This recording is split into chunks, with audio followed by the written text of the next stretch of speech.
First off, I'd like to welcome all of you here to 2022 Rocky Mountain ATV MC, round number 5, right here at the Orleans Arena. Hey, everybody here. I mean, we have a handful of people inside the stadium, but I'd like to welcome all of you on our live internet streaming feed that's going all over the world. And thank you for joining us and being a big part of our WORCS Racing family. So, thanks for all of you in the stands. Just, without all the hard effort and work put into this place and the dream of bringing us back to the Orleans, it's happening, and here it is right in front of us. 26 races today, out of control, wild.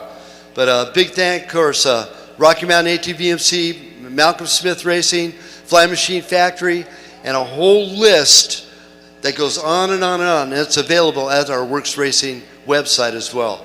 So check out our race schedule for today. It's available on worcsracing.com. And thanks again for joining us here, both live streaming and here live here in the arena. And with that, I'd like to do a little opening prayer, and we'll get underway with our opening ceremonies here.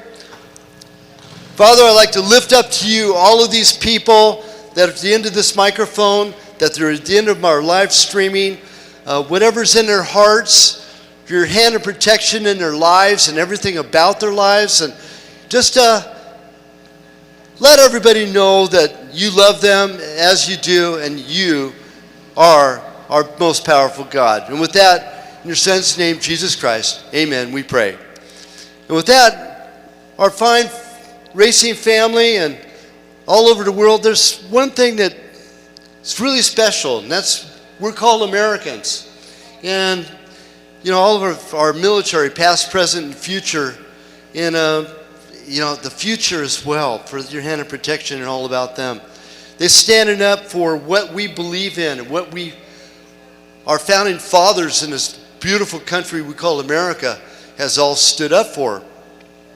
Yeah, not all the times everything comes out the way we expect, but we do, and we are proud to be Americans. And with that, striving forward, there's this thing called Old Glory, and Francis Scott Key wrote this beautiful, beautiful national anthem for our country. It still stands strong today. And I have our official national anthem singer right here from Vegas, from Henderson actually, Jennifer Clark. Great to see you, and just another beautiful national anthem gets to be sung by you. Thank you. It's always an honor. Oh, say, can you see by the dawn's early light what so proudly we hailed at the twilight's last gleaming, whose broad stripes and bright stars through the perilous fight, o'er the ramparts we watched, were so gallantly streaming, and the rocket's red glare, the bombs bursting in air, gave proof through the night that our flag was still there. Oh, say, does that star-spangled banner wave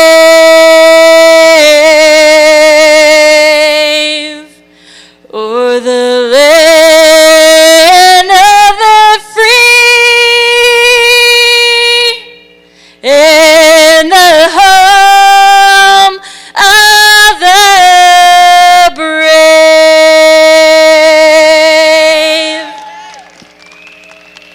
Thank you, Jennifer Clark, and everybody for being here with us today. Hey, do me a favor, everybody, whether you be on the internet, following us live, in the grandstands here, check it on your smartphones, let everybody know that you're right here at the Orleans Arena for round number 5 of the Rocky Mountain ATV MC. Oh, forgot one important thing too. God bless America, and God bless each and every one of you. And thanks again, Jennifer Clark. So we got it lined up right now. It's our race number 1. We have 26 races today. We're going to go clean into the evening. All of our fine WORCS Racing staff all over the place. Oh, here. Got it.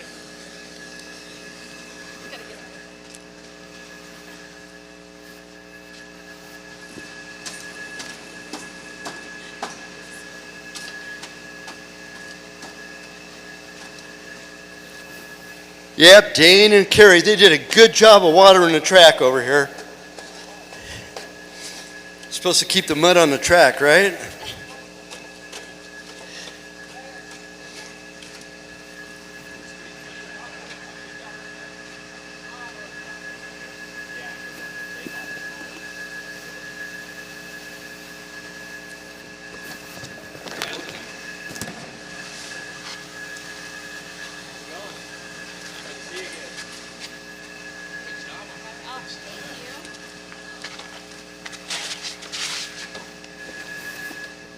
Coming up here in race number 1, the roster goes as follows. In our 60 plus A class, hailing from Las Vegas, Nevada, number 118, it's Robert Wershey. Out of Taft, California, our own usual finish line flagman, been working for WORCS for over 15 years, J.D. Bramlett, number 176.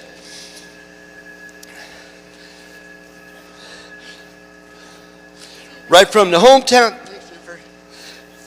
hometown in Las Vegas, Lake Havasu, where WORCS is based, the number 207, one of the busiest guys in the racing world, Philip Means. Out of Woodland Hills, former AME champion there in Indian Dunes. This guy, I've seen him all over the place, and he's still racing today in the 60 plus A. William Richia, number 103. Out of Orange, California, number 610, it's Kurt Sofka Jr. Out of Los Olivos, California, number 633, Mark Nation. Out of Quartz Hill, California, number 667, Mark Wiedemann. In our 60 plus B class, hailing out of Garden Grove, California, the 234, it's Randy Blevins. Out of Camarillo, California, the 441, it's Ed Spafford. Out of Las Vegas, one of the locals here, 451, it's Richard Gosnell. Out of Hesperia, California, number 534, Dennis Briggs. Out of Thousand Oaks, California, the 616, it's Dennis Foster. From Thousand Oaks also, 752, Mike Furlong. Out of Sholo, Arizona, number 779, Michael Young. Out of Havasu and the 928, it's the number 929, Don Girding. And out of Los Gatos, California, the 1200, it's Steve Matlick. Welcome him to our WORCS Racing program. In the Evo Modern class, 85 to 95, out of North Las Vegas, it's Ethan Black. Out of Boulder City, Nevada, number 161, Tad Abrowski. Out of Phelan, California, near Victorville, it's number 247, Philip Dinkins. Out of Wrightwood, California, home of the ski resort up there, number 933, it's John Minnick. And out of Las Vegas, Nevada, the 1008, it's Tucker Smears. In our mini Open A, out of Las Vegas, Nevada, 88J, Racer Fry. Out of Hurricane, Utah, number 143, Jacob Firmister. Out of Havasu, number 151, Jared Consueler. And out of 576 and Henderson, Nevada, Piper Coons Carver. In our mini Open B, out of Yucaipa, California, Connor Wolf. Out of Page, Arizona, home of the Grinding Stone, number 24Y, it's Rylan Benali. Out of Washington, Utah, number 114J, Tucker Talbot. Out of Kingman, Arizona, number 187J, it's Michael Primk. Out of Parker, Arizona, 213J, Eddie Panaku. Ryder Novak is number 510Y out of Henderson, Nevada. Corey LeBaron out of North Las Vegas, number 711J, and Cash Neitzel out of Star, Idaho, number 805J. That's our roster for race number 1. We are ready to rock and roll. Darren Walworth over there at the starting line area. He's been with WORCS Racing as well for over 15 years, just newly retired, and he's extending a lot of his spare time to our WORCS Racing group as well, right along with JD Bramlett, who's out there going to be racing our course here in race number 1. So we'll be getting underway right sharply. Now there's 2 very important things you must know about WORCS Racing Series.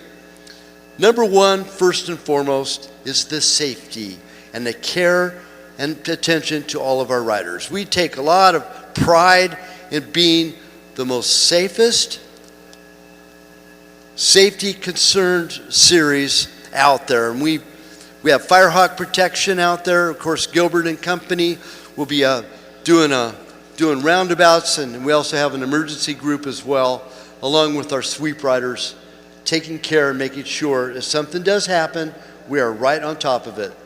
The second most important thing you must know about our WORCS Racing Series, there's Jason from Mad Moose Photo. He'll be getting some good photos. So again, if you've raced it all this weekend, and there's Faith this morning too, from Dirt Nation. Good morning, Faith.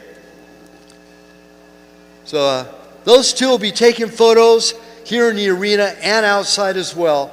And if you've raced it all, there will be a photo for you, both at Mad Moose Photos and Dirt Nation Photo as well. For those of you in the grandstands joining us, B&C Clothing up on the 3rd level, right on the alleyway, and be sure to check out your commemorative event t-shirt from B&C Clothing right here in Las Vegas.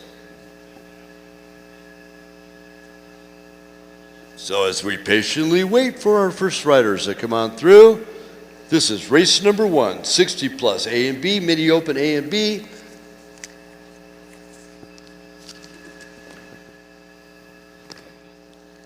And Evo Modern, we don't have any vintage Evo riders here, just Evo Moderns.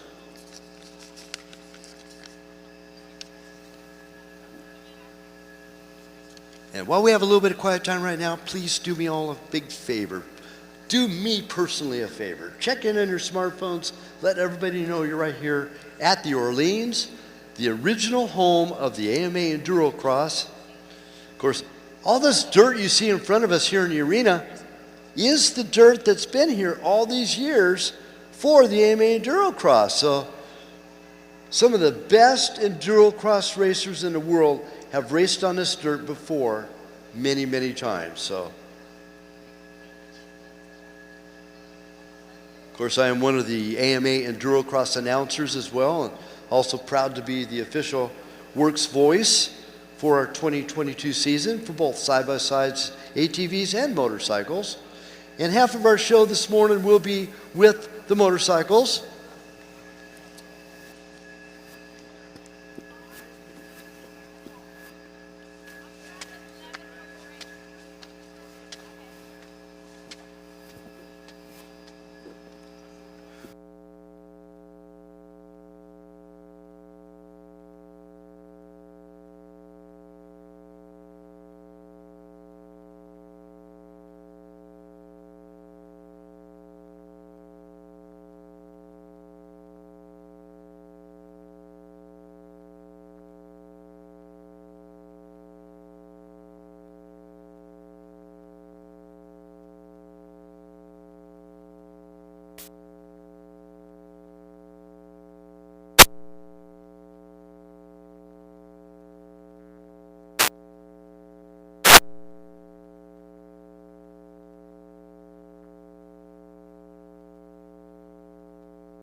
And the horses are on the track.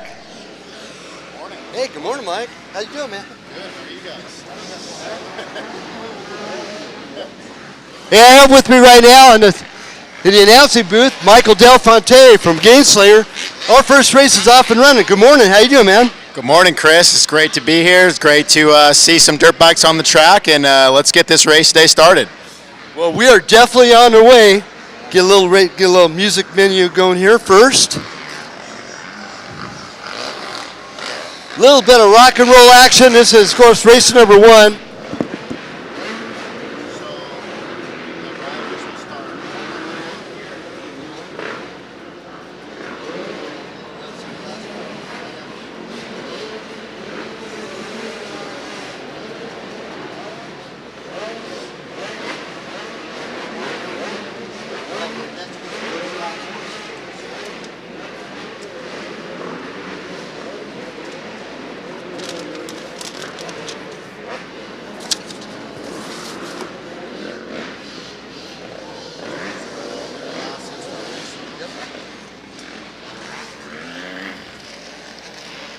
Now, a lot of you might think, oh, yeah, you know, I'm a little bit too old to go racing.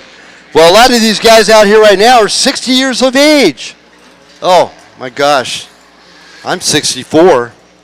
Does that mean I'm old? Yes. Thanks, Todd. Hey, so, Jason out there running his tail end off. Faith out there also. Good morning, Faith. How you doing, darling? So,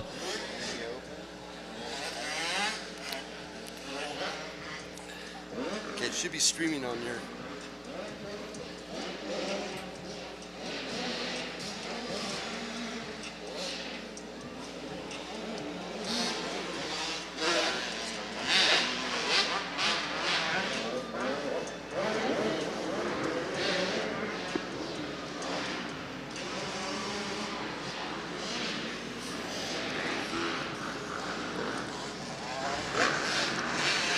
Now, Bill Rich, yeah, he got second place there in Taft. Mark Nation, he was the 60-plus point leader last year with the NGP. And he's been having some struggles with WORCS here the last couple of rounds. Haven't been able to get even to the podium.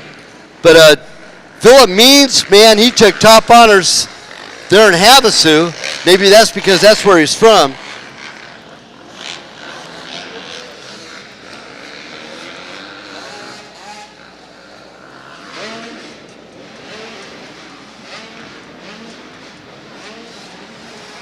So, Michael, talking about older guys class, your dad raced, didn't he? Yeah, he actually did race back when I was a little bit younger.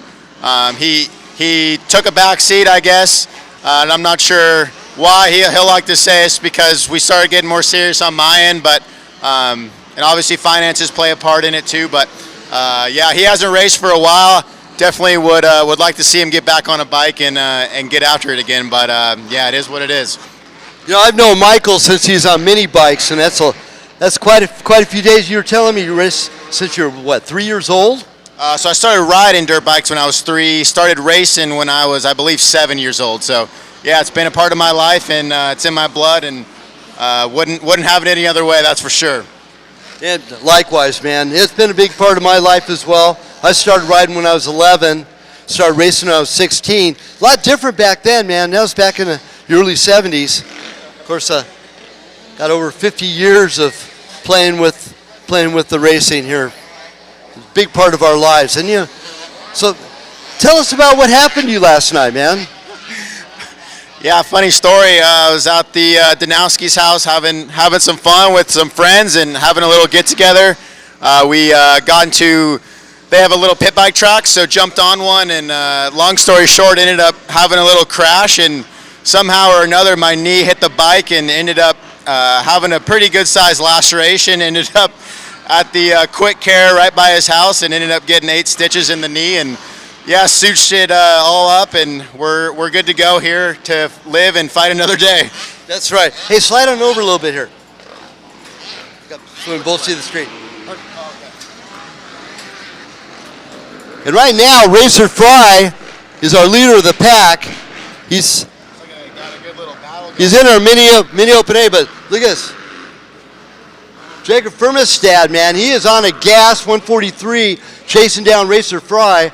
We're to 1.5 seconds separates our overall leader, 89J, and number 143J. And Tristan Andrade, he's up about 15.5 seconds off the pace of Racer Fry on the 202. Now our leader, Mark Nation, putting together a good program here for the Orleans Arena, and he is our 60 plus A leader over Kurt Sofka. Now Kurt is 5.5 seconds after our leader in our 60 plus A class of Mark Nation. JD Bramlett, WORCS Racing Zones in 3rd place, and he is hanging tough, number 176 and 6th overall.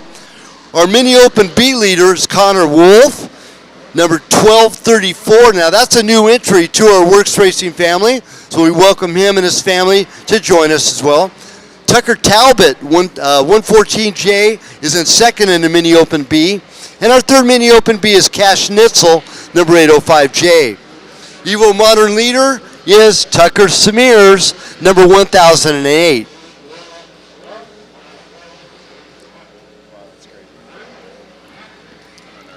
What is this?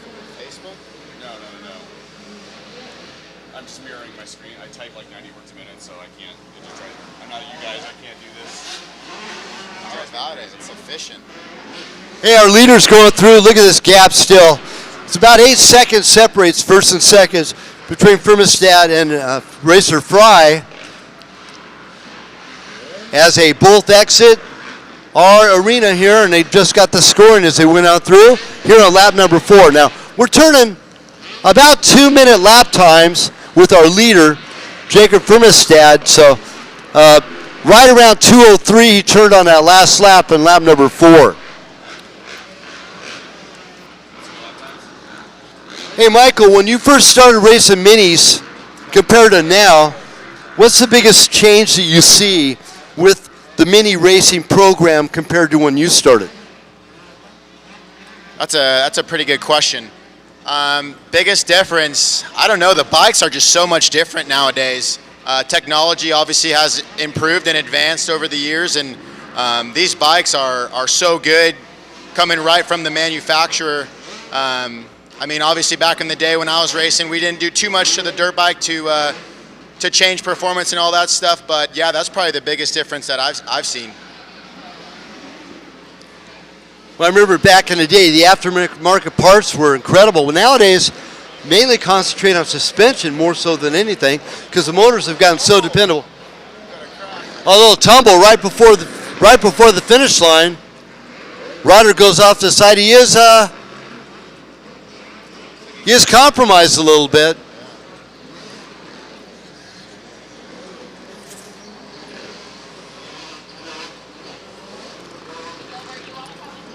Yeah, it was a pretty good tangle there right before the finish line.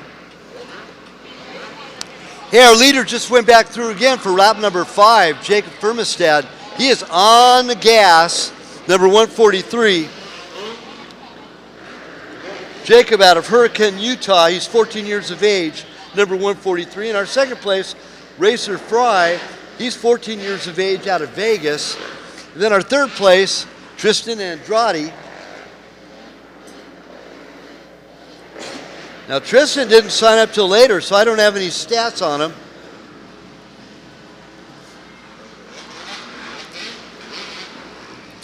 Now, Michael, did you race here at the Orleans when we were here 3 years ago? Yeah, yes, sir. I believe I've raced here twice, and then I've also raced the first time that you guys had this race at South Point. Yep. How'd you end up? One of my best finishes here was a 6th overall 450 Pro. Can't remember the first couple of years. I know I struggled, honestly, with some nutrition, just the schedule being a little different and the pros going later in the evening. I made the mistake of nutrition. One of the years I didn't eat enough, and then the following year I actually ate too much. So kind of battled with that, and the 3rd time it came through for me and ended up 6th. You know, that's an interesting thing here is nutrition as far as your racing program is concerned. And you're on the Gainslinger team. So a lot of you don't realize, and you're concentrating on race nutrition and race fitness as well. Yeah, absolutely. Obviously, like we talked yesterday, the motorcycle is super important to improve performance, and same goes with the body, you know, with the training and the mindset and of course the nutrition side. It's not just really about what you eat, but it's also the quality and how much. It plays a big part in how these athletes perform out there on the track. Well, now back to our racing right now. J.D. Bramlett drops back to 5th place. He was running 3rd in the first couple of laps. We're coming into lap number 6 right now here in race number 1. And we're looking at making first call for race number 2. That's our Open C, one of our biggest races of the day. 48 entries on my roster, so we're looking probably closer to 55 with a bunch of late signups. So that's first call for race number 2. Our Open C class, race number 2, first call.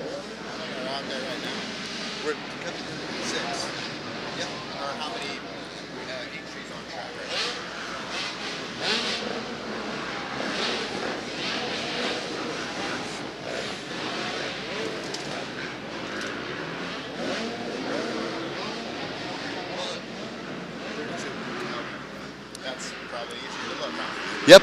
Yeah, we have right at 32 racers on course right now. This next list coming through, though, man, it's going to be huge. We're looking at probably about 55 entries.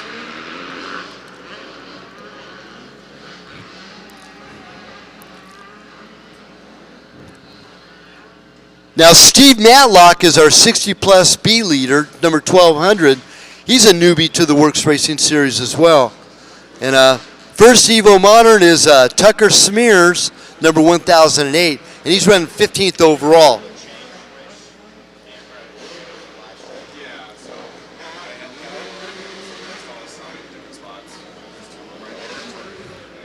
So again, those of you on internet land, follow both live streaming and our live events results. Our live event results are available at worcsracing.com. And of course, live streaming worcsracing.com and WORCS on YouTube.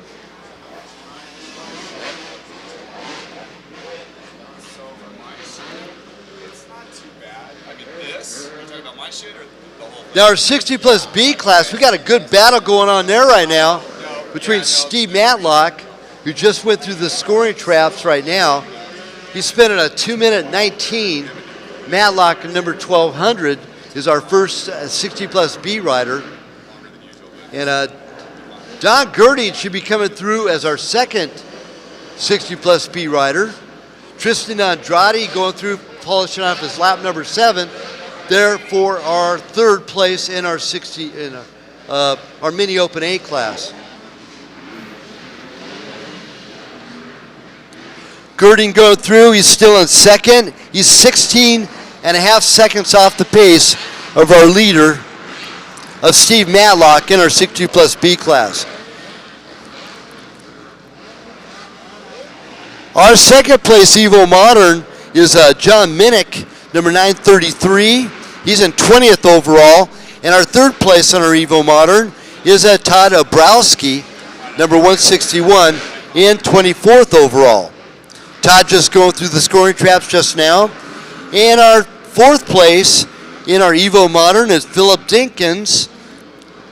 I believe Philip is Hannah's dad, number 247.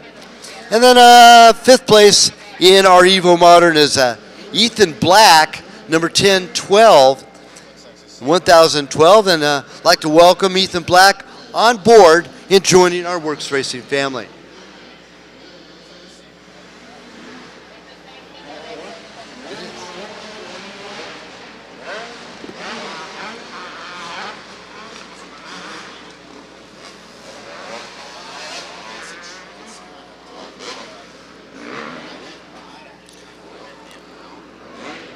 Well, the battle's starting to tighten up again for our mini Open A leaders of Jacob Firmestad and Racer Fry.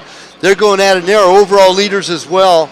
143J of Firmestad and 891 of Fry.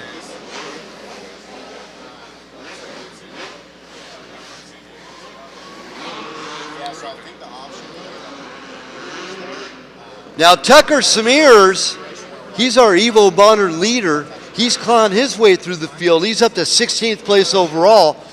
Now these are all by adjusted time, those of you who don't understand.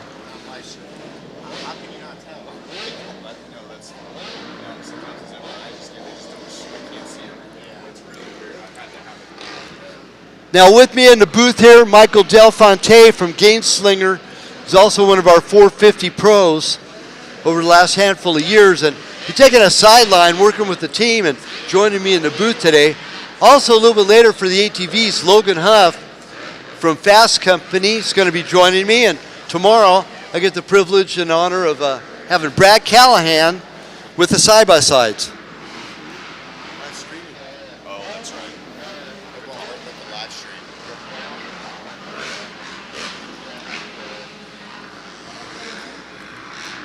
Oh, is that a battle right there? 153?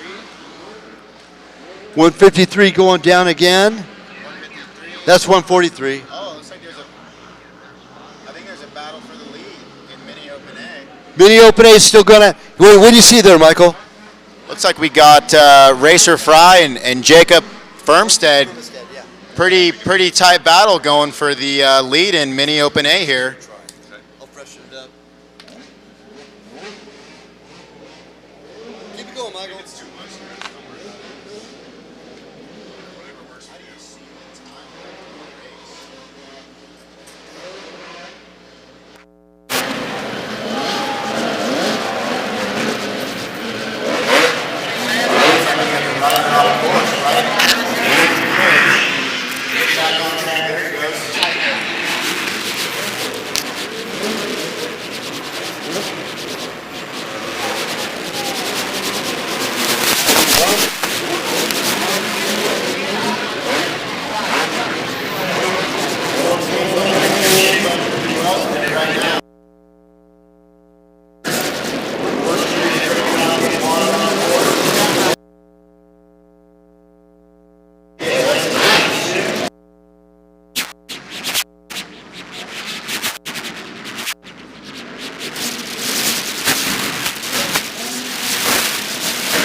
Test. On coming.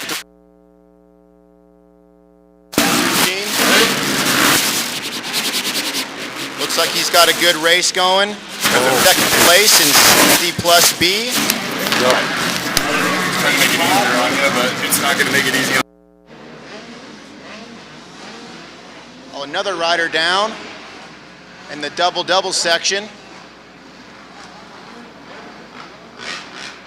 Hopefully he's okay.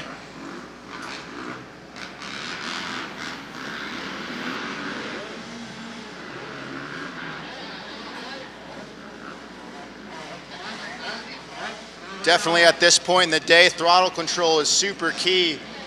With that track being a little slick, it's real easy to get that rear wheel loose and get that bike sliding left and right on you.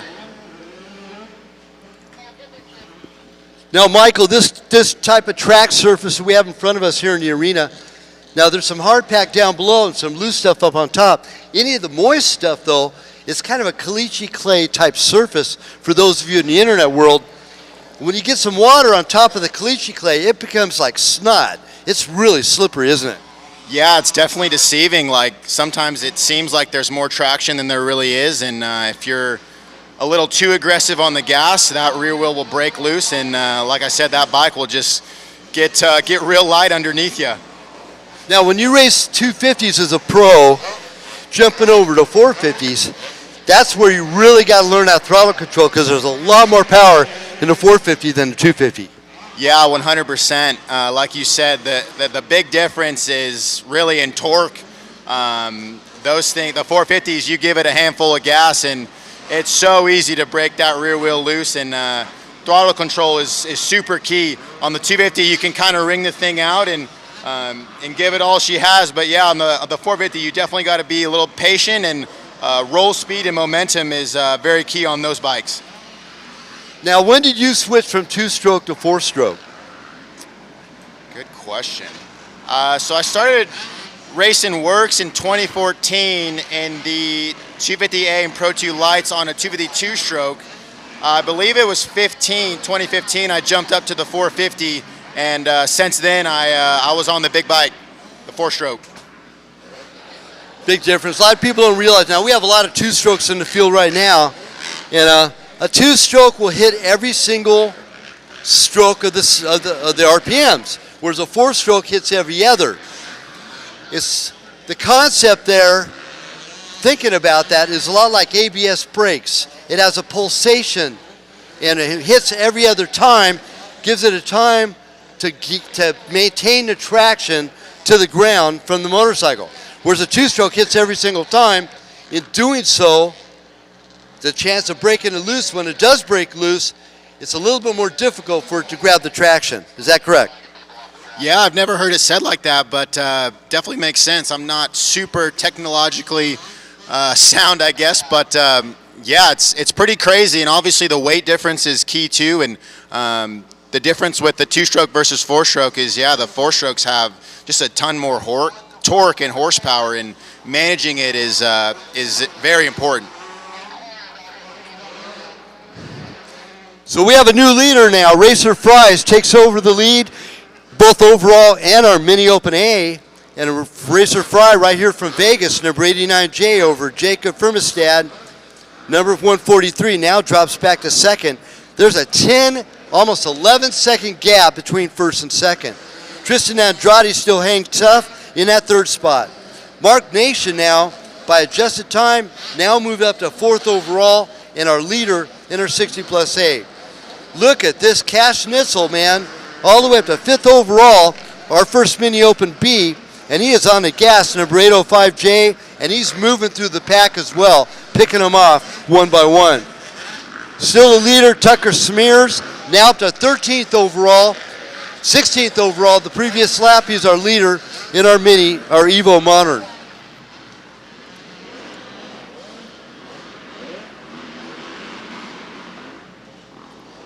All good dice coming into the scoring chute right now. Actually going by one of our mini open B riders. Ed Spafford, now that's a battle for the lead in our 60 plus B class between Steve Matlock, number 1200, and Ed Spafford, number 441. And then of course our mini open B leader, on a gas still, fifth overall, Cash Nitzel, number 805J. So in the first 5 places, we got 3 first place riders. We got Racer Fry leading the pack, 89J. Mark Nation, number 633, in the fourth overall spot, our leader in the 60 plus A. And Cash Nitzel, our mini open B leader.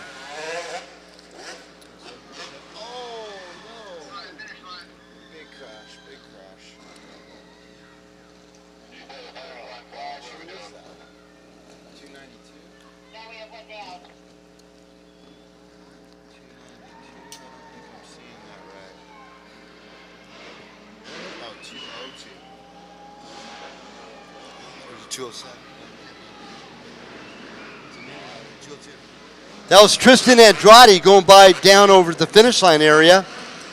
And he's third place in our mini open A. He is up and he's getting back on his bike. Give him a round of applause, everybody. Tristan Andrade getting back on board. He's our third place in our mini open A. Oh, he's getting ready to lose position. There goes another mini open A rider. Checker flag going through.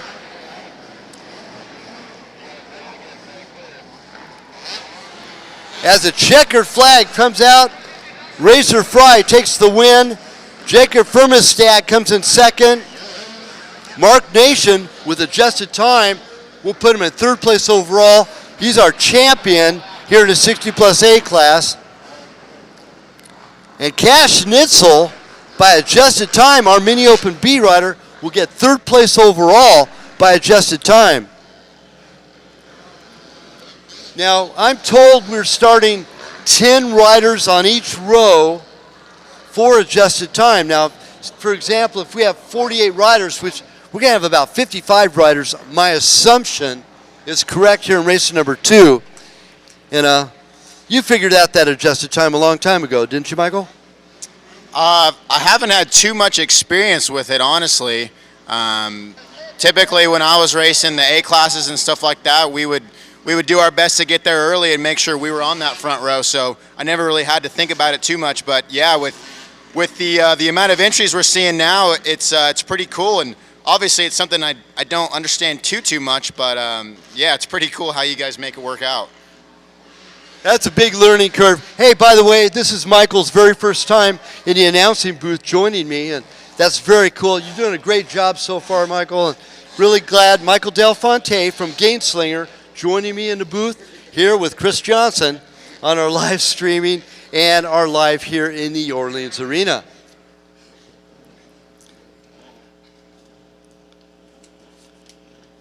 And you have a very pleasant voice also, by the way. So here's our roster. How about this? I'm giving Michael a chance to read off the roster for the very first time. So you got hailing from that particular town. There's the number, and then you say the name. All right. Let's get race 2 started here. We got, it looks like, 48 entries in the Open C class here, so it should be a great race. Looks like we got Joe Hennigy from Henderson, Nevada. He's number 46.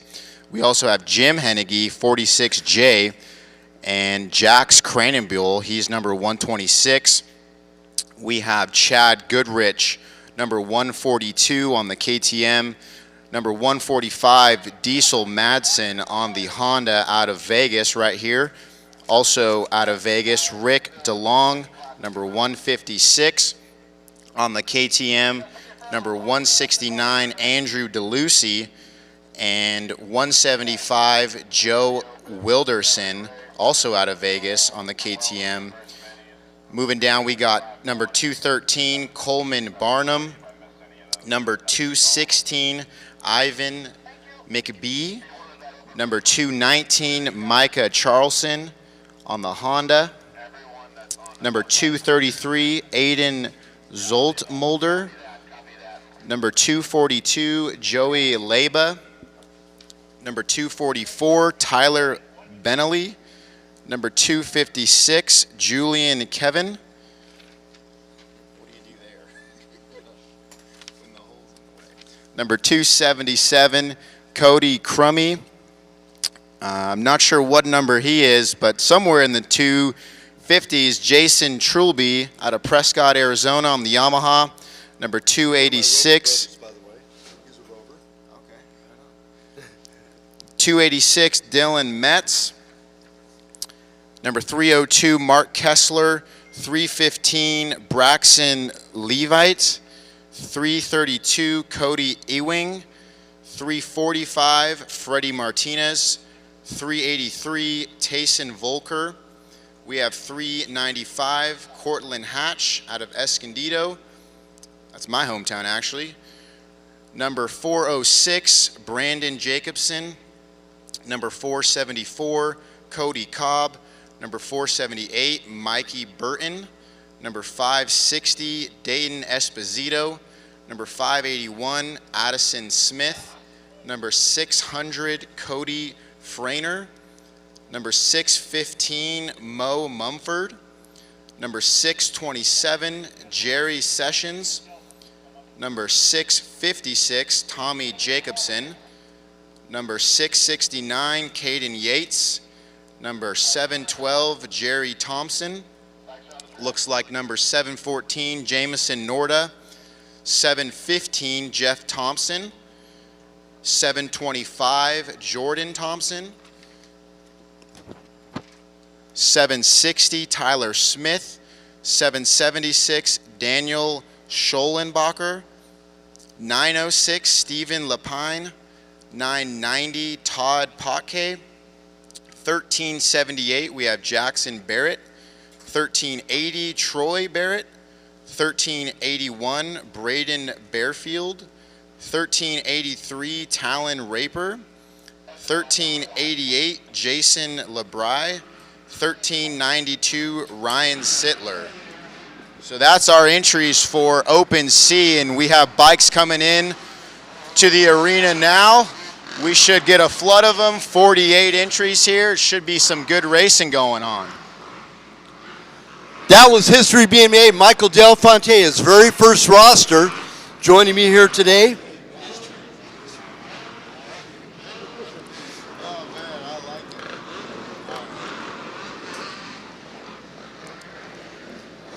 Yeah, I hope you don't try to steal my job, you know what I mean? Anyway, it's all good. He's pulling up.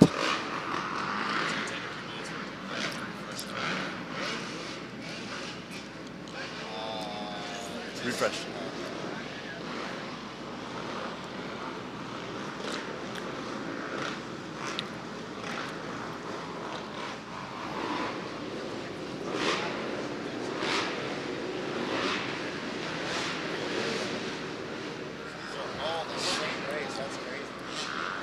And honestly, you have 48 on the roster, but it's probably going to be closer to 55 because I get the roster earlier for late sign-up. So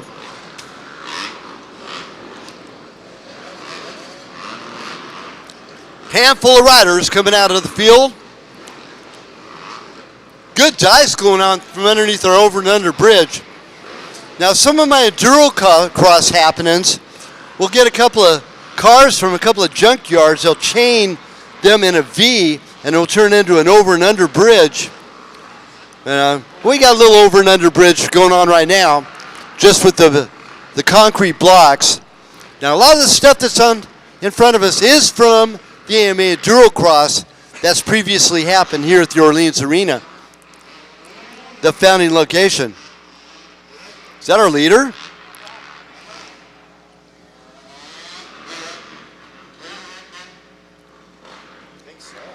I don't know, don't look like no beginner to me.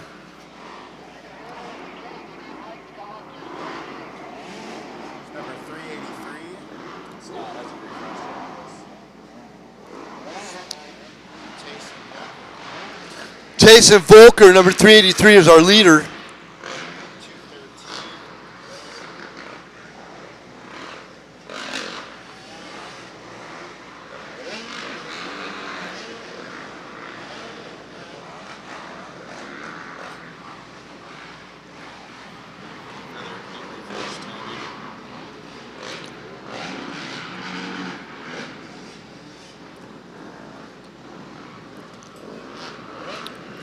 Now, Jason Truby out in the field, he's one of my Rover youngster brothers. He's a 266.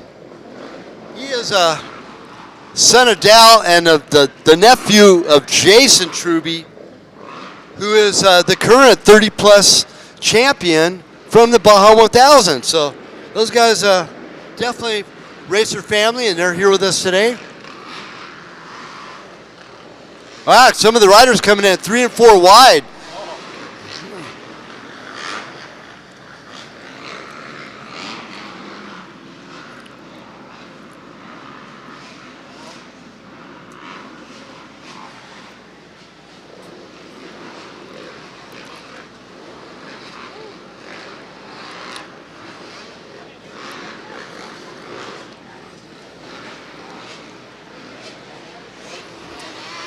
Yeah, open sea. Oh, little pile up on the interstate on the big chunks of rubber on the tractor tires.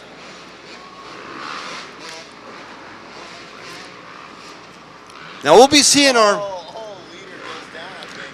Right before the bridge, slides out.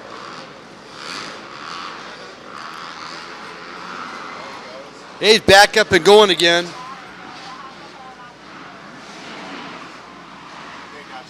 Look at that, Tayson Volker.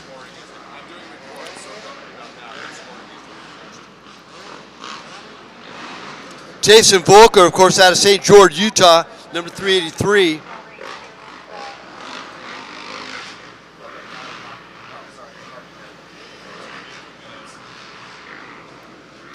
And by the way, those of you on our live timing, on our WORCS Racing, we have a little bit of a live results, live timing going on. We're on the cameras, but our live results are on hold right now for another minute or two. We'll let you know when it gets back up and going again. Again, B&C Clothing. They're on our third level. They're up there for your commemorative T-shirt from round number 5 of our WORCS Racing Series. Rocky Mountain ATV MC, our title presenting sponsor for the series. And BNC Clothing.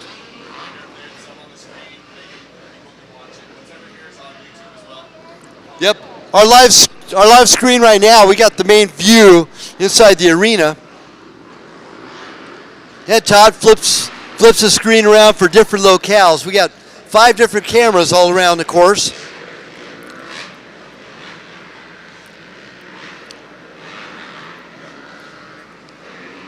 Yep, we're still on hold for our live streaming. Our live results, I should say. Our live streaming's still up and good. Now we're showing out in the parking lot. Now we're back to the entrance on the big table coming into the arena. That's our over and under bridge, by the way, that you're seeing on the screen right now.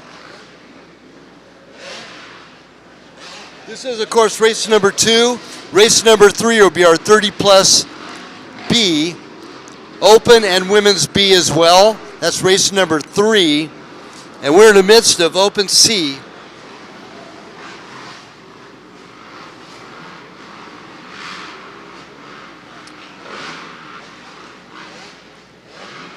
Now bringing us up to speed with Gainslinger, Michael. Now you have an actual sports medicine doctor that's on staff. That's Dr. Heidi. Tell us about her, please. Yeah, absolutely. We're super blessed and honored to have Dr. Heidi, sports chiropractor and soft tissue masseuse, in our tent working with us this year. She's also offering her services to any one of you guys' WORCS athletes or family members. Stop by the Gainslinger tent. She does a great job ensuring our athletes are well equipped to perform at their best. She can do any type of adjustments. She does some soft tissue mobilization such as cupping, scraping, and all that good stuff. Myofascial release. It's quite a blessing, no doubt, to do a moto or a practice session and have her work on you for 30 minutes, and it's awesome. She definitely takes care of the body. So if you guys are interested, stop by the Gainslinger tent and ask to see and talk to Dr. Heidi.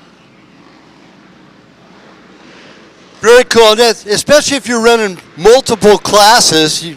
Between classes, you go and check in if she's not already occupied. She is a pretty busy gal, but she's over there at the Gainslinger tent. And of course, good to have Michael Del Fonte with me up here in the announcing booth here for our motorcycle portion. We'll be looking forward to seeing Logan Huff joining us today a little bit later for our ATVs. Logan, of course, out of Fast Company. They're in St. George, Utah. Now there's a big vintage event happening not too far from where you live, down at Broner Oaks. You've probably ridden Broner Oaks since you were a kid, huh? Yeah, absolutely. I actually grew up racing there pretty much every other weekend. Me and my mom and dad and my sister too, would pack up the RV and head out to good old Broner Oaks and do some racing. Now, you know, back in the day, Christian Craig's dad was one of the owners of Broner Oaks. Michael Craig. Of course, Michael Craig, I've known him since he was on mini bikes, dating myself a long time. Yeah, that's pretty crazy, man. Yeah, the Craig family is awesome, and it's cool to just hear the kind of the history of it all. And he's a great ambassador for the sport, and pretty sure he does some training nowadays with some athletes. Yeah, he does, as a matter of fact. And Christian Craig being the point leader in our 250 Pro class in the Supercross as well. Yeah. Christian's been crushing it this year. It's cool to see. Whoa, it looks like we actually got a crash on the finish line. But yeah, going back to Christian, he's a great athlete, a great ambassador for the sport, and it's cool to see him doing really well this year. And a great family man as well, man. He's got regular family going on. He is one of the older riders in our 250 class. Went to Europe for about 5 years, did really well out there. But boy, what about the great news we heard this past week? Besides Antonio Caroli going outdoor from Italy to come and race against the Americans, now, just announced yesterday, wow, I can't believe it, Ryan Dungey going to come back to the outdoor. Yeah, that's going to be It's going to be quite awesome to watch, I got to say. I'm really looking forward to it. It's almost bringing back kind of a little bit of the past, right? Blast from the past. Ryan Dungey is a great athlete, and he's definitely had a very successful career, so it's cool to see him coming back. I'm pretty sure for the first couple rounds, and again, as far as Antoni Caroli goes, it'll be really cool to have the MXGP rider come over. I heard some rumors, I don't know if this is confirmed, about Jeffrey Hurlings as well coming over, but no doubt it's going to be a great time watching some racing outdoors. Now I heard they're definitely trying to talk Jeffrey Hurlings into coming, and if so, well, Dylan Ferrandis, he's had some issues this year. We would expect him being the outdoor champion from 2021 for him to do a little bit better in the Supercross.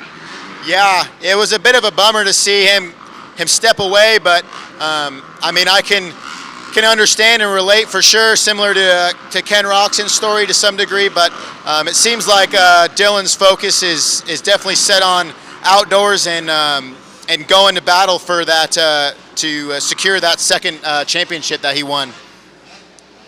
Now, I also heard a rumor. Of course, we know that Kenny Roxon took sideline this year because he's recharging his batteries with the possibility of going to Europe for that FIM Supercross. And if that happens, that might be really cool. We're talking maybe Chad Reed coming out of the woodwork as well to do that. Wow. Yeah, that'll be really cool. I've heard some interesting things about I think it's the FIM World Championship. Should be pretty cool. I mean, as a dirt bike enthusiast and fan and racer as well, it's the more the merrier, right? So I'm looking forward to all kinds of racing going into next year. Well, is our streaming back up yet? Nope. Okay, we're going to go ahead and make second call for race number 3. That's our 30-plus Open and Women's B. 30-plus Open and Women's B, race number 3. This will be second call as we're coming down to the wire. Now, for all of you racing this weekend, you must be staging 20 minutes before your race. You can almost set your clock to our race schedule. So again, 20 minutes before each race, you must be lined up and ready to go. Now I'm going to make Todd laugh on this one. It reminds me of good old days of Ascot, where we had 36 classes, and we'd run one right after another. There'd be one class on course while we're starting another class and follow them right in, one right after another, there at world famous Ascot.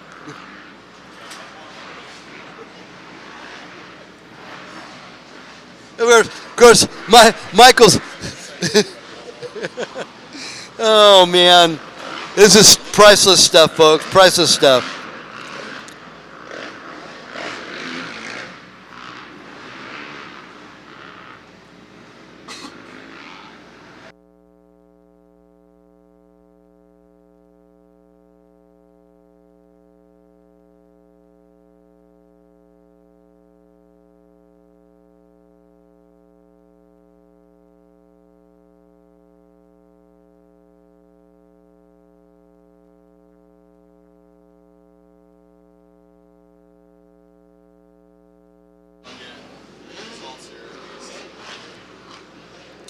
Okay, last call to staging for race number 3 at 9 o'clock scheduled. Our 30-plus B, Open B, and Women's B.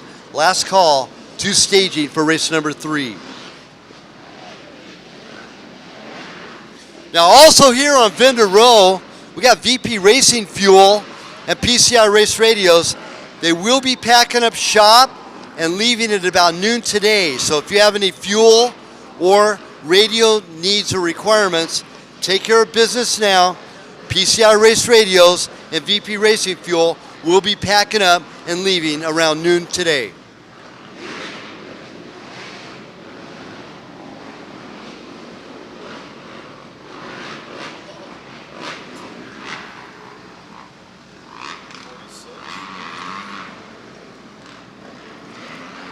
Joe Hagendy logged up just past the tire jump.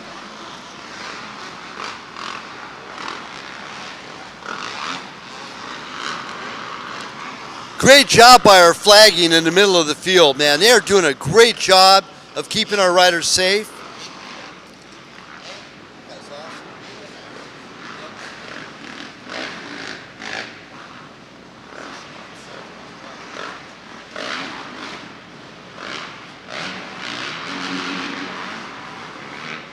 And this is, of course, our open C, our open novices, or nervices, as some would call them.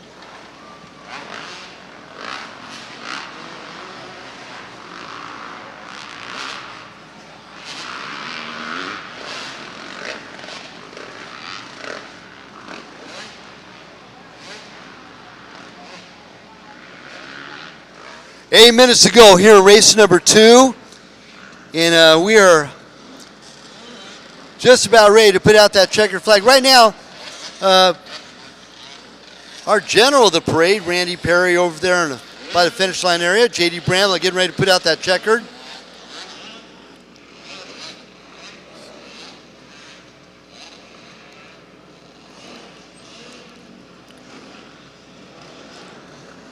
And Joe Hagendy having issues not able to restart his motorcycle. So as soon as we get the checkered flag out, he'll go and get a checkered flag and finish.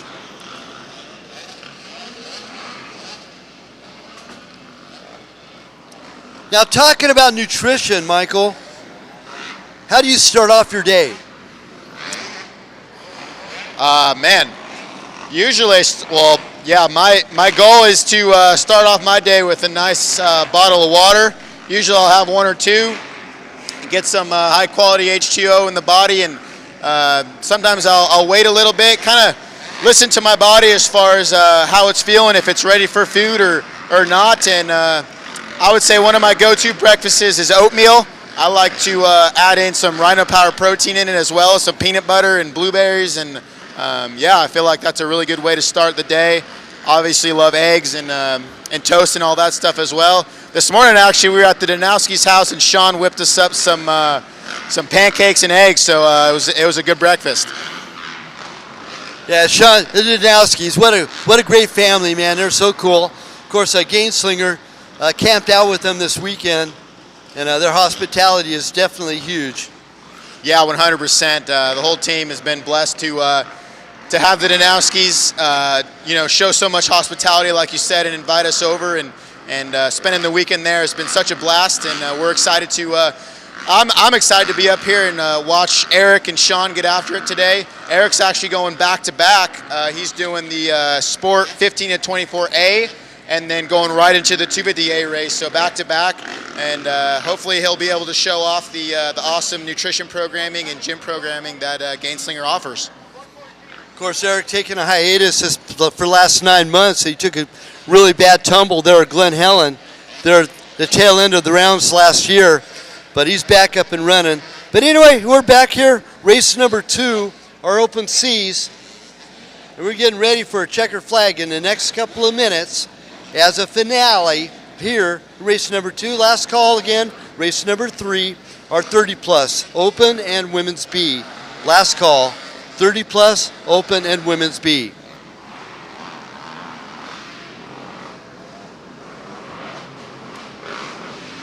And we got a long view up on the camera on our live streaming as well right now.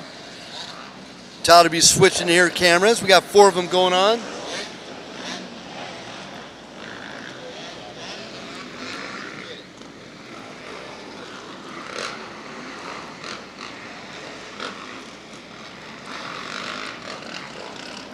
Joe Hagendy trying to fire his bike back up again.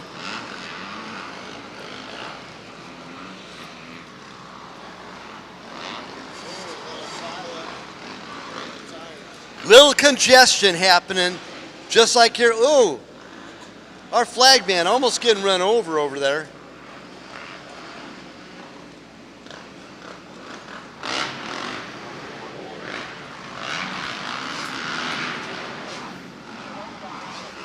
The track right now is looking like it's breaking in pretty good, settling in. It still looks like there's some slick spots out there. You can see these athletes breaking loose on the rear wheel.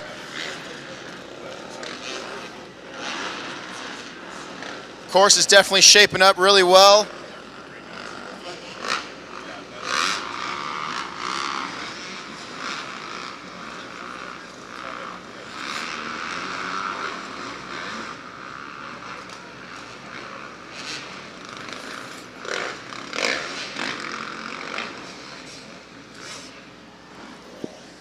I want to pay mention to a couple of our fine infield flagmen that are going on right now. Of course, Kerry Wallace out there, J.D. Bramlett at the finish line. And then Chuck over there on the tire, he's running right now, coming over to assess Kevin with Joe Haggerty. They're even going to start up his bike for him. How cool is that? So that's our infield staff here in the arena.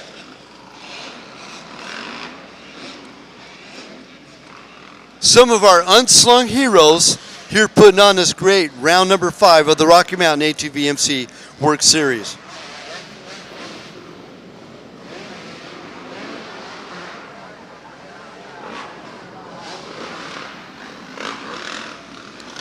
And again, last call for race number 3, our open B, women's B, and 30 plus B. Now, mind you, those of you that can hear at the end of this microphone, the track is off limits to all personnel except for operating staff and racers at the time. So no spectators allowed on any of the track surfaces here at the Orleans for round number 5. So no crossing track, no running out there to assist. We have plenty of track personnel that are working it. So again, track is off limits to all personnel except operating staff and racers at the time of the event.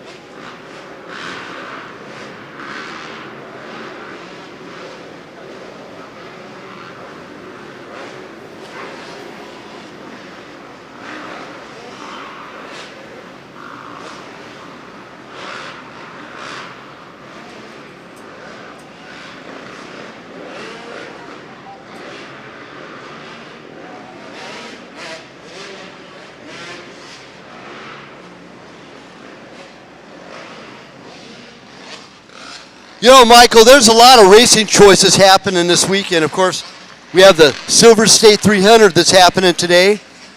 We have a District 37 desert race that's happening out there in Red Mountain area. We have a big Verona Oaks reunion that's happening at your own home track where you grew up racing. And what else we got going on here this week? We have an SRA Grand Prix happening tomorrow. God, there's a lot of racing choices.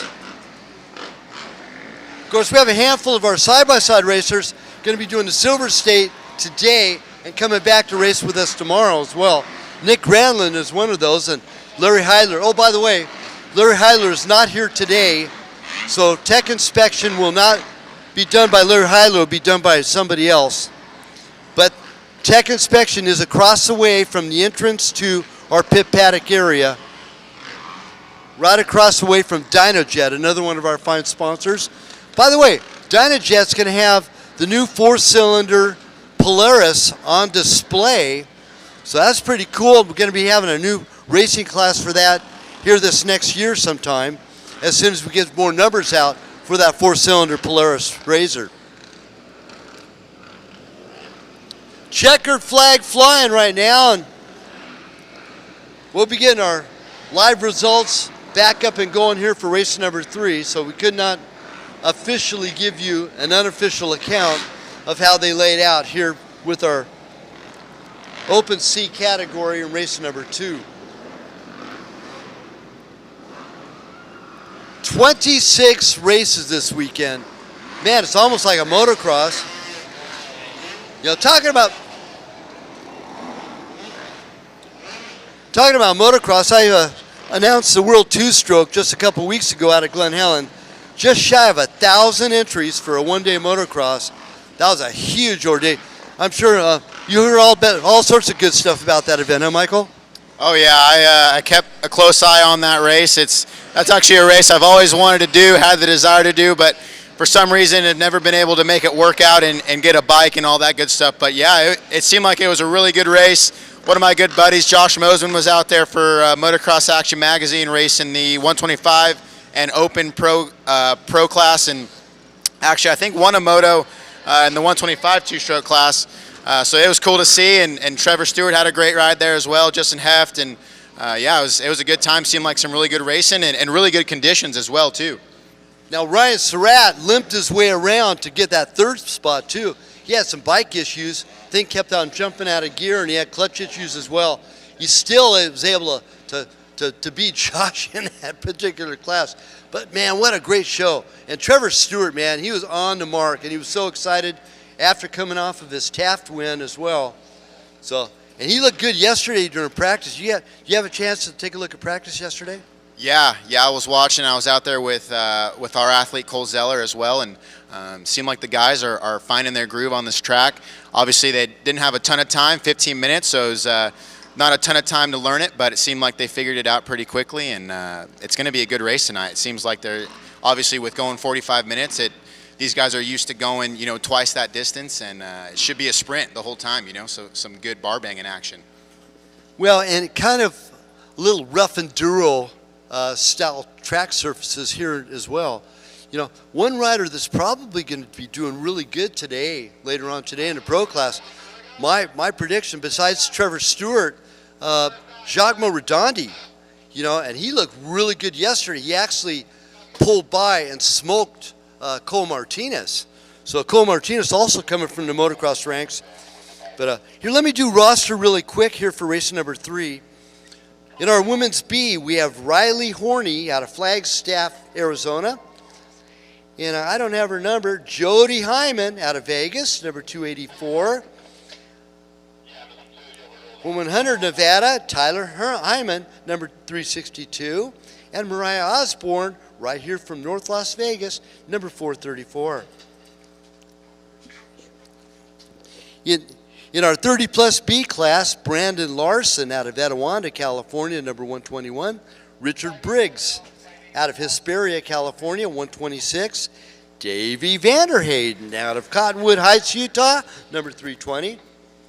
Austin Clark, the husband of Jennifer Clark, our national anthem singer, right here from Henderson, number 382.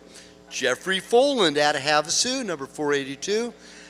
WORCS Racing Zone, one of our sweep riders, Tyler Cole, number 518 out of Buckeye, Arizona. Richard Jensen out of Las Vegas, Nevada, number 765. Steve Lazar out of Moore Park, California, number 789. And Jeffrey Malcon out of Henderson, number 1134. In our Open B, out of Flagstaff, Arizona, Preston Springer. Jackson Tully out of Victorville, California, number 110. Seth DeLuco out of Lake Elsinore, California, 117. Donnie Benstead out of Yucca Valley, California, 141. Cole Conrad, right here from Vegas, 157. Trevor LeBaron, also from Vegas, 194. Alfredo Martinez from Farmington, New Mexico, number 215. Dirt Rider Design Zone, Sean Spencer, right here from Henderson, number 217. Jackson Norris out of Valley Center, California, 241. Juan Basque out of La Jolla, California, 251. Austin Wallace, WORCS Racing Zone youngster out of Havasu, and he cut his teeth here in a two-stroke just a couple weeks ago on number 322. Out of Vegas, Matthew Vendetti, number 325. Nathan Hendren out of Tempe, Arizona, 365. Jake Campy out of Rimrock, Arizona, the hometown of Cole and Collier Martinez, and Campy is number 557. Winning both classes he's entered in the B at the World Two-Stroke just a couple weeks ago, out of Ridgecrest, California, the 584, Ezra Tate. Now, little story about Ezra Tate. How many 15-year-olds do you know that started their own company? He started a guy, ooh, gnarly tumble coming into the stadium.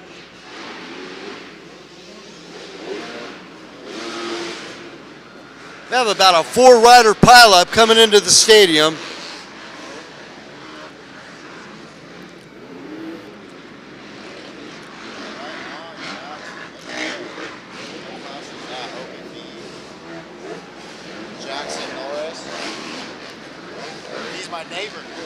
Looks like Jackson Norris, one of the riders going down, number 241, out of Valley Center.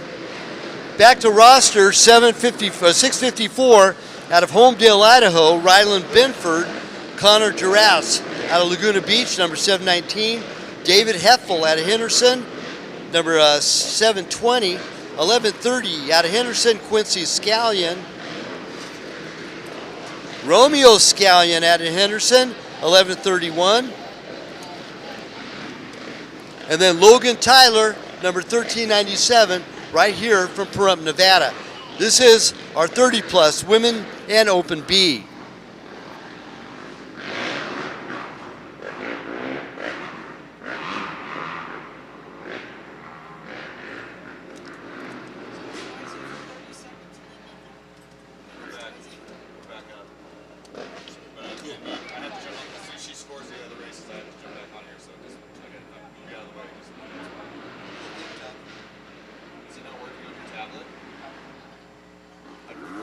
There because I have to be jumping on here constantly.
pretty good section. Definitely, those tires hook up really well on that asphalt, and you can get going. Here comes Jackson Norris, still holding off the Kawasaki of Ryland Binford. Austin Wallace still holding on to that third spot ahead of Jake Campy. Now he passed Campy on that last lap. So now we're coming into lap number 4.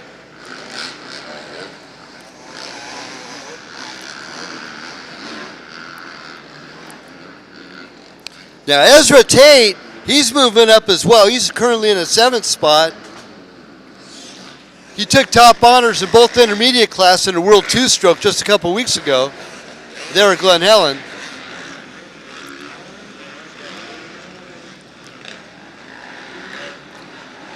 Wallace still ahead of Campy as they go and exit the stadium just now.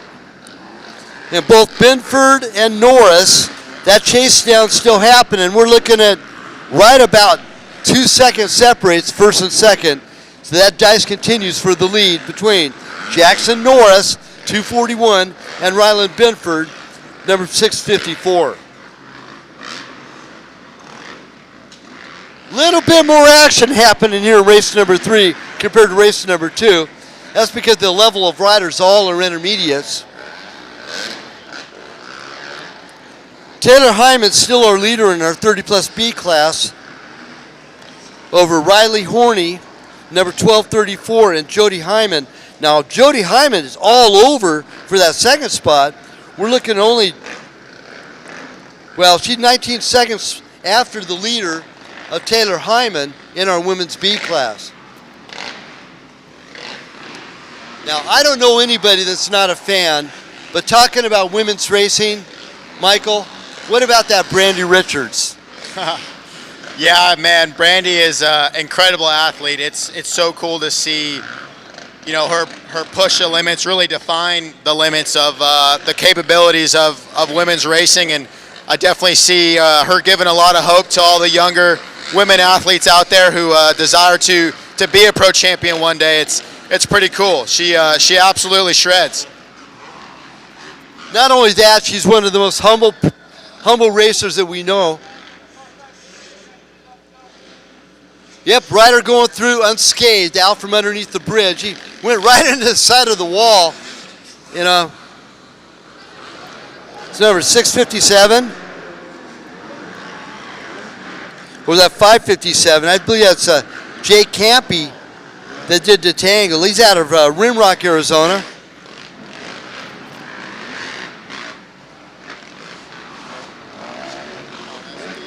Now, talking about women racers, now there's a youngster that's starting to come up and make her presence known, the KK, Michaela Nielsen. What do you think about that young lady, Michael? Yeah, she seems like an awesome young girl. I've never officially met her, but definitely one of my highlights from watching her race was, I think it was at Prim at the beginning of this year. She pulled the whole shot in the 250A class, and man, what a sight to see, and it was really encouraging to see her out there battling with the boys. Yeah, and she'll be doing the same thing. She got second at her last round in Taft. And she's getting ready to go on Loretta's tour here pretty quick. Man, that was almost a mess coming over the tires. That rider, he was looking at the knobs on his front tire, that's for sure. You don't want to be looking at your knobs on your front tire.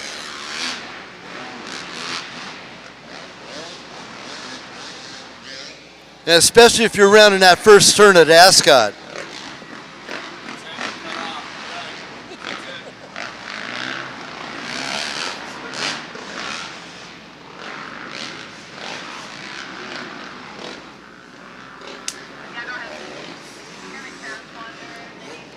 Jackson Norris still the leader of the parade here.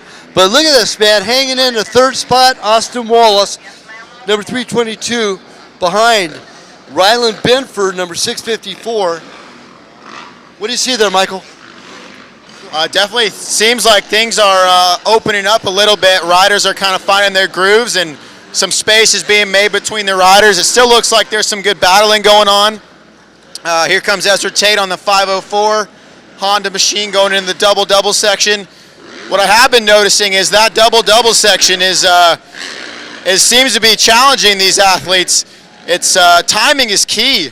You know, you overshoot the first one just a little bit and land into the face of that second one. It can bounce you kind of funny, and if you clip that last landing on that last double, you're on for a ride a little bit. So it's definitely testing these athletes' strength, that's for sure.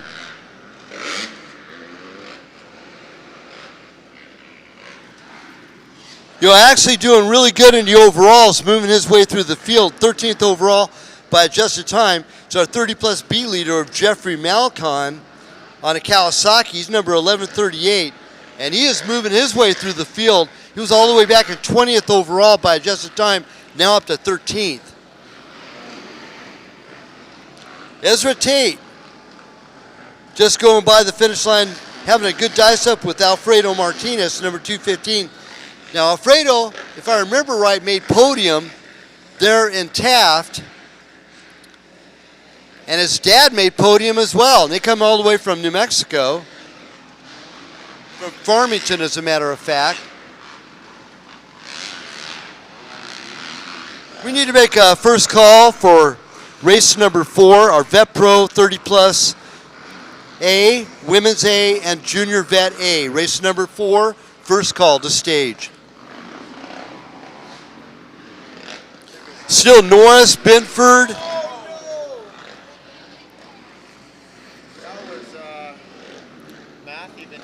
Matthew Vendetti going down just now, and he's nursing that shoulder. Chuck picking up the bike over there, one of our infield workers. Of course, Kevin working tightly with Chuck on a very, very touchy section over by the big tractor tires.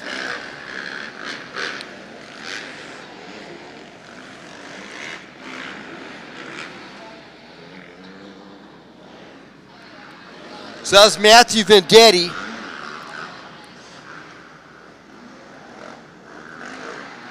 Vendetti right here from Vegas. He's 15 years of age on the Honda, nursing that left shoulder.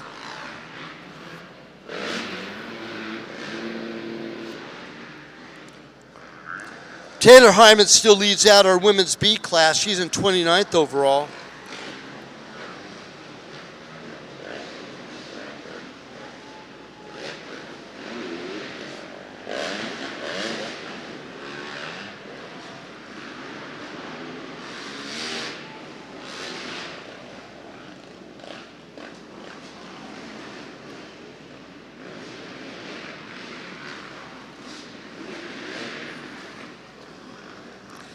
Our second place woman's Riley Horney. Now she's reeling in on Taylor Hyman, our leader, but not quite. She's 46 seconds off the pace of Hyman, who's right here from Vegas.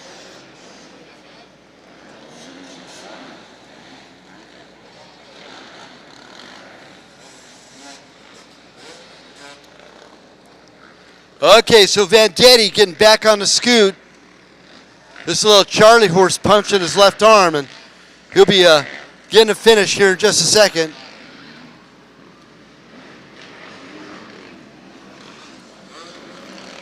Okay, second call for race number 4 to staging, our 30-plus A, Women's A, Junior Vet A on our Vet Pro. Race number 4, that'll be second call to stage. Oh, and Junior Vet B as well.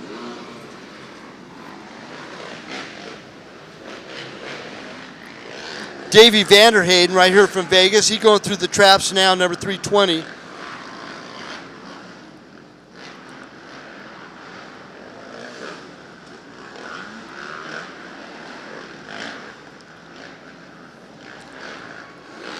So on the move right now, we got a couple of gals. Jody Hyman now takes over the lead in the women's B class. Mariah Osborne comes into second. Taylor Hyman drops back to third, and Riley Horney is in that fourth spot. Horney, number 1234, Osborne 434, Hyman 284. We got a pass for the lead. Oh, wow. So Jackson gets passed by Binford just now. Is Ryland Binford now our overall leader, coming into a bunch of traffic. side by side. This is a good battle for the lead. Norris back on the inside of Benford. Benford picks up the speed, carries it through, coming in through some traffic. So Ryland Benford now officially is our overall leader as he's coming into lap traffic, number 654.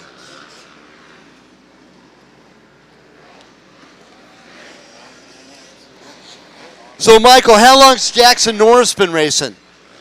I'm not too sure as far as his motocross career goes, but he's pretty new to WORCS racing.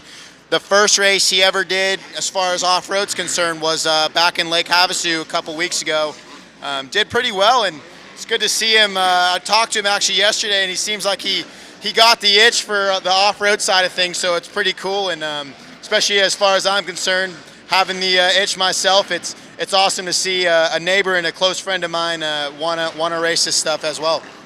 Very cool, especially when he's battling for the lead right now and you're able to call it. So that's pretty outstanding. Now, for all of our friends out in the internet world, do us all a big favor. Call your family and friends and share our link, worcsracing.com and Works YouTube, for our live streaming. We got our 5 cameras all over the place, flipping around. We got a view inside the arena, and we have our live streaming audio as well between Michael Del Fonte and myself, Chris Johnson. So, having a good time. Now, when I asked you the week before if you wanted to join me in being in the announcing booth and doing the commentating, did you have any idea it would be like this? That's a tough question. I mean, yes and no, right? I didn't really have too many expectations, but I'm definitely a big fan of the Supercross series and outdoors as well. I watch every race, and watching Daniel Blair and Ricky Carmichael and all those guys getting after it. It's always something that I've thought about doing and thought would be cool, and to get the opportunity is quite huge. So I'm excited, and it's a great time for sure. I'm a huge fan of Ricky Carmichael as a racer. What a phenomenal talent. And of course, he is the GOAT as far as motocross is concerned here in the United States. Of course, Jeremy McGrath is a Supercross GOAT. But as far as Ricky Carmichael on a microphone, I think if we were to switch positions between him and Daniel Blair, that would be a good call.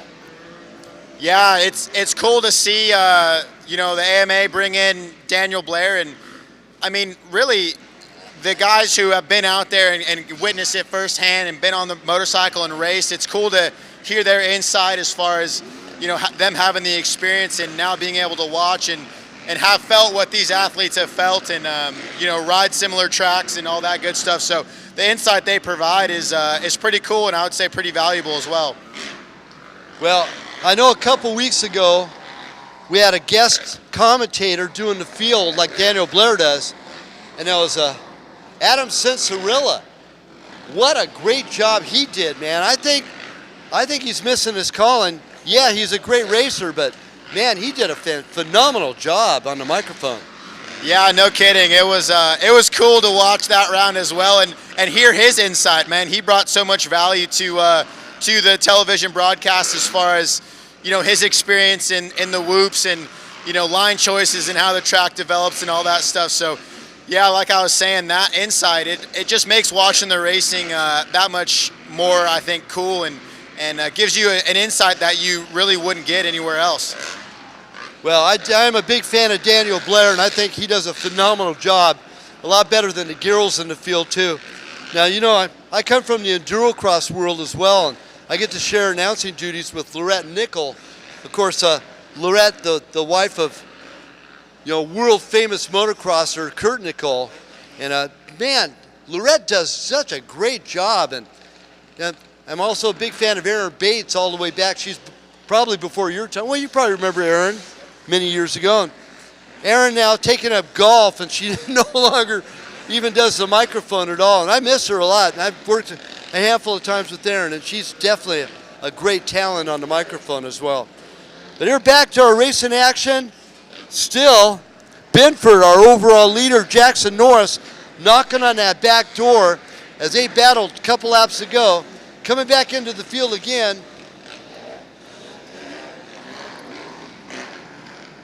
still Benford, and we're looking at a 14-second gap between first and second between Ryland Benford, 654, and Jackson Norris, number 241. Of course, the fly, there's Benford, our leader. Wow, he almost cleared that double-double into a triple. I'd say he's probably on the gas. What do you think, Michael? Yeah, no doubt. It's cool to see him, start off the race and not, have that desire to rush things. Jackson was out front and it seemed like he was gonna, take this thing home, but Ryland, kept his calm and stayed right on him, and it seems like he's been running pretty consistent lap times this whole race, and he's got the endurance to go the distance. Now another rider on the move right now, Jackson Tully, number 110. He's from Victorville, California. Jackson all the way back in 10th spot a couple laps ago. He's up to 4th, knocking on the back door of WORCS Racing's own Austin Wallace. Now Austin, number 322, he is currently 32 seconds behind our overall leader in class. Tully is all over Wallace with 1.8 seconds. So, man, it's a good battle for third place going on right there. Yeah, no doubt. And kind of like I was saying earlier, from personal experience, it's interesting. These races are long, and it's easy to have that tendency. You get a bad start to feel like you need to rush things when so much can happen with the racing being so long. And if you just kind of keep your cool and find a groove and work into the race, people will have a mistake or a crash, and things will kind of come to you. So it's pretty cool to see Jackson get this job done and come through the pack like that. Now, Jay Campy was in 3rd place earlier on in our first couple of laps. He's now back up to 4th. He just got by Jackson Tully in his last lap. So, actually, Tully started on a row behind, so by adjusted time. So now we're coming into some adjusted timing here.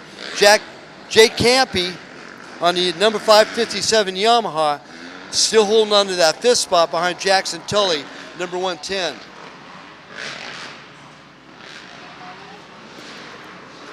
Hang in there, Jackson. Looks like the race is getting to him.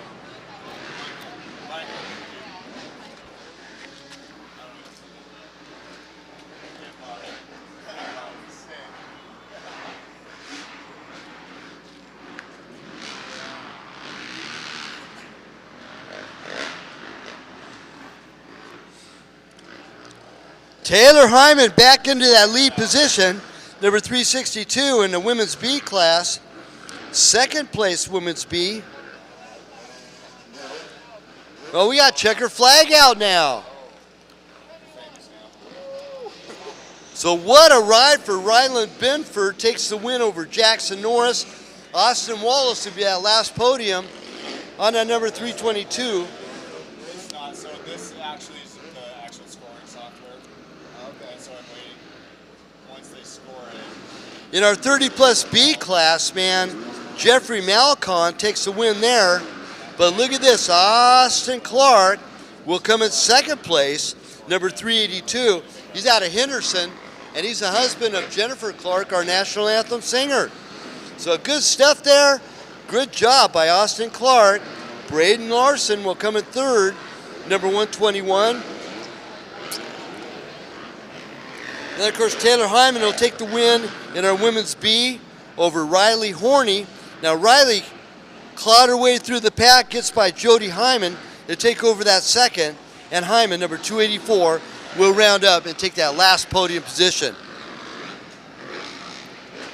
So this is a complete of race number 3. We are on to race number 4.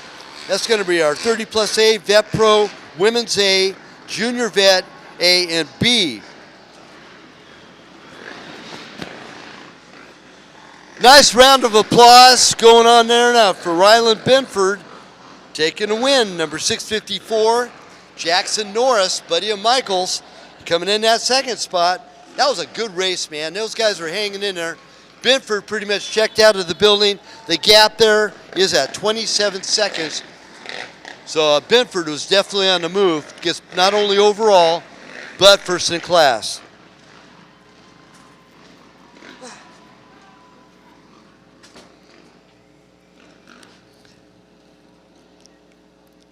So in our Vet Pro class coming up now, hailing from Denver, Colorado, long-standing WORCS competitor Brandon Duvall. Out of Hemet, California, out of the Gainslinger group, number 65, the 30-year-old new to the vet class, Cameron Brzezinski. And out of Menifee, California, three-time WORCS champion, many-time Baja champion, and our current point leader in the Vet Pro class, number 32, on the Precision Concepts Chaparral Motorsports Factory Kawasaki, Robbie Bell. In our 30 plus A, hailing out of Lucerne Valley, California, he's a 42-year-old, number 108, Billy Lavorsi. Out of Havasu, 43 years young, number 160, Husqvarna mounted Nicholas Lyon. Out of Vegas, right down the street here, number 255, he's 40 years young, Matthew Gosnell. Out of Hurricane, Utah, 32 years young, number 279, it's Brett Liange, I believe it's pronounced. Jason Miller, number 339, out of Vegas. Sonny Morocco, out of Queen Creek, Arizona, 530. Cameron Welsh, out of Hesperia, California, 572. Matt Canepa, he's been doing Pro-Ams, qualifying for those, making podium as well, 855 out of Vegas. And Jimmy Lavorsi out of Abilene, Texas, number 1829. And the winningest multi-class WORCS racing champion of all time. We'll be seeing him a little bit later today on an ATV and on a side-by-side tomorrow. The number 549, it's Bo Barron. In our women's A class, hailing out of Henderson, Nevada, number 576, Piper Coons Carver. Out of Riverside, California, the 16-year-old youngster, number 510, we call her the KK, it's Michaela Nielsen. Out of Maricopa, Arizona, another teenager at 17, number 412, Catalina Springstro. And out of Fallbrook, California, the 404, the 21-year-old, it's Maddie Weber. And the Bug out of Nephi, Utah, 23 years young, number 200, it's Riley Bryan. In our Junior Vet A, out of North Las Vegas, number 186, 34 years of age, Tony Esposito. Out of Havasu, number 208, it's Ryan Means. And out of Kensington, California, number 239, Hayden Flores. In our Junior Vet B class, out of Etiwanda, California, 36 years of age, number 421, it's Braden Larson. Running back-to-back races. And again, the husband of Jennifer Clark, our national anthem singer, number 382, it's Austin Clark. And out of Scottsdale, Arizona, number 585, 36 years young, it's Chad Taylor. In our 40 plus B class, oh, that's race number 5. Okay, we're done with race number 4. They are all off and running. I heard a start, so we are underway. Here, race number 4. 30 plus A, Vet Pro, Women's A, and Junior Vet A and B.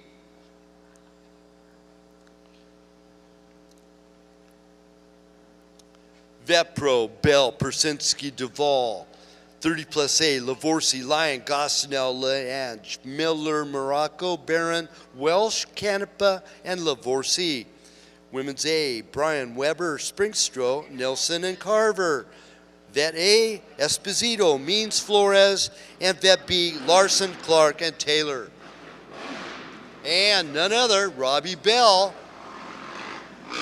leads out Brandon Duvall and Brzezinski in that third spot as they come across. That's our Vet Pros in the lead.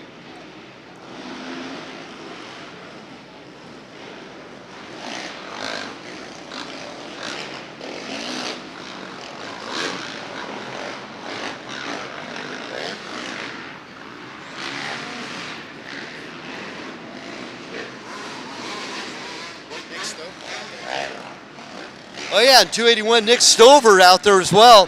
He's a late sign-up. Nick Stover out of the Three Brothers Kilmartin KTM Husqvarna Gas racing team. So actually he did really good. He got second there in Taft behind Robbie Bell.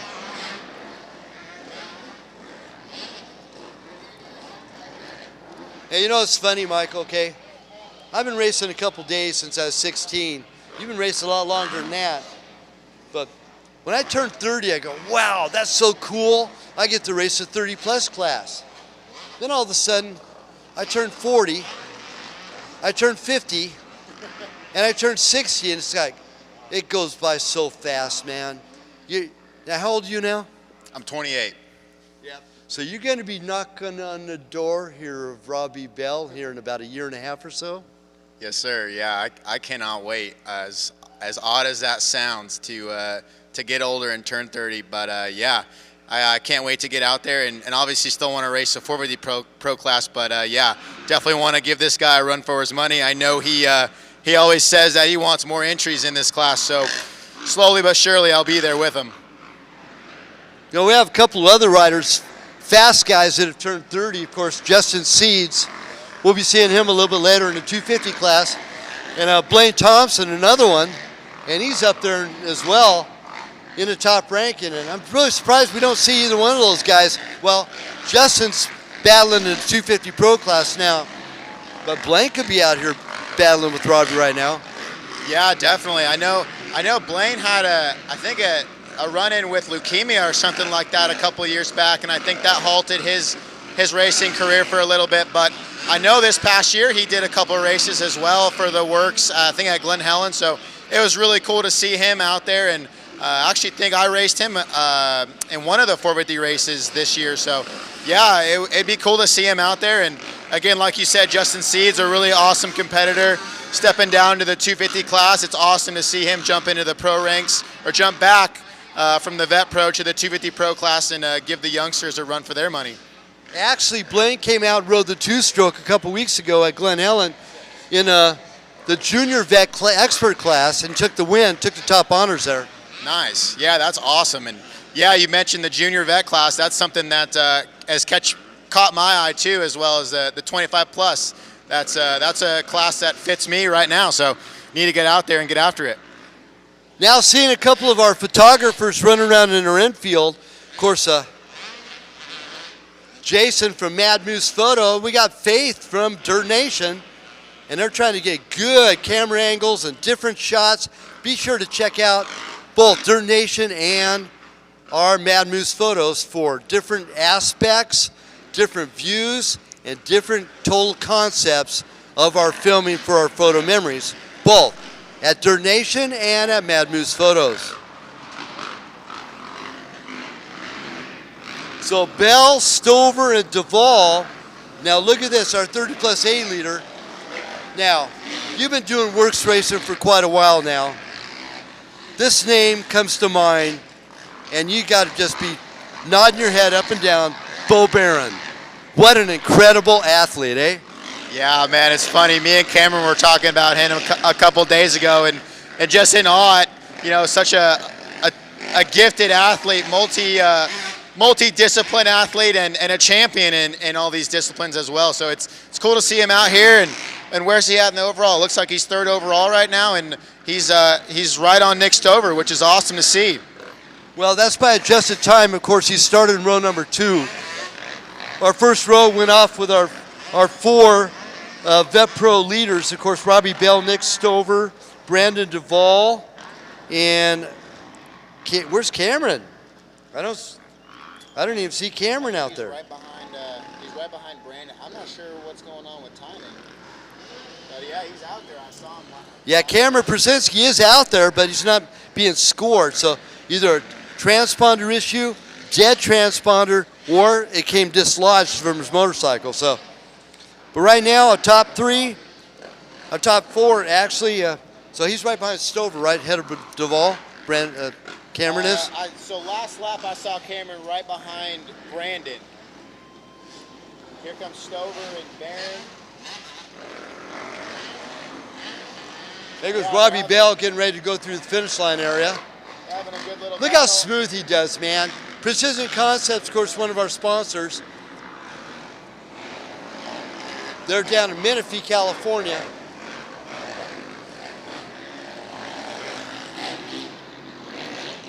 Yeah, there's Cameron. Just made the pass on Brandon. Cameron Przezinski just got by Brandon Duvall. Of course, Brandon Duvall, he's been racing WORCS Series since inception. He raced the very first year.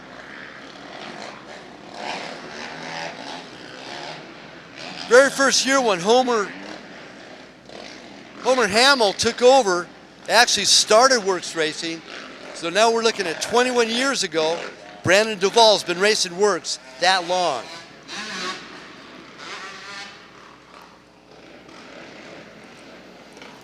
Now our third place in our 30 plus A, Matt Canepa, right behind Matt Gosnell. Then our leader there in our 30 plus A class, of course, Bo Barron in third place overall by adjusted time.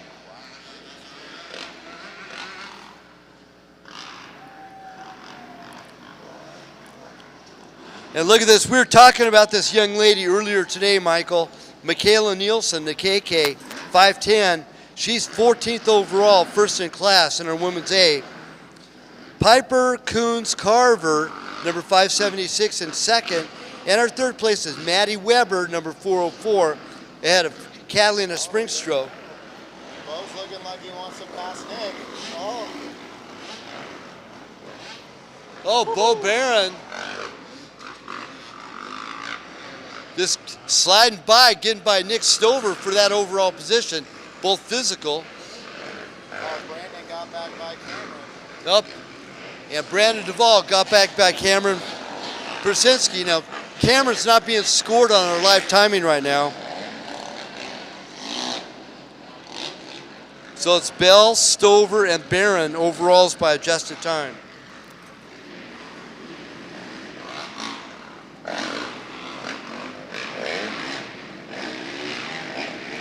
Now, what a good ride by Piper Coons Carver, 576. Now, she's out of Henderson. She's only 15 years of age on that 576J and currently in third place in her women's A.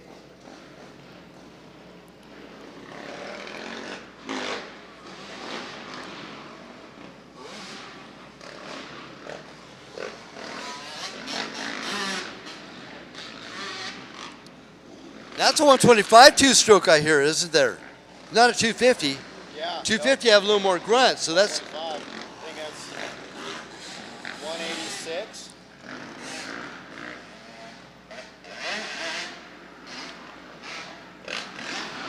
Oh, no. That's Piper Coon. No? Oh, right here, Tony Esposito. Oh, that's Tony Esposito. Now, by the way, Tony Esposito is son of Shane Esposito, many-time Baja champion. It's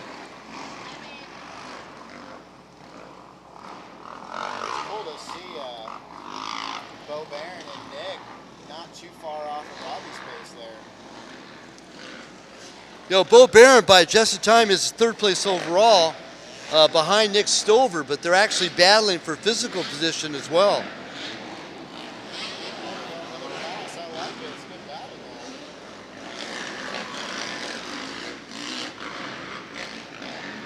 We got to go ahead and make first call for race number 5, our 40 plus, 50 plus, and open A. 40 plus, 50 plus, 50 plus A and B and open A. Race number 5, first call for 10 o'clock. Man, it's going to be a long day, 26.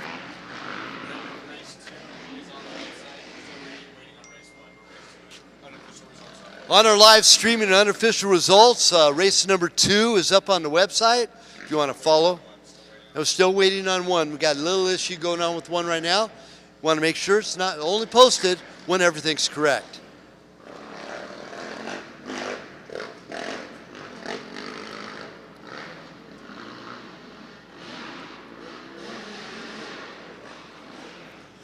Now here comes Tony Esposito now. He's on the gas on that 125. Yeah, you know, Michael, you got to love the sound of a 125, eh? Oh, absolutely, and they're a treat to ride, man. you just hold that thing wide open and use that clutch to your advantage. And what a beautiful sounding machine. You know, I still ride two strokes. As a matter of fact, I have an older YZ 400 and a YZ 250 and a YZ 125. Nice. Yeah, those are awesome bikes, and one I'd encourage you to keep in your garage. That's for sure. Well, I'm getting ready to send a barrel over to a good friend of mine, and I'm sure you heard of this guy, Terry Varner. You let Terry do some gouging, and we'll make that thing a lot of fun.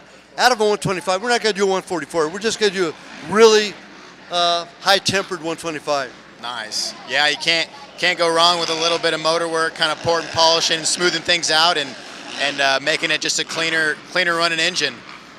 I've been friends with Terry Varner for over 40 years now, and seen some of the best that's come out of his garage, that's for sure. Robbie Bell, Bo Barron now. Bo Barron now slides into the second spot by adjusted time. And did he get by Nick Stover on that last lap? Is he by him now? Yeah. Physically. Yep. So Nick Stover now drops back to third, number 281, after Bo Barron 549. And Matt Gosnell, man, he's on the move as well. He's fourth overall. Matt Canepa, Billy Lavorsi, and Kyle Tishner round up our top five in our Vet 30 plus A class. Duvall holding on to that third position in Vet Pro. And Hayden Flores, our junior Vet A leader. Now Hayden made podium there in Taft, so he's destined to do the same thing here in our round number 5 at the Orleans, number 239. He's in 9th overall. The KK now moving up to 10th overall. Actually, she's going to be moving farther by adjusted time, coming in second now. Yeah, there's Bo and there's Nick. So now Bo Barron's coming from row number 2. Coming on the inside as he exits the stadium. That's a good dice for physical between Bo Barron and Nick Stover. Now Barron, by adjusted time, puts him in the second spot.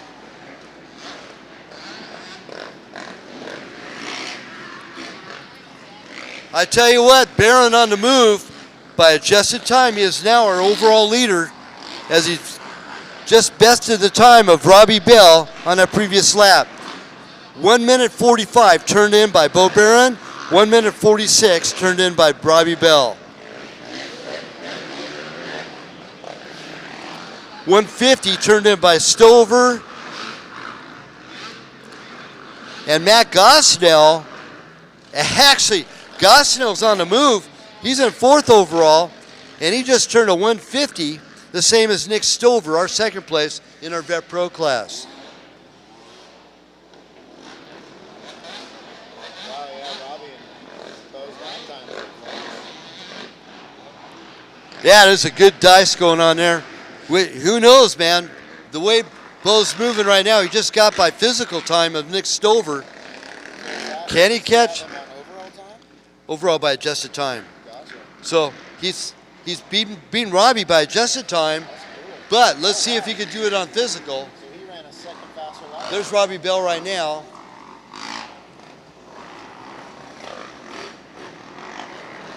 Oh.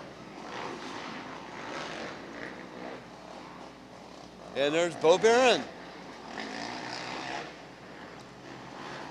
Now, Bo's one of those riders, you take a look at his style, he doesn't really look like he's going that fast because he's so smooth.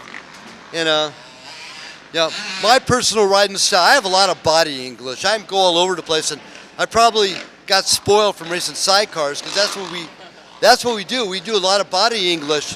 But Bo Barron, hardly any body English at all. He does the same thing with an ATV. But his style suits it perfectly, man, because he is so smooth and so fast. Yeah, no kidding. It's a pleasure to watch, that's for sure. And you have to think the body is being very efficient in that space, not moving around a ton, and he's able to get the job done carrying a bunch of roll speed. And it's cool to see him leading this thing overall. It actually looks like Robbie took it back a little bit. Oh, wow, yeah, ran a faster lap. He's running a 144 right now over Bo's 147. But, yeah, it's cool to see, no doubt. Nick Stover still hanging into that third spot with a 149. Another 149 though is Matt Gosnell in our 30 plus A. Now he's second place behind Barron for that Vet A class.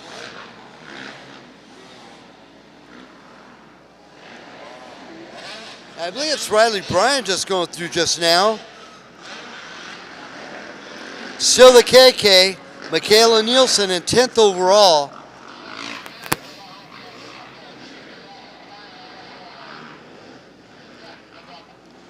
Now moving into second place in our junior vet B class, Austin Clark.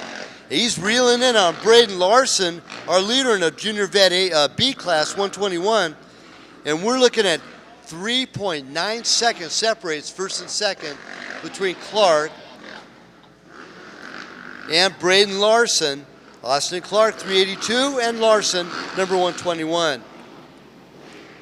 Now, Tony Esposito on the 125, he's storming, man. He's holding on to that second spot, number 186. He's the 13th overall on that 125 YZ.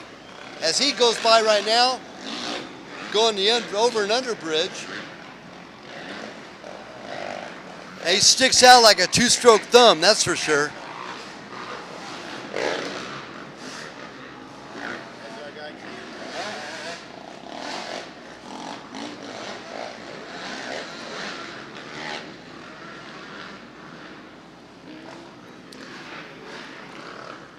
Now Ryan Means in that third spot, and in our junior vet A class. Means, of course, the son of Philip Means, many time WORCS competitor. They're both out of Havasu. And Means is number 208, and he's in that third spot behind.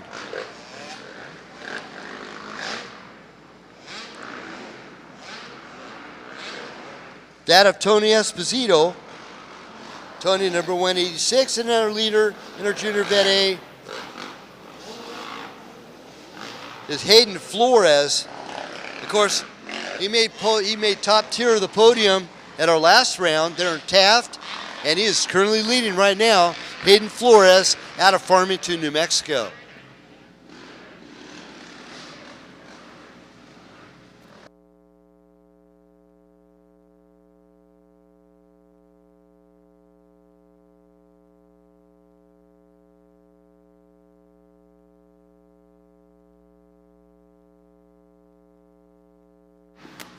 We need to make last call for race number 5, our 40 plus B, 50 plus A and B, and open A. Race number 5, last call to staging for our 10 o'clock race. That's 10 minutes off. You should have been there 10 minutes ago. Again, all racers, you need to be at the staging area 10 minutes or 20 minutes before the start of your race. And Darren Walworth will not be waiting for everybody, so when it's time, that green flag's gonna fly and the race is gonna be underway. So if you're not staging 20 minutes prior, you could possibly lose a good gate pick on that staging area. Somehow or another, those cameras. Okay. Okay.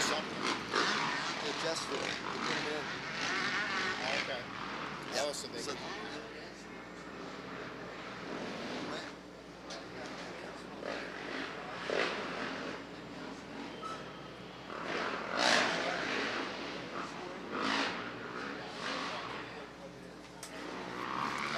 So now back on our live timing, Cameron Brzezinski is in our third spot. He's a teammate of Michael Del Fonte with me right now, and he's running third in our Vet Pro class, number 65. Now he's out of Temecula, isn't he? Yep, Temecula. Of course, we'll be seeing his wife racing a little bit later today, Carissa. And she did really good last week. Man, there's a lot of racing going on this weekend, man. Right now, as we're speaking, it's the Silver State 300. That's out there in Primm. And then we got SRA Grand Prix happening tomorrow down there at Glen Helen. We have the Roanoke's reunion. That's happening. Is that today and tomorrow or just tomorrow? No, I'm not too sure. Not sure either. Scott Burnworth's putting that on. Or Scott, former factory Suzuki racer for many years. Matt Canepa now into that second spot in our 30 plus 8 behind Bo Barron. Matt Canepa took top honors in the 30 plus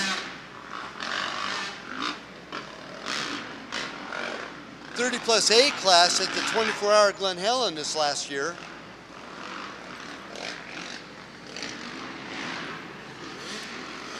And he made podium in the Pro-Am as well.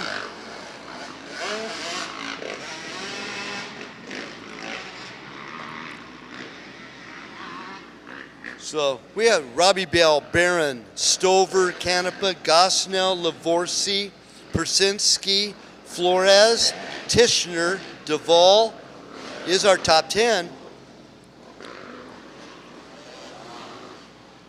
Okay, last call, race number 5. It's our 40 plus B or 50 plus A and B and Open A. Race number 5, last call to stage.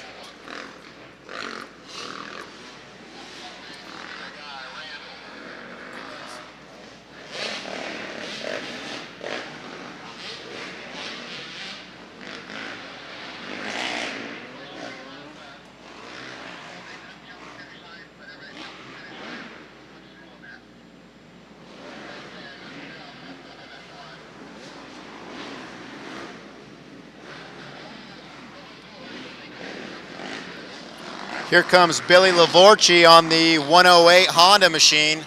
Right behind him, Cameron Przinski, Gainslinger Factory Racing on that 65.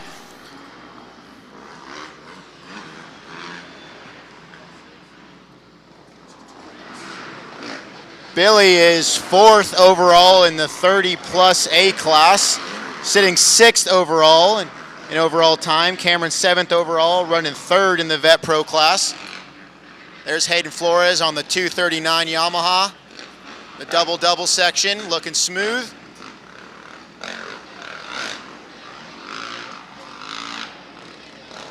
Track seems to be drying up a little bit. Looks like providing these guys a little bit more traction than earlier this morning. Doesn't seem to be as slick.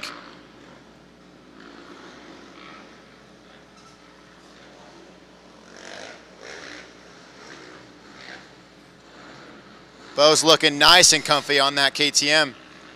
There's Nick Stover on the 281 machine.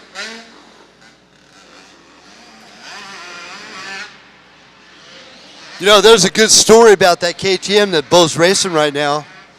2021, he was the raffle drawn for 6 races or more competitor, and he won the KTM last year. So that's where that KTM came from. It's from WORCS Racing and KTM USA. Pretty cool.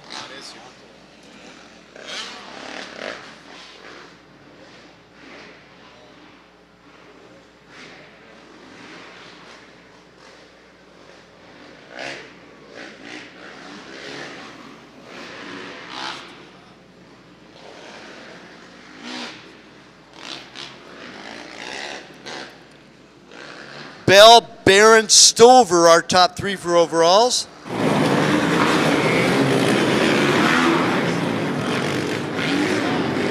Last lap goon ride going on with Robbie Bell. Oh, this is fun. Oh, he's having fun with it. Oh, this is beautiful. Look at it. Let's get it from now. Oh, pitch it sideways. Nice job, Robbie Bell. Look at it. Yeah, baby. Let's shake it, shake it. Yeah. All over the place. Robbie Bell takes the win. That was so cool. Robbie, 3-time WORCS Racing champion, many-time Baja champion, a champion for the SoCal AMA Motocross Series. And look at this, man. Tony Esposito twisting the guts out of 125, coming in second. in our junior vet A class. So what a great ride by Esposito.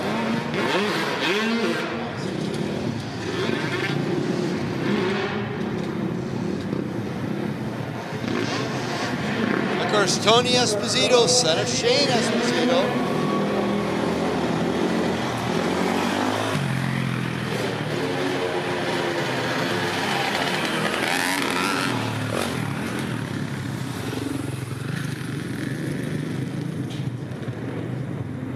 Okay, I'm going to pass the microphone over to my bud over here, Michael Del Fonte. He's going to do roster here for race number 5. Not quite as long as some of the other ones, but we'll be right back. Michael, take it away, brother. Thanks, Chris. All righty, we got race number 5 coming up. We're looking at 40 plus B, 50 plus A, 50 plus B, and Open A. Starting off in the Open A class, looks like on the 981 machine out of Peoria, Arizona. Russell Connor out of Fallon, Nevada. 953 Carson Rigney out of Mesa, Arizona on the Yamaha machine. 821 Noah Devine. We have the 681 Tyler Jones out of Henderson, Nevada on the Gas. 660 is Max Shapiro out of Livermore, California on the Husqvarna. We got the 623 machine, Dayton Smith on the Kawasaki, residing out of Henderson, Nevada. The 553 machine of Seth Johnson, also a Valley Center local on the Yamaha, a buddy of mine as well. And Jackson Norris is, I'm looking forward to seeing him out there as well. He's new to this series. We got the 452 of Zach Gosnell out of Las Vegas on the KTM. The 386 of Nathan Tyler out of Henderson, Nevada. The 225 of Hunter Guboa out of Lake Havasu, Arizona.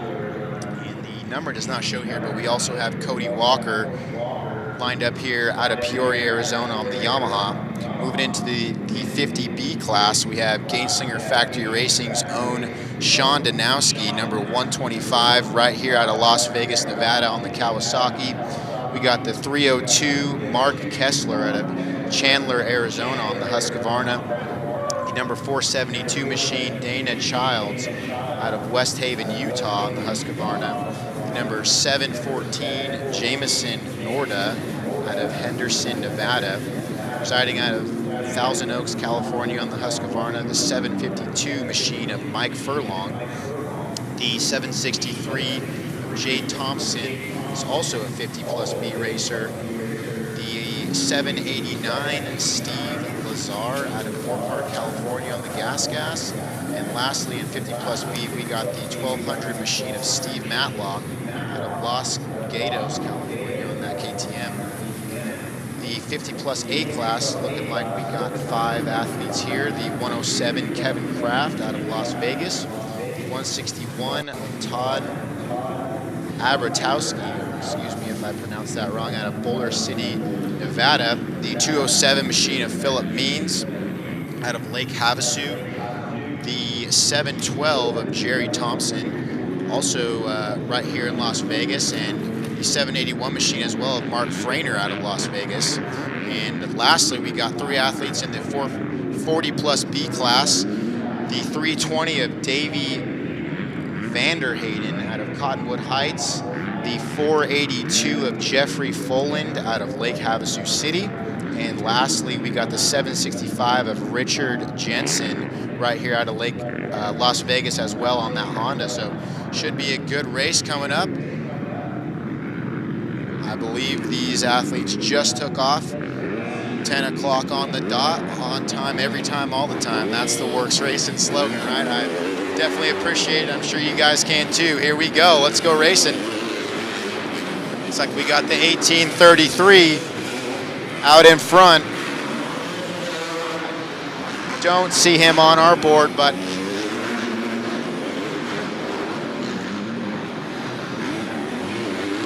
oh, following that, I believe that's Seth Johnson on the 553. Athlete goes down, pushes the front coming out of the bridge. 3rd place on the gas. Track seems a little slick. These athletes are finding the the limits of the tires, that's for sure. First time on the track today.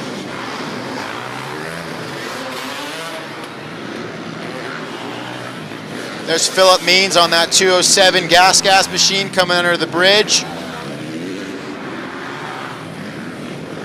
Following that, the 712 of Jerry Thompson. The 161 machine of Todd Abertowski. Oh, we got a little pile up before the scoring chute.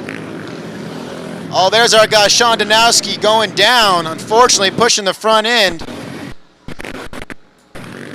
Getting up quickly. You got this, Sean. Keep going, buddy.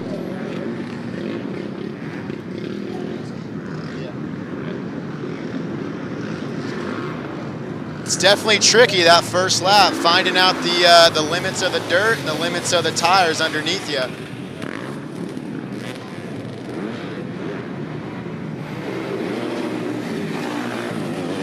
Here we go, open A coming in.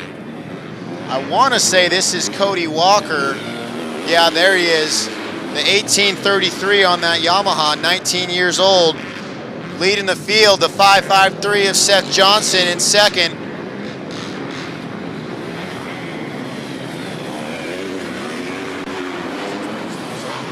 .7 seconds back. In third position, we got Tyler Jones on the 681 gas. A good group of riders coming through in that double section. Having a good battle here. Looks like Max Shapiro's in that one. The 452 of Zach Gosnell. 623 of Dade Smith, all in that group. It's a 386, 225 having a good little battle.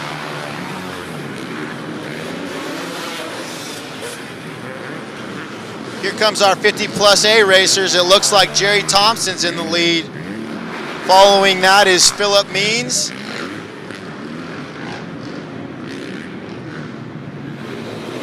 The 161 of Todd Abertowski's in that battle too. A good little group going on right now. All for that #1 spot. We got a battle. Nice. Oh, Philip stole his bike. Get back going.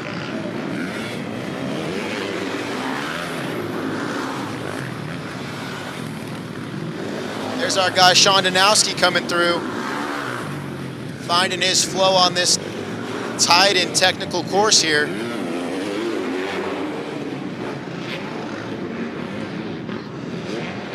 There's our open A leader, already coming through, catching some lap traffic on lap 3.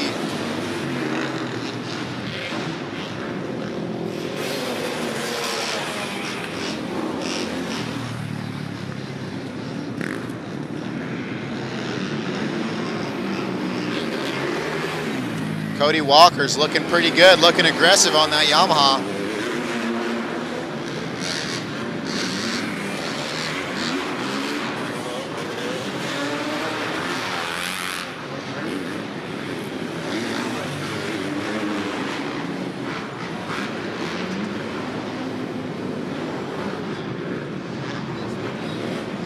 There's Max Shapiro on the 660, Husqvarna coming through. He is sitting 6th overall in that open A class. Good story about Max Shapiro. Max is only 15 years young. He's already 6'2", but he's made like 6 Pro-Am qualifiers in a row now. So pretty cool for 15 years of age and qualifying for that Pro-Am. We'll be seeing him a little bit later today. He's currently in at Open C. We'll be seeing him do our Pro qualifier a little bit later. In fact, what race is that Pro qualifier? Pro-Am qualifier, I should say. Yeah, it's at 250 today. That's along with Women's Pro, 450, 250, and 125A, along with Women's Pro. Now that's usually mix it up with some of the Bs, but we will not have any Bs in that Pro-Am qualifier. So it's a top 20. We'll have the option of being able to go directly to our Pro race a little bit later today at 8:10 tonight. That'll be the part of the night show. Will be our pros, both the 450, 250, and Pro-Am, and after that will be our Pro and Pro-Am ATVs. Still Walker, Johnson, and Jones, our top three. They're in the Open A. Our 50 plus A leader, Mark Frainer, number 781 and 12th overall. Second place, 50 plus A, Jerry Thompson, right here from Vegas, number 712. Third place, Todd Dabrowski. Todd Dabrowski is number 161, and he's at 17th overall. And then our top 40 plus B rider, Jeffrey Folan, out of Havasu, number 482. He's in 13th overall. That battle still continues between Walker and Johnson. 7.8 seconds separates those first two.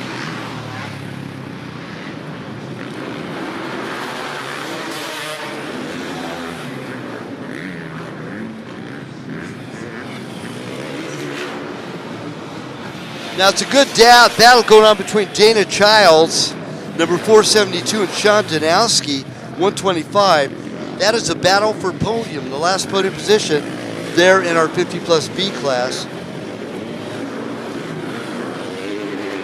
Steve Lazar, Mark Kessler, and then Dana Childs, our top three in our 50 plus B class.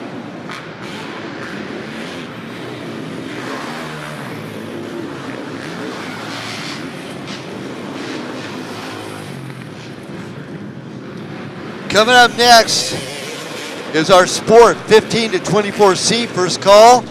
Sport 15 to 24C first call.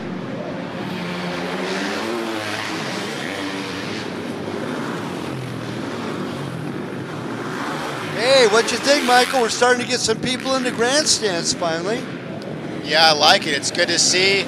Oh, there we go. I see Team Gainslinger down there in that front row waving. And yeah, all you guys, it's cool to see you out here. And let's go racing. It's been a great day so far, and it's only shaping up to be better and better. Yeah, we're still in the early motions of this day. It's going to go on till about 10 o'clock tonight with all the 26 different racing events we're covering. Right now, here we are in a 40 plus B, 50 plus A and B, and Open A. And this is only race number 5 out of 26. We only have 21 more to go. Again, coming up next is our Sport 1524C. That'll be second call to stage for race number 6.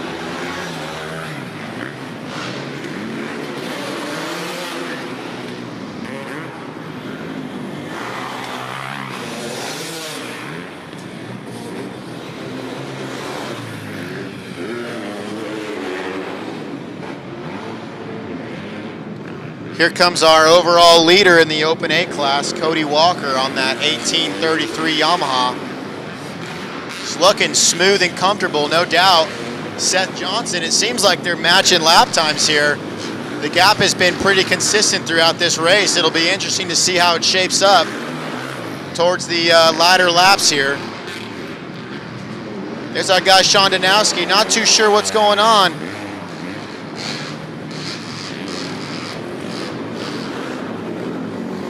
Hopefully he's all good. We got a good group of riders coming through. It looks like they're all the similar plates. So that looks like a battle going on for the 50 plus A class. The 207, 161.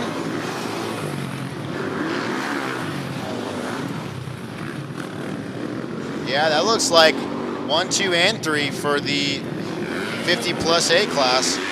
Good battle there. Yeah, Philip Means, Todd Abertowski's second and third right on each other. It's good to see the battle going on. Yeah, less than a second separates the two riders. Well, look at this on the move right now. Max Shapiro in 4th overall. He's in 4th in class in our Open A's, number 660. So it's Walker, Johnson, Tyler Jones, and then Max Shapiro. So he's moving up through the field.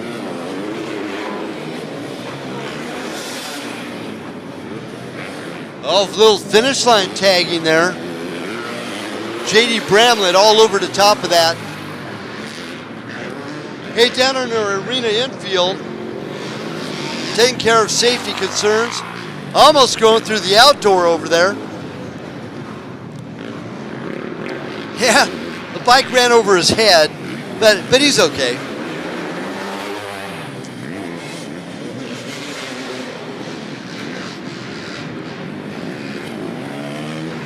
I remember when I first started racing, you know, used to be the Bell RT was the open face helmet, and you wear Jaffa. Good old fashioned Jaffa back in the day. And then all of a sudden the Bell Star came out, and I just started racing. I go, you know what, I'm gonna get the regular Star with the little window. My goggles didn't even fit in that little window. Then I got the Bell 120 and the goggles fit in, and then I got the Bell Moto Star that changed things all together, and got a KRW, and then I had about 7 or 8 Arai helmets, and then I've been running, then a couple of Malcolm Smith racing helmets, MSRs, and I've been running back to Bells ever since with a Bell Moto 10. So pretty cool. I love my Bell helmets. They're great stuff. They need to be one of our sponsors for our work series for sure. What kind of helmet do you wear, Michael? I'm also running the Bell Moto 10 spherical. It's an awesome helmet. I've been running Bell for quite a few years, and I ran the Moto 9 Flex for a while. And once the new 10 came out, it was sooner rather than later that I wanted to get my hands on that thing. That thing's a great helmet. What kind of boots do you run? Right now, I've been running CD boots for quite a few years now. I think I started running those in 2014. Yeah, I've been a Tech 8 and a Tech 10 guy for the last 10 years now, and of course racing sidecars. I don't wear out my boots as much as you guys skidding your shoe along the ground. Yeah, you and your sidecars, man. I absolutely love hearing about it, and yeah, yesterday you showed me those pictures. It was cool to see, man. Yep, one of my favorite sayings by Monty Python. Now for something completely different. That's exactly what it is, you know. Anyway, and talking about something completely different, what about this pit racing action, right? Yeah, I'll be honest. I've heard about it, but I haven't seen it yet, and I'm quite excited to watch it today and see the battling that's been going on. How has it been so far? It's been really good, but this event we don't have time because it's such a tight schedule for doing pit racing. Oh yeah. Oh, it's on the very last before we go to ATVs. Very cool. One of them we had like 21 entries for our pit racing. Most of the time it hovers right around a dozen, but that's pretty wild. Some of the adult, schoolboy, and youth pit racing that's going on. Of course, you had your own little pit race going on yesterday. Yeah, it's funny you bring that up. I was just thinking as you were saying that, I'd highly encourage you guys to wear knee pads, no doubt. Oh yeah. Oh yeah. Hey, now, we are not going to have WORCS Kids. That's what we're not going to have today.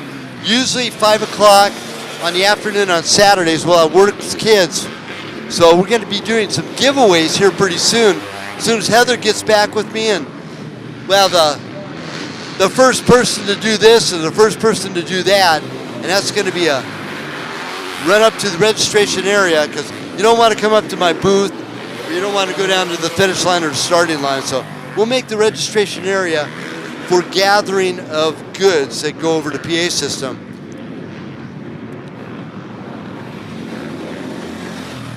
And back to racing here, racing number 5, Walker, Johnson, and Jones. Top 3 in open A's. 50 plus A, Mark Feiner. Mark Feiner is number 781. Our top 40 plus B's, Volan, Jensen, and Vanderhayden.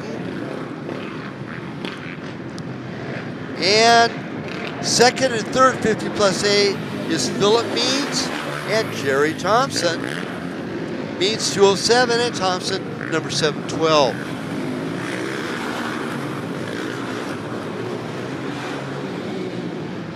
Now we do have quite a few amount of refreshments available up on our third level here at the Orleans Arena. There's an adult beverage booth there as well, along with hamburgers and hot dogs and nachos and all sorts of greasy stuff you might want to partake, along with soft drinks and water and ice cold drinks over there on the third level.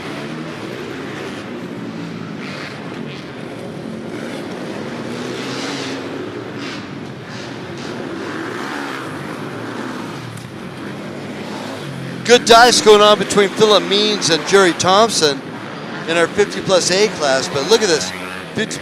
Mark Frainer, man, he is smoking on the gas, and he is looking at 8th place overall by adjusted time. Cody Walker just exiting the arena just now. Now Walker just turning 10 laps. Look at the gap he has over second. It's well over 10 seconds. As Seth Johnson trying to hang on the number 553 on the Yamaha. It's now stretched to 9.6 seconds, separates first and second overalls.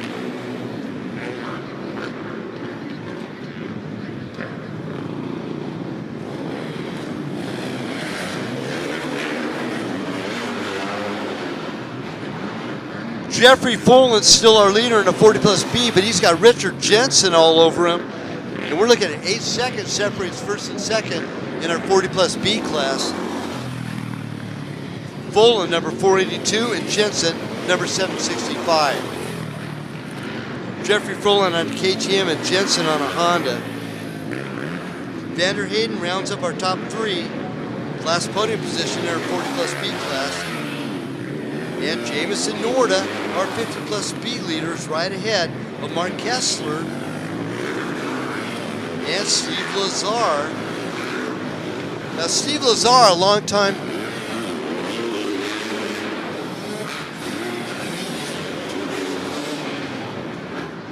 still got issues with the posting official results of race number 1, but races 2 through 4 are unofficial on our live streaming.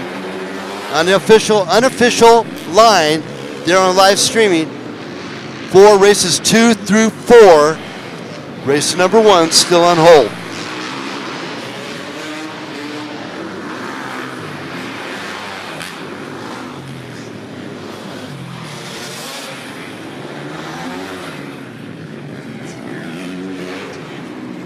Yep, our unofficial results are on a live race timing, not on the live streaming, but unofficial results, they are posted before they're hung.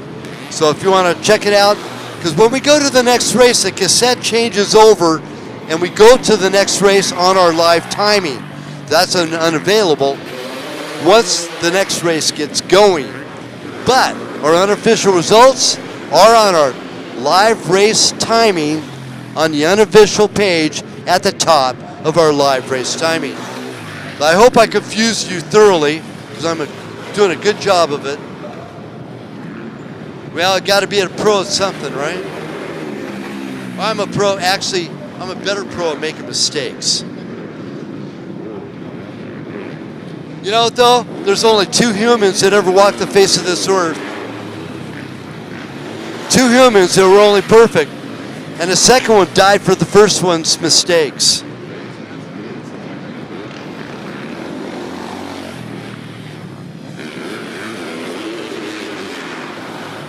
As you probably all know, oh, look at this dice coming in. Pair of Yamahas. That is our leaders, Walker and Johnson. And that is a battle for the lead, and they know it, man. They are all over each other. It was 9 seconds. Now it's down to about 1 second between first and second place.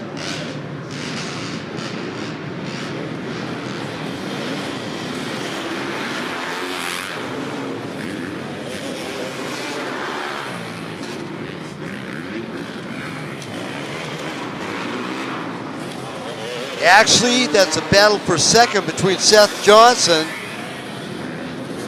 and Tyler Jones. But Cody Walker still leads the parade on to number 1234.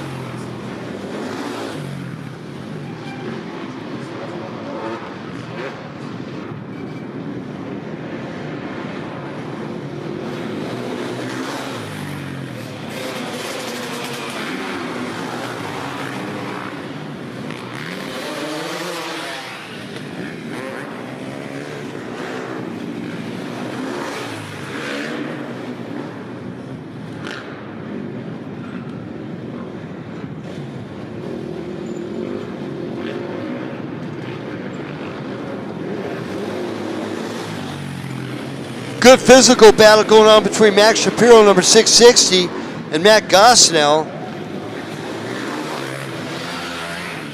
Zach Gosnell, number 452, in that fifth overall position by adjusted time.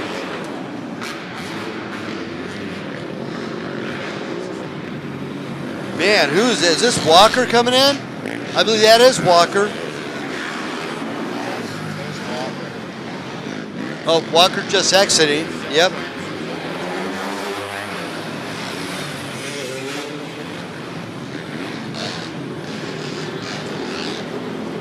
And then that was Walker just then. So Walker just exiting, getting a score. As Johnson behind him, 10 seconds separates first and second place with 13 laps in.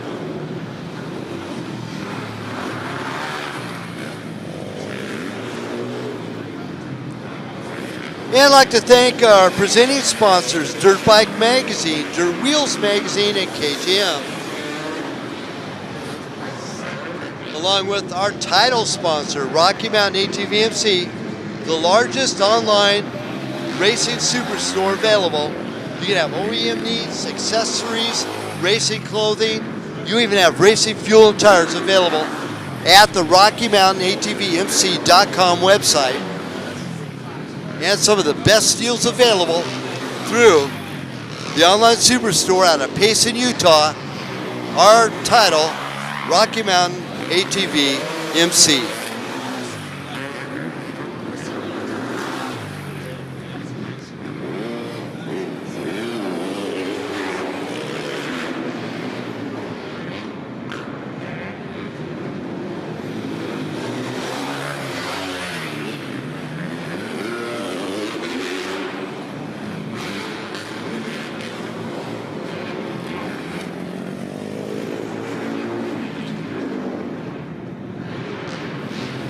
Another one of our 5 sponsors of our 2022 racing season here in WORCS, Moto Effects for your online media and helping with our streaming.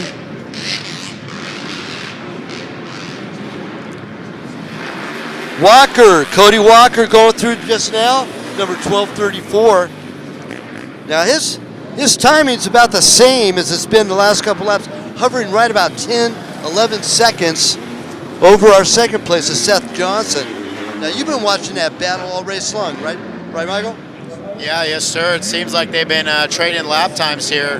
That last lap, they both mashed each other. 147.0 for Cody Walker and a 147.5. So they're right there, keeping that gap pretty consistent. It'd be cool to see if Seth can put a run here in these last couple laps. Actually, take that back. This is last lap. Checkered flag flies. So we'll see if Seth has anything for Cody on this last lap. You know, great jobs as well done by last podium position to Tyler Jones, number 681. Max Shapiro rounded up in 4th, number 660. Our top open A 50 plus A rider, Mark Frainer, 781. Second 50 plus A, Philip Means over Jerry Thompson. Means 207, Thompson 712. Our 50 plus B, Mark Kessler, 302, over Jamison Norda in second, number 714. And Steve Lazar rounds up our top 3 in our 50 plus Bs.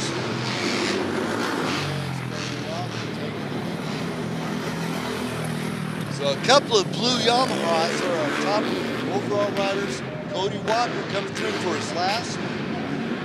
Great ride by Walker as he'll log 15 laps here at the Orleans Arena. Now we're coming up race number 6.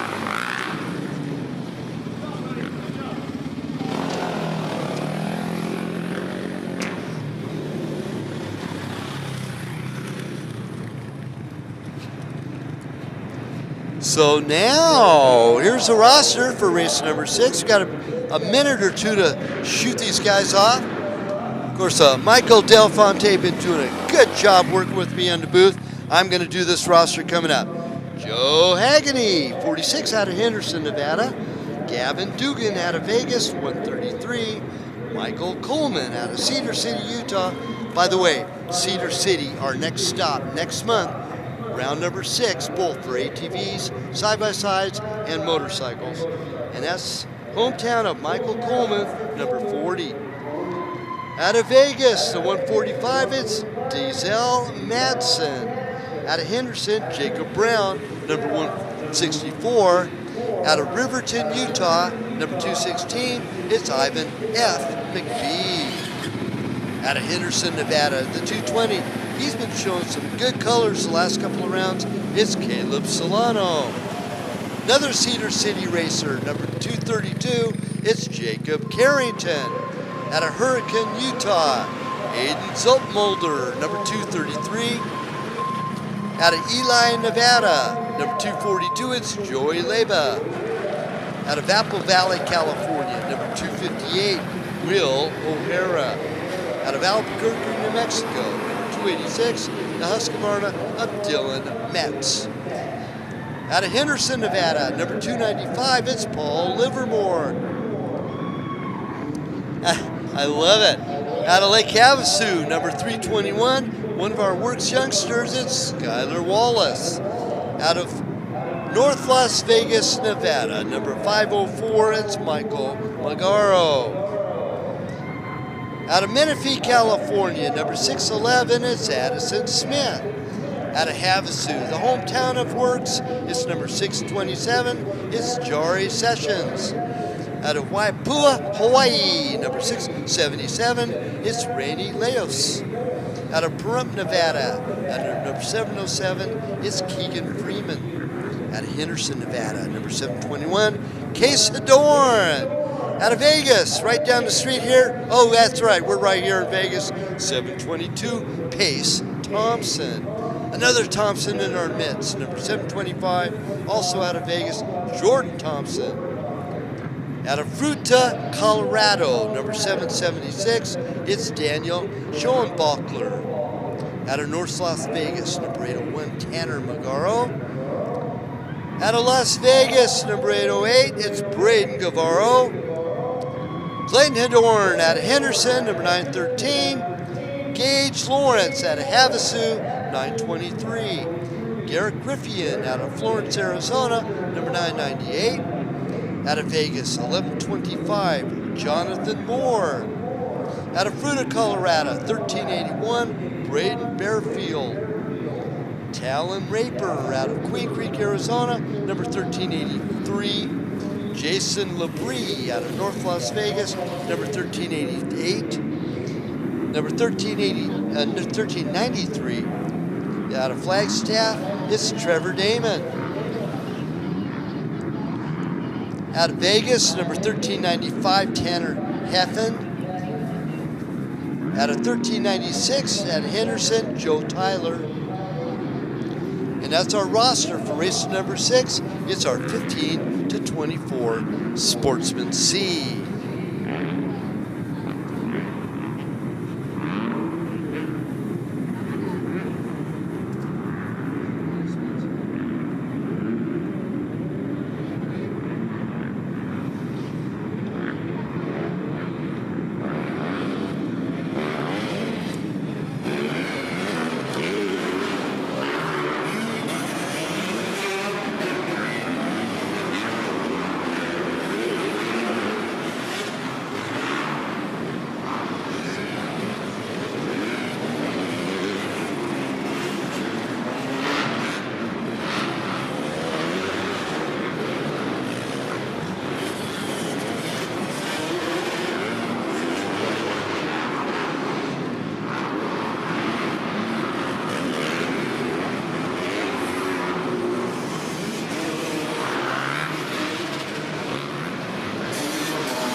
Joey Leyva, our leader, number 242.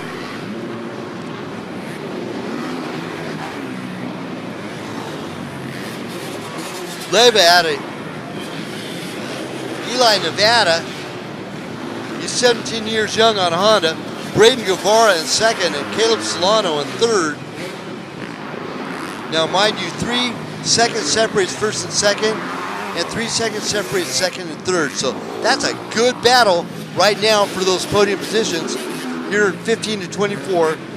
Sportsman C, race number 6.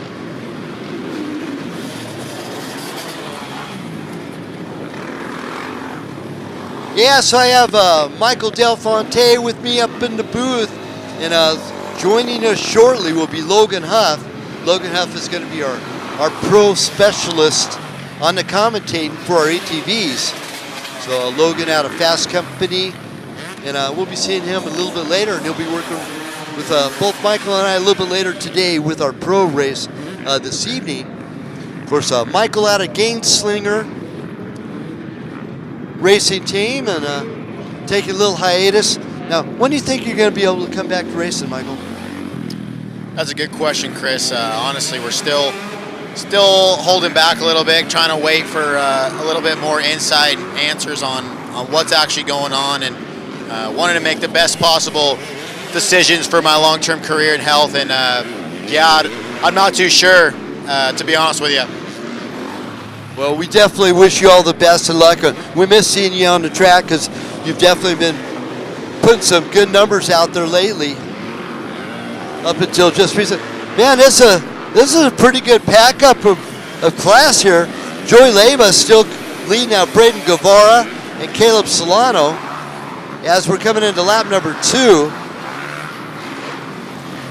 Leyva, number 242, Guevara, number 808. Solano now moves into second. Guevara takes over the lead. Leyva drops back to third. So these riders are going at it, switching every single lap. So Braden Guevara now 3 seconds ahead of Caleb Solano.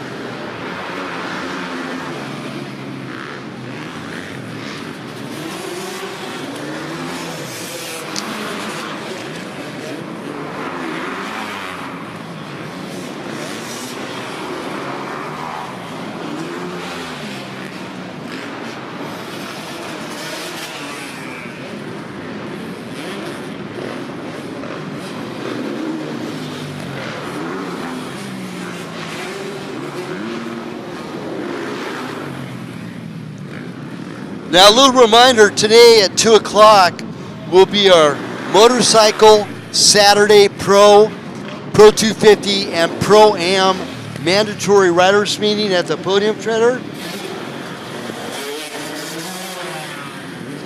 And our ATVs will be mandatory for our ATV and our Pro-Am. That'll be this afternoon at 2:10, also at the Podium Treader. So keep those numbers in mind. 2 o'clock for the Pro 450, Pro 250, and Pro-Am motorcycles, and 2:10 for the Pro and Pro-Am ATVs at the Podium Treader.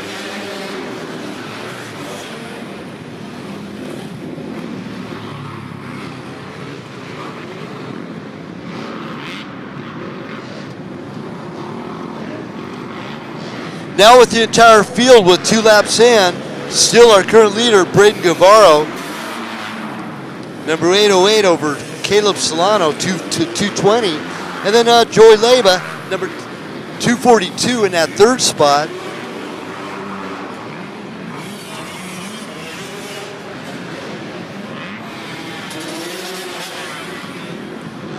Now Michael Coleman getting by Clayton Hadorn for that fourth spot. Coleman number 140, Hadorn number 913. So that's a good battle for fourth place right now, as Joey Leyva holds on to that third spot with 3 seconds behind second place. 5 seconds separates first to third between all 3 riders, Braden Guevara, Caleb Solano, and Joey Leyva.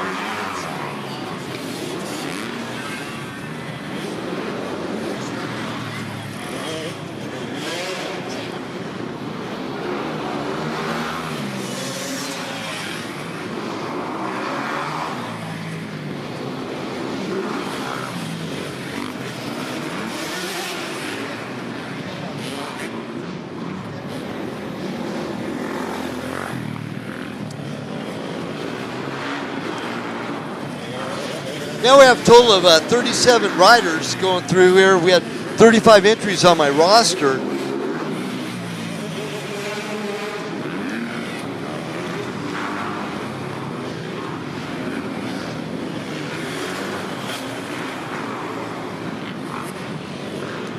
Top 10 goes as follows. Guevara, 808. Solano, 220. Third place, 242 of Leyva. 140, Coleman. Hadorn, 913. And 923 of Gage Lawrence, up to sixth place. Garrett Griffian, 998. Dylan Metz, 286. And Tanner Hafen, number 1398, up to ninth. And Ivan F. McBee rounds up our top 10, number 216. And finally, race 1 is now posted on our live results page, unofficial at the top. So our live results page, unofficial at the top, race number 1 through race number 4. Thank you.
Well, lots of cheering going on there in the midfield. Doing a great job, everybody. Brave Navarro still continues to lead this parade. Number 808 over Caleb Solano, 220. And Joy Leyva. Now, Leyva was leading. Drops all the way back to third, but he's still within the hunt on that last tier of the podium with 1.2 seconds behind Solano.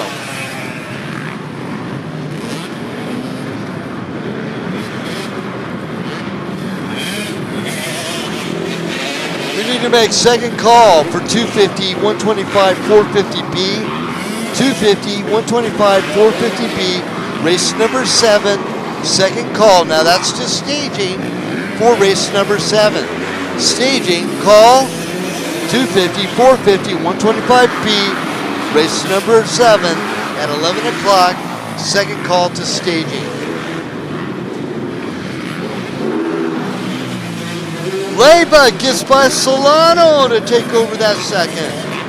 So Joey Leyba, 242, now moves into second, in by Caleb Solano out of Henderson, number 220, in for that third spot. Coleman hooked horn, round up our top 5.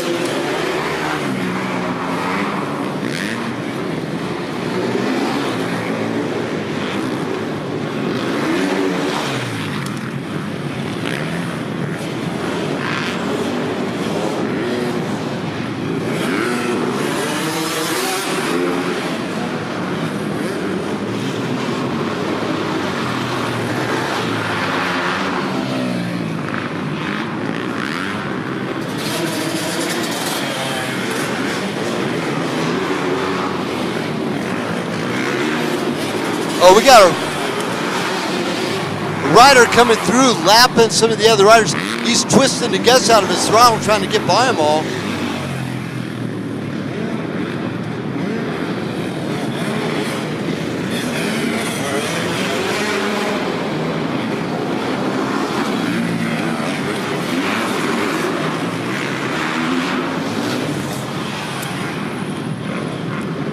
Now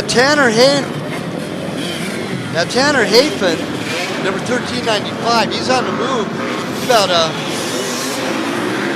7 seconds off of that last podium position that's currently held by Caleb Solano. Now Solano been going back and forth between Leyba and Guevara all the way up to second. Now he's back in third.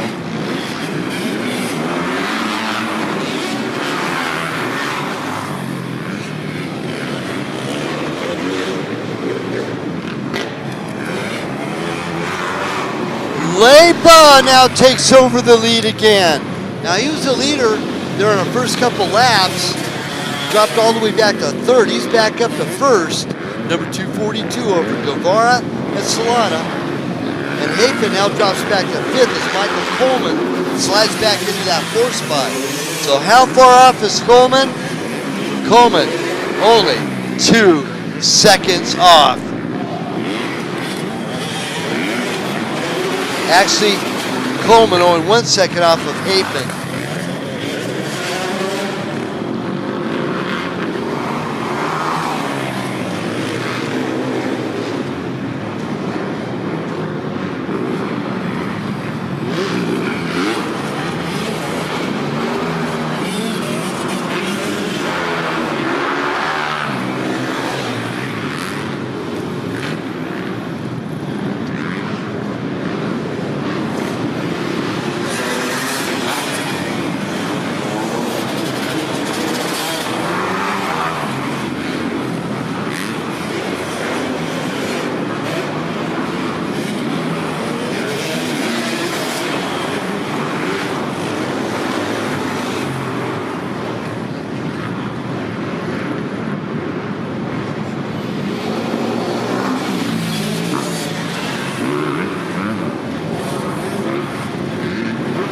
Wow, look at this pileup coming up into the tire.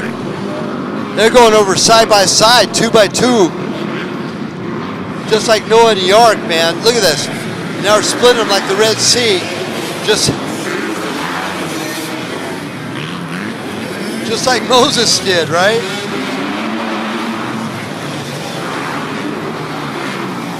A couple of biblical messages there for you. But Leyba, Guevara, and Solana are still our top 3. And they went through, man, there's only 4 seconds separates first to third place. They're all right there within striking distance with 8 laps in. Joey Leyba leads Brady Guevara and Caleb Solano.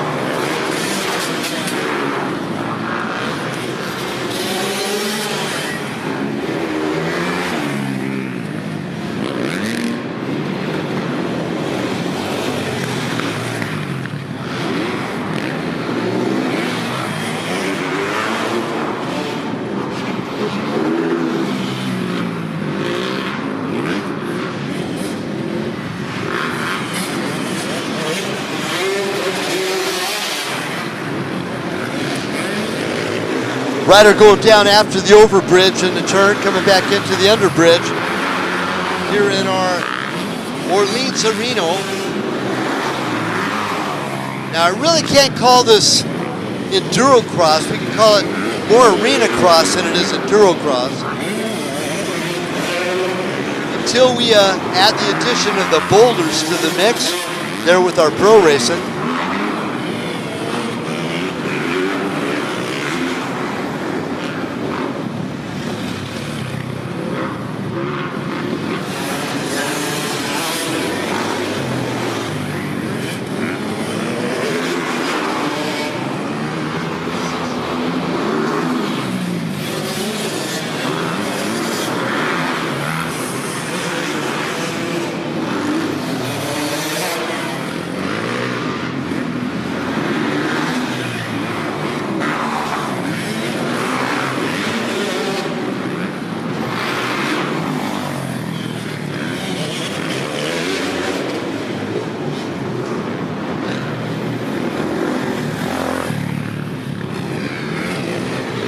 Of course, I'd like to remind everybody our title sponsor for our 2022 Rocky Mountain ATV MC series, none other than Rocky Mountain ATV MC, our presenting sponsors, Dirt Bike Magazine, Dirt Wheels Magazine, KTM, Husqvarna,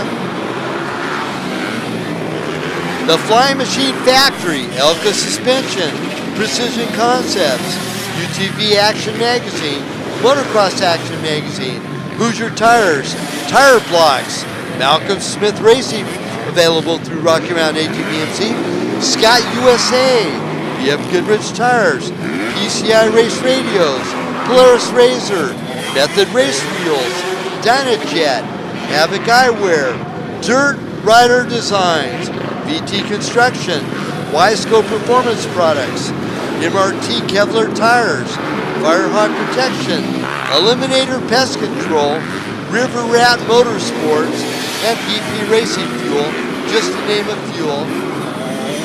On top of BC Clothing for your official commemorative WORCS Racing round number 5 of our WORCS Racing series right here at the Orleans.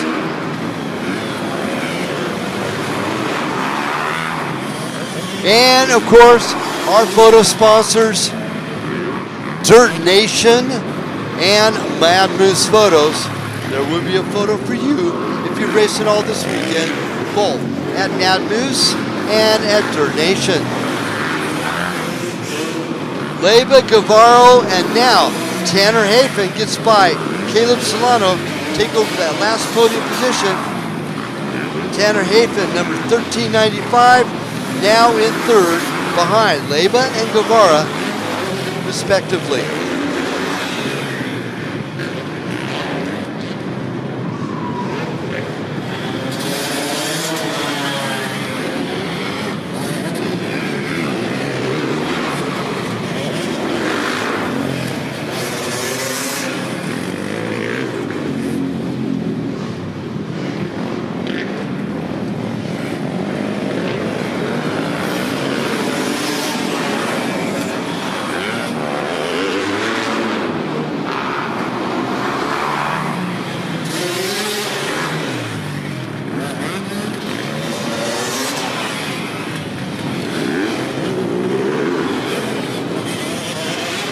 Now our next round will be going to Cedar City, Utah for the motorcycles.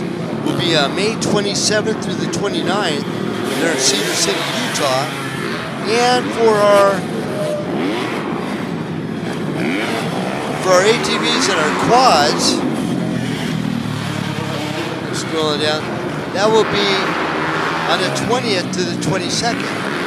There in Cedar City. That's at the Three Peaks Oasis Water Park. And it was a hit in that venue last year. There's a water slide. They estimated 30 miles an hour. You hit the ramp and you fly almost as high as 20 feet before you launch back into the pond. There at the Three Peaks Oasis. That'll be happening for round number 6, both ATVs and motorcycles.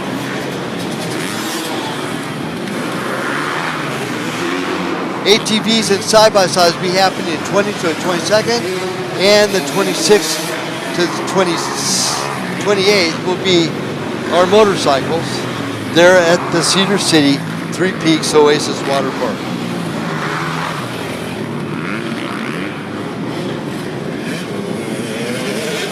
Leyva, Guevara, and now Hafen still our top three here in race number 6, our 15 to 24. Now Guevara is only 6 seconds off of our leader of Joy Leyva, and Solano is about 7 seconds off the pace of Guevara. But with adjusted time, we have a new second place runner in this mix. It's Tanner Hafen, 1395, now slides into that second spot.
In our last round at Taft, we saw Caleb Solano took top honors there over Ty Strauss and Brody Turner. And I don't even see Strauss or Turner on our roster. So Gavin Dugan was in 4th. Gage Lawrence was in 6th after Christian Payne.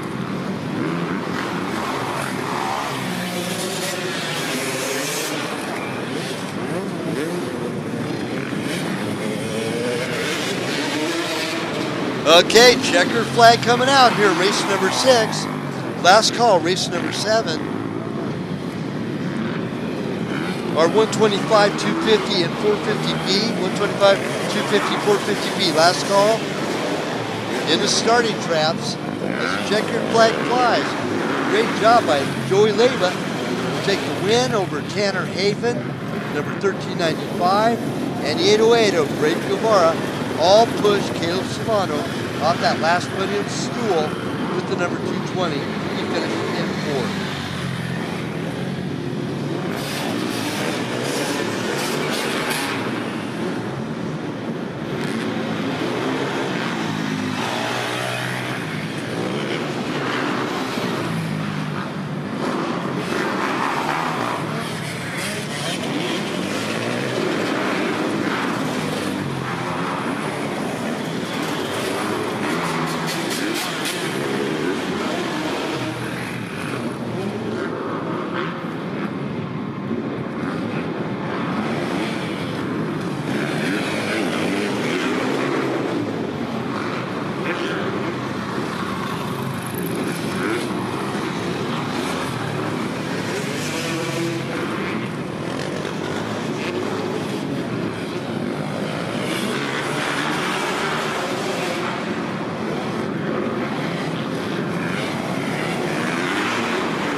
Great job by Joey Leyba. Takes the win. He was all the way back in 3rd place. And Guevara was all the way up to the lead. Solano was in 2nd at one time. He's all the way back in 4th.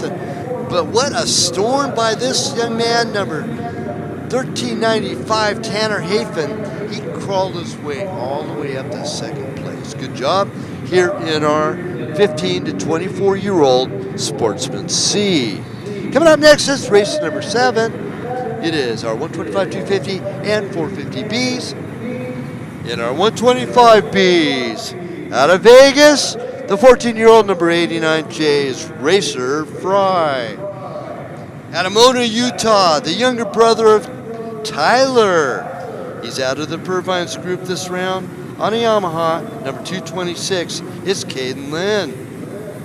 In our 250B class, out of Joshua Tree, California, Cody Moore. Seth DeLuco, number 117, out of Lake Elsinore, California. Cody Reyes, out of Chino Valley. One of my homeboys, number 130. Out of Yucca Valley, California, the home of SLR, number 141, it's Donnie Benstead. Out of Valley Center, neighbor of my co-announcer here this for the motorcycles, number 241, Jackson Norris. Out of Vegas, number 325, it's Matthew Vendetti. Also out of Vegas, 357, Tyler Sharp. Out of Fallbrook, California, the 404, it's Maddie Weber. Another one of our young ladies in this mix, number 412, out of Maricopa, Arizona. Lone TM rider in this field, it's Catalina Springstro. Out of Cedar City, Utah, the hometown of our next stop for round number 6, it's Kyle Colas, number 427. Out of Rimrock, Arizona, number 557, Jake Campy. Out of right here down the street in Vegas, number 652, Dayan Lasato. Out of Homedale, Idaho, number 654, it's Rylan Benford. Out of Vegas, number 671, Sean Snyder. Out of Star, Idaho, 825, Colton Tennant. And out of Henderson, Nevada, 1130, it's Quincy Scallion. At 1131, also out of Henderson, Romeo Scallion.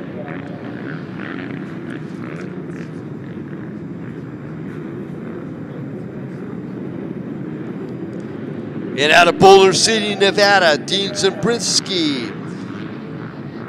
Number 110 out of Victorville, California, Jackson Tully. Out of Vegas, number 157, Cole Conrad. Out of Glendora, California, number 210, it's Tyler O'Hara. Alfredo Martinez out of Farmington, New Mexico, number 215. Dirt Rider Design Zone out of Henderson, 217, Sean Spencer.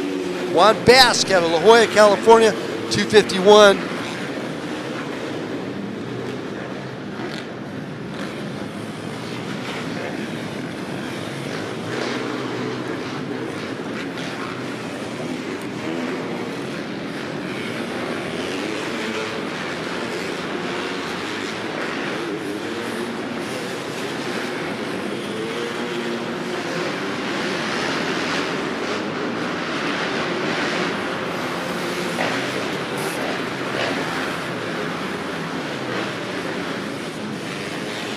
I'll continue 450 roster in a moment here.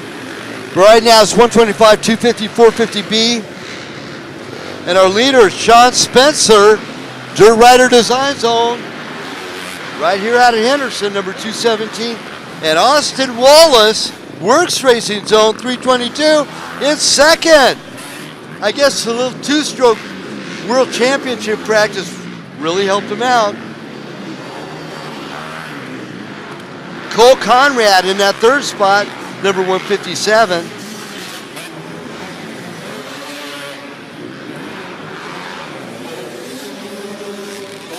Okay, quiet moment for a second. Let's finish our 450B. And Juan Basque out of La Jolla, California, number 251. Austin Wallace out of Havasu, 322. Nathan Hedren out of Tempe, Arizona, 365. From Logandale, Nevada, number 507, Austin Monk. Ezra Tate out of Ridgecrest, California, 584. Out of West Valley City, Utah, number 641, it's Corbin Lasato. Out of Laguna Beach, California, it's number 719, it's Connor Jorask. And out of Las Vegas, Nevada, number 765, Richard Jensen.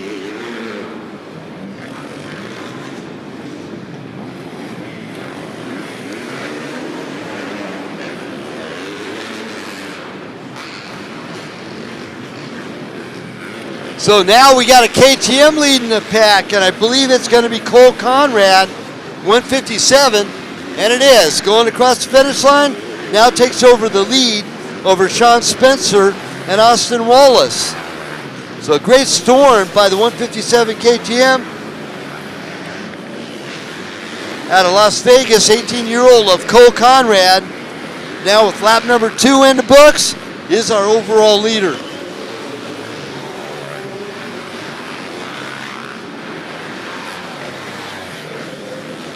Our top 250B is Ryland Benford. Now Benford all the way back in 8th overall by adjusted time still is our 250B leader over Jackson Norris. Now those two battled it out in a race earlier today, but right now it's Benford, Jackson Norris, and then our third being that of Cody Reyes, number 130. He's a neighbor, Cody Reyes, right out of Chino Valley, Arizona. And away they go. Our B-class riders are on rocking out. 125, 250, and 450Bs.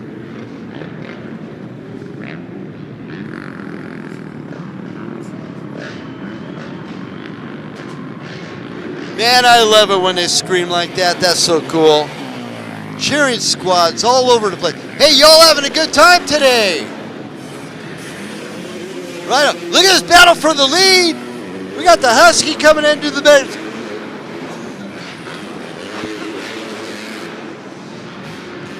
And now Alfredo Martinez takes over the lead from Farmington, New Mexico, as he gets by Cole Conrad. Conrad working on the inside of Martinez, side by side across the finish. Martinez will take it, and it's still the Honda of Sean Spencer running in that third spot. Kawasaki moving through the field. Ryland Benford, he's our leader in our 250 class, now doing great in the overalls.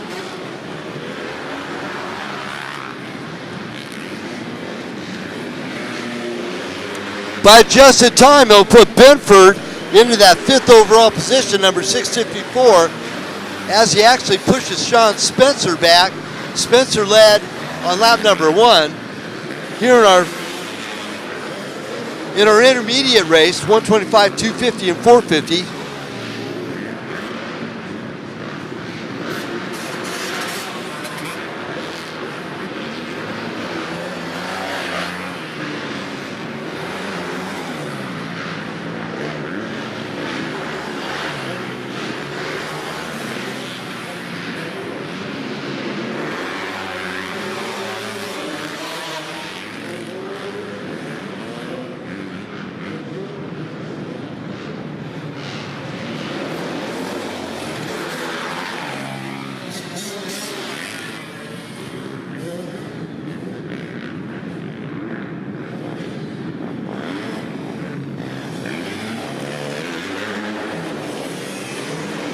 And Alfredo Martinez still in the lead on his Husky.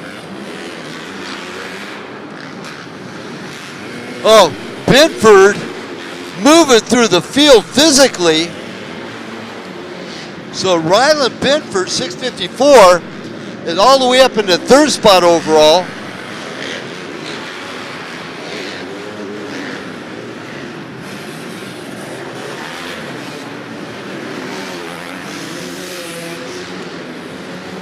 Also moving through the field, Jackson Tully, 110, now all the way up to 4th.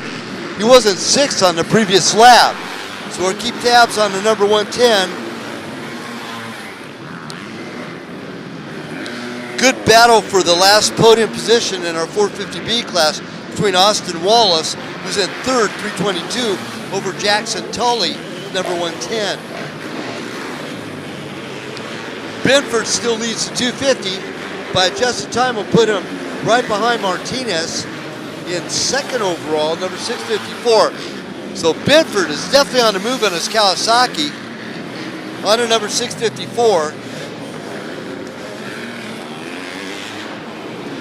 Jackson Norris, he had good battles going on with Ryland Brentford on a couple races ago, and he's back in second spot, but his overalls will put him into the 6th overall position by adjusted time.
Now points lead into this class 250Bs will be Cody Reyes out of Chino Valley.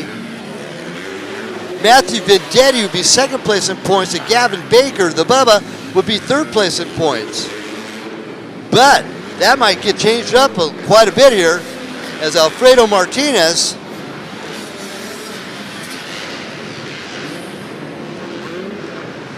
he's in the 450 class.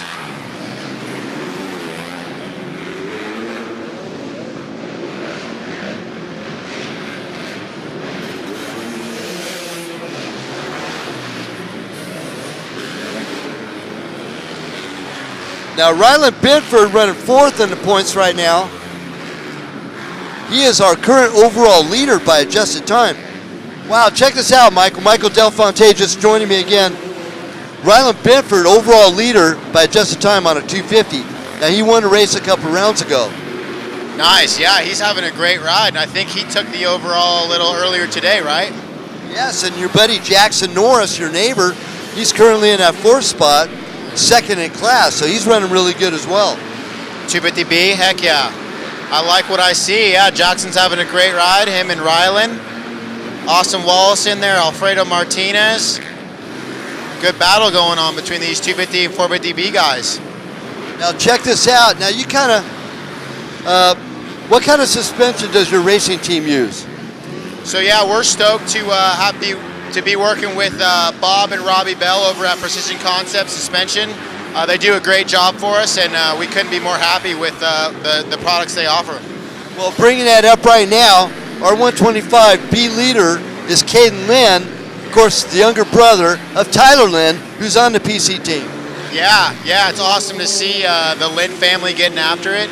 And yeah, obviously on Precision Concept stuff as well, so it seems like he's having a great ride today. You know, you've been watching Tyler Lynn's steady progress, coming off the 250s last year, just jumping on 450s. He's doing really methodically, I would say. steady climb all the way up. He's not exploding to the top and crashing back. He's doing it real steady and smart, from what I see. Yeah, I respect it 100%. I think it's a great way to go about it. You know, smooth, steady, and just continuing to climb and get better. And it certainly seems like since he's gotten on that Chaparral Precision Concepts Kawasaki team that he's started to feel more at home on the bigger bike. And obviously having the experience and wisdom of Robbie in his corner has to be paying off. Absolutely. Hey, we got Connor over here. Now he's our official story writer, our photojournalist. Hey Connor, how you doing, man? Doing great. How about yourself?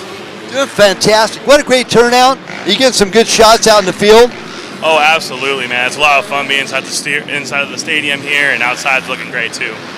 Now, how's the track conditions holding up outside? I haven't been outside yet.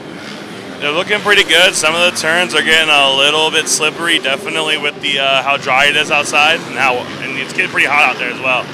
Okay. Now, for all the photos you're taking, besides the great article, where can people find the photos that you're shooting today?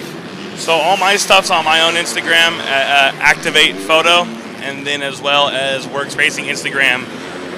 That'll be our main spots. Very cool. Connor, always great seeing you.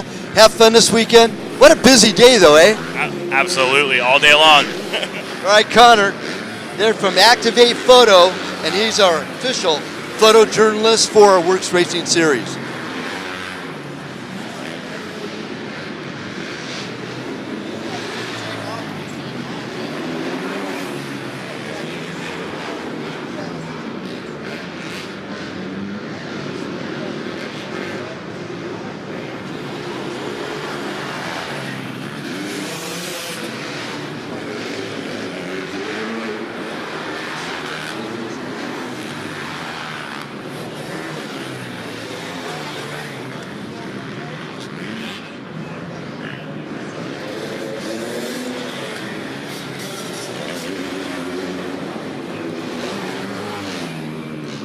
Now, Matthew Vendetti, who's currently running 7th place, he's second in points. In our 250B class, let's see where our points sit with our 450Bs. Okay, going on over.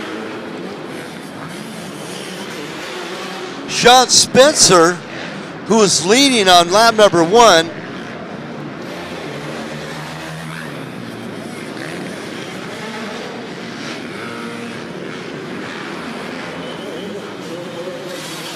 Sean Spencer back 11th overall. He's 5th in class. He is our points leader for our 450 class. Austin Wallace 2nd in points. And right now, Austin Wallace has run 5th overall, 1st in class in our 450Bs. So we got, by adjusted time, 4 250s are leading by adjusted time. So I would assume this track, this course here favors the smaller bike than the 450. What do you think, Michael?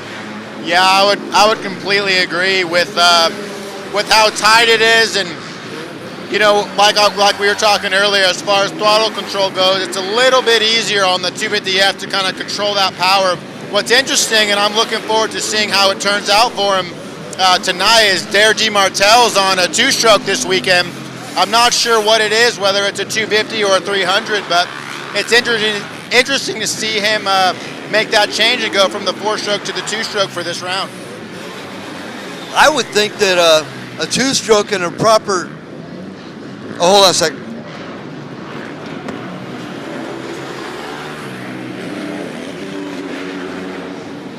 Yeah, we'll see how it plays out for the factory beta rider. Again, not sure if he's riding the 300 or the 250 2-stroke this round, but it's interesting nonetheless to see him drop down to the 2-stroke for this race.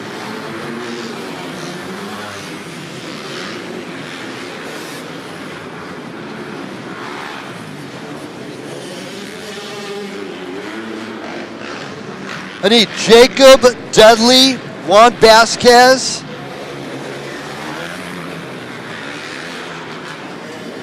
and Caden Yates to the registration area, please.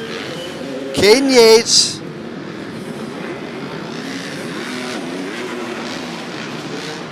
Juan Vasquez, please report to registration. Thank you.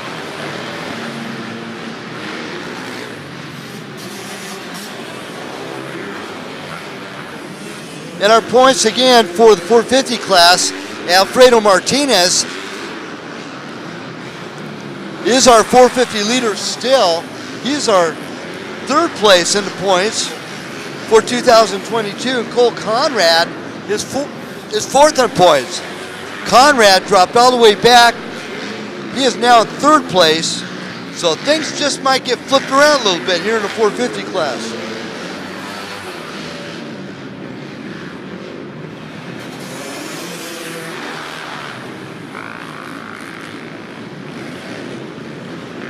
Now, Caden Lynn, right now, is only 50 points out of first place. Well, Brandon Preston is not here. So with Caden Lynn being our leader in our 125B class, we'll push him into the lead for the battle in the 125 class. What's going on, Michael? It looks like Ezra Tate on that 584 Honda is having a pretty good battle. I believe that's the 257 on the YZ250.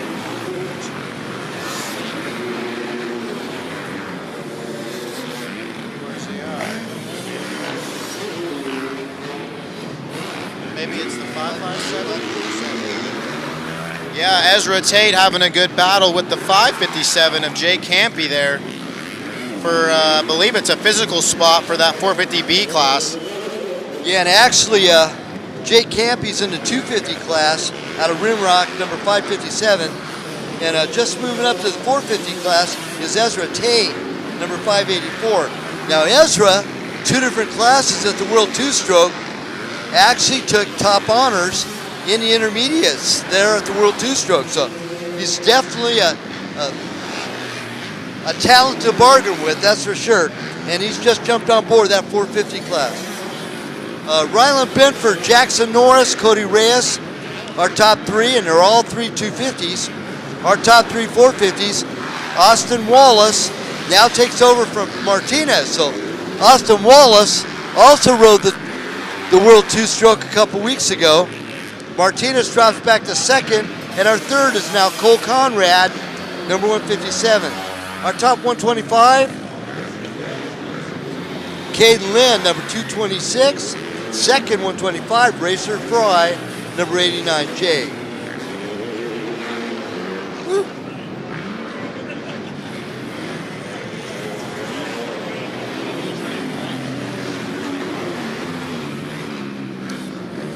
Now Reyes runs second in our 250 class.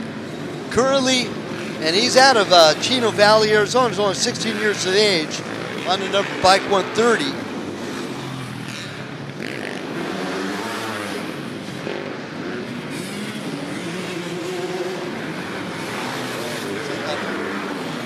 So Reyes running third place overall behind Benford and Norris. Now, just as Michael and I were talking earlier, one of our earlier races, good battle between Ryland Benford and Jackson Norris. Here we go again. It's right on top of us, and we're looking at 18 seconds separates first and second place. So it's on. Yeah, it looks like, again, kind of like what we've been seeing earlier today is these guys are running similar lap times. It's just a little bit of a gap they have between each other. It'd be interesting to see Jackson be able to click off a couple quicker lap times and see if he can close that gap up. Now, taking a look at our live timings, our live streaming screen, we have, it just got changed. Todd's so good at that. We had our previous picture was our over and under bridge. This is an overall view from our announcing booth up on top of the whole field. And this is inside our Orleans Arena, the original birthplace of the AMA Enduro Cross Series. Jackson had a 5-second faster lap time. Close that gap down. So Reyes now tightening up the real estate a little bit between him and Jackson Norris. Norris knocking 2 seconds off that last lap as well. So with a 149 out of Norris, 154 out of Benford, and a 153 out of Reyes. They're all right there within striking distance, a couple seconds of each other. Hey, so joining me in the announcing booth today, Michael Delfonte. What's the biggest thing you've learned so far? Wow. I think keeping calm, keeping your composure, and really just being yourself. For me, I love being out here and watching dirt bikes and learning and understanding and studying from these guys. And it's just not overthinking it and just having a good time. That's for sure. You know, it's so funny. People ask me, now what do you say when you're announcing races? I said, you know what? I just talk about what I see. And that's exactly what you're starting to see right now. You talk about what you see. We have a whole pileup of riders coming to the finish line. A couple of Yamahas and a Husky dies on the inside. Another Yamaha on the inside and a Honda on the outside.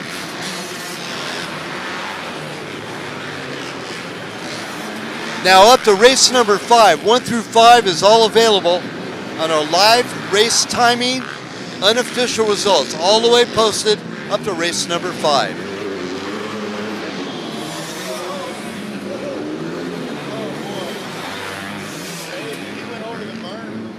Wow, over the berm, into the outdoor, and he's okay. Still Benford, Norris, and Reyes, our top 250s, our top 450. Austin Wallace leads this parade right now over Alfredo Martinez and Jackson Tully. And then our 125s, Caden Lynn, Racer Fry, and Tristan Andrade. Now, Andrade, the only 2M in the field, number 202. Racer Fry, 89J, and Lynn, number 226.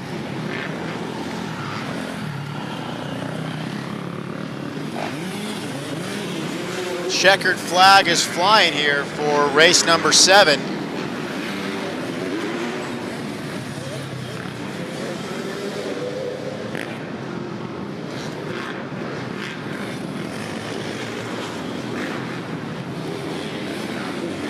Awesome to see all these athletes out here pushing it, giving it their best. We got race number 8 coming up here shortly.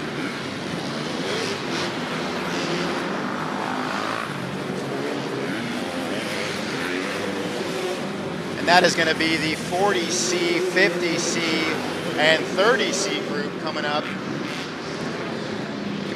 here shortly in about 5 minutes at 11:30.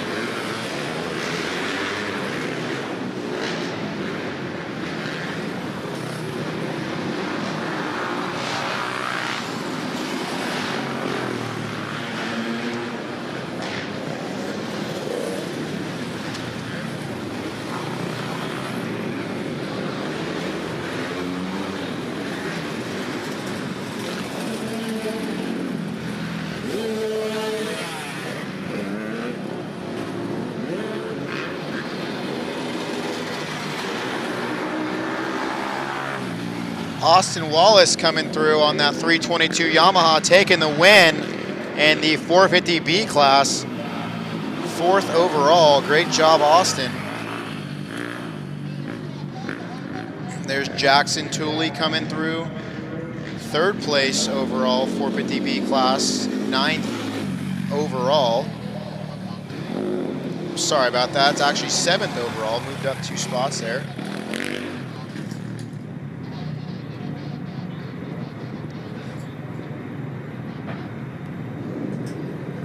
Okay, roster time. 40 plus, 50 plus, 30 plus C.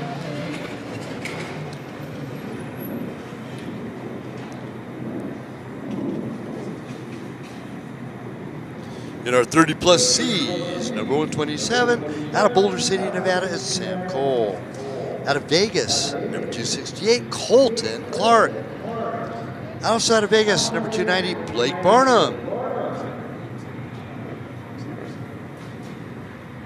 Out of Vegas also, Travis Lewis, number 381. Brandon Jacobson out of Taylorsville, Utah, 406. Brett Stevens out of Vegas, 420. Mike Grenwald out of Henderson, 444. Daryl Magaro out of North Las Vegas, 483. David Sachs out of Vegas, 775. Derek Bradley out of Henderson, 810. Wesley Petty out of Hurricane, Utah, 909. Jeremy Finas out of Vegas, 931. Andy Reimer out of St. George, Utah, 983. Ryan Sexton out of Taft, California, 1386. The 1391 out of Henderson, it's AJ Sanders. Out of Goodyear, Arizona, the 1392 KGM, it's Tyler Childs. In the 40 plus C class, right here from Vegas, number 87, Travis Ogburn. Out of Henderson, 124, Rusty Ruby. Out of Cathedral City, California, 142, Chad Goodrich. At Henderson, number 143, it's Jesse Fawcett. Rick DeLong out of Vegas, 156. Mika Carlson out of Taylor, Arizona, 219. Clay Hadorn, 505 out of Henderson. George Godfrey out of Vegas, 713. Sean Burns out of Mesquite, Nevada, 761. Robert Mirderix out of Vegas, number 915. Kevin Bailey out of Vegas, 1370. Eric Bowen out of Henderson, 1382. CJ Eversole out of Victorville, California, 1385. Ray Jewett out of Blackfoot, Idaho. That's the hometown of Thomas Dunn, by the way, number 1396. Garrett Griffian Sr. out of Florence, Arizona, 1397. Richard Taylor out of Henderson, number 1398. In our 50 plus C, it's Brett Booth out of Vegas.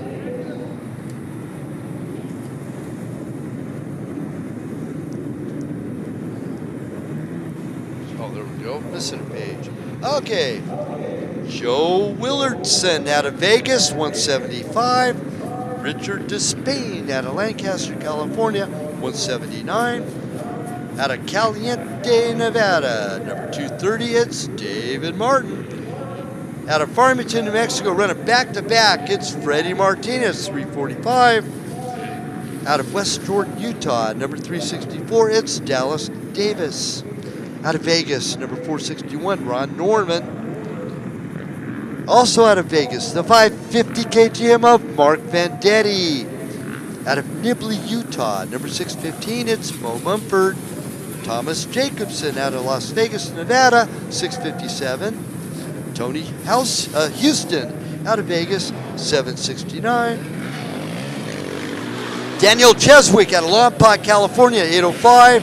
Stephen Lepine out of Far West, Utah, 906. Todd Poke out of Vegas, 990. And Rod Coons out of Henderson, 1383. That's race number 8. We are underway. 30 plus, 40 plus, and 50 plus C's.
point standings are Sam Cole is our leader in our 30 plus C class for the year so far.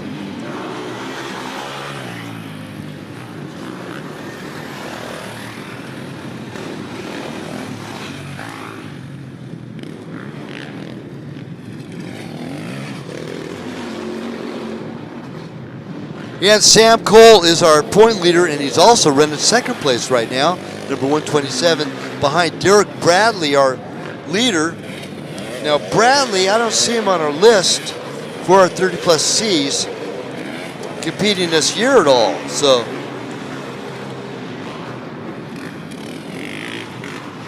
but that is a good battle right now going into the field between Bradley, Cole, and Brett Stevens, number 420.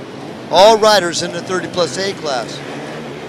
Now Brett Stevens is second place in the points right now for our 2020 season. Our 2022 season, I should say. Hey, look at this, Michael Delfonte. We're getting more people in the crowd. A little more action, eh? Yes, sir. We're filling up little bit by little bit, and it's exciting to see everyone out here enjoying the sport.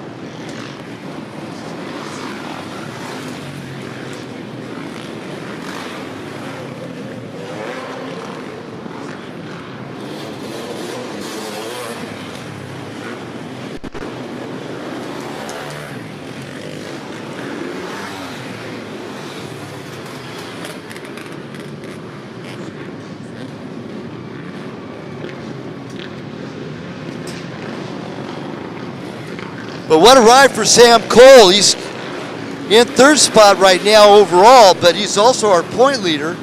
So Brett Stevens gets by Cole. What sort of a point difference we got here between these two? 74 points, so it's quite a bit a point gap between first and second, between Sam Cole and Brett Stevens. But Derek Bradley coming out of the woodwork, man. He's not raced a WORCS race in the 30 plus C class before. So let's take a look. Let me go take a look at our 40 plus Cs here. Here we go, Michael.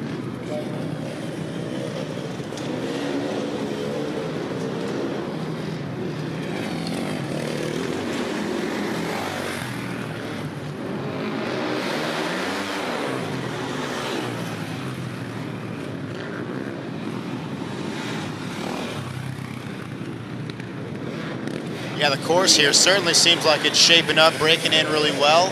Definitely has a hard base to it. As you can see, these outside berms are packed in. Good little battle coming through.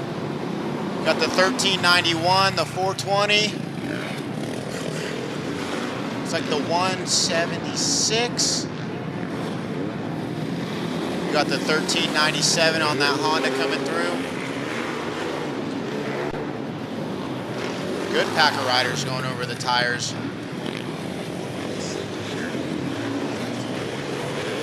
Right on, yeah, the 40 plus C leader on track is our points leader, Rick DeLong. First place in 40 plus C. He's currently sitting fourth overall in the field right now on that KTM, number 156. Right now. Jack Goodrich right now, number 142, is running fourth right now, and he's second place in points. And Tyson Hanig, I don't see Hanig in this mix, do you? No?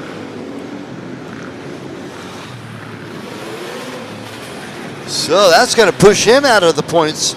Rusty Ruby, I know, is in this mix. And Rusty Ruby, he's running third. So he will actually slide into that. He's running fifth in points and should possibly get by Micah Clarkson. Or Micah Clarkson, I should say. And Clarkson right now is running seventh in seventh in the standing. So, but what a good race by Derek Bradley. Comes out of the woodwork. And points chase between that of Sam Cole, 127, and Tyler Childs, number 1392.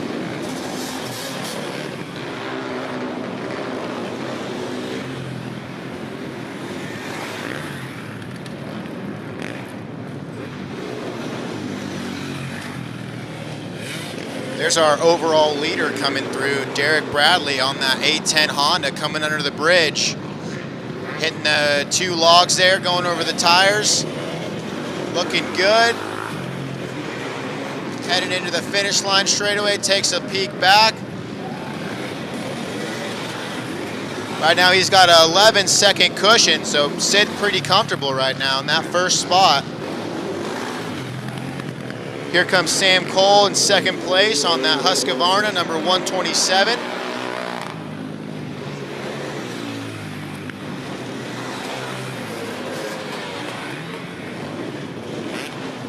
There's Brett Stevens coming through on that Husky, sitting 5th overall, 4th position in that 30+ C class right now.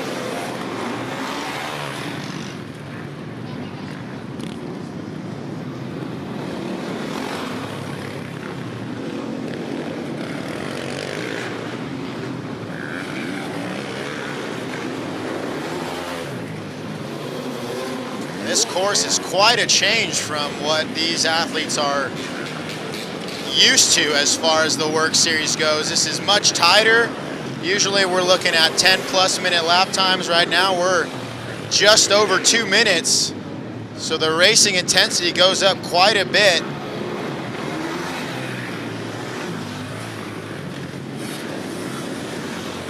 Yeah, in our 50+ C class, Mo Mumford is the point leader. He's currently running 5th. And our second place is Todd Poke. Todd Poke now running 2nd. So that might change up our standings. We're looking at 70 points separates. No, it's only 6 points separates first and second in the points.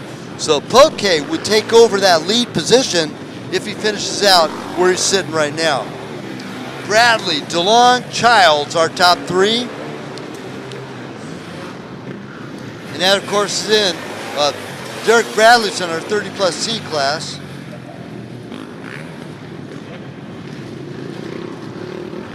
+40 C leader is Rick DeLong over Rusty Ruby. Now Rusty Ruby 124, he's currently running 8th place overall by adjusted time. We're gonna go and make first call for race number 9. First call, race number 9, and that is our girls 12 to 15, our 50cc 4 to 6, 7 to 8, and our 65A. Race number 9, that's first call for race number 9. You must be at the staging area 20 minutes before the race. Sam Cole now drops back to 3rd. He was all the way into the lead before Bradley took it back over. So it's Derek Bradley, number 810, Rick DeLong, number 156, and Tyler Childs rounds up our top 3 for the overalls.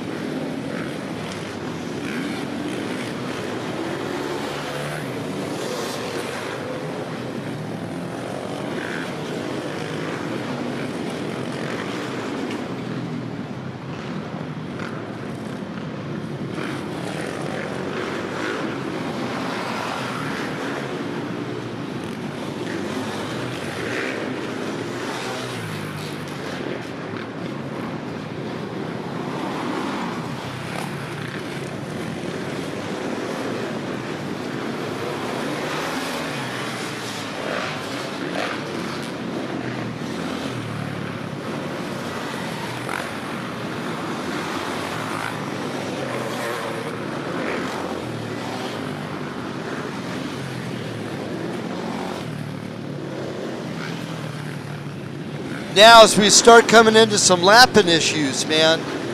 Now, Michael, when you're racing and you're in the lead or in your top position, and all of a sudden you start coming up on the lap riders, what's the best approach that you have in your program coming up on the lap riders?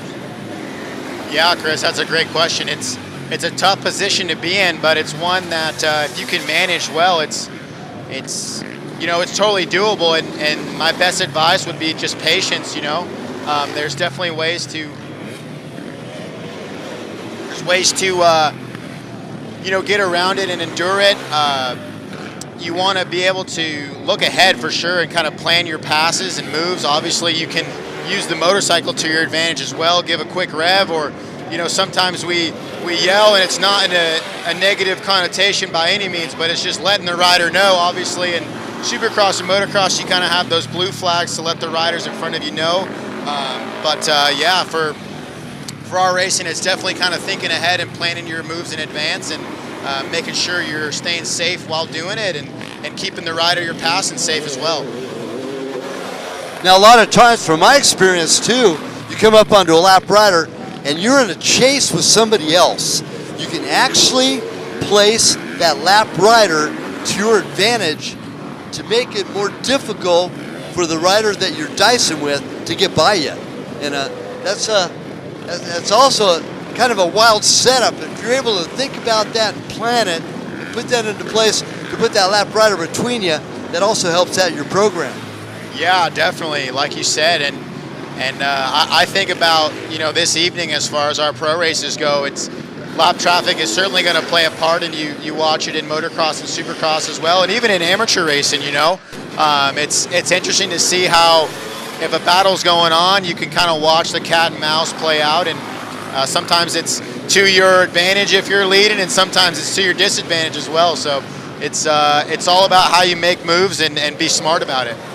Great stuff, Michael. Always good talking about stuff like that. You're back to racing action. Rick DeLong still our overall leader, and our leader in our 40-plus class, and he leads out the 30-plus riders of Derek Bradley and Tyler Childs and Sam Cole. We round up our top three in our 30-plus C class. But look at this. Our 50-plus C leader, Joe Willardson, got to play mention to him. He's at 5th overall by adjusted time. One of the older guys in the field. Joe, number 175. Get over there. Joe's 50 years young. Now, what's the oldest rider in the field? Let's see here. 55, 59, 58. Got a couple of riders at 59 years young. Tommy Jacobson, 657. And Richard Despain, number 179, at 59. And then Dallas Davis, number 364, is 58. So there's some of our older racers in the field. Now, we have a couple riders in our 40-plus class that are right on the ragged edge of turning 50. Sean Burns is one of those at 49, number 761. And then Kevin Bailey at 48 years young, along with Eric Bowen. Bailey's number 1370 and Bowen number 1382.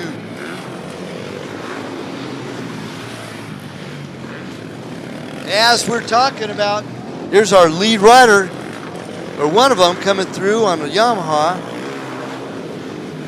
No, maybe not, because DeLong's on a KTM, Bradley's on a Honda, and Childs on a KTM. So that's Yamaha of Ray Jewett. He's 4th place in our 40-plus C class in that 11th spot overall. As Michael was saying, you throw a little rev coming up onto a lap rider, just let him know that you're coming up onto him, and maybe you should at least keep his line. And that's another thing too, when you're racing and you're in tight competition with somebody, you do come up onto or somebody comes up onto you, you try to hold your space and hold your line just to avoid any conflict from there.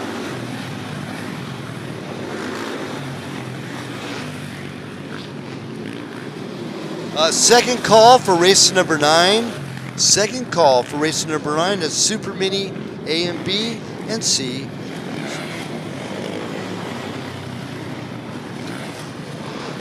Nope, I'm sorry. 50cc, 4 to 6, 7 to 8, and 65A, and girls 12 to 15. Race number 9, that's second call to stage. 50cc, 4 to 6, 7 to 8, 65A, and 12 to 15 girls. Second call to stage. Now Willardson, man, what a great ride by Joe. He's our 50cc leader, number 175. Oh, by the way, we do have unofficial results posted with our live timing results, and that's all the way up to race number 7, all the way to race number 6, sorry, race number 6. Unofficial results on our live race timing.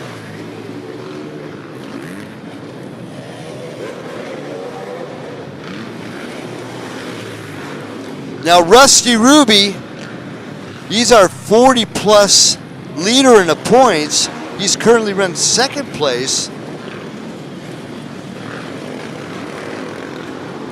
behind Rick DeLong. Now Rick DeLong, number 156, and Ruby, number 124. And then our third place is Ray Jewett, number 1396.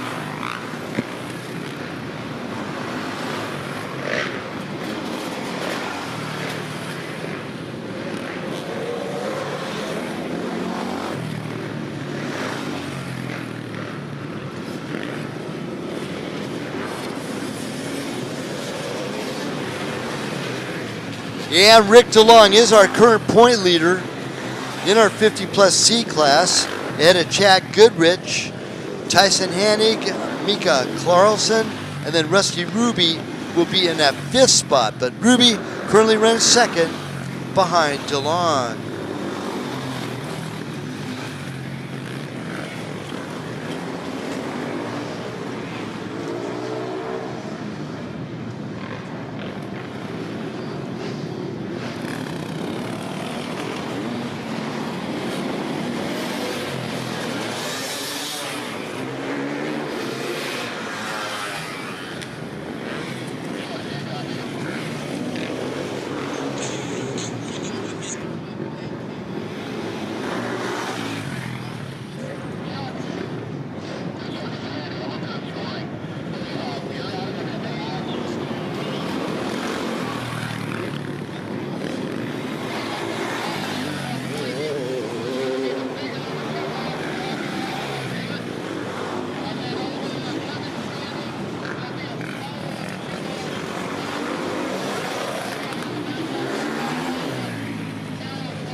We've got 2 minutes remaining in this race right now. Going through the arena just now, one of our two-stroke riders, Sam Cole, he's running 4th place in our 30-plus C class. But what a ride, man, for DeLong. Rick DeLong, number 156, leads out overalls and in our 40-plus class. Rusty Ruby in 2nd, and our 3rd place being that of Kevin Bailey, number 1370.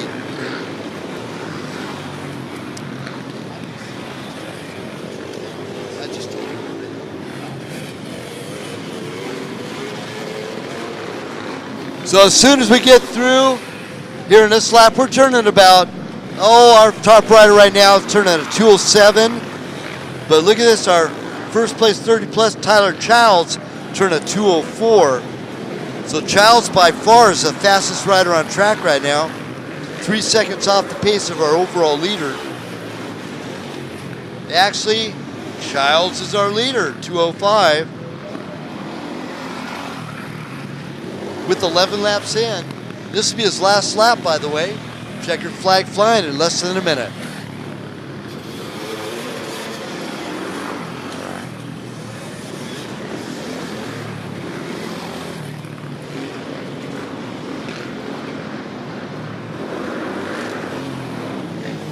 Yeah, lap time's real close between our leader, our overall, Rick DeLong, and Tyler Childs.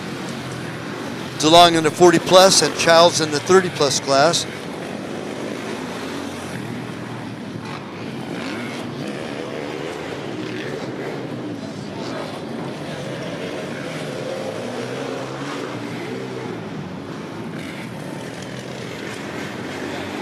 As JD Bramlett brings out that thing called a checkered flag. What's that mean? End is coming soon. Here it is. JD raced earlier today, did really good. I believe he made podium in his class in the 60 plus. 60 plus A rider. And 1391 is our last rider through the field as a checkered flag now flying. Great ride by Mr. Rick DeLong. Number 156, Tyler Childs. Number 1392 will come in second. And Blake Barnum will get by Derek Bradley for that second spot in the 30 plus. Barnum, one of the locals here in Vegas, the whole Barnum family, now switching over now. We've been watching the Barnum family the last couple of years in the ATVs. They've sold all their four-wheelers. Now they're racing two-wheelers only. But they are a big part of our WORCS Racing family. And Blake Barnum right now, second in class and third overall by adjusted time. Oh, look at DeLong and Childs, man. They are right next to each other. As they went through the scoring traps just now. And Barnum, he kind of slid in through the field to take over that third spot. So good ride by the rider out of Vegas, number 290 of Blake Barnum.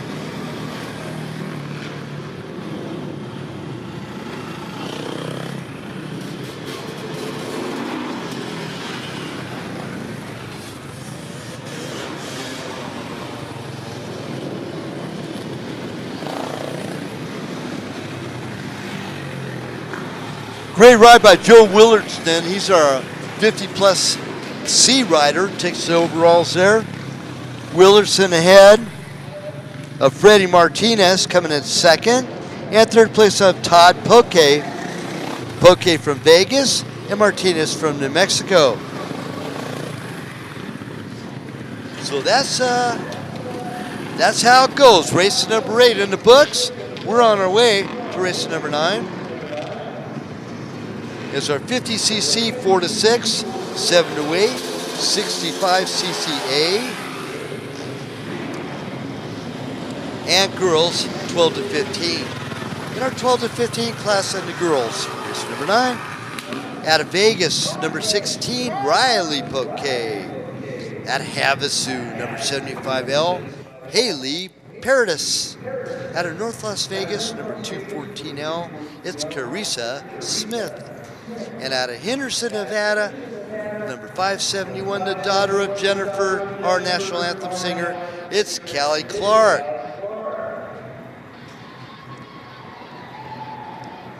In our 50cc 4 to 6, without a number in front, I don't know, but it's Case and Beckencourt out of Henderson.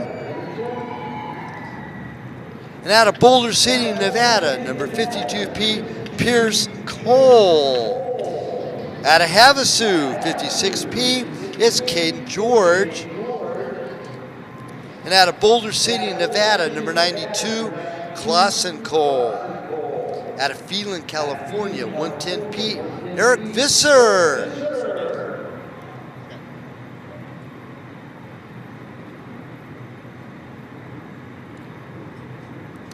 Out of Vegas, number 115P, it's Jose Cashton. Out of Havasu, number 217P, Scally Consueler. Out of Vegas, number 295P, this kid's been on the gas, 5 years young, it's Cooper Barnum. Out of North Las Vegas, number 401, it's Kaysen Gallup. One of the youngest riders in the field, number 1140, out of Henderson, Nevada, 4 years of age, it's Milo Crambule. Out of Las Vegas, number 1141, the 6 years of age, it's Tate Prince. And another 4-year-old out of Tuba City, Arizona, number 1142, it's Coy Wilson. Another, I have to mention, one of our younger riders in the field, Clausen Cole, number 92, at 4 years young. Miley Crambule, of course, at 4 years, and Coy Wilson at. In our 7 to 8 Open 50cc, out of Las Vegas, it's Eli Aldana. Number 3P out of Cottonwood Heights, Utah, is Elias Vanderhayden.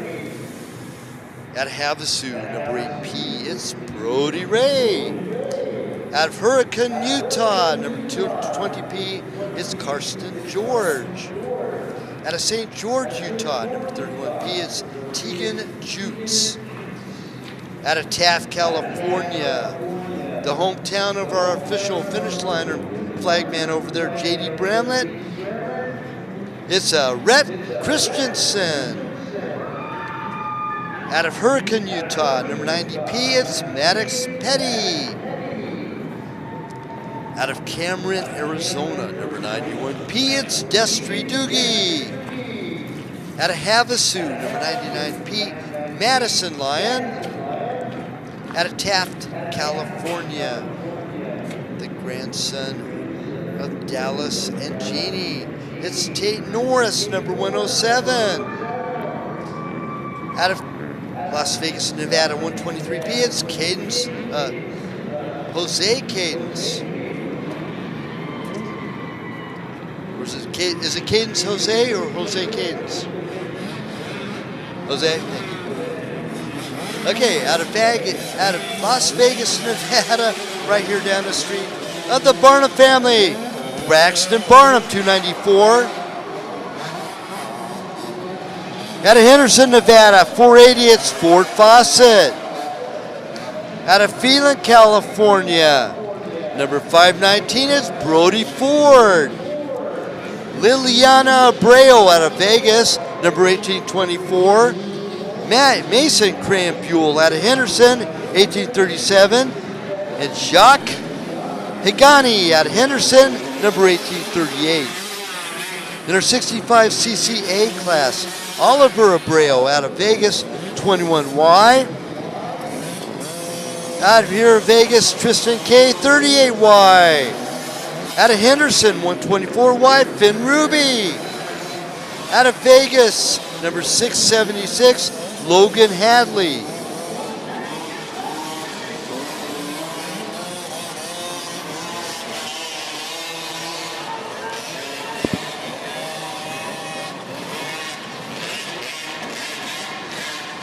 In our girls 12 to 15, Riley Poke, number 16 out of Vegas. Haley Paradas out of Havasu, 75L. Carissa Smith out of North Las Vegas, 214L. And Callie Clark, 571L.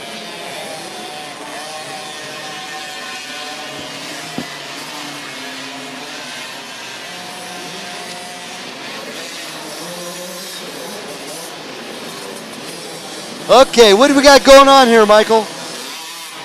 We got some young shredders. That's what we're looking at right now. This is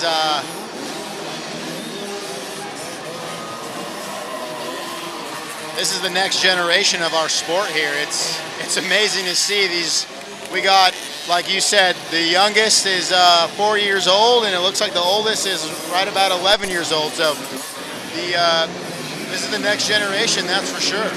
You know, a great nickname I've labeled on these kids right now, bobblehead racing. And we'll be seeing some of this action too with our ATVs a little bit later today. But man, their heads and their helmets are as big as the gosh darn handlebars on these things. It is so cool. But like you say, Michael, this is the future of our sport. And it looks alive and well as far as from what I can see here. Logan Hadley is our leader in our 65A class over Finn Ruby and Tristan K. Hadley, number 676, Ruby, number 124, and Tristan K, number 38 wide.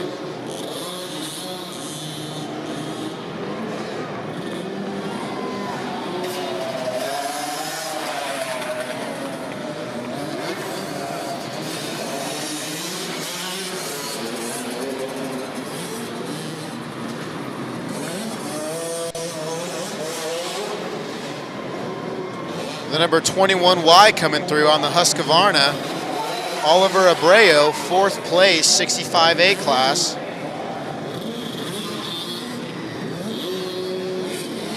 Coming into lap number 2 here.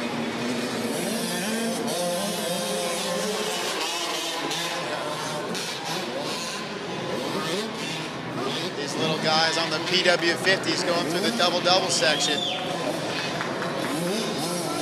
One little guy slid out. Definitely a little slick out there.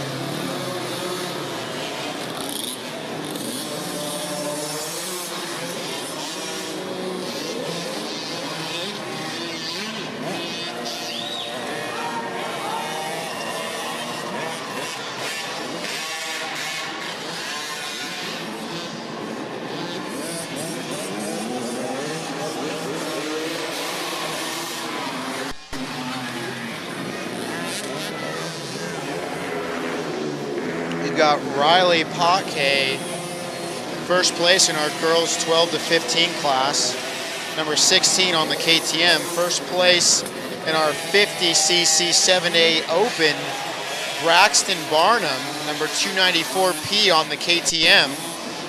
He's having a great ride going so far. Second place is Caden Jose, Cadence, number 123P. Third place, 50cc 7 to 8, Elias Vanderhayden. Fourth place, Tate Norris. Fifth place, one of my good buddies, Brody Ford's out there, 50cc 7 to 8, number 519P.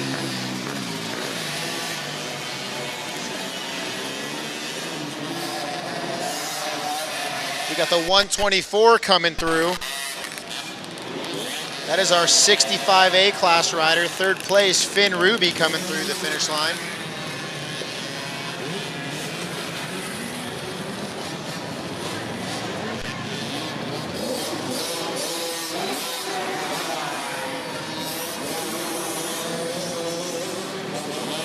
Number 8P coming through. That's Brody Ray.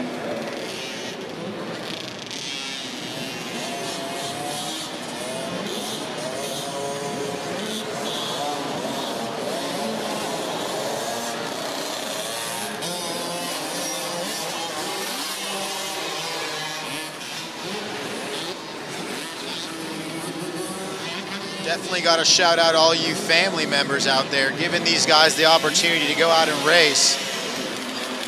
So cool to see the future of our sport out here getting after it.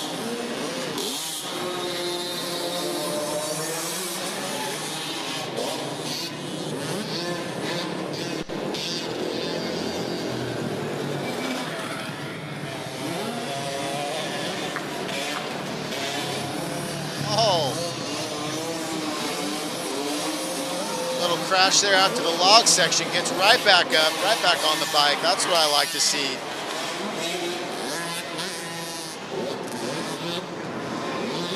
Good job. Looks like the 56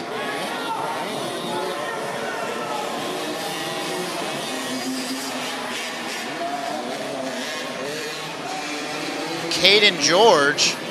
It's our 50cc 4 to 6 open class.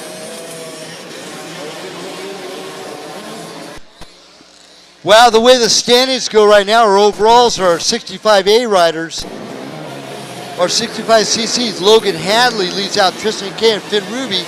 Well, the points go, Tristan K's our point leader over Ruby and Hadley. So it's all flipped around like crazy, man.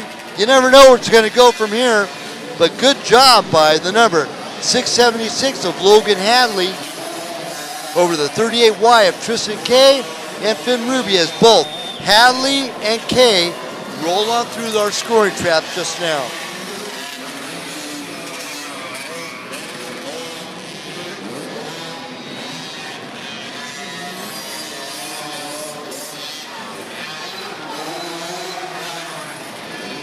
In our girls,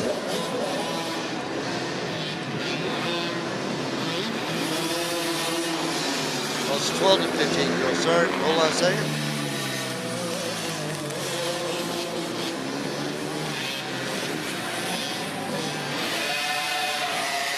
Riley Poke is our point leader, and right now Riley Poke is our leader, number 16, in 6th place overall by adjusted time in our girls 12 to 15 class. So good job. Callie Clark in 2nd place, 571 over Caden's, Jose Caden's actually wrong class, sorry about that.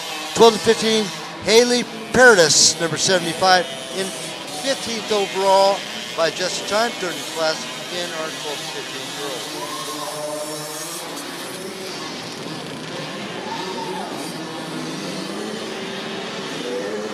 Now, I don't know about out in the field, but this is one of those classes we welcome assistance from outside. So any parents or guardians or responsible adults involved with any of these little guys, they're all welcome to assist. You got to stay off track unless there's a situation, but the only rule is anybody falls in front, you got to help them out.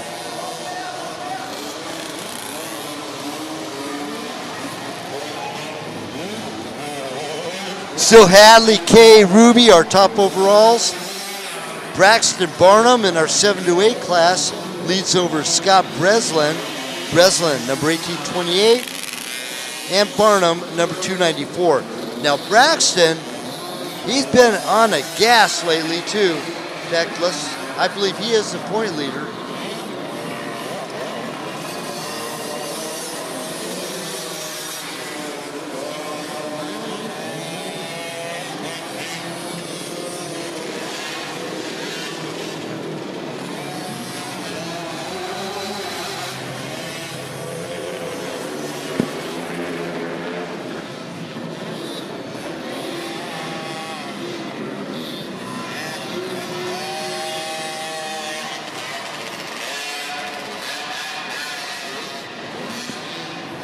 And I am correct, Braxton Barnum is our point leader in our 7 to 8 class. Oliver Lepin ran 2nd. So I don't see Oliver, I see Oliver Abreu, but not Oliver Lepin. But our 3rd place in the points, Madison Lyon. And Madison currently is running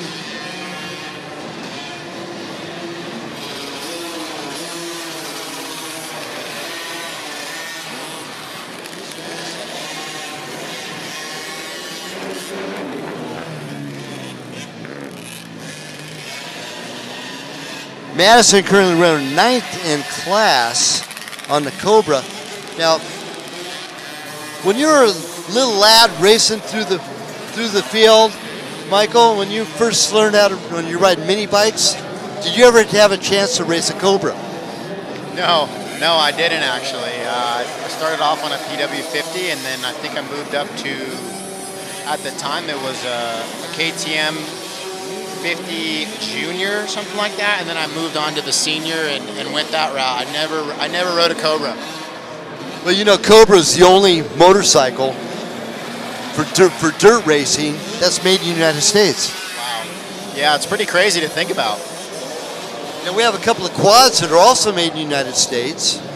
And they're made back east. And we'll talk about them a little bit later today. But Cobra is the only motorcycle made in the United States. And just like motorcycle tires, Hoosier Tires, our official tire for our 2022 season, is made back in Indiana, in Hoosier, Indiana.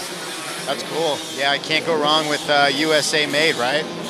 All good stuff, man. Hey, we're so proud about having American flags flying.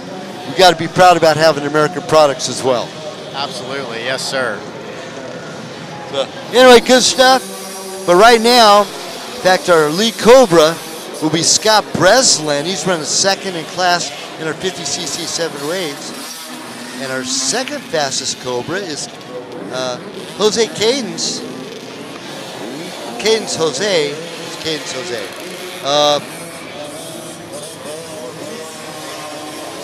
Oh, look at that, Brody Ford.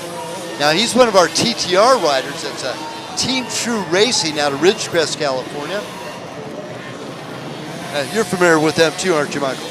Yeah, absolutely. TTR Ministries is definitely a group that's close to my heart, and love all those guys over there. And it's an awesome time. They do a great job at all they do, and definitely give back and pour out to the sport.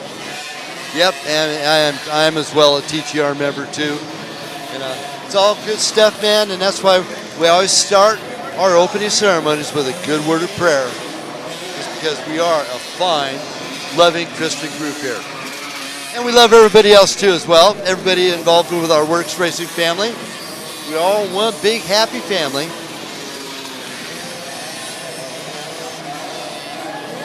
I keep trying to get Jay Young to come and join us, but he's always busy with District 37 stuff. Yeah, it'd be so cool to have him out here.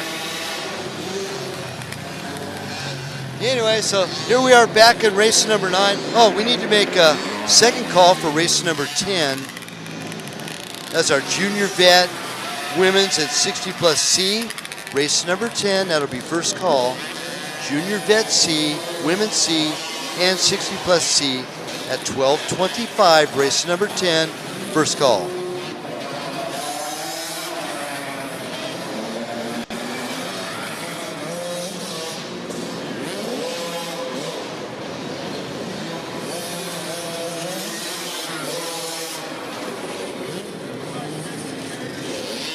I still can't believe 26 races today. Oh, by the way, a little reminder too for the motorcycles pros and Pro-Am, ATV Pro and Pro-Am. Oh, motorcycle Pro 250s as well. About 2 o'clock, at 2 o'clock today at the Podium Trailer mandatory riders meeting, and 2:10 for the ATVs mandatory riders meeting at the Podium Trailer. Thank you.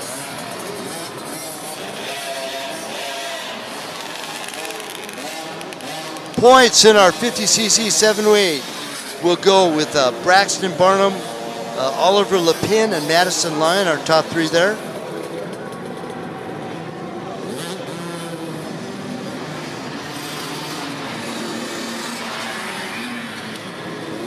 In our 4 to 6 50cc class, points for 2022 to this point, Pierce Cole over Case and Gallup, and then Skyly Consueler.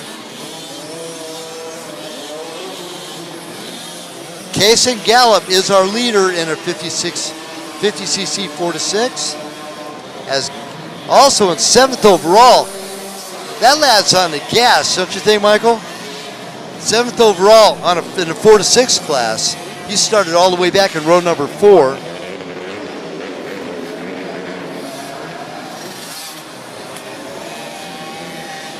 Yeah, you know how these bobblehead racers are, right? Okay, now I asked this a little bit ago, but I'm going to have to ask it again, and I'll be asking it a couple more times. We've got a steady flow of people coming in and leaving. Y'all having a good time today? Come on, let's liven it up. Yeah, Todd says that's weak, and it was. That was really... Are you all having a good time today?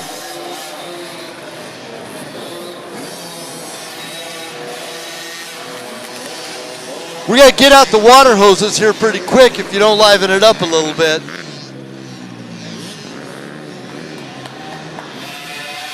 Maybe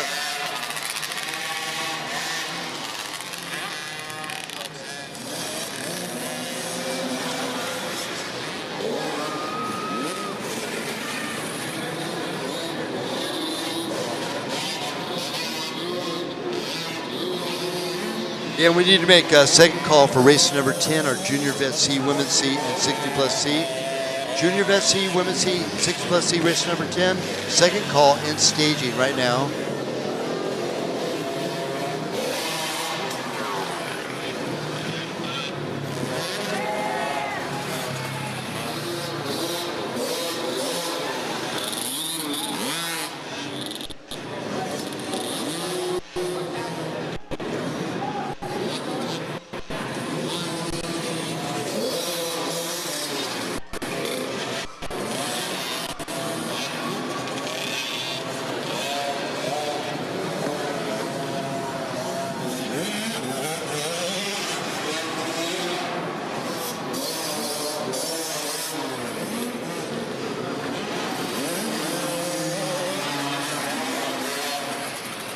Looks like we're seconds away from the checkered flag flying here for our mini bike race.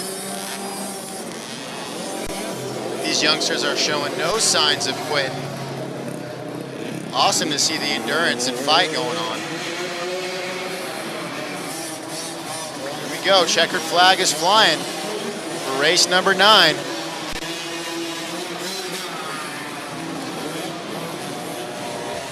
You know what's so funny is if you ever go camping and you got the little guys riding, they ride until they run those things out of gas.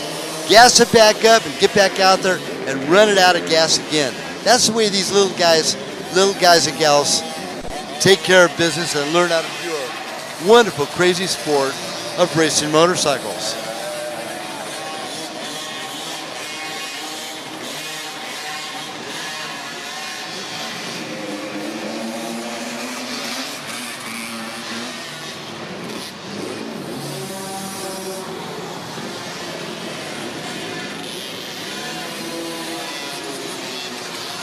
Eric Visser, number 110P, he's running in 7th place.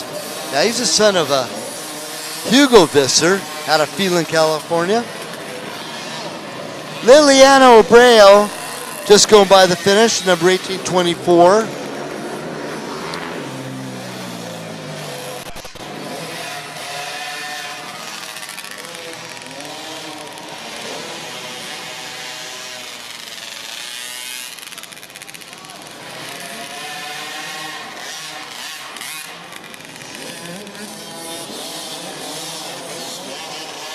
Man, I tell you what, between JD, Kerry, Chuck, and Kevin, they take good care of the safety of all of our riders out here right now.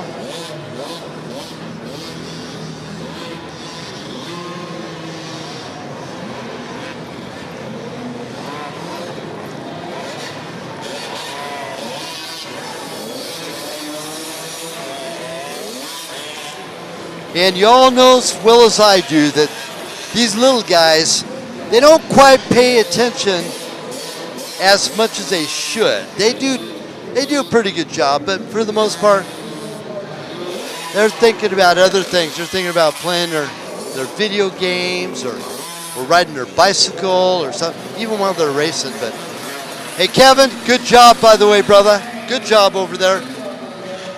Back to, let's all give our safety crew here in the arena a big round of applause. They take good care of all of our little ones. Let's give them a big old cheer and a big old round of applause. Our safety crew here at the Orleans Arena.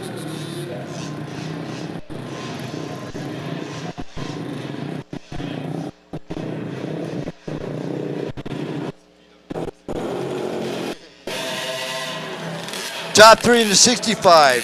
Hadley, Kay, and Ruby. The top 3 in the 7 to 8. Barnum, Ford, and Jose. The top 3 in our 4 to 6. Gallup,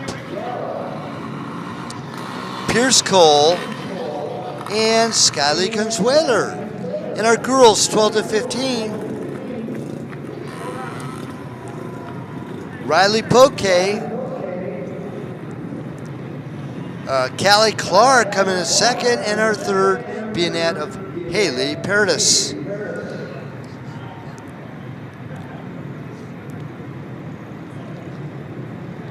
So that is in the books now. Race number 9. We got race number 10 coming up here. And it's our 60 plus C, women's and junior vet C as well.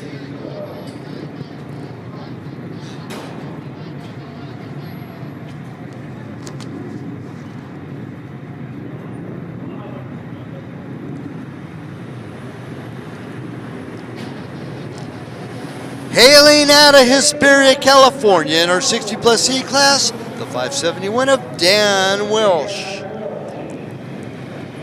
Formerly, actually he's probably still, of Spoke Benders MC, and originally from Southern California. He raced District 37 for many, many decades.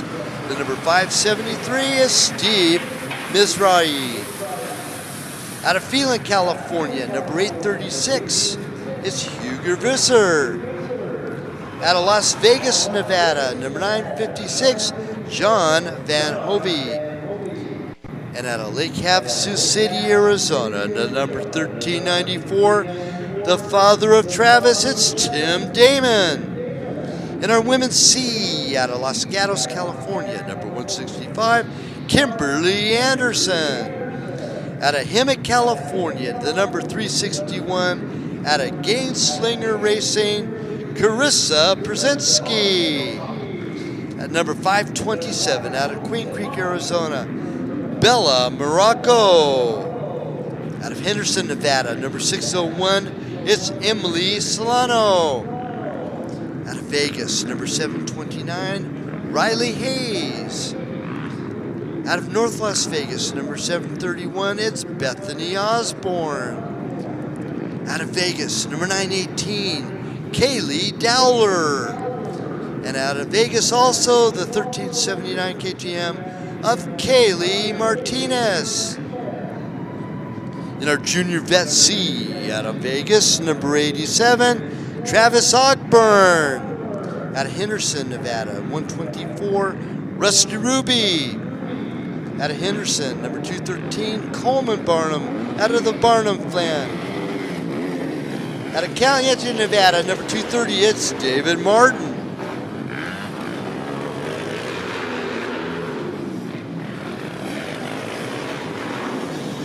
We'll continue roster in a moment.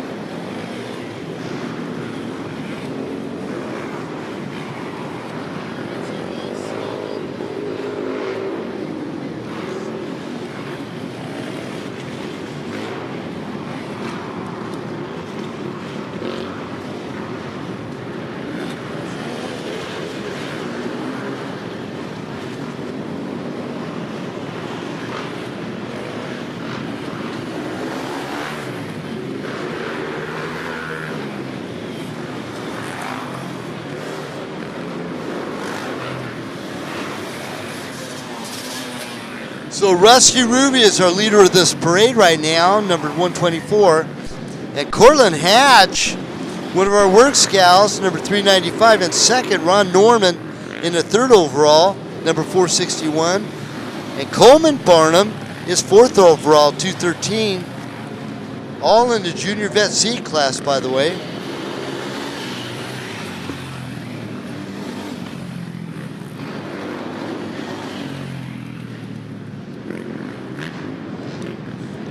Kaylee Dowler leads out our gals in the women's C class, number 918, over Bethany Osborne, number 731, and Carissa Brzezinski, number 361, in that third spot in our women's class. Hugo Visser is our 60 plus C leader. And let me finish our roster right here real quick.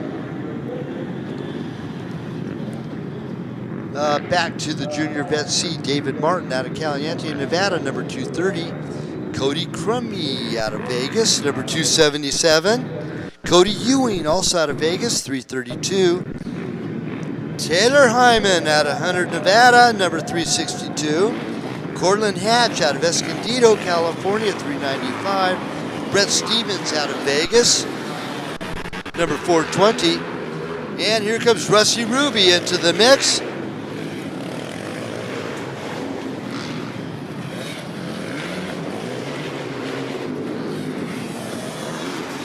Is that a white Kawasaki? What's up with that? Yeah.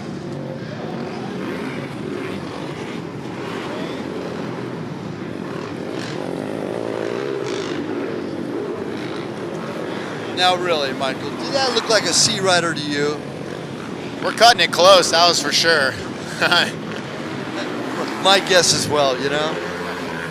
That's for sure. It is Coleman Barnum on a white and gray Kawasaki, by the way. Barnum number 213. Rusty Ruby will be into the second spot as we, well, let's see.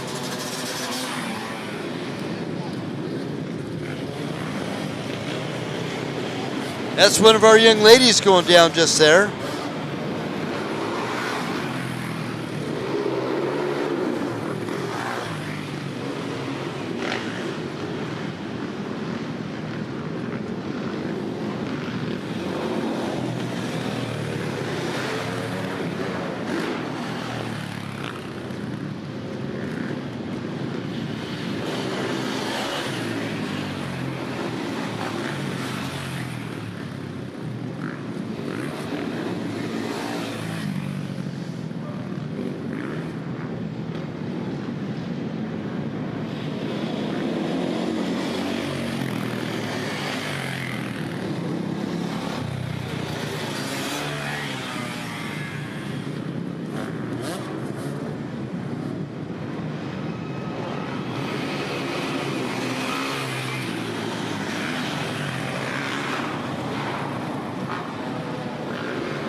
Check.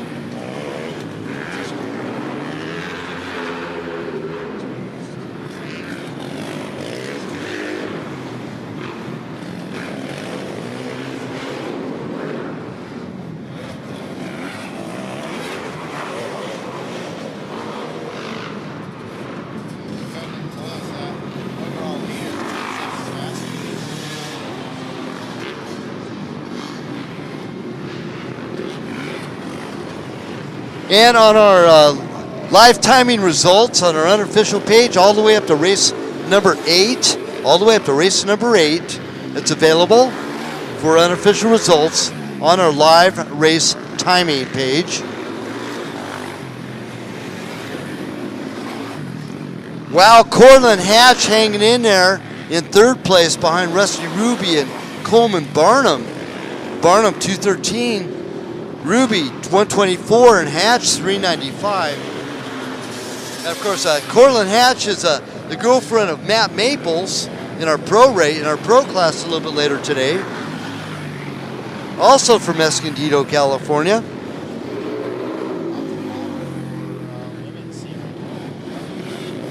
And a battle in the Women's C class. Kaylee Downer, number 918.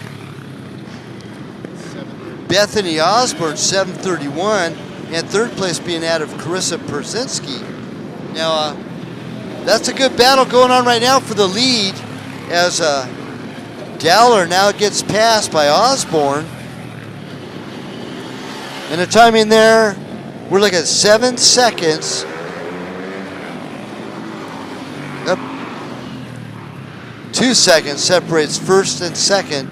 Well, now it's switched as it just went through. And then next woman see you there is 9 seconds, that of Carissa Persinski.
After a little bit of a battery change just then, Coleman Barnum is our overall leader in our Junior Vet C class. Travis Ogburn in second. Ruby back into the second spot with it just in time. And Cody Ewing will be in third on the Honda, number 332. Ruby, 124, and Barnum, number 213. Yep, we're through race number 9 with our live timing results. Yep, on our unofficial results at the top of the page of our live timing results. Yes. You need to add a couple more things in there, Todd.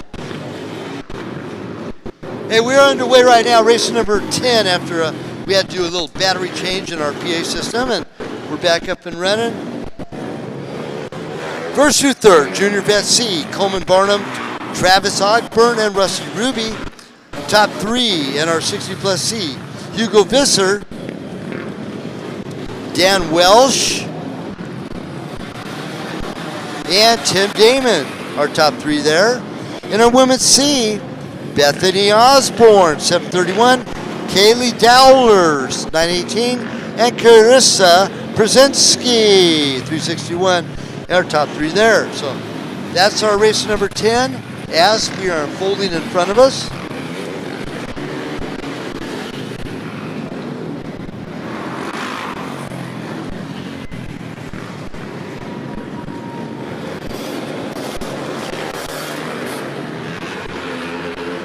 Stoked to see my teammate out there, Gainslinger Factory Racing, Carissa Brzezinski, 361 on that KX 250. Sitting third right now in Women's C. Putting together a good race.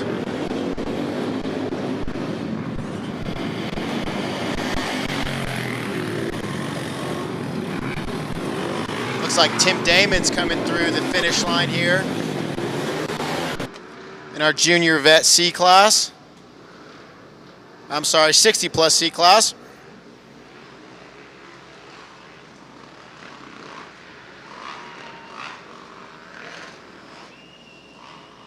Number 87 machine looks like he's having a little issue.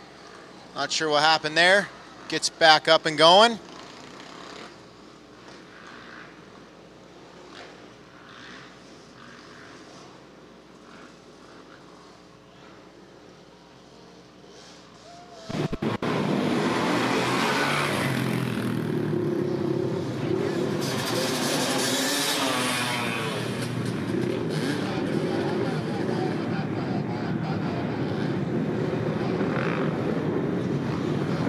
Walking here, but it's like I don't know if that's such a good idea.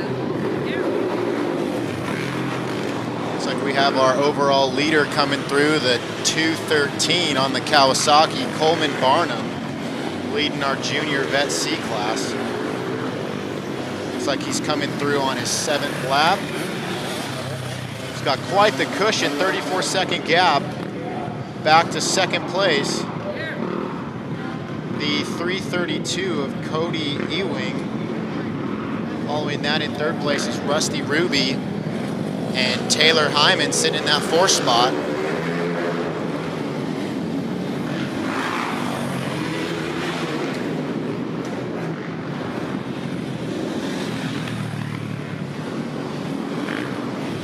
There goes our Women's C leader,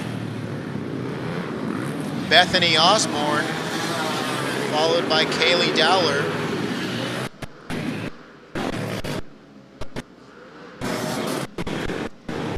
Yeah, it's been a pretty good race going on between Dowler and Osborne. They're going at it. They're only a couple of seconds off the pace of each other.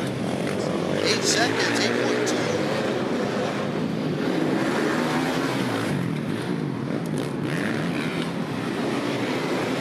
Looks like Riley Hayes took that 3rd spot away from Carissa Brzezinski in that women's C class, moving Carissa back to 4th.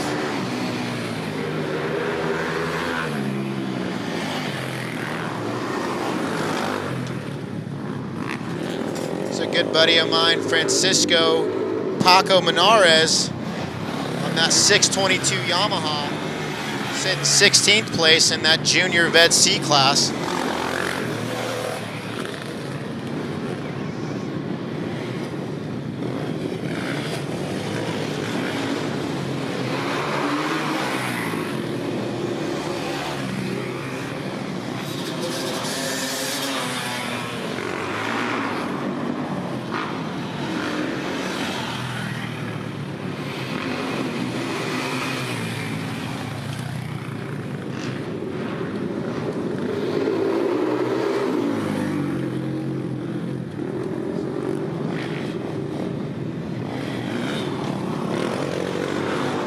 Our overall leader, 213, doubling those logs over the tire, hanging the inside, pushes the front just a little bit, but saves it.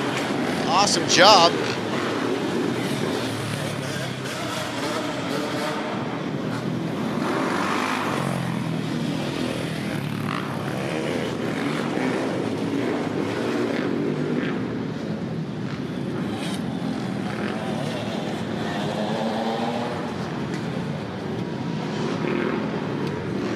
There's our leader in Women's C, the 731, Bethany Osborne, followed closely by the 918 KTM rider, Kylie Dowler.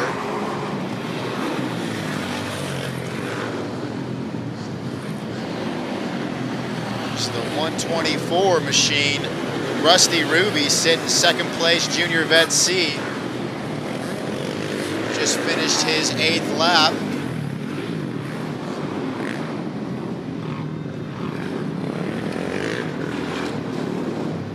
There's my teammate Carissa going over the tires. Looking good around that outside. Hopping those logs, carrying good momentum. Oh, we have a rider going down over the tires. Looks like he's stuck under the bike. Works crew doing a great job getting on it ASAP.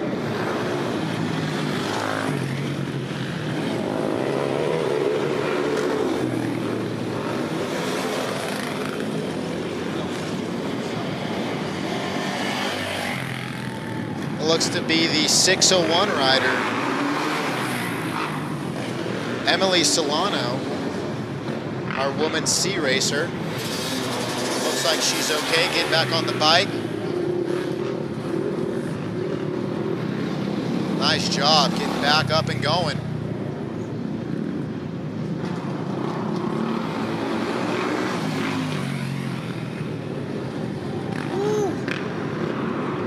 Looks like those tires have a little bit of a kick on it. Definitely those first 3 tires on the left side are primarily being used. Got to imagine there's a little kick on that face now. You can certainly see there's a big hole on the landing from the acceleration of the rear tire there.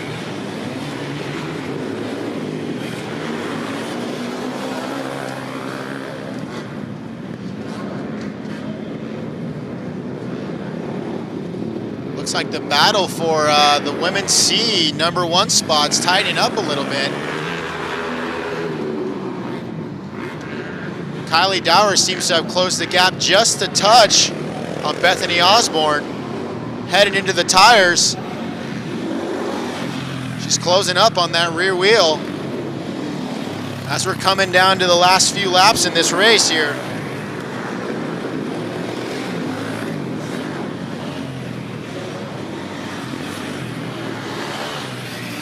Taylor Hyman coming through on that 362 Kawasaki machine. Looking good, sitting in that 4th position in the Junior Vet C class. I believe that was her 9th lap. Running a 2-minute, 10-second lap time. 15 seconds off of 3rd place there.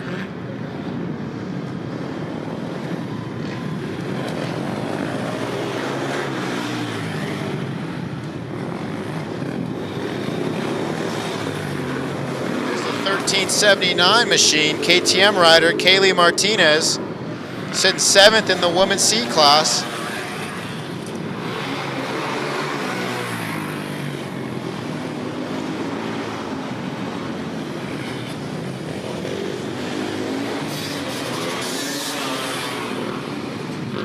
Paco Menares coming through on that 622 Yamaha. It's a fresh YZ 250FX he's got. I heard he's loving it. Coming off of, I believe, an RM 125.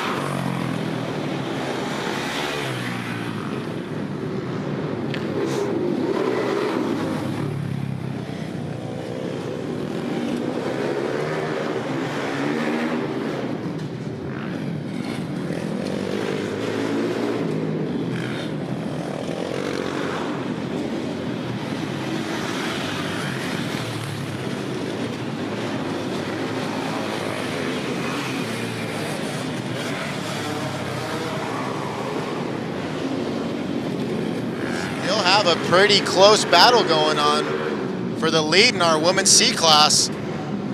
Going over the back doubles there. Got the 731 and the 918. Separated by just over a second.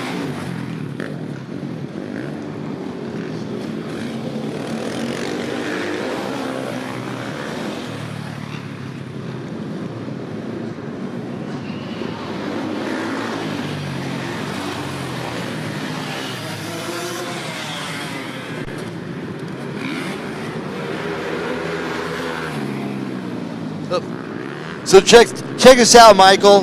The oldest gal in the field right now is Kimberly Anderson out of Los Gatos, California. She's 55. Then the youngest in this field, Riley Hayes, 729. Now Riley's running back in 4-Spart. And then our leader, Bethany Osborne, Kaylee Dowler, 17, number 918. Bethany Osborne's 15, number 731. They're running 1 and 2, and that's where the battle is sitting right now here in our women's C. Of course, Carissa Przensky is at 29 out of the Gainslinger group, number 361.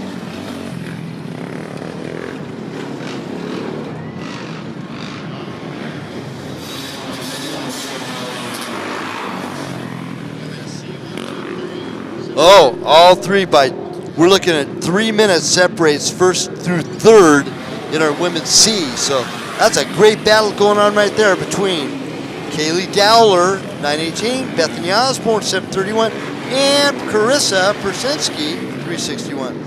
Oh, Riley Hayes is in the third. Carissa's dropped back to fourth. Yep.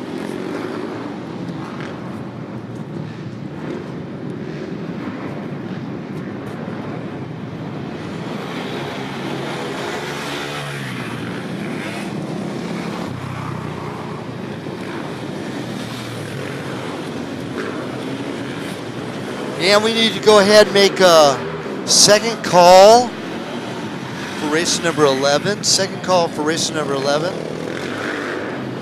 That's our 65cc 9 to 11, our 65B, 65C, and mini open C. Race number 11, second call to the staging area. Good battle in the lead, too, between Coleman Barnum, 213, Rusty Ruby, and Cody Ewing, all right there within striking distance. They're all turning 208, 211, and 210. Well, right now, Barnum's checked out of the building. He's almost a full minute ahead of second place. Wow, what a great ride by Las Vegas local Coleman Barnum.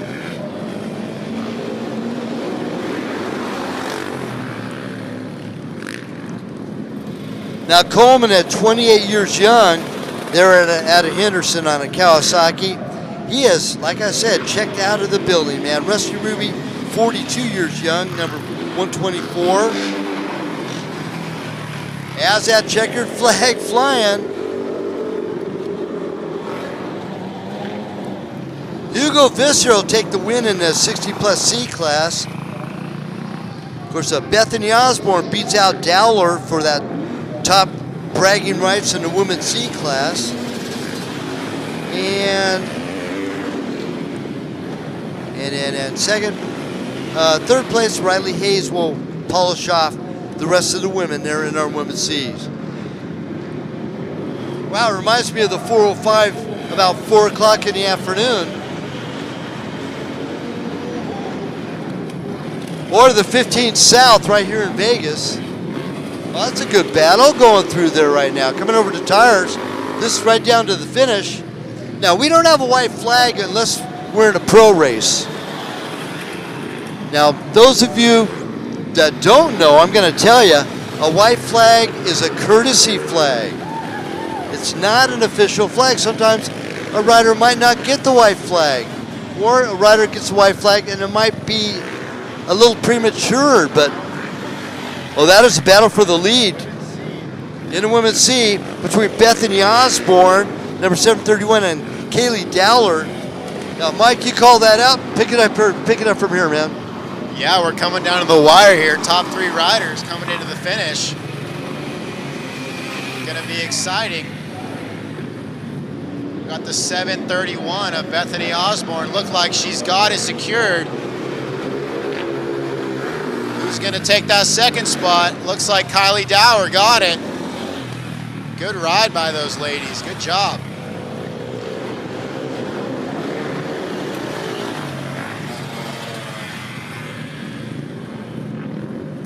There goes Paco Martinez, 622 coming through the finish line. Great race on that YZ250 FX machine.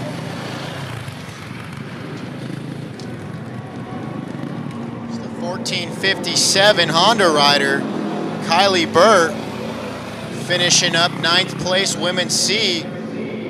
Great ride going. Lastly, the 601 rider finishing us off here, Emily Solano.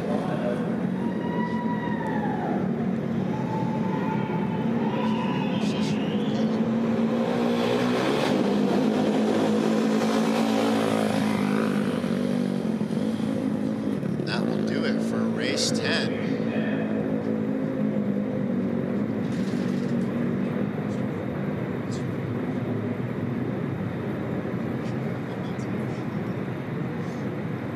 Okay. First 3 riders I'm mentioning here do not have numbers in front, but we'll do the name and town. Ryder Sanders. Oh, this is a 65cc 9 to 11. Ryder Sanders out of Henderson, Nevada. Braun Peterson out of Vegas. And Connor Wolf out of Yucaipa, California. Then out of South Jordan, Utah, number 18Y, it's Nixon Jukes. Out of Vegas, number 21Y, Oliver Abreu. Out of Las Vegas, number 38Y, Tristan Kay. Out of Taft, California, number 45Y, Levi Owens. Out of Marina Valley, California, number 53Y, Cameron Urias. And out of Las Vegas, Nevada, number 55Y, Jonas Willardson. Oh, by the way, Cameron Urias, the grandson of Hector Urias. We'll be seeing him racing later on today in the ATV class. Out of Las Vegas, number 55, Wyatt's Jonas Willardson. Out of Taft, California, number 104Y, Ezra Norris.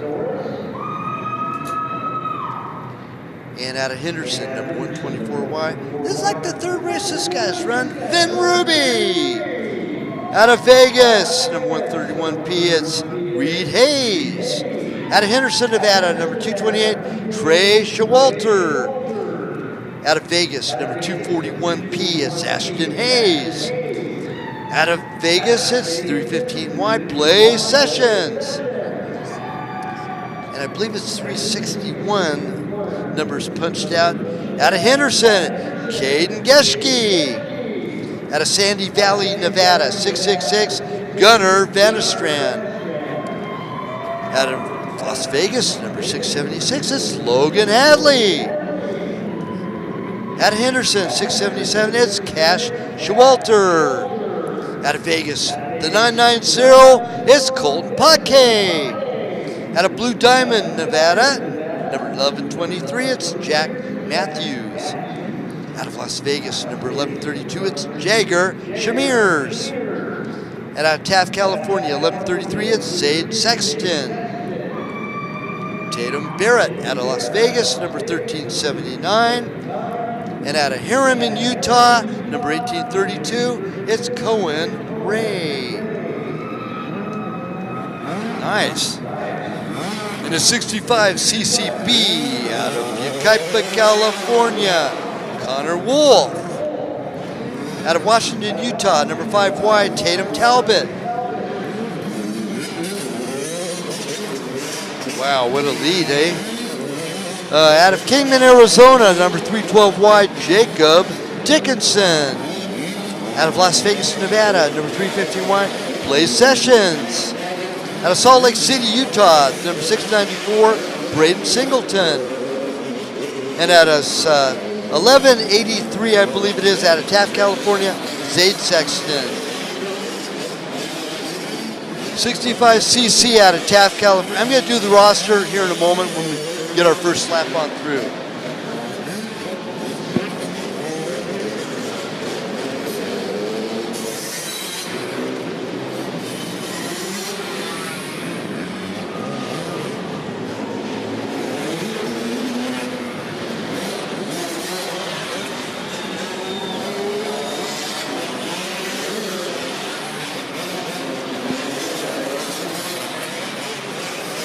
All right, here we go for race number 11. Our overall leader, lap 1, Connor Wolf, the 65B class, number 123 on the Husqvarna, lead in the field with quite a big gap on lap 1, 15 seconds.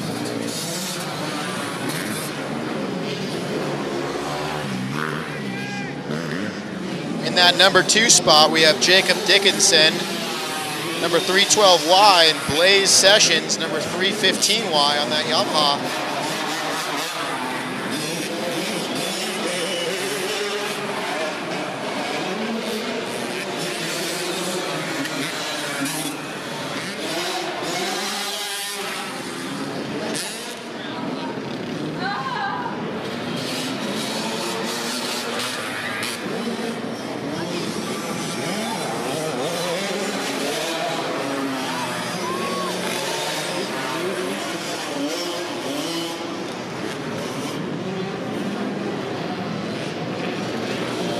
Our mini Open C leader, Gabriel Becerra, on that Kawasaki number 42J. Second place, 221J, Bryce Gosnell. And in that third spot, Braden Miller, number 133J.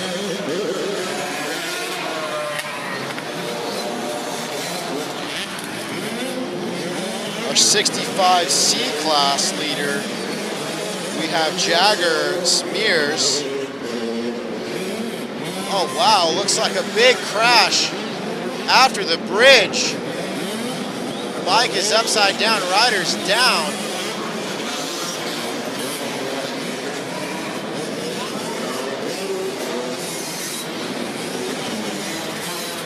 Good job to the WORCS crew getting on top of that.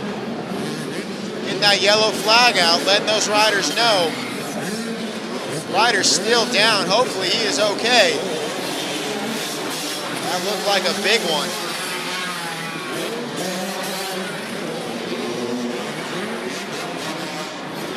That was a number 45Y rider, Levi Owens.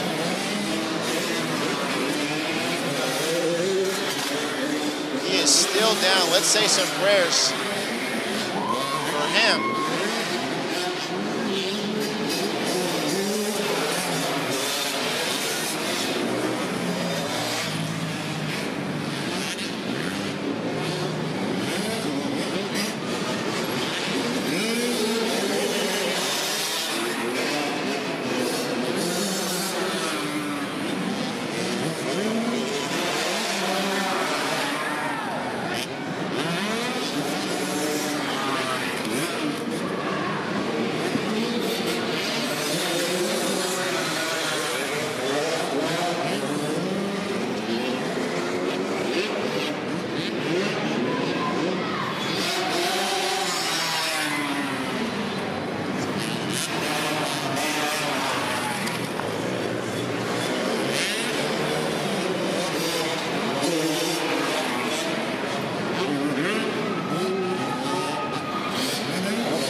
Awesome to see. It looks like Levi stood up on his 2 feet. Let's give him a round of applause.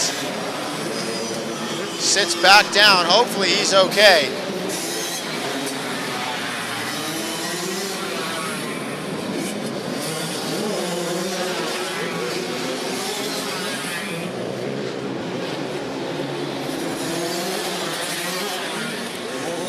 Awesome to see, walking out under his own power.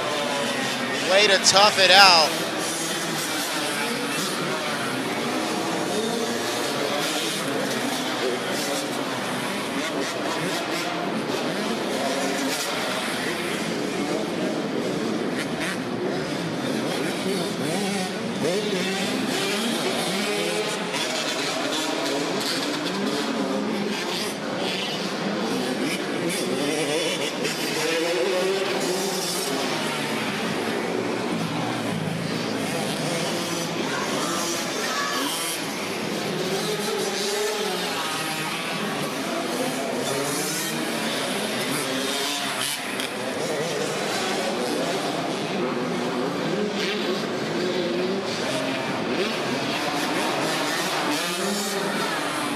Coming through the finish line section here, we have the 471.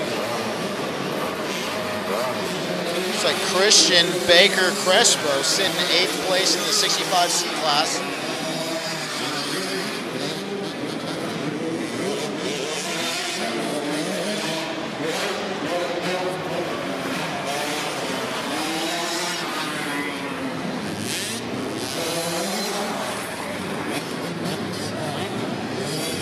Got the 333 and 221 coming through our double-double section here. A whole host of other riders coming through.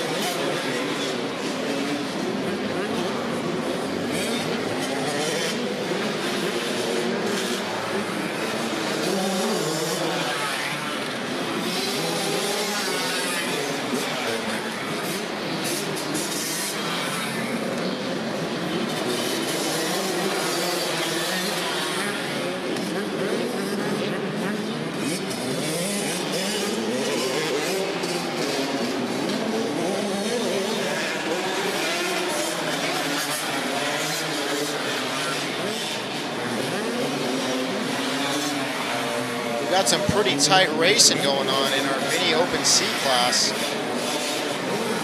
First through fourth is within 4 seconds, it looks like. It's Tucker Smears, Logan Hadelin, Gavin Bradley, and Bryce Gosnell. All going after that top spot in our mini open C class.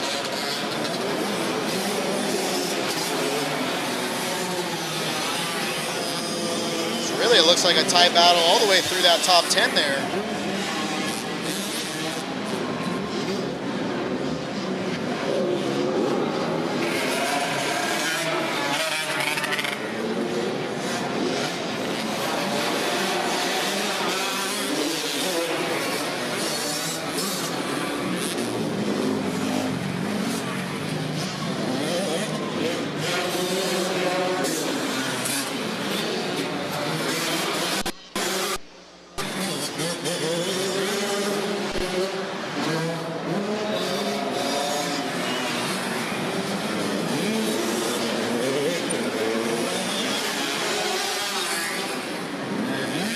There is our first place rider, 1393, going through the double-double section. Tucker Smears looking great on that Kawasaki, running a 2:12 lap time.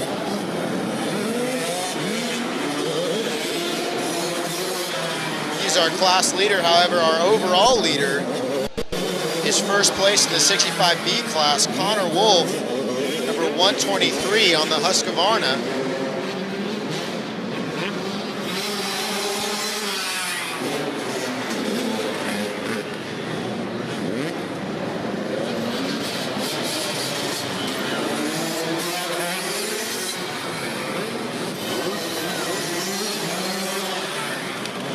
133 rider, excuse me, Braden Miller, sitting 11th place right now in Mini Open C. Doing a great job. That is a stacked class, 21 riders.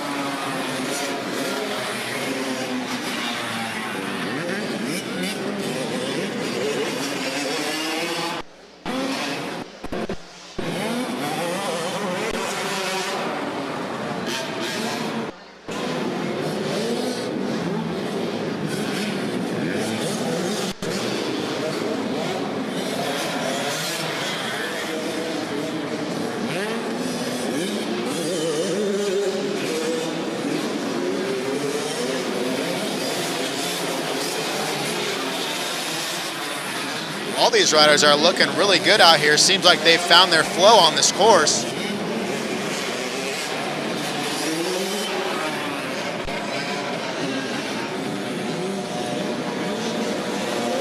WORCS crew doing a great job keeping water down. Traction seems to be at an all-time right now.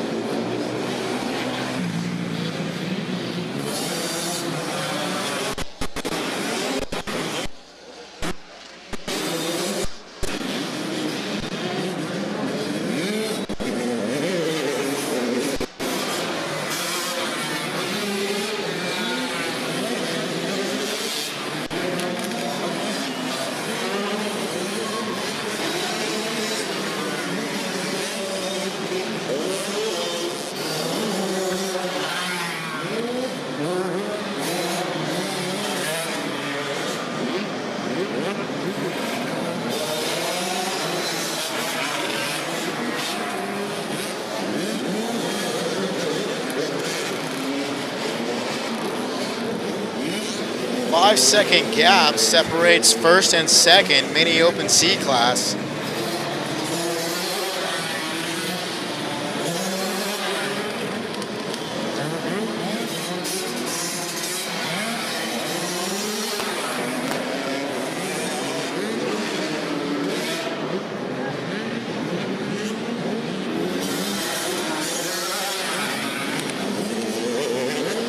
Things are starting to spread out here a little bit.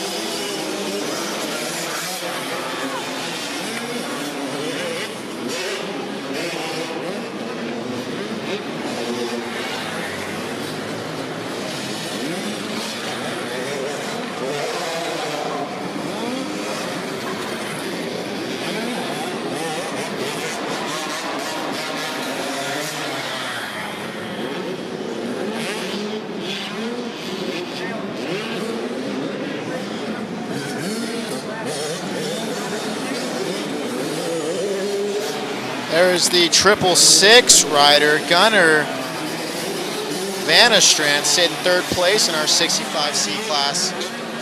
Going over the double logs there, headed into the finish line section. Looking good on that KTM.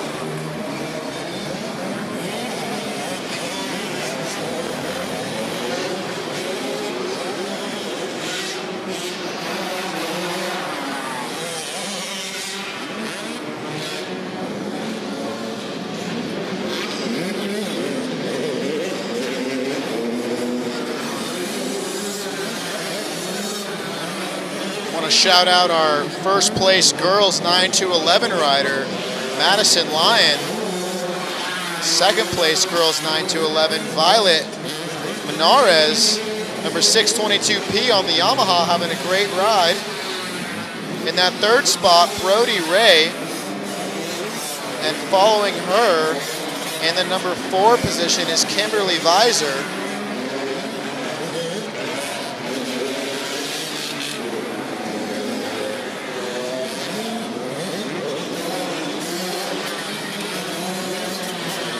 There's Violet headed into the double-double section. Looking good on that big bike. Moved up not too long ago.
Our 65B leader just going through now, Connor Wolf, number 123. And then Tucker Samirs, number 1393. Still our leader in our mini open C class. 65cc leader, Jagger Samirs. So the Samirs are leading their classes respectively. Jagger, number 1392 and 11th overall by adjusted time.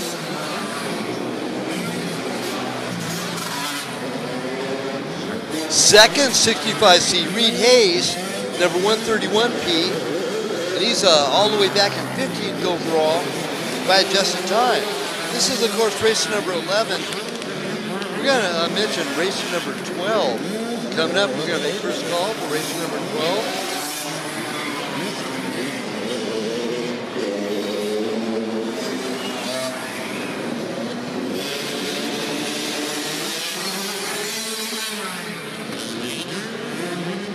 Race number 12 is a 450, 250, 125C, and that's first call for race number 12 at 120. 450, 250, 125C, race number 12, first call.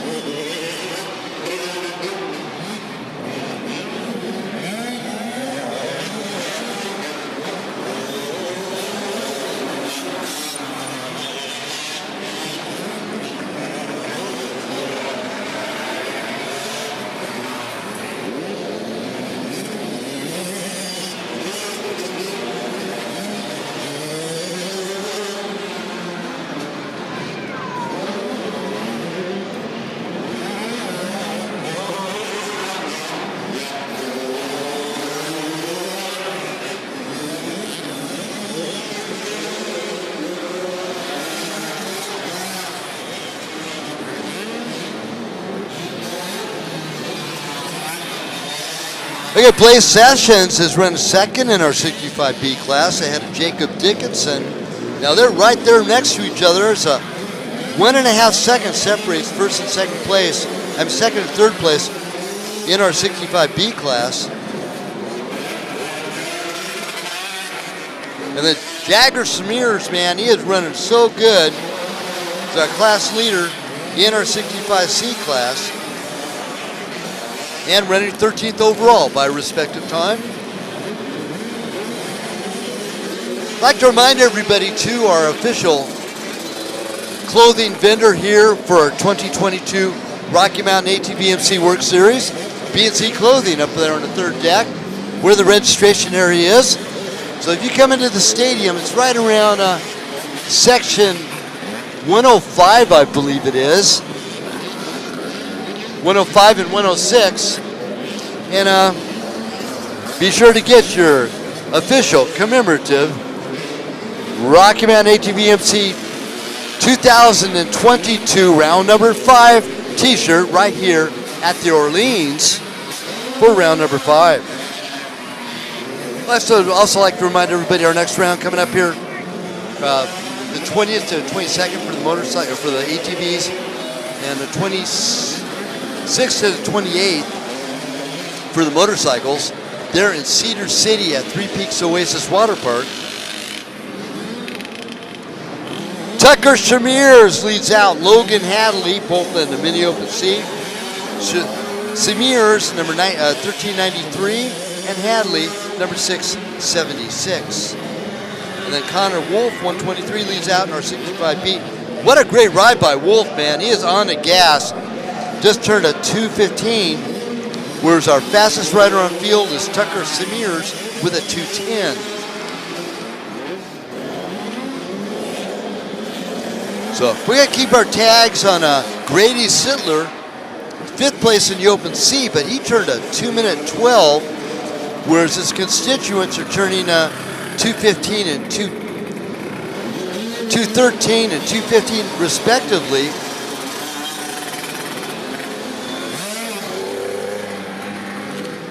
.708 going down right by our finish line area.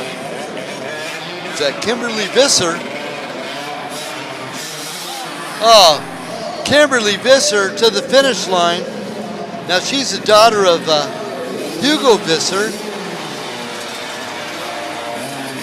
fact, I believe that's Hugo pushing her on there. Good job, Hugo. And they're out of Phelan, California. Madison Lyon will take the top honors in the girls in the 9 to 11 class. Number 99P, she's in 32nd overall by respective time. So I'm up here in the booth right now. Of course, we got our media crew. We have our supporting structure and our media crew. And joining me on a microphone here, all for the motorcycles portion of it today, Michael Del Fonte out of the Gainslinger Racing Group, one of our pro riders. And joined us just a little bit ago was Brad Callahan, one of our side-by-side champions, and he'll be joining us tomorrow. And then this afternoon for our ATVs, Logan Huff will be joining us for Fast Company and helping with the color commentating. And, you know, Michael, you're doing a great job today. First time ever. Hey, what do you think? His very first time on a microphone. I think he's doing a great job this weekend. Yeah, thank you. Thank you.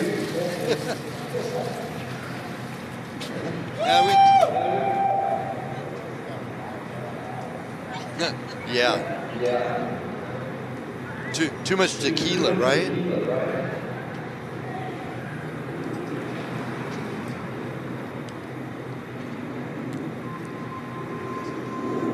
Down there in the infield too, one of our photo vendors, Faith Foley. Faith, hi, good afternoon. How you doing, honey? Getting a lot of pictures going, I see, don't you? Yep. Now, Lissa in the trailer. Yep. Your dad too. Oh, he's out of Silver State. Yeah, whatever. No. Anyway, Faith with Dirt Nation. She takes great photos. Hey, you're coming into your realm. I've been checking out some of your photos lately. Good job, man. Yep. Learning the craft from one of the best. Her dad is Harlan. There's our other photo vendors here with us with our WORCS Racing series. Mad Moose. In fact, that's Jason walking into the realm. Hey, Jason.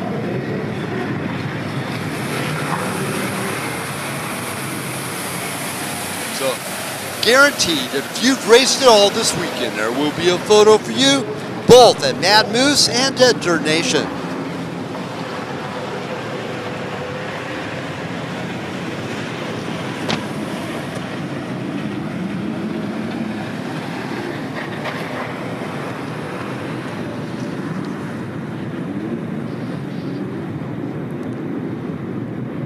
Coming up next, it's race number 12, our 125, 250, and 450Cs, and 125 Sportsman C.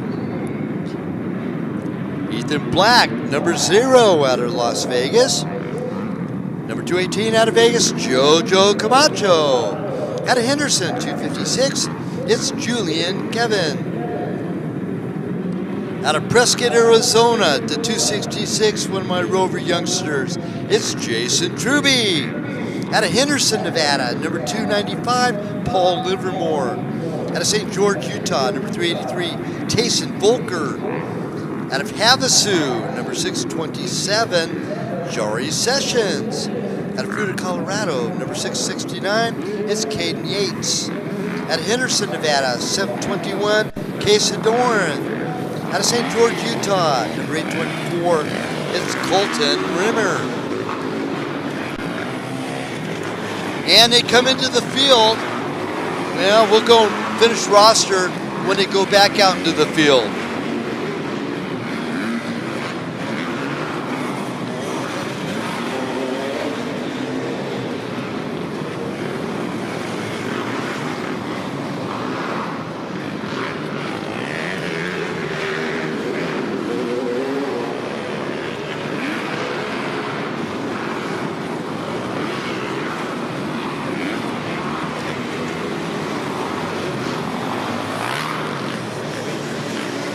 Oh, rider down, wrist past the underbridge. Causes a little congestion going on there. Another one, just before the underbridge. Facing the wrong way.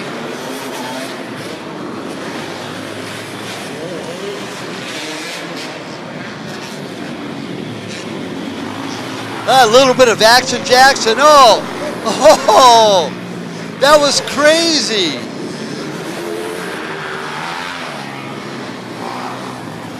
A little pileup on the interstate going on there. Goes right by the BF Goodrich banner. There by the double-double.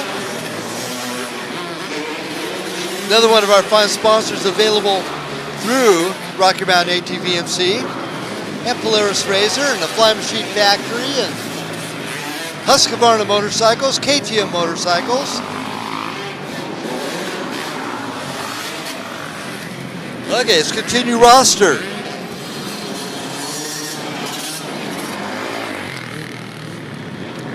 Clayton Hedorn out of Henderson, 913. Braden Bearfield out of Fruita, Colorado, 1381. Destry Civil out of Vegas, 1384. Leonidas Owen out of Vegas, 1389. 250C, Nate Hannig out of Henderson. Z. Cruz Hansen out of Vegas. Joe Hagendy out of Henderson, number 46. Sam Cole, 127 out of Boulder City. Gavin Dugan, 133 out of Vegas. Dizelle Madsen out of Vegas, 145. Caleb Solano, 220 out of Henderson. Out of Cedar City, Utah, Jacob Carrington, 232. Joey Leba out of Eli, Nevada, 242. Braxton Levitt out of Hurricane, Utah, 315. Skylar Wallace out of the WORCS Racing family. And Havasu, 321. Travis Lewis out of Vegas, 381. Dayton Esposito out of Vegas, 560. Francisco Monarez out of Vegas, 622. Caden Yates out of Fruita, Colorado, 669. Tyler Smith out of Vista, California, 760. Braden Guevara out of Vegas, 808. 809 is Wesley Petty out of Hurricane, Utah. Gage Lawrence out of Havasu, 923. Garrett Griffian out of Florence, Arizona, 998. Jackson Barrett out of Vegas, 1378. Troy Barrett out of Vegas, 1380. 1383, Talon Raper out of Queen Creek, Arizona. Justin Wilcox out of Vegas, 1385. 1394, Seth Stevens out of Vegas. Joe Tyler out of Henderson, 1396. Jay Jewett out of Blackfoot, Idaho, number 1396. 450Cs will include out of Cedar City, Utah, Michael Coleman, number 140. Coleman Barnum out of Henderson, Nevada, 213.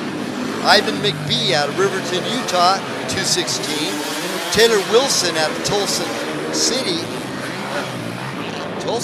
Arizona, number 271. Mikey Burton out of North Las Vegas, 478. Cody Frainer out of Vegas, 600. Randy Leos out of Waiapua, Hawaii, 677. Kevin Bailey out of Vegas, number 1370. AJ Sanders out of Henderson, 1391. James Tyler out of Pahrump, Nevada, 1395. And Benjamin Zanoff out of St. George, Utah, number 1399.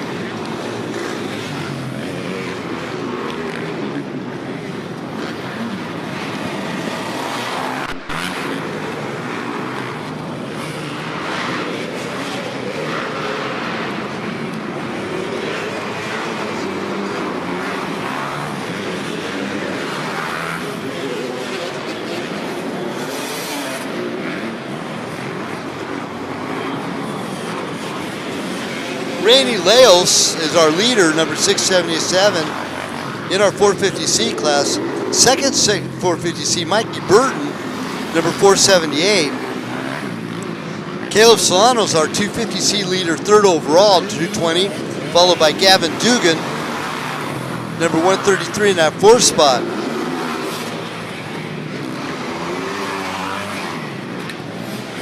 Hey, Michael, so what do you see out there, man? And as we get into, looks like the fourth lap of this race, there's been some carnage, that's for sure. The WORCS crew did a great job keeping water on the track, but it seems like it's caused these athletes to slip and slide around a little bit at the beginning part of this race as they kind of figure out their bike and find their flow and pace out there. But it seems like it's calmed down a little bit. The riders have found the traction or lack thereof as this track starts to harden up a touch. But good racing nonetheless.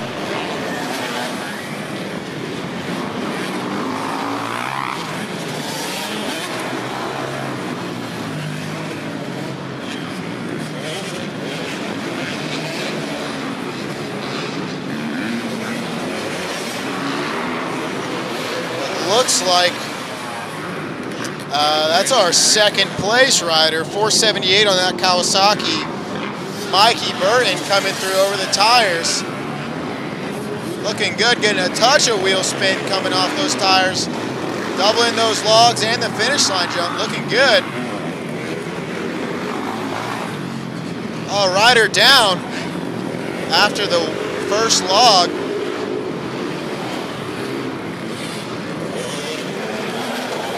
Gets up quickly. That looks like the 1396 rider of Ray Jewett.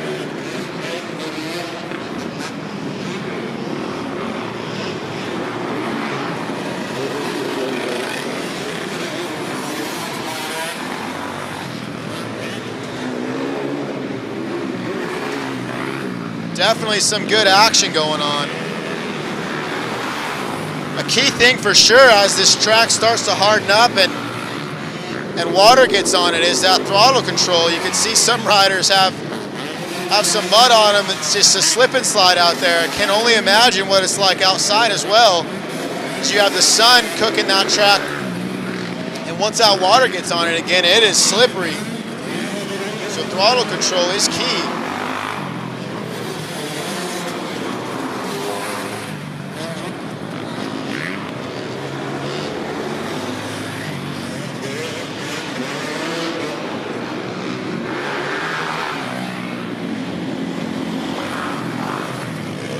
First place in our 250C class, Caleb Solano, followed by Gavin Dugan, sitting in second place. Third place, 250C riders Braden Guevara.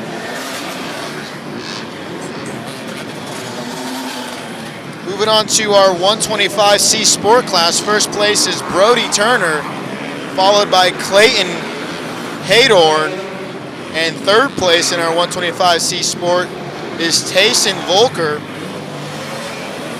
Good battle going on. It looks like there's 4 to 5 seconds separating the top three there.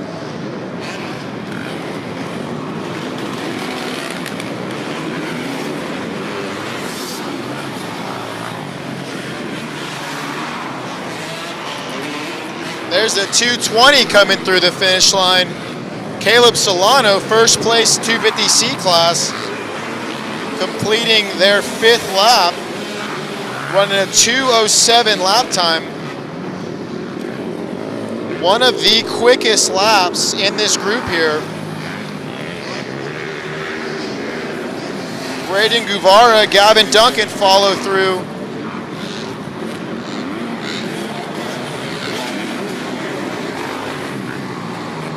Little mishap before the tire section. Riders getting back to it.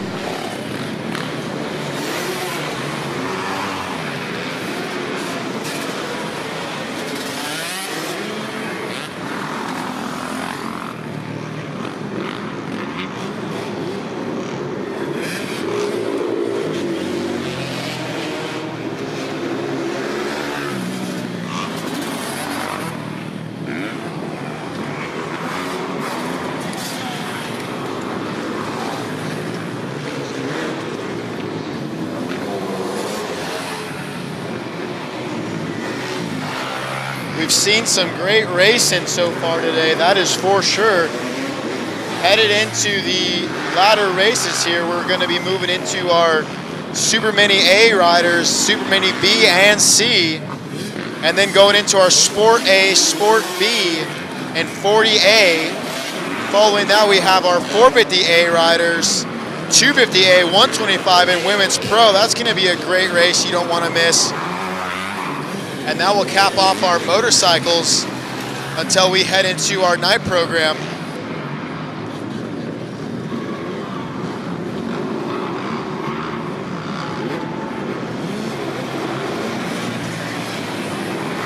In our 125C Sportsman points standing as they go right now, Clayton Hadorn, number 913. This is our leader in the points over Brody Turner and Paul Livermore.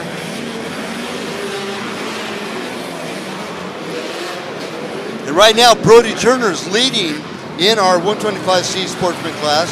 Hadorn is in second, and Tyson Volker's in that third spot in our 125cc.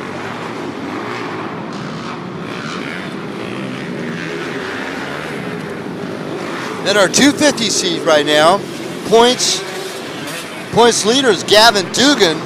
Now he's running really good right now too. Gavin Dugan is in third in our 250Cs. Leader 250Cs, Caleb Solano, number 220 over Braden Guevara. Now they had a couple of good races earlier today, both Guevara and Solano. Solano dropped back to third, Guevara took the win.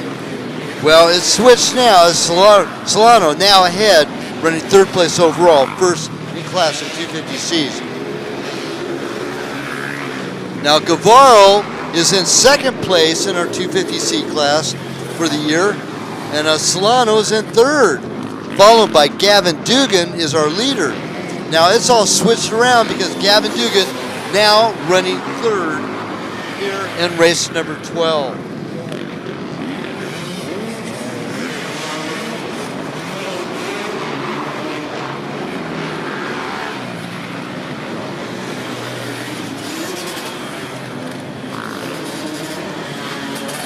Now we got a great dice going on in 125C. Brody Turner, Tyson Volker, and Clay Hadorn. Now Hadorn is our points leader in the 125 class. He's currently running third. Now you could throw a wet Mexican blanket over all three riders because they are all right there within striking distance in that 125C class. And they're ranked 12th, 13th, and 14th overall, respective time.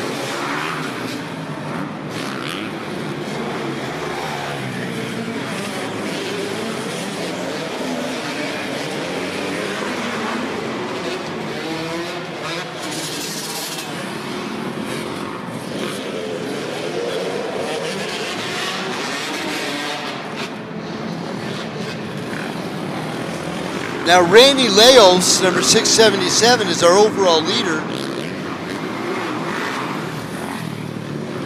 And I don't even see Leos anywhere on the points scan at all. So right now, Mikey Burton, who's our current point leader here in 2022, running second behind Leos. Our second 450, our third 450 is Michael Coleman, and Michael Coleman is running third in points in our 450Cs.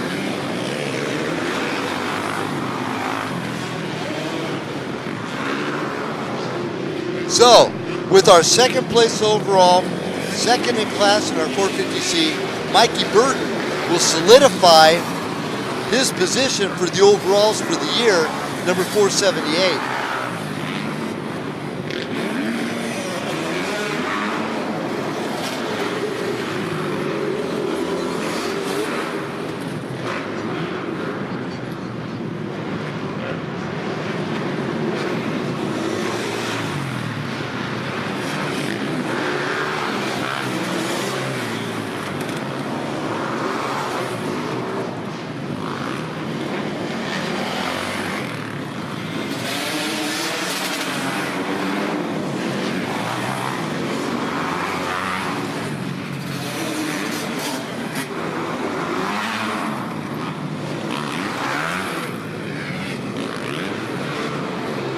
Next race coming up will be race number 13. Will be our Super Mini A and B and C Super Minis, race number 13, and that's first call.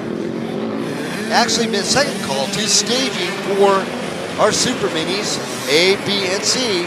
Race number 13, second call to staging now.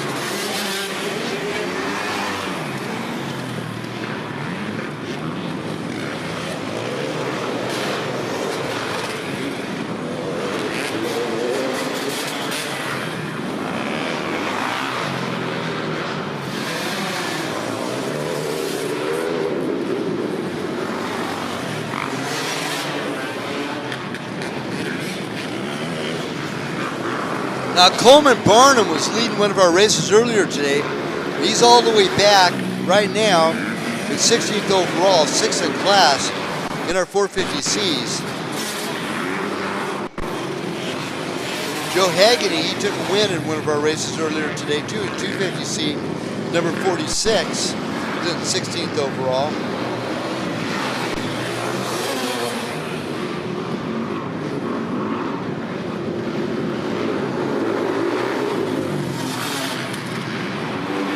What a great ride by Tayson Volker and Brody Turner and Clayton Hadorn, all in our 125 class. They're in 6th, 7th, and 8th overall by adjusted time in this mix of our C riders.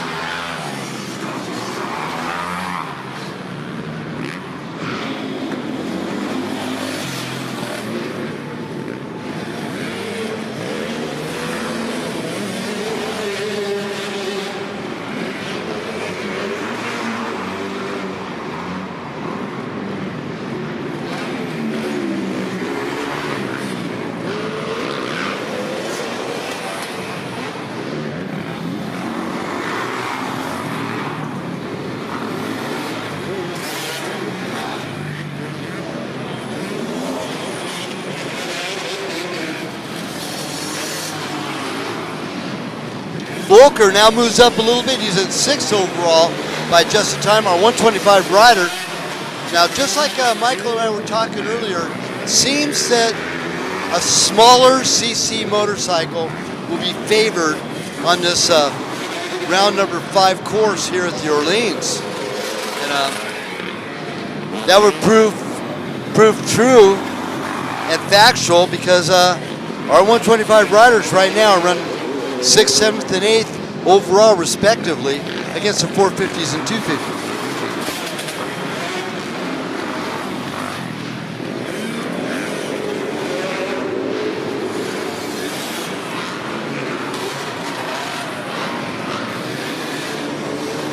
Again, coming up next, Super Minis, A, B, and C, race number 13. That'll be third call to stage, race number 13. Super Minis to stage. Now we're to lap number 10. They probably, what do you think, Michael? You think they're going to turn 12, 13 laps maybe? Yeah, that seems to have been the kind of the tail of the tape here today with these 25-minute races usually sitting in the like 12 to 15 lap range. Okay, now a little reminder too, coming up at 2 o'clock will be our Pro, Pro-Am, and Pro 250 mandatory rider speeding at the podium trailer, and at 210 for the ATV Pro and Pro-Am. That'll be at 210 also at the podium trailer.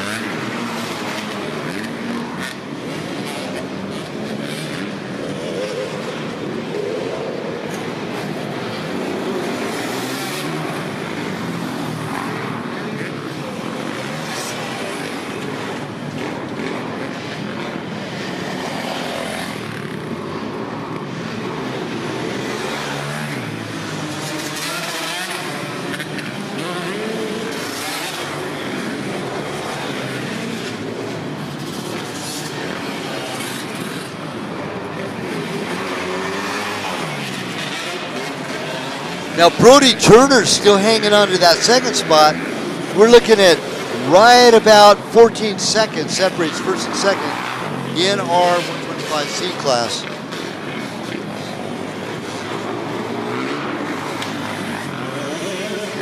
Hey, Michael Del Fonte, when was the last time you raced a 125? Shoot. I don't even know if I can remember. I almost want to say it was the Glen Helen 6 hour back in the 2000s. I don't even know what year. It's been so long. Yeah. I haven't raced a 125 for ages, man. It's been a long time. Anyway, hey, just to bring things up to speed on our live race timing, our unofficial results all the way up to race number 11. So all the way up to race number 11, while we're in the middle of race number 12, and we're making last call of staging for race number 13, our Super Minis, A, B, and C, last call to stage.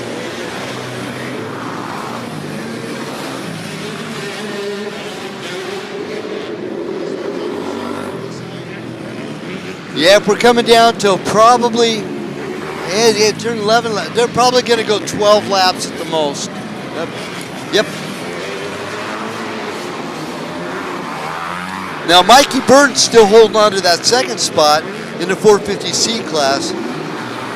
But Rainey Leos, what a great ride by Rainey, number 677 on the KTM, continues to lead this parade. Here race number 12. Burton, of course, is our point leader in our 450C.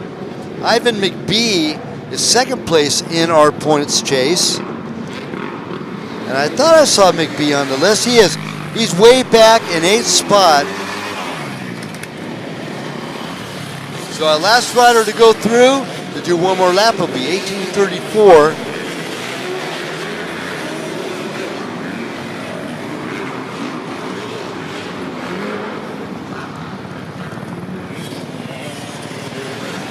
That was Destry Civil, 23 years old, out of Vegas. Wow, look at this. Look at this traffic jam coming into our realm, man. They're all dicing it up for position number 9 out of the overalls.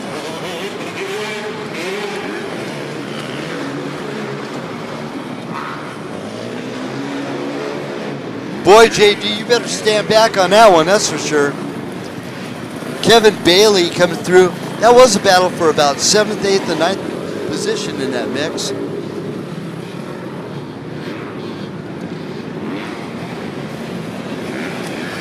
So Guevara gets by Solano to take over the 250 top position.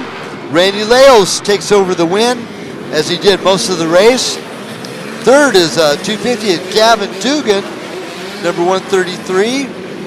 First in the 125, first 3, Tayson Volker, Brody Turner, and Clayton Adorn.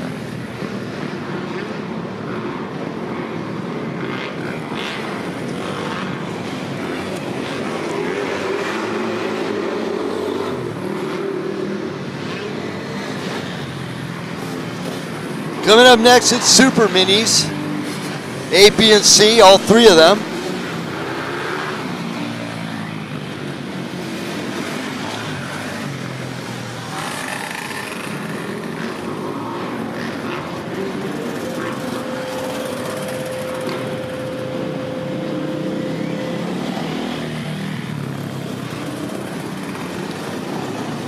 Okay, top 3 in class, 450s.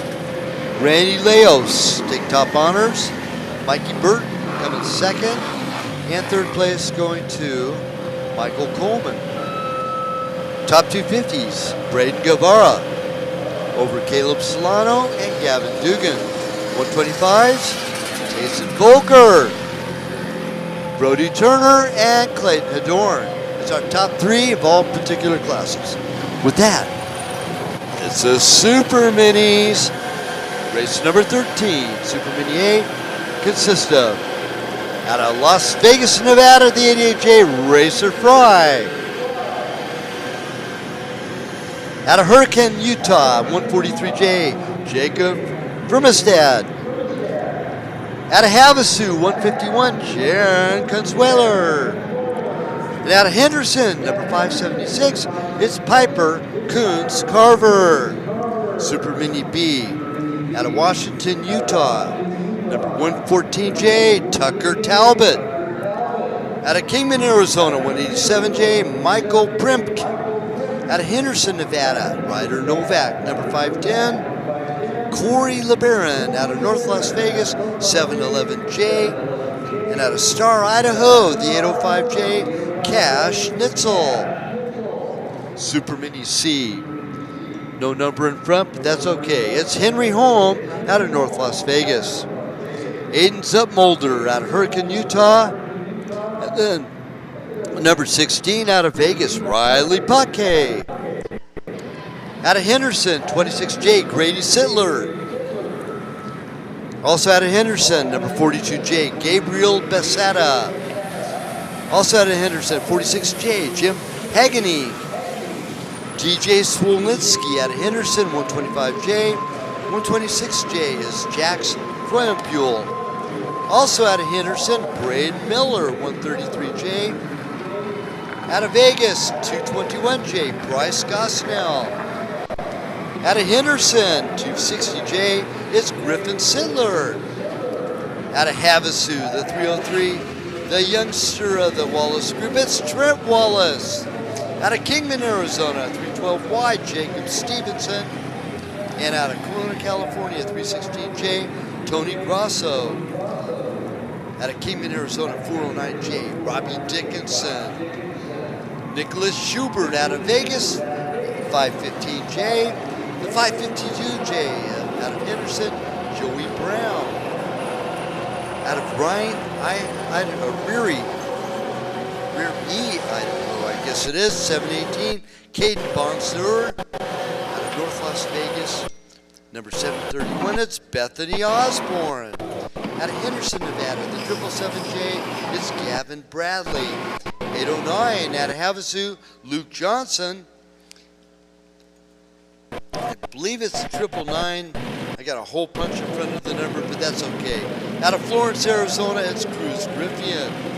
And out of Las Vegas, Nevada, the 1393, it's Tucker Simiers. And that's our competitors coming up right now. It's race number 13, Super Mini A, B, and C. 30 seconds, skid steer job.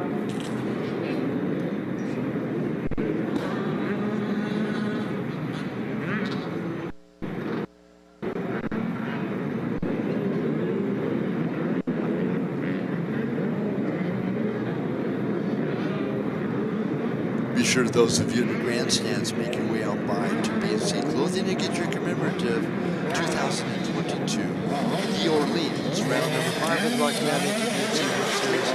Right down there, up close and personal as we got our leader coming into our realm. The Husqvarna out of Vegas, 14 years young. I believe that's Racer Fry.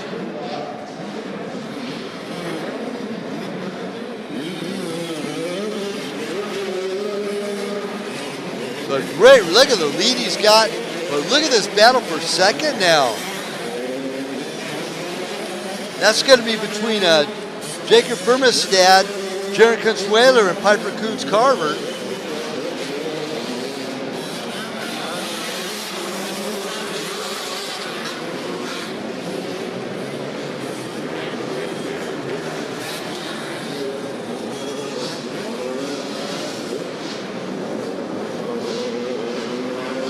And Piper Carver is in second. Tristan Andrade in the third spot. Jaron Consueler in fourth. And then Cash Nitzel is our leader in our Super Mini B class.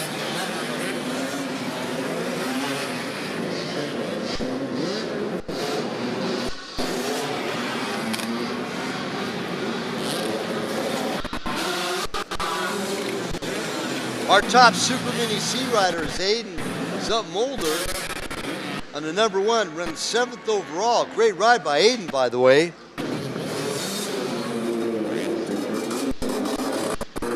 So far we have 23 riders going through the field. We have 23 entries in Super Mini C, 5 in Super Mini B, and 5 in Super Mini A.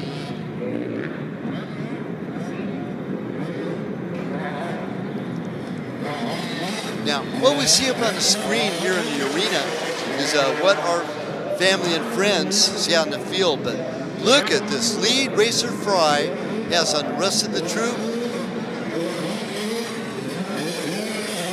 Nicely done by the 88J.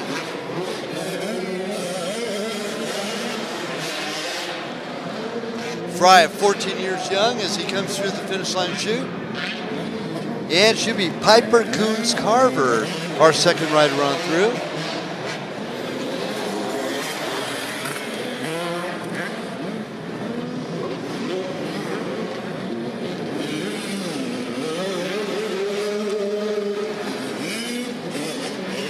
Now Drotty battling it out with Cash Nitzel, our leader in our Super Mini B category.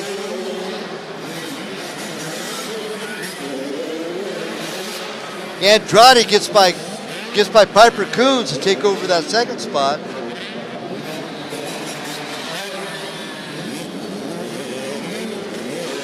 And actually Consueler, Jaron Consueler now takes over that third spot.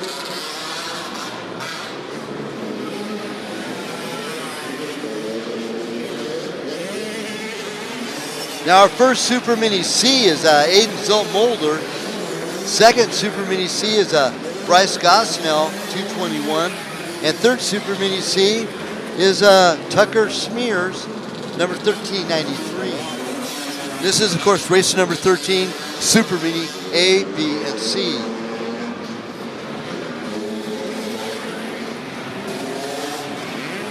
A little bar banging going on there. Not bar banging. What do you think, Michael? Bar banging is allowed as long as it's intentional, correct? Absolutely. I mean, aggressive racing is part of the sport, right? I think everyone can agree that if it was, super clean all the time, it wouldn't be that exciting, So it's always cool to see it. Obviously, you don't want to get into that dirty arena, but yeah, rubbin's racing, that's for sure. Well, we've had quite a few controversies in our 2022 Supercross season this year. Of course, Jet Lawrence been banging bars with a lot of guys lately. And then Hunter Lawrence as well. But, man, then we got in our pro level, man. God, what about the attrition going on there? Malcolm Stewart banging bars with, Jason Anderson. That's been going at it for a while. And I don't think that's going to lighten up anytime soon, anytime those two get together. Yeah, I would have to agree with you. Even you got Bam Bam, Justin Barsha in the mix as well, and there's a lot of money on the line in that regard, and these guys are out to make a living and support their family, and obviously I think what's cool is you listen to guys like Jason Anderson in certain podcasts and stuff, and he talks about how most of the guys are pretty cool with each other, and they understand what's on the line, and obviously they're not out to injure each other, but yeah, it's that respect that you got to have at that level, and it's cool to see, and it's certainly exciting to watch. Well, there is a line that needs to be carefully drawn on what's acceptable and what's unacceptable, And there's so many different opinions on where the line is to be drawn. I go all the way back into the 70s when, watch Todd's face. At Ascot Park, we would see Tim Lundy and Jim Hawley. They'd actually be shifting each other's bikes and putting on the front brake. And here, let me adjust the clutch on that too for you. It's so much fun to watch. But that was all in fun. That was not aggressive riding back then.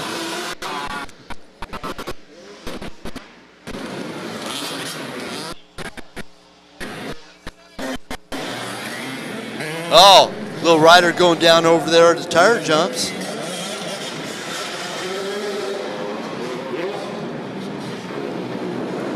Now that's only, those tires are only off of like a 952 Caterpillar, really small loader. And you should see the ones off of the 992. They're about 10 feet tall. Those are only 4 feet tall. They're little guys, really.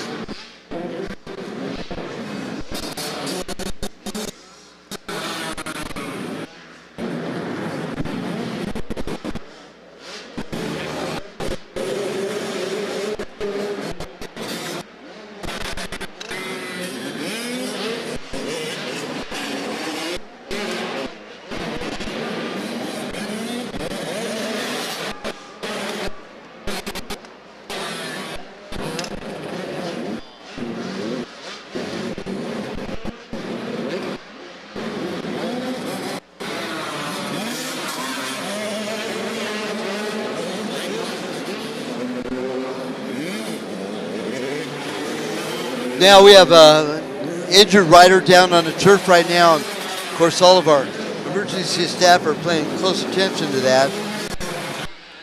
But Cash Nitzel is our Super Bitty B rider leader.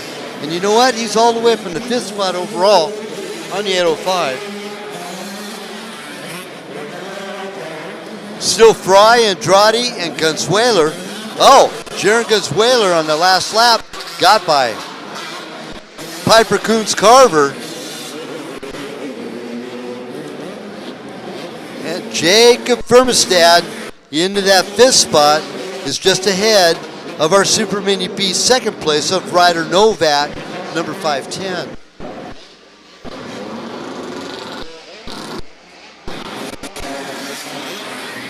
Gabriel Becerra going by the traps just now, number 42J.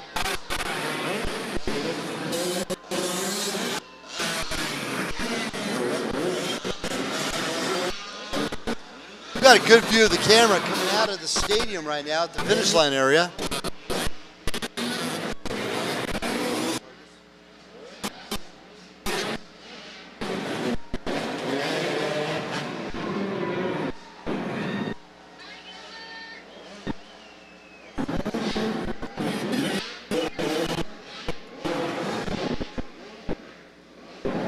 Well, that's a good cheering squad going out there for some of our riders.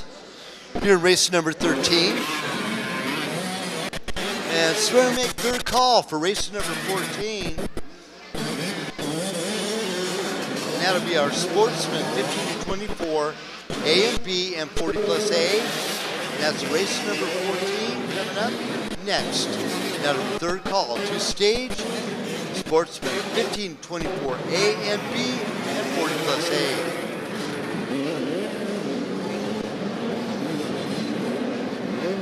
Now we are officially over the halfway point for today.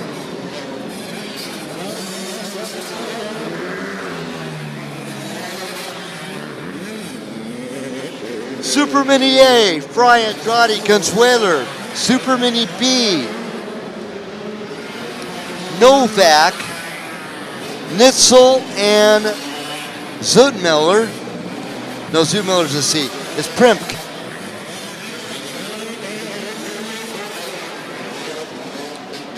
Wow, Tucker Smears by adjusted time.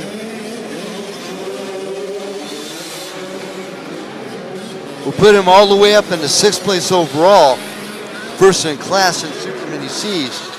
So great ride by Tucker, that's for sure. Tucker on bike number 1393, Kawasaki.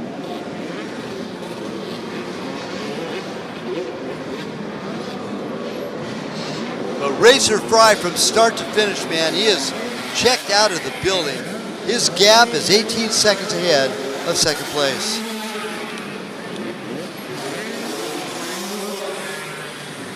And Andrade is 27 seconds ahead of Jaron Consueler, our 3rd place in our Super Mini A.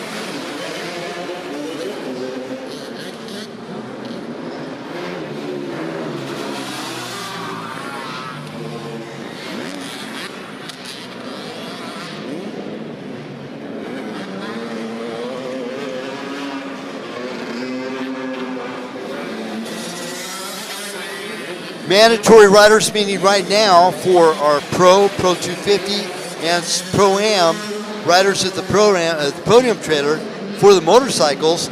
Coming up here in a couple minutes are ATV Pro and Pro-Am.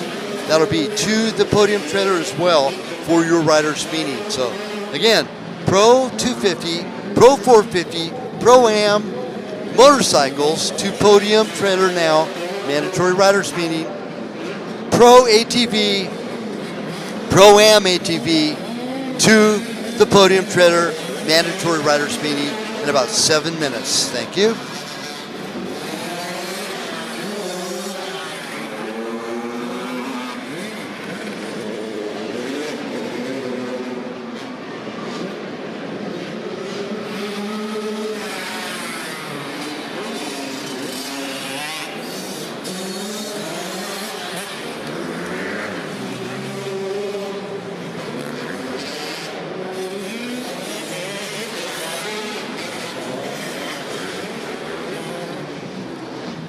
Now, Racer Fry doesn't normally race our Super Mini A class. Well, he is today because he's not in a points chase, but Jaron Consueler, number 151, and Tristan Andrade, 202, and Piper Coons Carver, 576, all are, and they're in the points chase right now in Super Mini A. So Andrade over Consueler, and Carver, it's all switched around.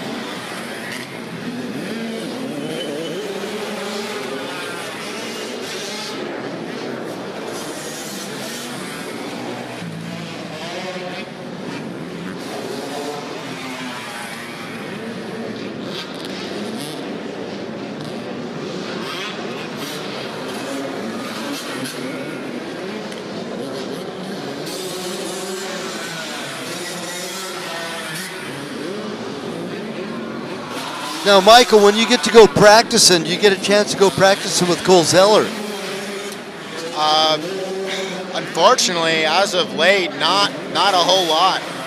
The week-to-week grind, especially now that we're racing, is it's tough. You know, the weekly re-prep and all that stuff. I know Cole works his tail off midweek. You know, he does his own bike prep and all that good stuff, packing the trailer, getting his food prep all dialed in and stuff. So haven't gotten to ride with him too much, but during the off season we were training a bunch and stuff like that. But yeah, it's tough to make it all happen, you know, without that factory race budget and having a practice bike mechanic and all that stuff. So.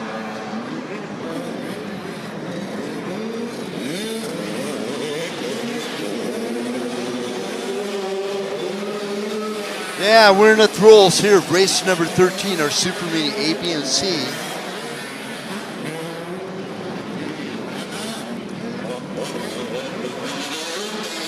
Racer Fry going by just now. He is so far ahead. 25 seconds separates first and second.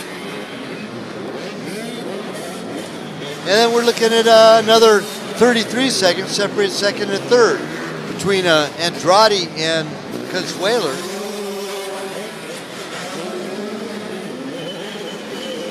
Last call, race number 14, Sport 1524, A and B, and 40 plus A. Last call of stage.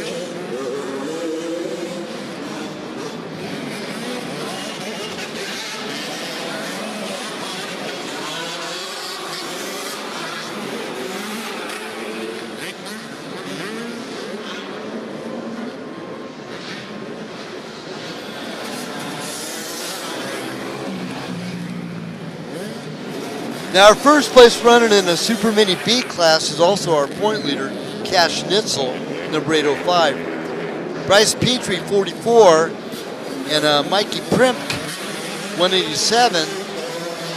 Now, Primk is here. He's currently running third, but I do not see Petrie anywhere on this list.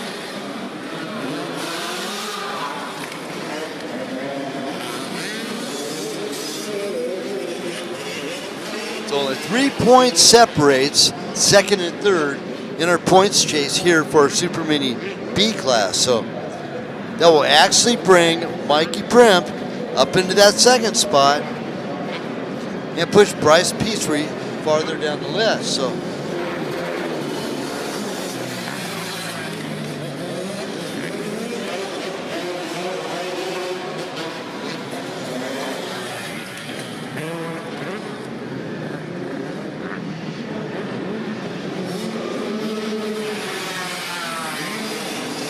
wow.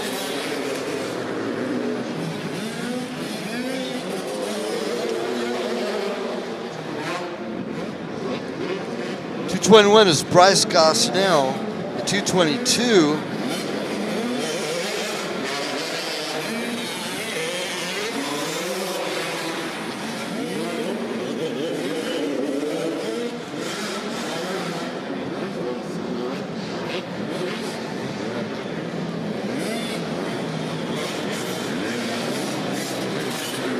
Yeah, it's just like we're talking about a slow rider being approached by a lapping faster rider, especially with a closed course like we have right now and tight confines in some of the areas.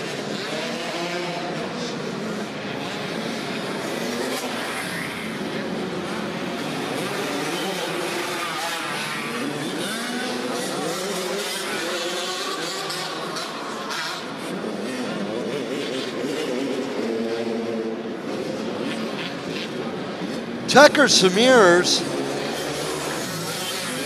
is definitely on the gas, man. He's all the way up to 7th overall by adjusted time, first in class for a Super Mini C riders. So Samirs been all into that mix, but Racer Pry, it's his race to run away with it. He's doing a good job. 29 seconds separates first and second.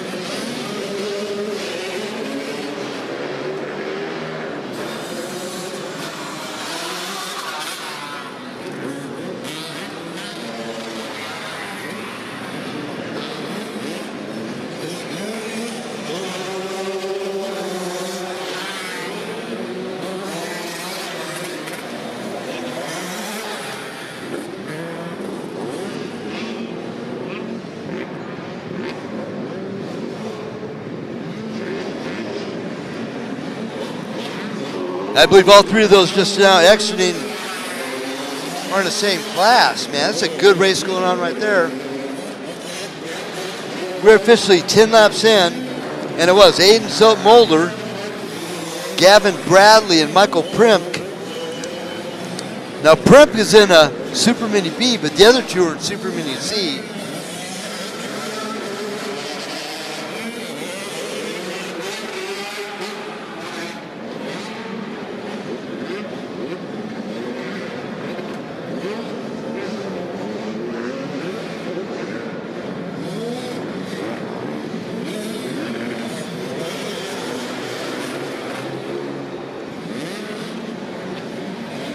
Yeah, we're starting to get a little bit of a bigger crowd in our grandstand. I'm sure we'll be getting pretty full up here a little bit later on today for both our Pro 450, Pro 250, and Pro-Am motorcycles and our Pro and Pro-Am ATVs. Now we're coming up to only a couple more races here in motorcycle class.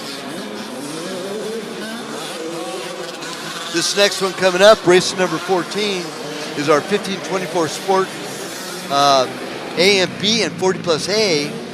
Then will be our Pro-Am motorcycle qualifier, 125, 250, and 450A, and Pro Women. And that'll be coming up here at 250 today. So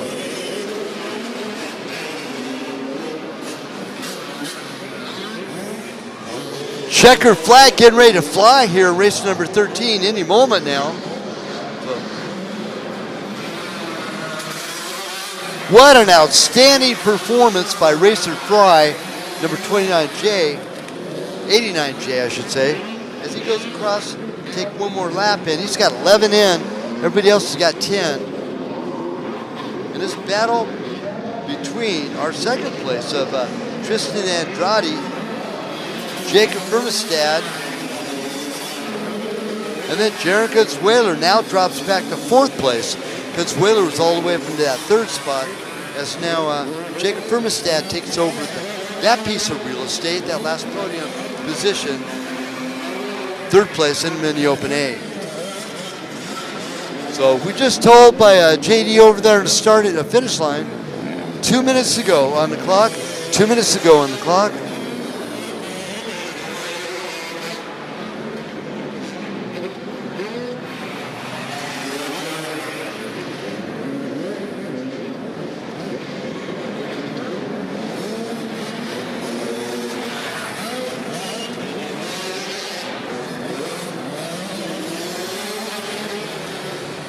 Tough break for Griffin Sittler out of Henderson, 260, out with mechanical.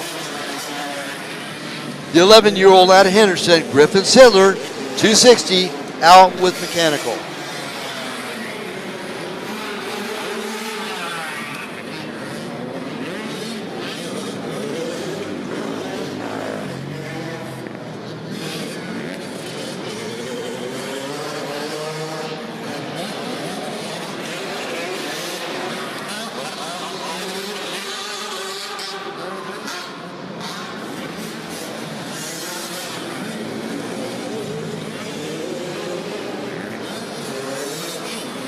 And our top rider in our Super Mini B class in that 5th overall position, Cash Nitzel, number 805.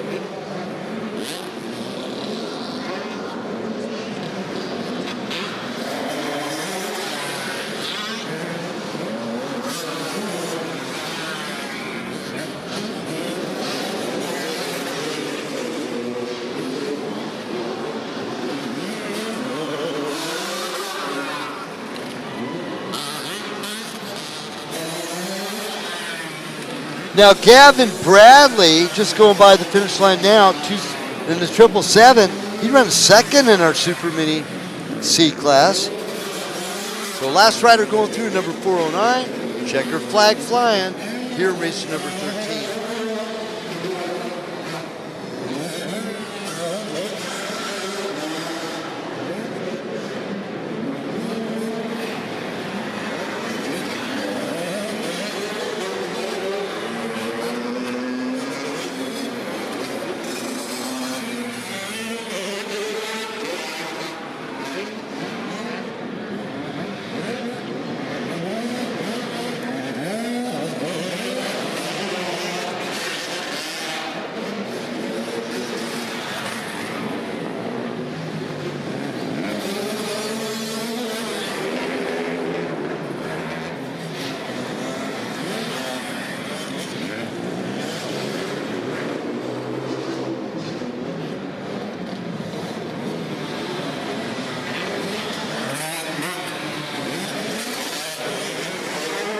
Racer Fry, man, what a great ride by the lad out of Henderson, number 89J.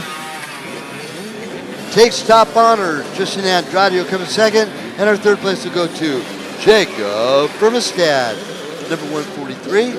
Our top B rider will be Cash Nitzel, number 805. Second place B rider will be Ryder Novak, 510. And our third will be that of Michael Primk, number 187. Super Mini C, Tucker Smears, number 1393. Second place being Gavin Bradley, the 777. And third place being that of Aiden Zolmolder on the number 1. That's our finishing competitors there in race number 13. We're getting ready for race number 14 roster in just about 20 seconds from now.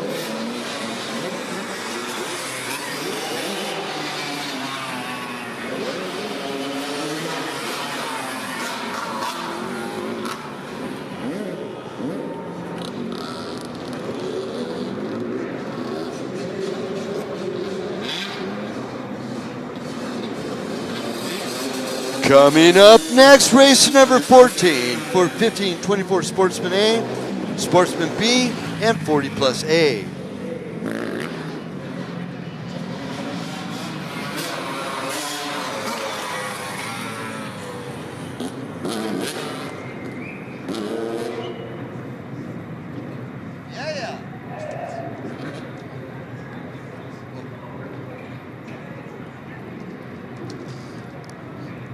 Coming up next on the board, it's round number 6 in Cedar City, Utah, at Three Peaks Oasis Water Park.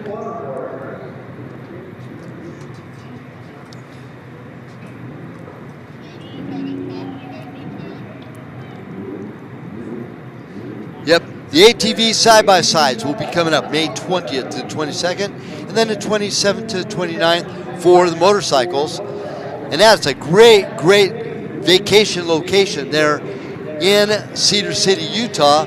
Beautiful area, bunch of nice people, lots of things to do, especially at the Three Peaks Oasis. So we've got BMX launching jump into the water pool, we've got canoe rides and big old water slide jumps. And there's one of the water slide jumps. I challenge you, each and every one of you can shoot you more than 20 feet upwards into the air, 40 feet out into the pool.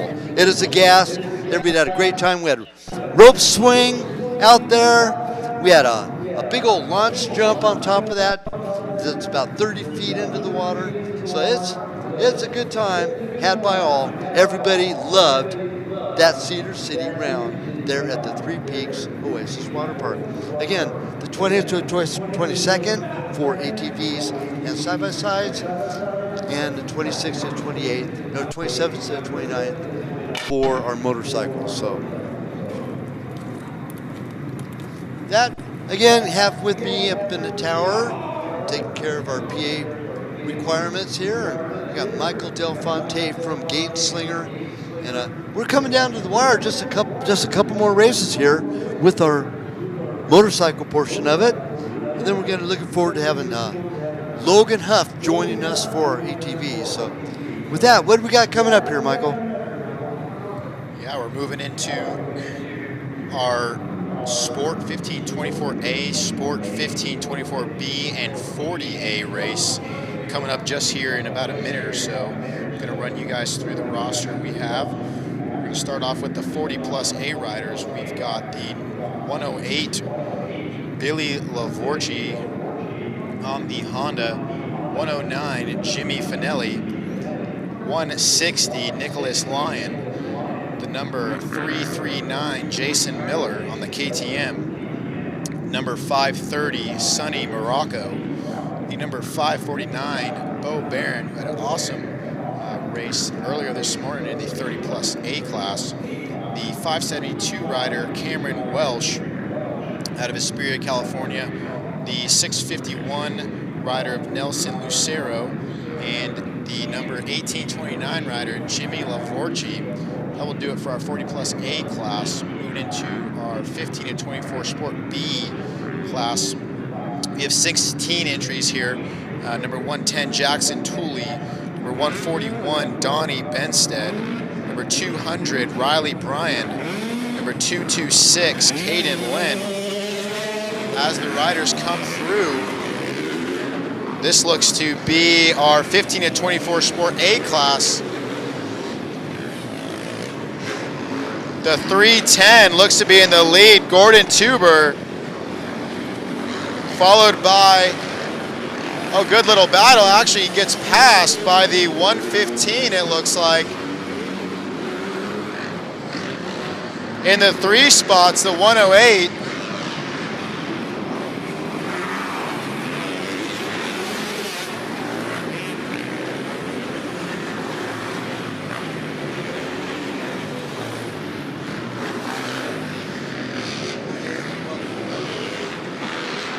Oh, you think?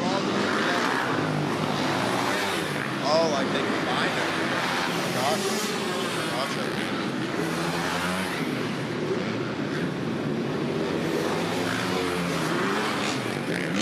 Good battles coming through on lap number 1.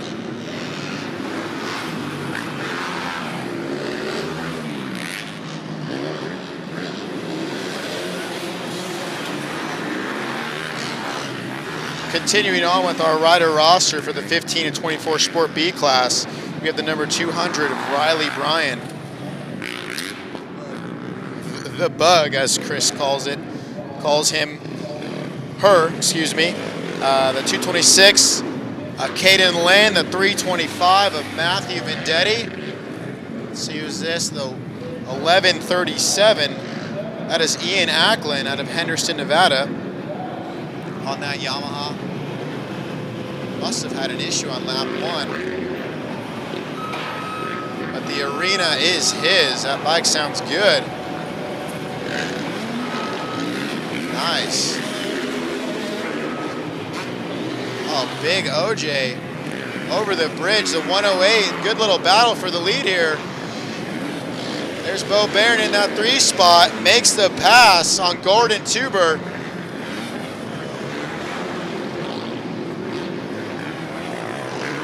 The 108 is Billy Lavorci leading the field, 40 plus A.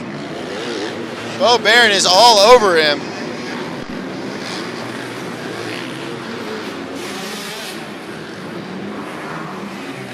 There's our guy, Gainslinger Factory Racing athlete, Eric Danowski on the 123 Kawasaki, having a good battle there. But it looks like Mason Vigil out of Las Vegas. It's the 427 and the 110 machines on the Honda, having a good little battle. Rider down on that last double. Seems to be all good, getting that bike restarted. Another rider looks like seems to have stalled it, trying to get that bike refired.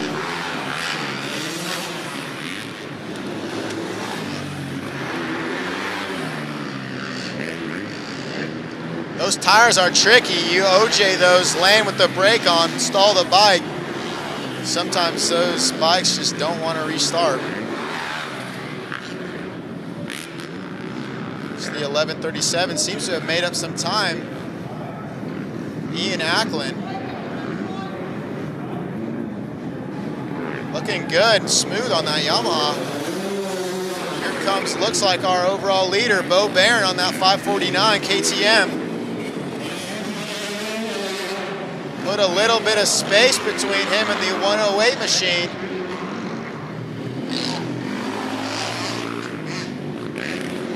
Billy Lavorci's got that first place in the 40 plus A class. Following that is Gordon Tuber.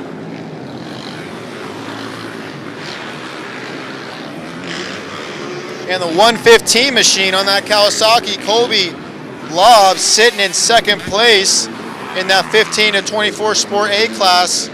It's the 781, the 971.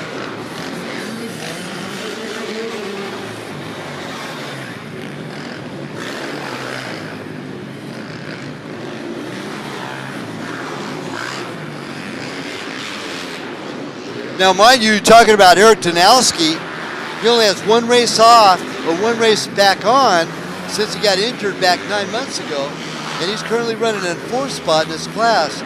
But look at this, Bo Barron and Billy Lavorci battling for overall position. Gordon Tuber the 3rd. Man, he made his very first Pro-Am debut there in Taft just a couple weeks ago.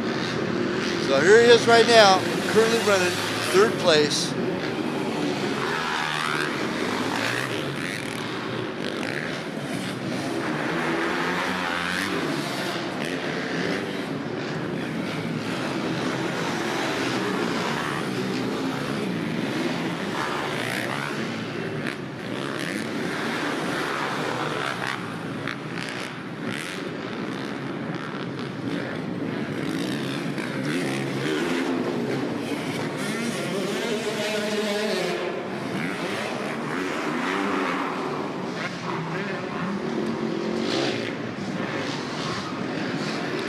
Now, Gavin Bubba Baker is our leader in our B class right now. He's running 6th place overall, number 671. Doing a good job.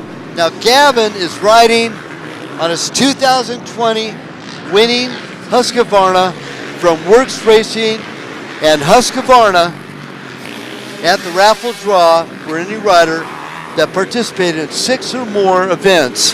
Gavin won the big, and he is currently running right now in our lead position in our 15 to 24 B class.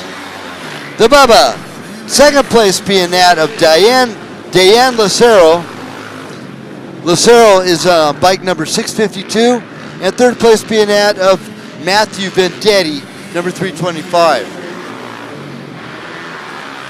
So we'll keep our tags on Jackson Tully, see where he fits in. He's running 5th place in the 14 to 24B class.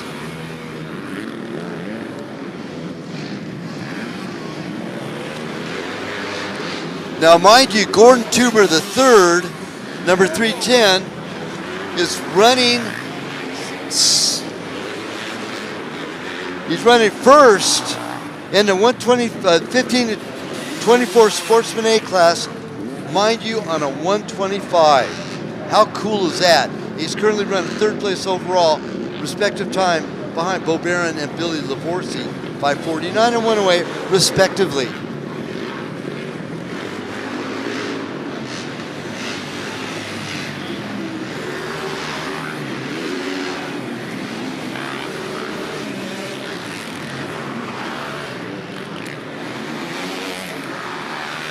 Now Kobe Laud running in 2nd behind Tuber, number 115 and 4th overall spot. So good ride for both those guys in that 125, 15-24 Sportsman A class. 3rd place 40 plus A is Mark Frainer, number 781. Bo Barron just now going through the troops. Man, he makes it look so easy, so smooth. You know, like they say though, Michael, smooth is fast, and he proves it every single day he gets on bike. Yeah, absolutely. It's a pleasure to watch him. I was just thinking as he came through that last time, he's looking very smooth, very in control, and very comfortable on that bike. Now he hails out of Atascadero. His CST is main sponsor, and of course we'll be seeing him coming across this afternoon. Been undefeated this year, by the way, in the pro quads. And we'll be seeing them a little bit later. Well, tomorrow, they're competing in the production class with the side-by-side. So it's a more class championship wins by Bo Barron than any other WORCS racer rider in history. Quite an accomplishment, if you would say so. Hey, now, today is the Virginia City Grand Prix. Now, JT Baker trying to hold the reins and keep that number 1 plate for this year, but of course we took 2020 off for COVID. 2019 the champion was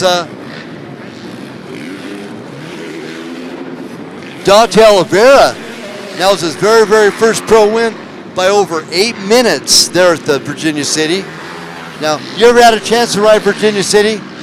No, never have. It looks like a fun race, that's for sure. Technical and kind of cool. From what I see, it's like you ride through the city a little bit, right? And there's a good amount of asphalt and woods and trees, right? More rocks than anything else. It is crazy. There's some big boulders and big gnarly rock uphills along with some sand that go along with it. It's some really, really nasty stuff. It's a tough Grand Prix. It's a 4-hour-long Grand Prix, by the way. Yeah, I was just thinking, I can't remember where I did it. I want to say it was somewhere in Washington, but I did a 4-hour GP once, and it was brutal. I mean, the laps were, I think, 45 minutes for one lap, and you didn't think you were on the bike for that long until you got through like 3 laps, and you're like, whoa, I'm pretty deep into this thing, but it would be a good time, that's for sure. Yeah, especially when you need to do one more lap after that, right? Yeah, you get the white flag, and you're like, oh, one more, that's cool, but 45 minutes later. That's brutal. Hey, in your racing career, what was your most outstanding win of your entire career? It's a good question. Gotta say, winning the 24-hour was pretty special, especially just doing it as a team. Having the honor to do it on Robbie's Chaparral Precision Concepts Kawasaki team was a ton of fun, and to get the honor twice was super cool. To run the number 1, probably the second time, was a blast. And again, just that team atmosphere and switching off and riding a dirt bike for 24 hours, man. It's unlike anything I've ever experienced. Now, if I remember right, that was Justin Seeds and Blaine Thompson on your team, right? Yep. Yeah. Also, think the first year it was Seeds, Blaine, and Travis Damon, and then the second year Clay Henschfeld joined our team, and we were able to get it done. Well, we're looking forward to Clay jumping back on board here real soon. Also looking forward to Zach Bell. You have to be a Zach Bell fan on top of that.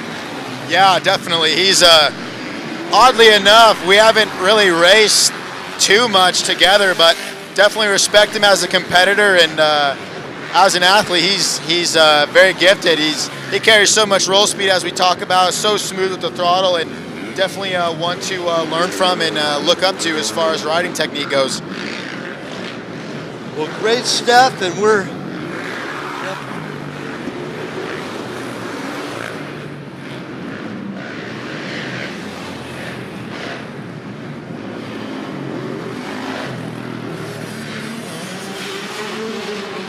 back to the race in action. Still Bo Barron with adjusted time, 7 laps in. Billy Lavorsi, our second place. Our top 1524 Sportsman A rider Kobe Lobb, 115. Gordon Tuber now drops back to second as Lobb gets by him. Gavin Baker's our leader in our 1524 Sportsman B.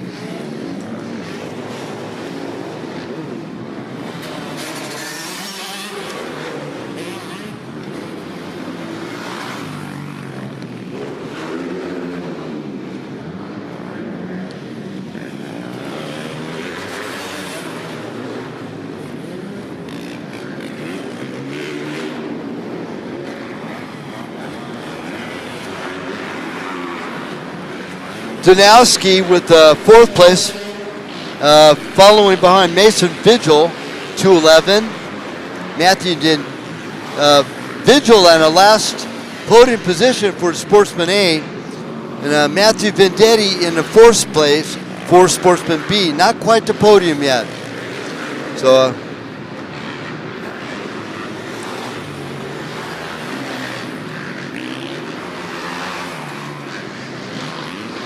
Top 3, 40 plus A, Barron, Lavorsi, and Lavorsi. Top 3 in our Sportsman A, Lobb, Tuber, and Vigil. Our top 3 in our Sportsman B, Baker, Laceto, and Kolich. Now Kolich should be racing tomorrow as well in the side-by-side class, hailing out of Cedar City, Utah. And Kyle Kolich, number 427. He's currently running 10th overall by respective time.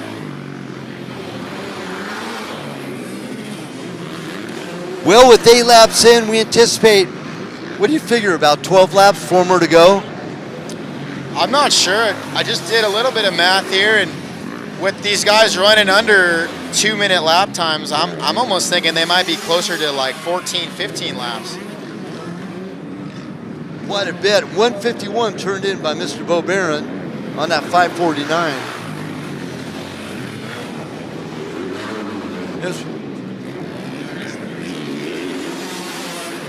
And through our live race timing results, on our unofficial, all the way up to race number 13 now.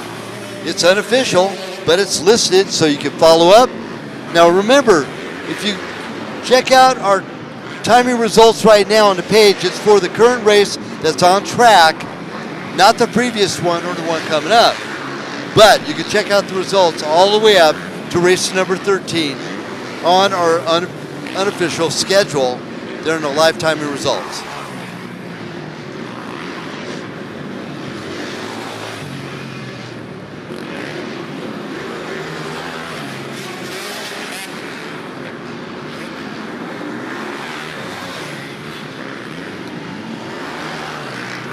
Now, Gordon Tuber just got past 2 laps ago to relinquish his lead in our 1524 Sportsman A class. Mind you, he is on a 125.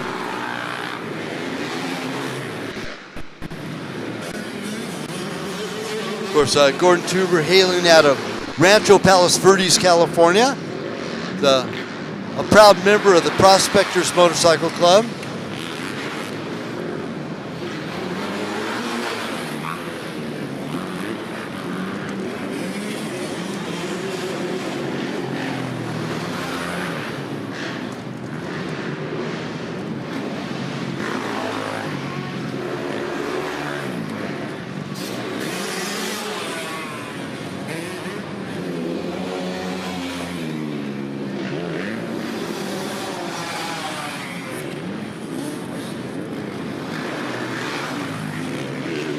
Our overall leader and 40 plus A leader just threw, it looks like the fastest lap time of this race, running a 1:49.6. Bo Barron. In that second spot, Billy Lavorci coming through lap number 10, running a 1:53.8.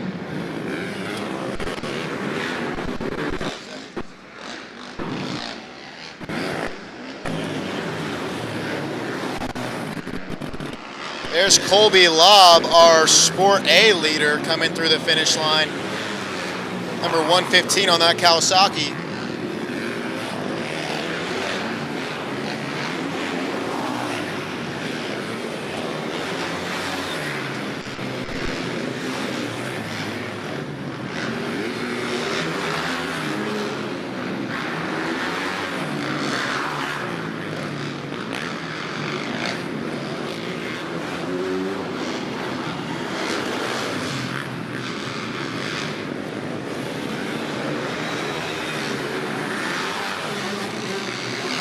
Good to see the 325 machine back up and at it. Matthew Vendetti, after having a pretty big get off in the tires earlier this morning. Looks like a rider down after the finish line. Seems to be okay and up and getting back on the bike.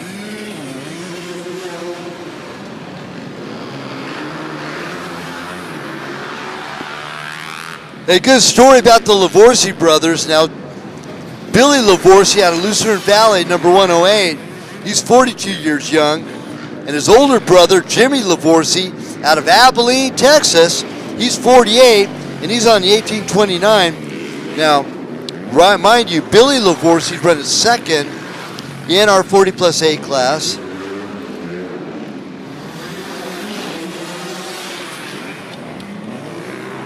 And Jimmy Lavorsi's running third.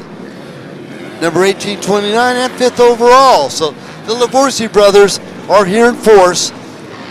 Both of them in the top 5 for the overalls. Last call, race number 15. That's our 450, 250, 125A and Women's Pro. Last call to stage, race number 15, 125, 250, 450 and Women's Pro.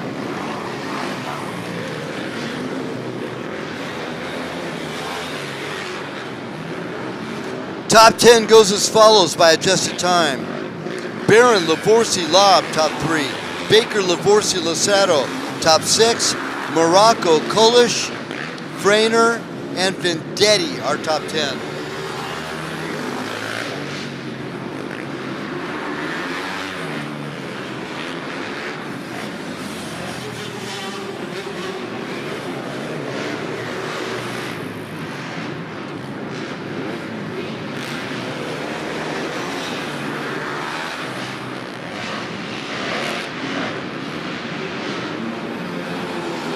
Looks like we have a pretty good battle going on between Mason Vigil and Eric Danowski for that second spot in the Sport A class.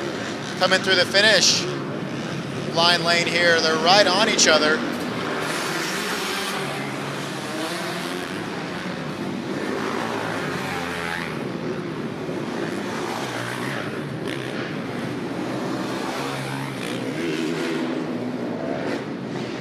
Also want to shout out Caden Lynn. He seems to be having a great ride on that 226 Yamaha, sitting at 9th overall and 3rd in Sport B. That last lap time was a 1:56.2.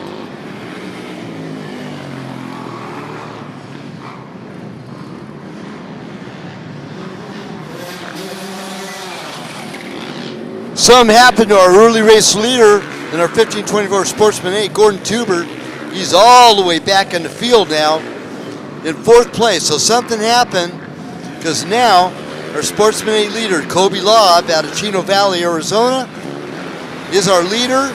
Second being that of Mason Vigil, all the way back in 15th overall, and Eric Danowski, our top 3 for our Sportsman A. Sportsman B include Caden Lynn in 3rd. 2nd place, Sportsman B, Kyle Kolish, 427. And our leader in our Sportsman B is Gavin Baker, man. What a great ride by Baker. Our B rider is now running 2nd overall by adjusted time. And he just spit out a 1 minute 52, whereas Bo Barron is a 1 minute 48. Nobody even comes closer. That's great. What a good ride by the Bubba of Gavin Baker.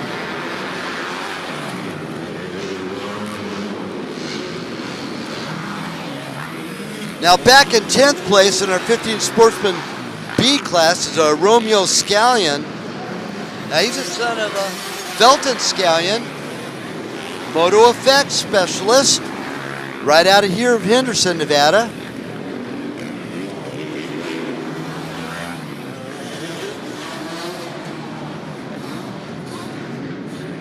Now Romeo Scallion is an 18th overall.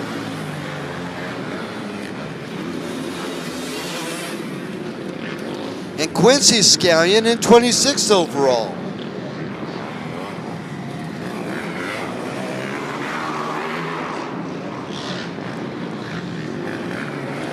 But man, I tell you what, fastest rider on track right now, besides Bo Barron, would be Gavin Baker with a 152.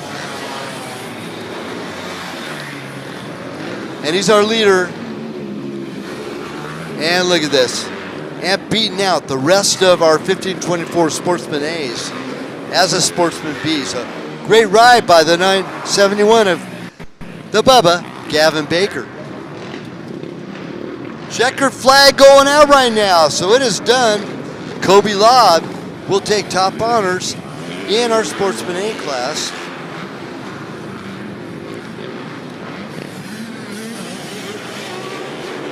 Sonny Morocco finishing 1 step off the podium in our 40 plus A, following the lead of Bo Barron, Billy Lavorsi, and Jimmy Lavorsi will slide into that 3rd spot, our last podium position for our 40 plus A's.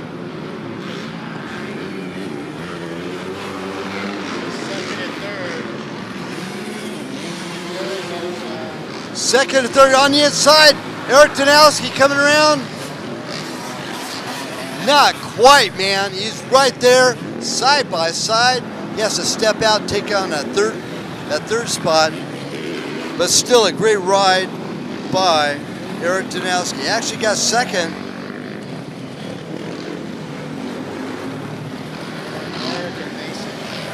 So Mason Vigil will come in that 3rd spot, number 211. Great ride by Colby Lobb.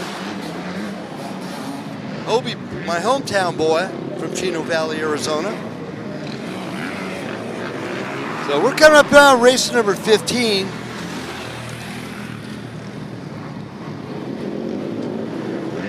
I'm sorry.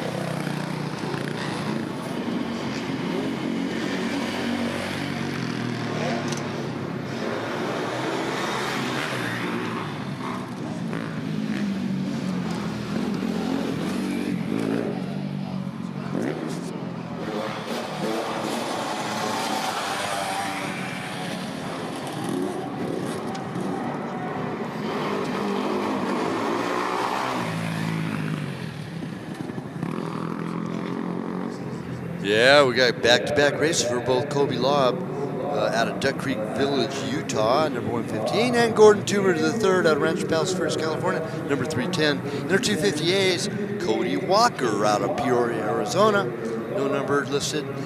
Kobe Lobb, yeah, you can't be running both classes. I don't know about that. Number 115, Eric Danowski. running back-to-back races, number 123 out of Vegas. Justin Patton out of Highland, California, 159. Caden Lewis. That's the first race we've seen Caden all weekend long. Number 177. He's a former Super Mini champion. Number 177. Carson Moore out of La Quinta, California, 178. Mason DeCunzo. First time we've seen Mason as well. Number 202 out of Vegas. Collier Martinez out of the SLR Honda Group out of Rimrock, Arizona, number 313. Nathan Tyler out of Henderson, Nevada, number 386. The KK out of Riverside, California, number 510. It's Michaela Nielsen. Tucker Norman out of Vegas, number 521. And a 533 out of Valley Center, it's Seth Johnson. Dayton Smith out of Henderson, Nevada, number 623. This will be possibly his sixth, I believe, sixth Pro-Am qualifier in a row. Number 660 out of Livermore, California, Maxwell Shapiro. Noah Devine out of Mesa, Arizona, number 821. And Russell Connor out of Peoria, Arizona, number 981. In our 450As, it's Jason Zilmer out of St. George, Utah.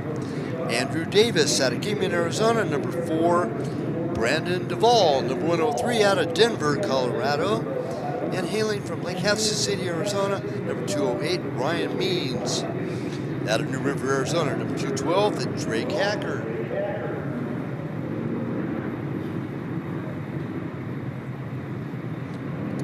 Hunter Guyboa, number 225 out of Havasu. Hayden Flores out of Kensington, California, number 239. The 269 out of Scottsdale, Arizona, Jacob Sandifer. Logan Freeman out of Boulder City, Nevada, number 337. Desiree Stewart, number 399, making his very first Pro-Am podium this last round in Taft. He's out of North Las Vegas. Daniel Olano out of Albuquerque, New Mexico, number 484. Tyler Jones out of Henderson, Nevada, 581. Ty Cullens, the Endurocross specialist, number 566. And Hunter Ray out of Las Vegas, Nevada, number 795.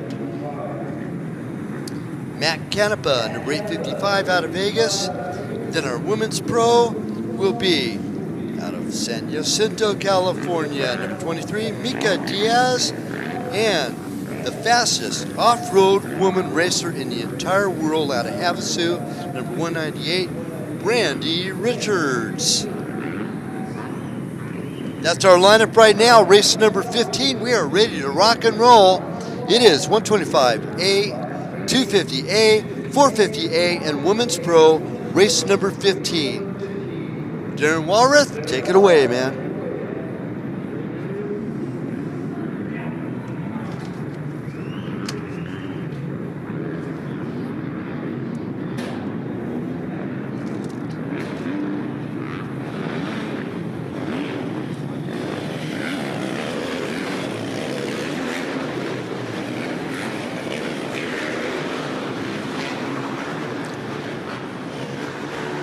Daniel Olano leads out the parade. Number 484, he's out of Albuquerque, New Mexico, and he goes down off the start. So who's this taking over now?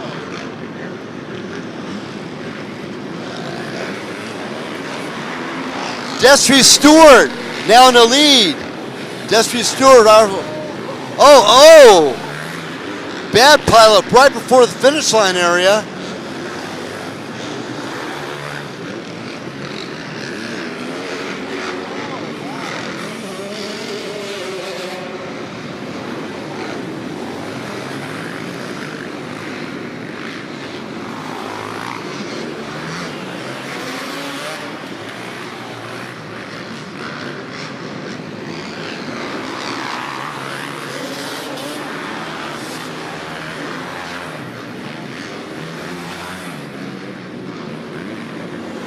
Wow, that was pretty gnarly, man. JD pulled it off like a champ, but that was really, really close. Tumbling dice all over the place. But what a ride, Desiree Stewart. Now, Desiree led there in Taft at our last round, in round number 4, until his teammate, of Matt Canepa took it over.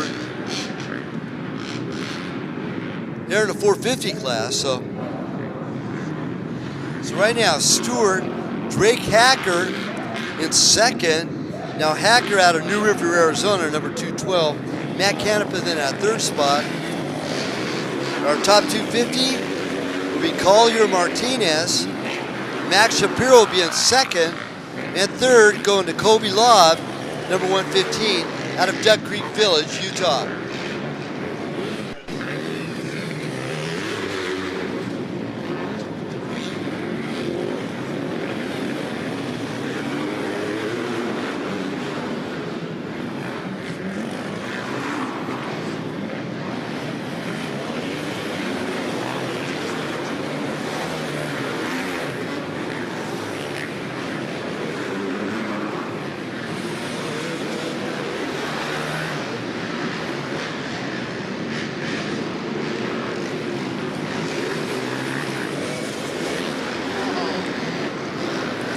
Now Gordon Tuber running back-to-back races. He's our 125A leader right now, number 310 out of Rancho Palos Verdes, California.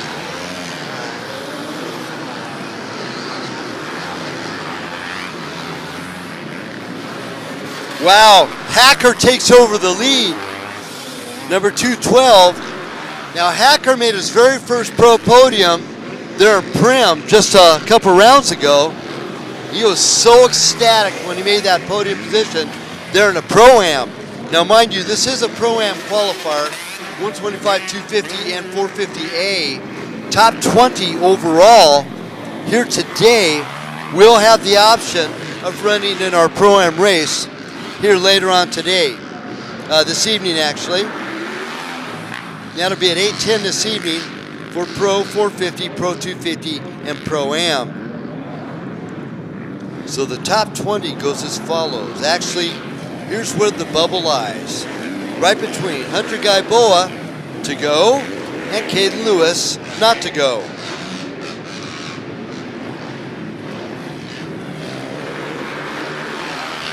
Top 3, Hacker, Stewart, Canepa in the 450s. Top 3 250s, Martinez, Shapiro, and Moore. And top women, Richards and Diaz.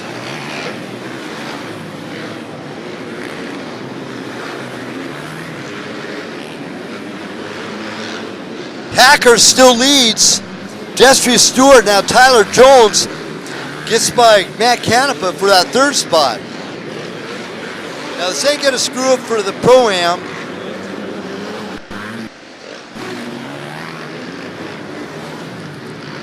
But we'll set him back as far as podium's concerned. So Canepa now drops back to fourth spot.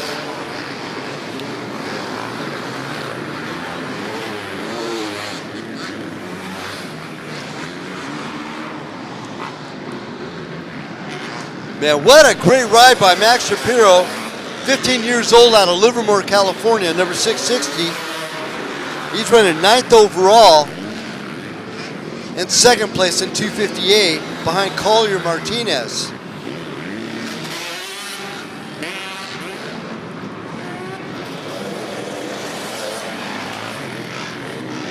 Our bubble's still lying between, well, it's lying between a couple other people now. Dayton Smith, number 623, will go, and Nathan Tyler, 386, will not go. Guyboa drops back along with Lewis.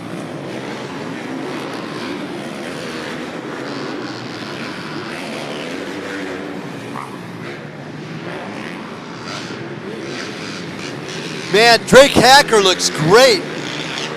Destrius Stewart dropping back a little bit because here comes Tyler Jones on the gas. He's got Hacker in his gun sights. Comes over to big tire jump. That's Destrius Stewart behind him. Stewart working on the inside of Jones. Can't quite get him as Hacker leads the parade and storms back out into the field. So good job by the 212 out of New River, Arizona of Drake Hacker. Destrius Stewart out of Vegas, and then Tyler Jones, number 681, out of Henderson, Nevada. number 24 years of age on the gas.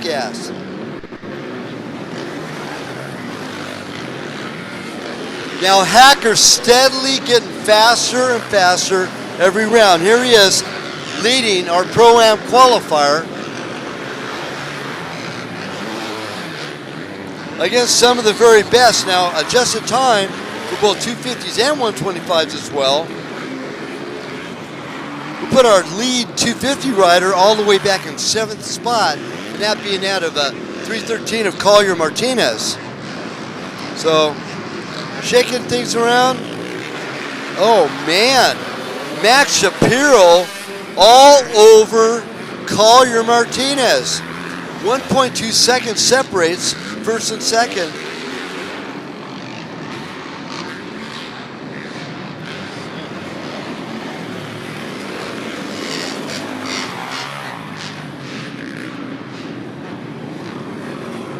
So Max Shapiro, he's about 6'2", about 120 pounds stripping wet. Oh, Hacker just gets passed by Jones. So Tyler Jones now takes over the lead. Here in the infield, Hacker back on the inside, going through the tunnel. Hacker side by side with Jones. Jones pulls him just a little bit over the tires. Drake Hacker, and here comes Destry Stewart.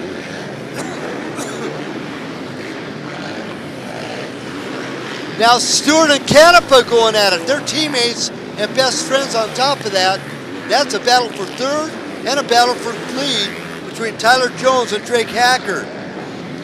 And Tyler Jones, 681. Hacker, number 212.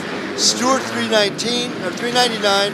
And Matt Canepa, 855. Now, the Durocross specialist, number 766, Ty Cullens. Oh, look at this. Look at this, Michael. That's a good race going on here.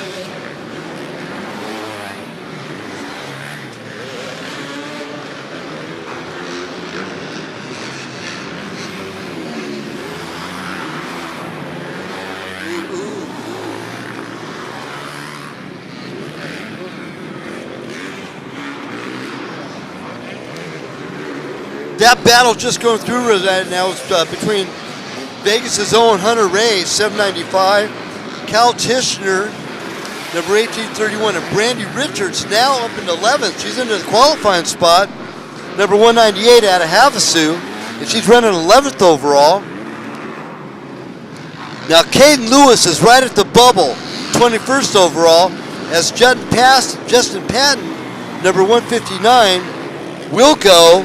And if we said right now, 177 will not go. So we'll see how this transpires too, but man, what a good battle.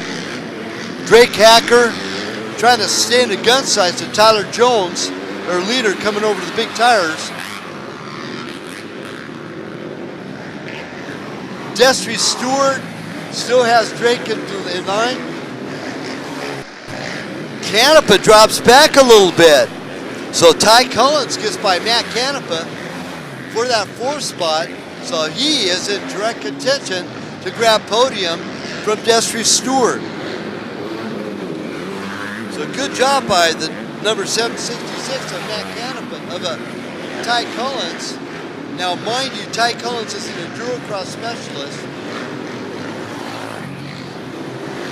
And he is the fastest TM on course right now.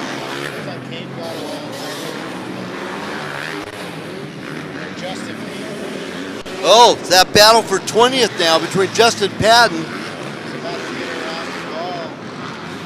Oh, and Brandon Duvall just got cut off, man. He drops back a little bit.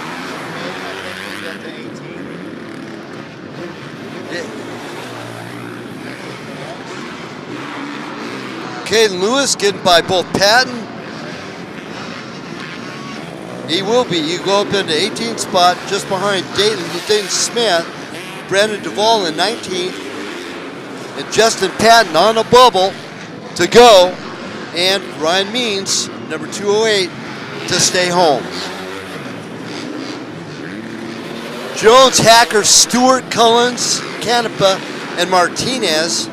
Martinez scores first 250, second 250, Shapiro And third 250 being that of Carson Moore, number 178. Hacker just now getting passed by Canepa. So Drake Hacker starting to fall off the pace just a little bit. Both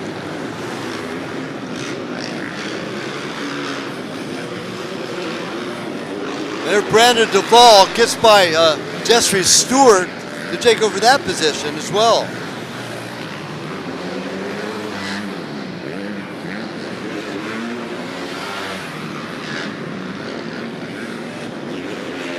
So it's Jones, Hacker, Canepa, and Cullens.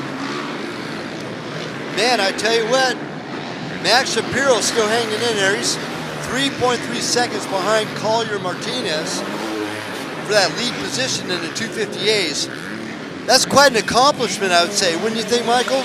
Yeah, I'm really stoked for Max right now. He's having a great ride, and based on this last lap time, they're tenths apart from each other. So hopefully he can keep it going, and they can have a pretty good battle all the way to the end of this race. Now, Collier Martinez has been our top Pro-Am rider every single round so far this year. He is our point leader in the Pro-Ams. So for Max Shapiro, the 15-year-old out of Livermore, to be able to knock on the back door, he's got him within gun sight. It's only 3 seconds there. Exactly, yeah. And like I said, hopefully he can keep this charge up, and seeing Collier in his sights has to be a big confidence boost for him. So I expect him to be there all the way till the end.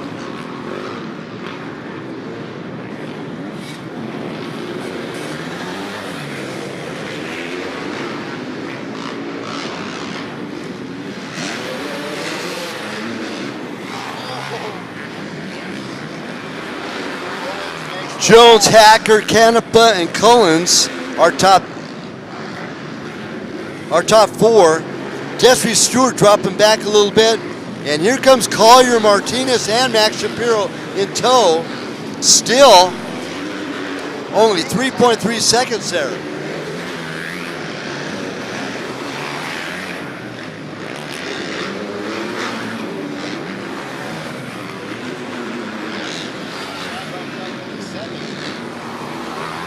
On the move and on the gas, Ty Cullens gets by Hacker, and he's trying to reel in on Tyler Jones. Now earlier in the year, Ty Cullens was racing in the Evolution Modern class on a TM, and he, I believe, is still our point leader in our Evolution Modern class on a 1995 TM motorcycle. But he is currently battling for the lead. 7 seconds off.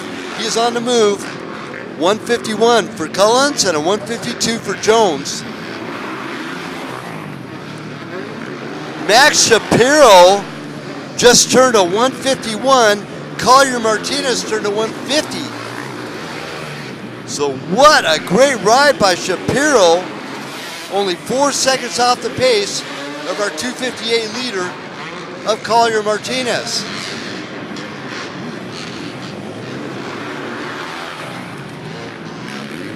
Wow, you know, Mike, I don't see him dropping off the pace at all either, Shapiro. No, it doesn't. It certainly doesn't look like it. Now Hacker, our early race leader, he dropped all the way back to 5th. Now he's back up to 3rd as he gets back by Matt Canepa and Jeffrey Stewart. So Bobble, 2 laps ago, dropped him back to 5th place. He's back up into 3rd. Of course, Drake Hacker making his very first Pro-Am podium appearance there at Peoria just a couple races ago.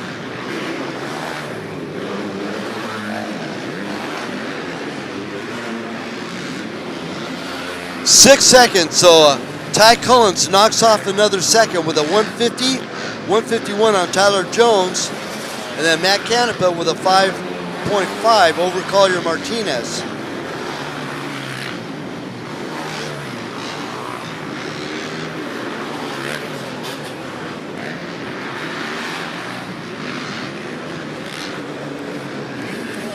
Our top 125. Yeah, where's that bubble setting? Brandon Duvall is on the bubble, number 103, and Noah Devine is off the bubble. number 821. That's where it sits.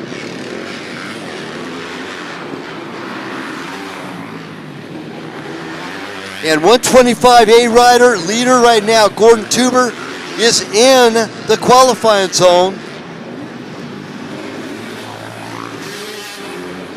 Oh, he's right out of the bubble, man.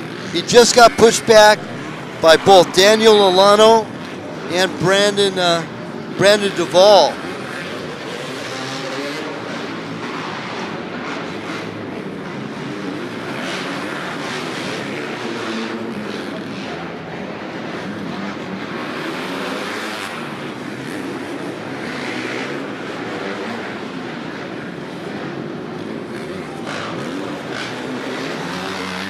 Want to give a shout out to the Valley Center local resident Seth Johnson. He's sitting right now 24th overall, but I'm not sure what happened. He must have had a get off on the first lap, but he's been making a pretty good charge, coming from pretty much dead last, 32nd overall, clicking off some pretty good laps, on pace with the leaders right now, running a consistent low 150s, hoping he can do Valley Center proud here and get in that top 20 spot here.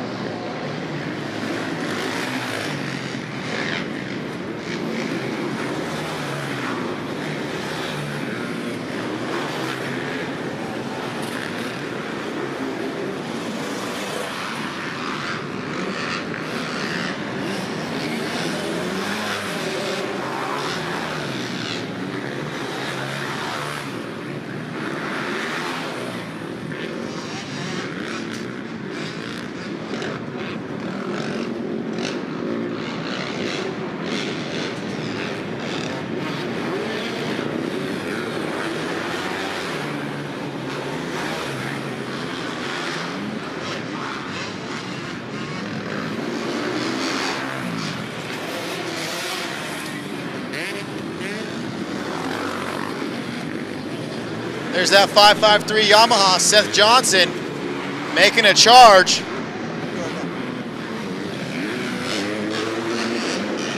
Here come our leaders.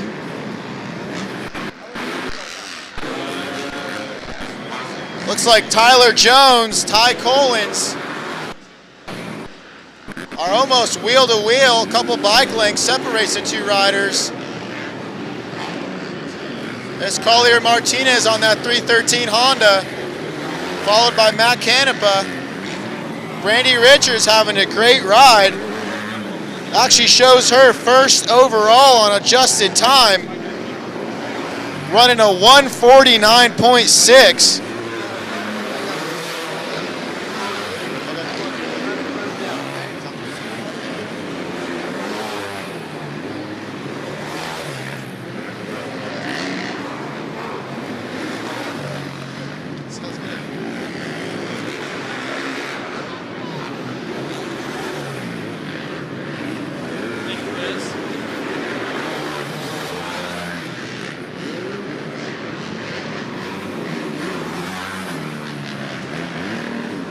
Coming down to the wire here, we got a couple minutes left in this 450A, 250A women's pro race. Also, we got 125 Sport A.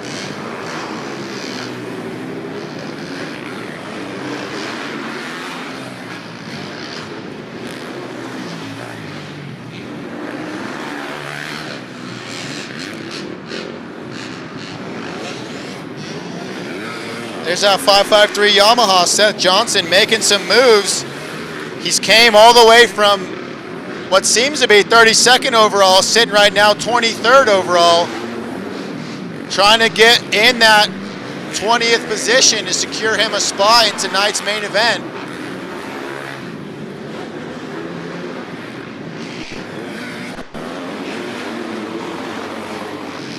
Tyler Jones coming through with Ty Collins still right behind him. It currently shows Ty in front of Tyler, so he must have started a row behind him, because based on adjusted time, Ty is in front, leading the 450A class. Tyler's sitting second. Collier Martinez running first, 250A. Max Shapiro still sitting second, 250A. The gap has grown just slightly between Collier and Max.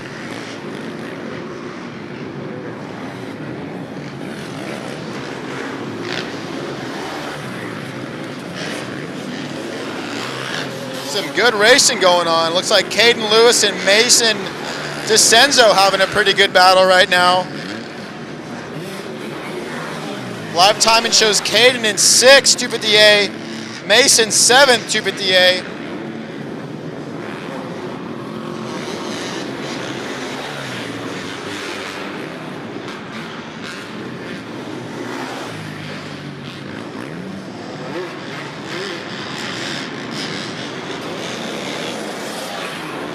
There's Gordon Tuber on that 310 KTM. He's running first, 125A sport class. He's right on that, showing 21st position right now.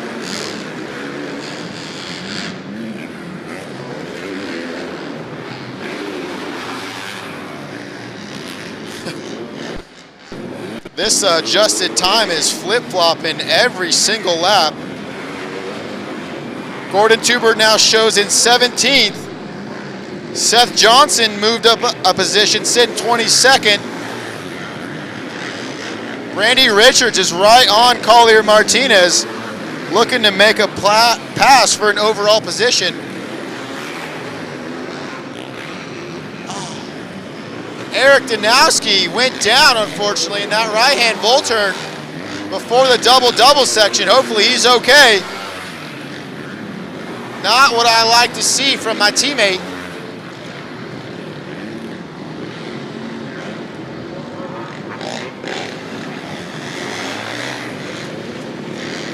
Caden Lewis and Mason DeCenzo having a good battle, coming under the bridge into the log section. Checkered flag flies. Let's see what we got here once the dust has finally settled.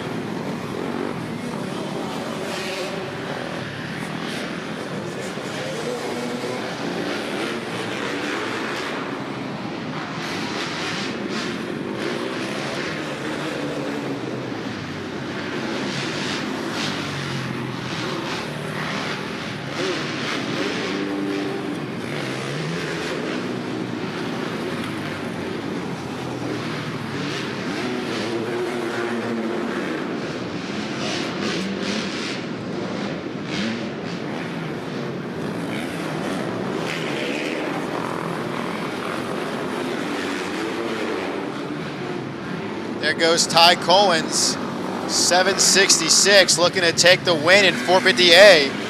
Great ride from the Endurocross rider. Good battle all the way to the end between Collier Martinez and Brandy Richards. Here comes Matt Canepa coming through, looking to take third, 450A.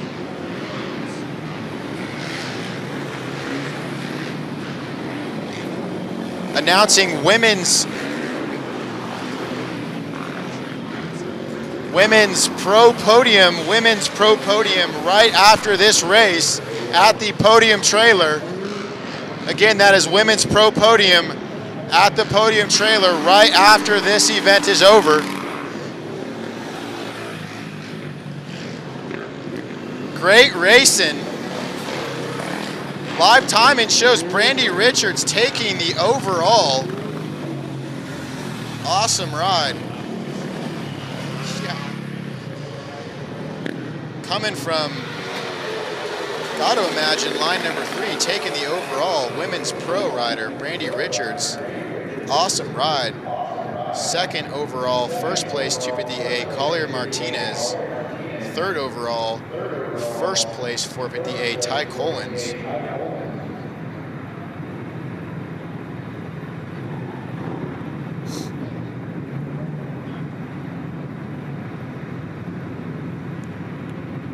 We're showing Tyler Jones, number 681 on the gas, second place 450A.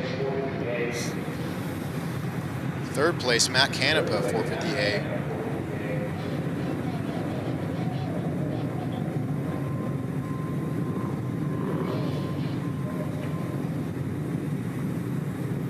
looks like the number 159 rider, Justin Patton, taking that 20th position overall, getting into the Pro-Am event later this evening. Good job, Justin.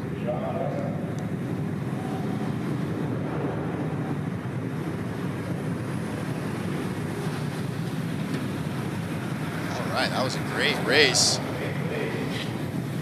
Moving into race number 16 now.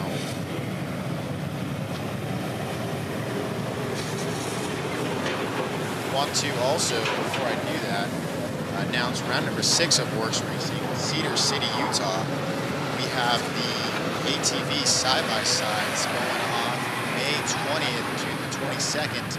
And a week later, we'll have the motocross race May 27th to the 29th at Three Peaks Oasis Park. I've not been there, but I've heard great things about that place. So it should be a great time. Be sure to mark that on your calendar.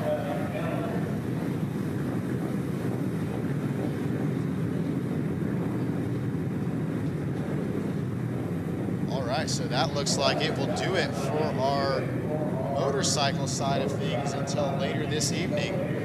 Moving into our ATV racing, starting in just under a minute, we got the Women's B, Production B, Open B, and 50B coming through.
check, check.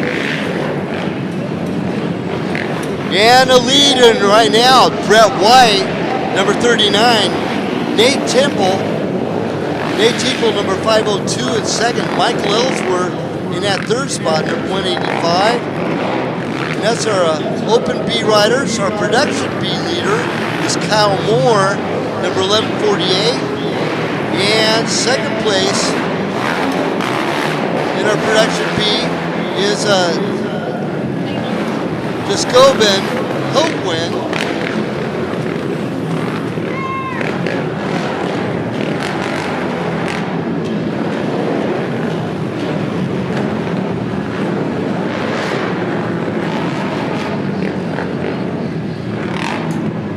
Our 50 plus B leader, Rob Parsons, number 1139.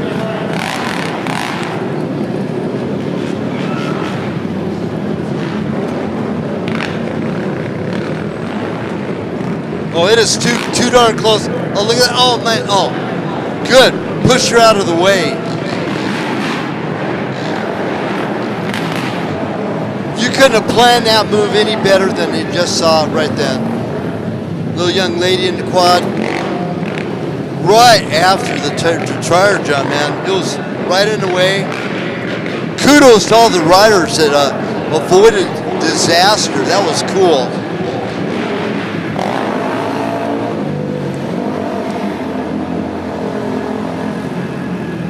Julissa Pesqueta, number 380, is our leader in our women's B. Second women's B, Bailey Barron, 548.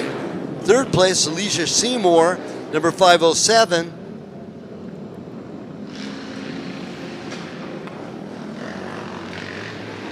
And it's our three-wheeler coming through now.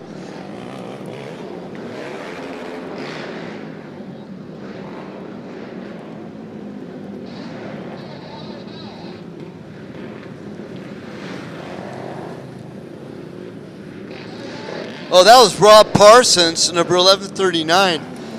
He's competing in the B class against the four-wheelers with a three-wheeler. Oh, what a great pass. That was right before the tires.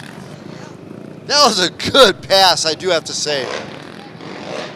And coming through right now, oh, Josh Picos will come in sixth. Pretty happy quad. Coming up next will be our second ATV in this mix. That, by the way, was Women's B, Production, Open, and 50 plus B. Coming up next is Production A, Open A, Women's A, and Women's Pro ATV, along with the 50 plus A. And that's race.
Hey, we had to take a little sideline, do a podium, and I'm back again right now. Good friend of ours and a good part of our WORCS Racing family, Logan Huff from Fast Company. Logan joining me here today and this evening with our ATVs. Logan, how you doing, brother? Doing good, Chris. Thanks for having me. Glad to be a part of it, man. We're looking at right now Cody Sanford leading the parade, number 363, over Braxton Gross. And Clinton Crafts, man, what a great ride by Clinton. He's usually a vet racer. He is right now third overall, first in class with our Open A. Travis Tarno also climbed through the back, number 505. And then Uriah Tinstini, number 134, second in class with our Open A. Women's Pro, Lane Fryer leading Tori Manicic. Wow. I talked to Lane earlier today, and I said, Lane, how you doing? She goes, I'm doing pretty good. I said, are you going to beat Tori today? She goes, I'm going to beat Tori today. Look at this. She's leading right now. Pretty cool. Yeah, that's cool. She's getting it done, and yeah, she's looking good out there right now. Now, for those of you out in the internet world that are following us here in our live streaming, of course, Logan Huff, up until the tail end of last year. Now, tell us about what happened to you. Yeah, I ended up going through some shoulder issues. Yeah, but we're recovering now, getting strong again, and coming back here soon. Not tonight, but we'll be back probably at the next round for sure. You know, it takes a long time. He did have shoulder surgery and put things back into place. Now, mind you, motorcycle is a lot different than a quad, and of course a side-by-side as well. A lot of different forces on your shoulders and your arms, more so than a motorcycle, I would say, correct? I would say so, yeah. I feel like you see a lot of knee injuries with dirt bike guys, and it seems like you see a lot of shoulder injuries with the quad guys. So, yeah, I don't know. It's something you kind of look at when you're looking at injuries, and, yeah, I don't know. Kind of end up doing some research when you end up getting hurt and stuff like that, so, yeah. Yeah, one of those things. Most important thing, you're feeling a lot better now. You started riding again? Yeah. I've been riding the past like 4 weeks, so it's been pretty awesome.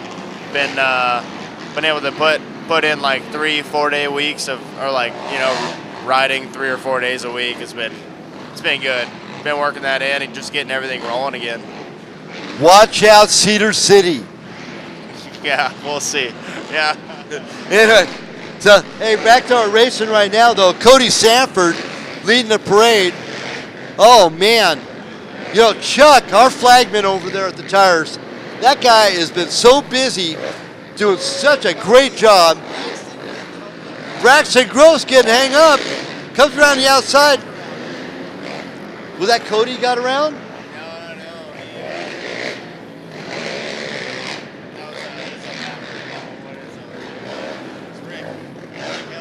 Oh, actually Braxton Gross tangled with Rick Ellsworth from Eliminated Racing. Now, Rick is our sponsor of the whole shots of every single line, except for this event because we have to do a lot of timing adjustments. So there's no whole shot award for our ATVs this weekend with Eliminated Racing. But Sanford, Gross, and Crafts, our top three. Travis Tarno in Production A. Top woman, Lane Fryer. Wow. All the way to 9th place overall on the 974. Our top woman's A, Heidi Coleman. Man, what an incredible woman that Heidi is. Just jumped on board the A class this past year. And here she is leading it right now. Yeah, she's been picking up the pieces and really embracing the quad racing. It's been really cool to see. So, yeah, kudos to her and, yeah, doing real well. It's cool to... Well, running second right now in our women's A class, Dakota Hibbler, youngster. Now, she's a teenager out of Glendale, Arizona, and she's really making her presence known as well. Going to have an autograph signing here at 5 o'clock. Over at her pits a little bit later today. So Dakota Hibbler running second behind Heidi Coleman. And of course, she's on the 57, and Coleman on the 26. Now back to the lead, the battler gap is about 6.2 seconds between Cody Sanford, number 363, and Braxton Gross, number 23. Now Clinton Crafts, he's our open A. We'll also be seeing him. Oh man, got a.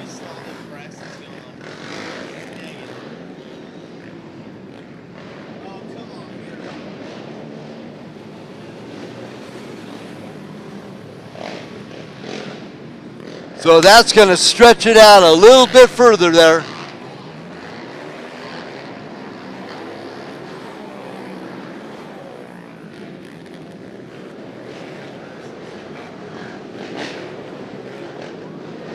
Braxton Gross back going again. He's still running in that second spot. Might have lost the second spot overall, but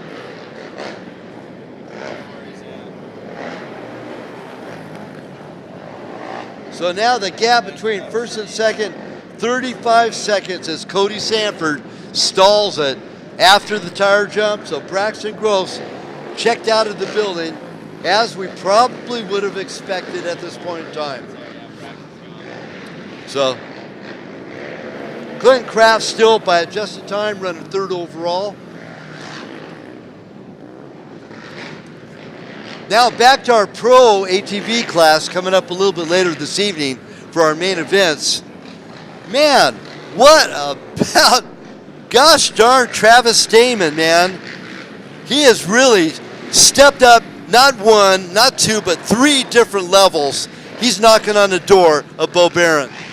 Yeah, he's been doing good. Yeah, it's been awesome to see, and yeah, we'll see what he does tonight. Yep, my guess he's not only on the podium, he's been doing good with that, but he's going to be starting a battle with our Bo Barron. Now, there's so many different styles. Now, take example, the different style of Travis Damon compared to the style of Bo Barron. Yes. Bo sits in the middle of his quad. He hardly moves at all, controls off the steering and his throttle and his clutching. Travis Damon, on the other hand, he rides a lot like I do, hanging it all the way out. He does. He hangs all over the place, correct? Yeah, he's hanging on to it. Yeah, he's muscly. He muscles through all the bumps, and yeah, Travis does, and yeah, it's pretty awesome to see. Like down at Prim, like too, hitting that pro section, and in Moto FX's video, dude, he was ripping down the rocks for sure, which is takes some shoulder strength, and yeah, it's good. Yeah, good to see. Gnarly.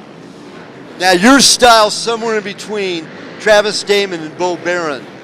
You move around a bit, but not quite as much as Travis, and you definitely don't stay still like Bo does. Yeah, honestly, I'm not too sure what I do, but yeah, I just ride that thing. It's all good stuff. Of course, a little blurb just for having Logan here with us today. You work at a fast company, Flex Handlebars. They help the ATVs a lot, don't they?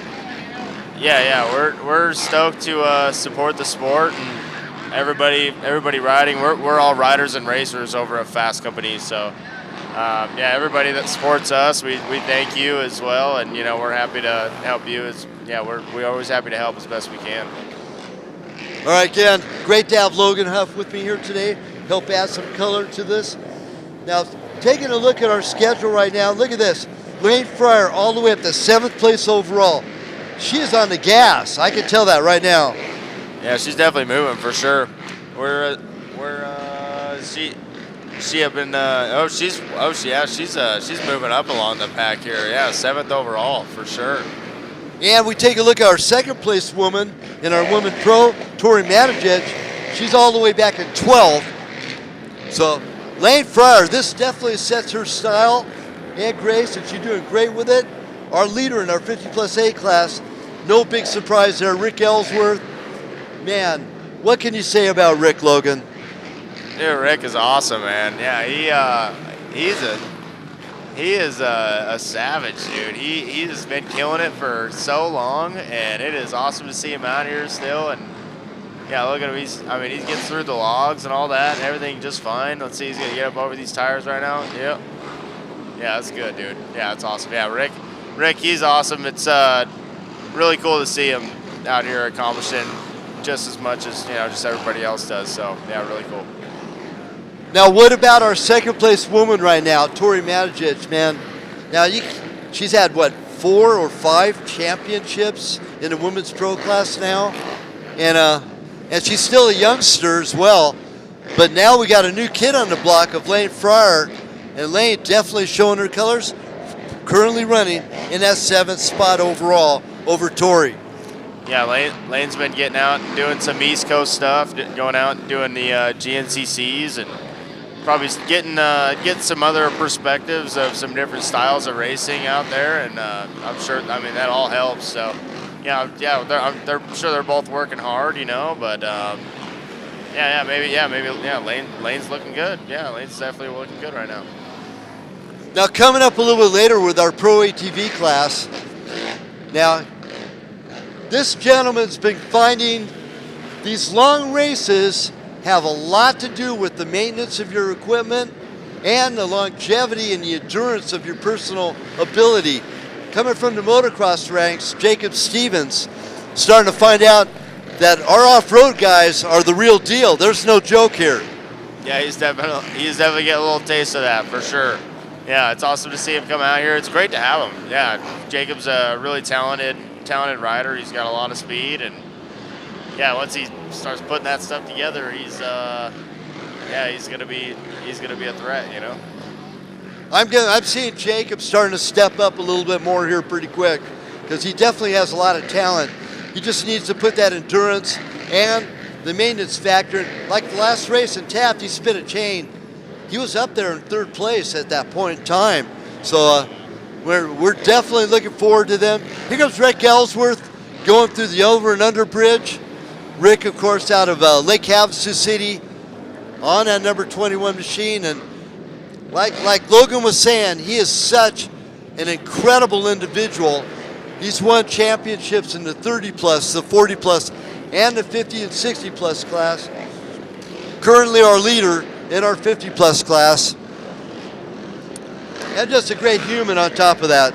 I'm pretty sure Rick, he got like 21 championships, which like this last year, which is obviously same as number 21. So that's pretty sick. Very sick on top of that. Pretty cool. Now look at this freight train coming into the tire jumps right now. Now looking forward to the rock section with our pros a little bit later tonight. That's going to add a whole nother flair, especially if they decide to wet them down a little bit.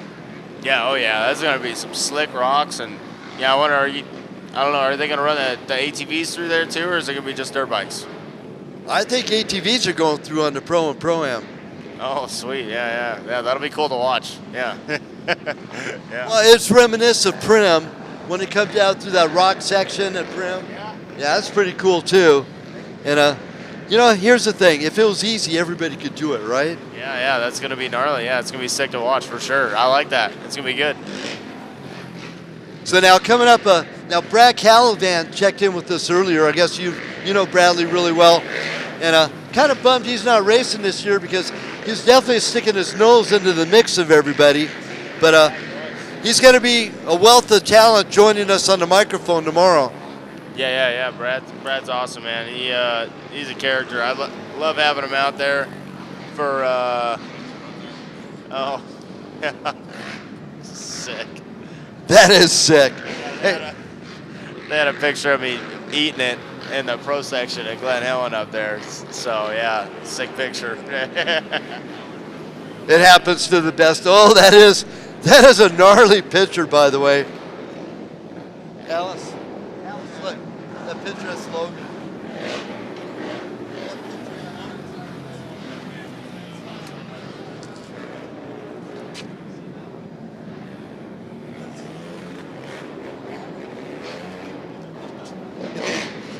Oh, that is a sick picture, by the way. How'd you turn out on that after that crash? Yeah, just slow and dumb mistake. I mean, hey, it'll get you when you least expect it. That's for sure. But definitely didn't feel too good after the crash. Pretty irritated, but yeah, whatever. We're getting through it, All good stuff. So back to our women's pro 50 plus A, open and production A, and women's A. Now Cody Sanford, by adjusted time, now drops back to third place overall, as Clinton Crafts, our open A leader, is now in second place. Great job. Clinton just jumped on board the racing scene just 2 years ago, and man, he's already showing some really good potential. Yeah, it's awesome to see Clinton out there. He's really enjoying it. He's a big fan of the sport. Braxton Gross just barely got the win. Nice job, Braxton. That's sick. All right. Yeah, Braxton Gross, our leader of the parade, and Lane Fryer all the way up to 7th place overall. Rick Ellsworth, our leader in our 50 plus A, in 9th overall. And first place in our women's A, Heidi Coleman, in 15th overall. Second woman A is Dakota Hibbler in 17th overall. And second 50 plus A, Louis Lazenby, number 8, 16th and 13th overall. And then Hector Urias from Urias Racing, he's third overall, 50 plus A, in 18th overall with that number 100 machine.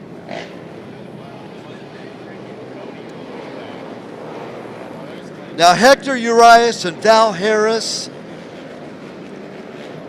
all come over from the NGP series, and they are totally in love with our WORCS Racing series. They love it, and they're both doing really good.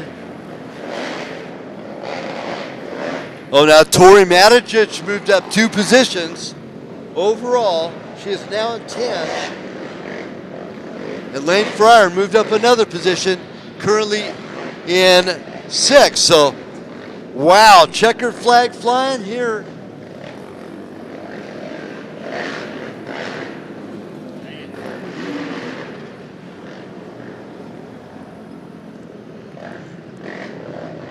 Now's our production and open A, women's A, and women's pro, and 50 plus A. Coming up next is our sport, 15 to 29A, 30 plus, 40 plus A, and 30 plus, 40 plus B. That's the next race, last call, staging for 15 to 29A, 30, 40A, and 30 and 40B. Now, I hope I thoroughly got you all confused good. That's my job. That's what I'm supposed to do. And supposed to clean up the mess afterwards. So, again, sharing the mic duties with me for the ATVs, Logan Huff. And Logan, when I asked you to do this for us a couple weeks ago, did you have any idea it would be like this? Honestly, I didn't know what to expect. No, but I knew I was gonna be talking though. Yeah, it's a good time up here talking. Flinging some color, of course. Logan off the mic. He does. Logan does like to talk. That's for sure. And hey, Logan, how long you been racing WORCS Series now? Let's see here. It's 2013. Yeah, that was first race. Yeah, first race ever. Yeah, it was good. That was a good one. That was Sand Hollow. Wow, 2013. So that's 9 years now, man. You've been racing WORCS. It goes by quick, doesn't it? Wow, that's tough to think about. Yeah, that's 9 years ago. Yeah, that's a long time. Hey, now another question. Now your co-worker that's always in office with you, good friend of mine. I've known him since he's on mini bikes, man. What the heck is up with Jason Parsons? You need to get that knucklehead back out racing with us again. I try and get him out there all the time, man. Yeah, we go and ride though out in Warner Valley and Sand Hollow all the time, and yeah, we definitely have a good time doing that. Just trail riding, it's always a good time. So yeah, he loves riding his dirt bike though, for sure. He needs to get back and race, and I think it'd be good. He'd be stoked on it, once he got back into it. Jason, actually former arena cross competitor, and he actually made podium a couple times.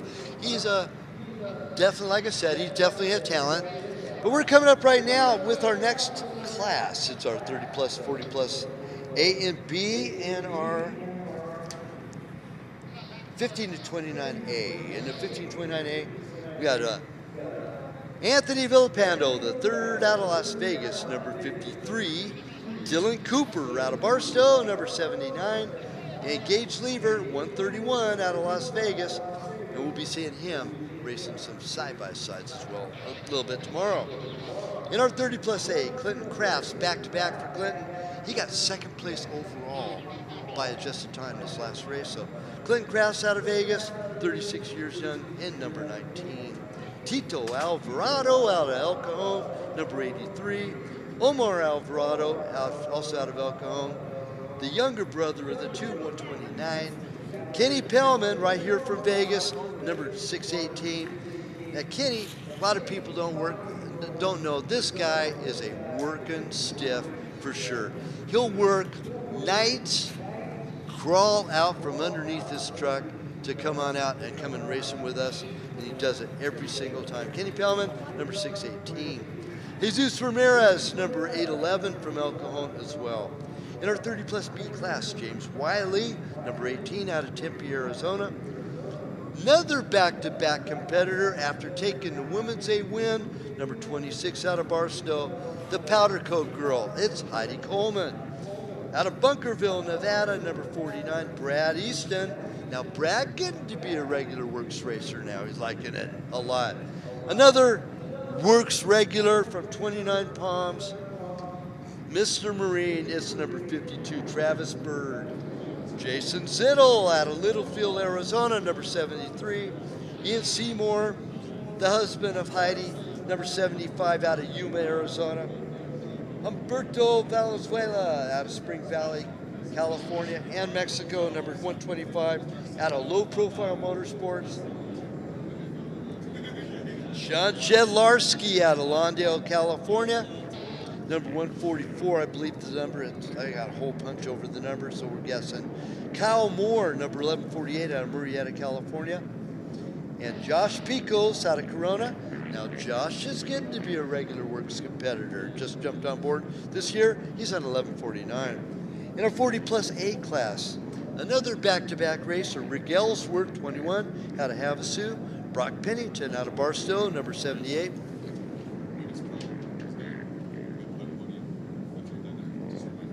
Okay.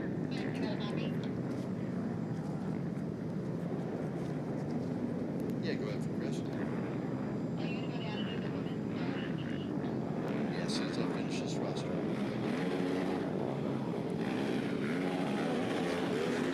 And here they come. Look at this, man. All three right there in the battle zone. Now, you know what? I got live streaming here.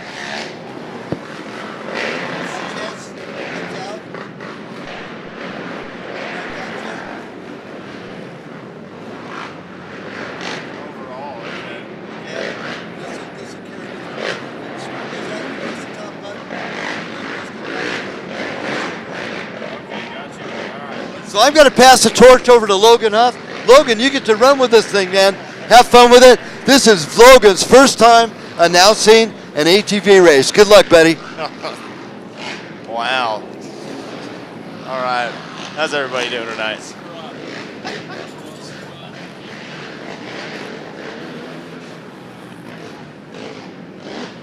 Who's leading this thing? Gage Lever.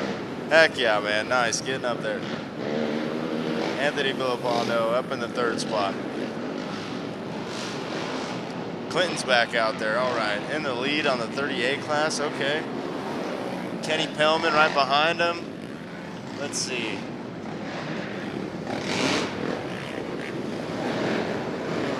What do we got here? Close.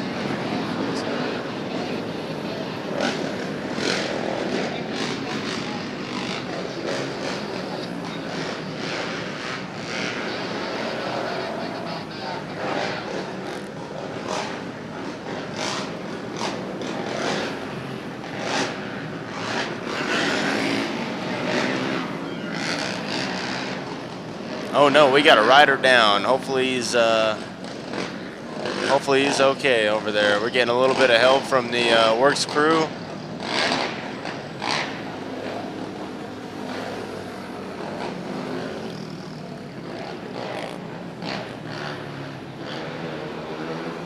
never like to see that. Hopefully he looks like he's moving around.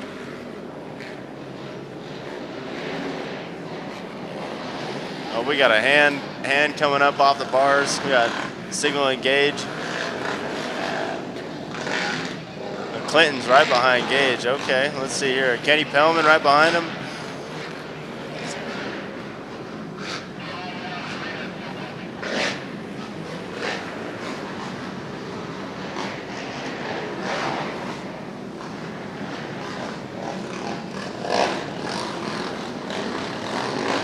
Yeah, yellow flag. Always want to show that respect with the yellow flag.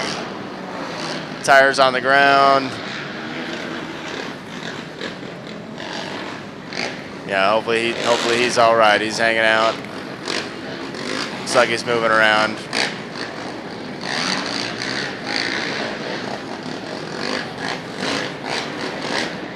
Some good racing here today. Rick Ellsworth back out there over the tires. Getting over them logs. Oh man, that was close. Rick Ellsworth hanging on over there, hanging on out there, getting it done.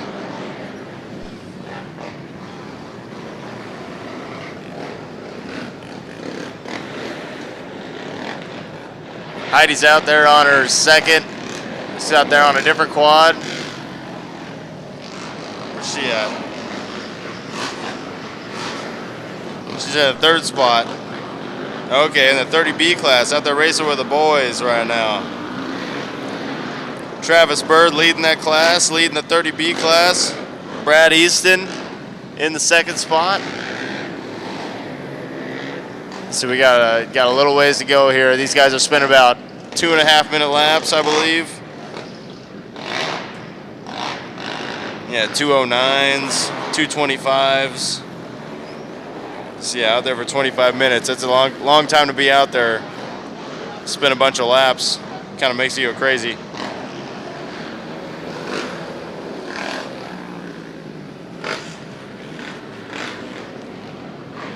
Let's see, Clinton Crafts holding it together here up in the front of the 38 class.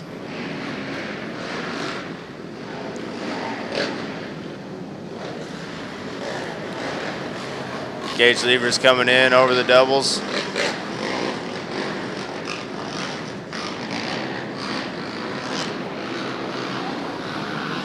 Which I believe, oh, it looks like, yeah, Gage fell back to the second spot.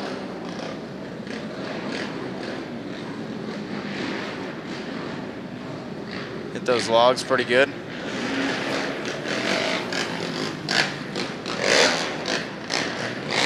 Oh yeah, this track, all the enduro is definitely some hard work. Standing up most of the time, you're out there, I'm sure the legs are burning.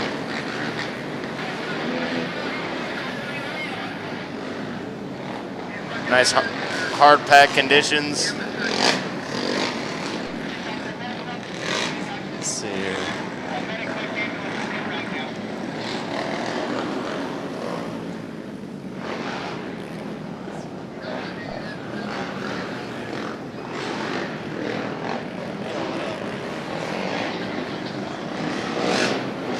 I'm up here totally sucking at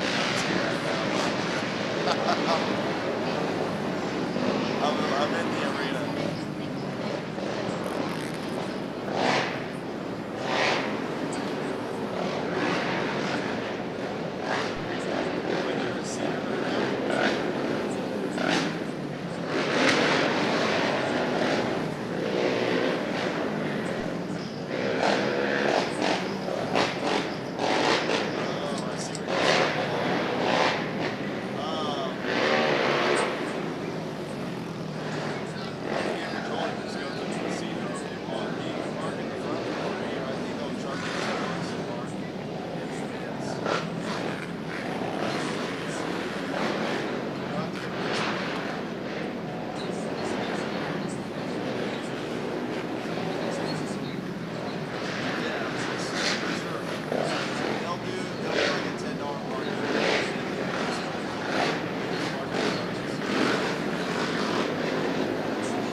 see. Oh, we got the WORCS Instagram going on up here on the computer.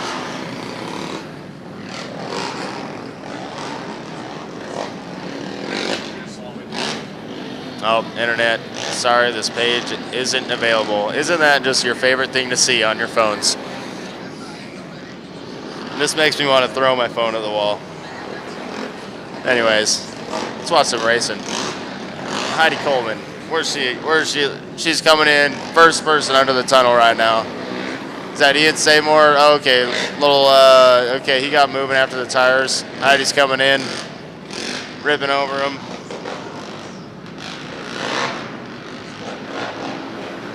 He's up in the third spot, all right, in the 30B class. Yeah, I'll bet it's tiring out there. 2 races in a row, 2 back-to-back motos. It ain't easy.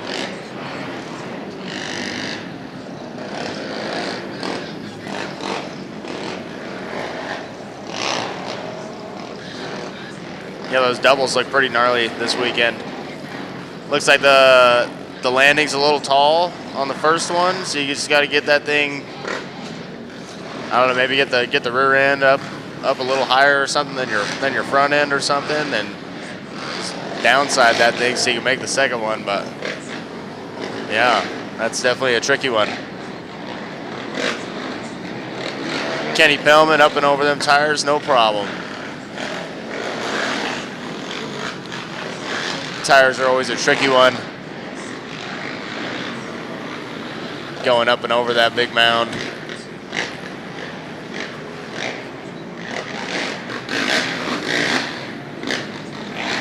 Oh, nice. They went over those pretty well just now. Yeah, a little jump. Hitting the tires is always kind of goofy. It feels like they kind of, some of those tires like squish when you go over them. You like feel them with your front tires. It's weird. Like the logs. Logs aren't forgiving at all. The tires are like a little squishy.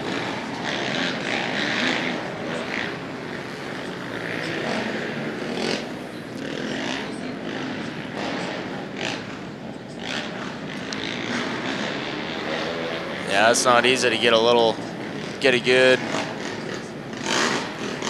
good grip over those logs. Got to get a nice rhythm in there and get the traction down. Hard pack conditions is definitely, definitely tough. A little slick. Dirt looks good though. Dirt looks way good. Looks like WORCS brought in a lot more dirt. Have a lot more, like past couple years, we've had a lot more asphalt in the out on the outside part of the tracks. So it's cool to see a lot more dirt in the mix, and yeah, it definitely looks good. No rocks. Let's see here.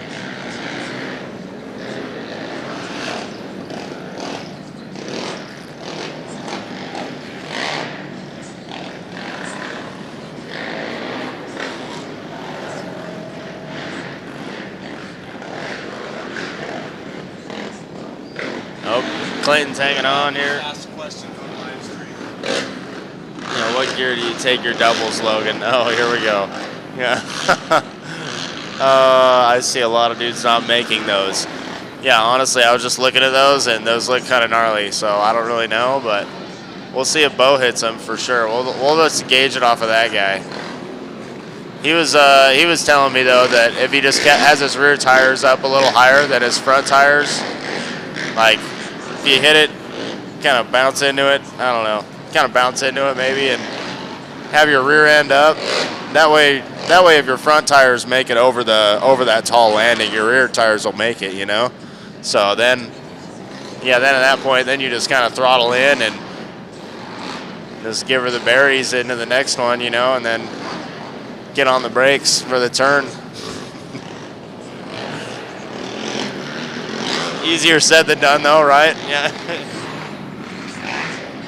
Yeah, definitely easier said than done. I don't know about those doubles, honestly. Personally, those look pretty hard. Looks like on the right side there's not as much of a hole. Looks like it's built, the lips have built up a little, maybe not built up a little bit more, but maybe it wasn't the main line on the dirt bike during the dirt bike races.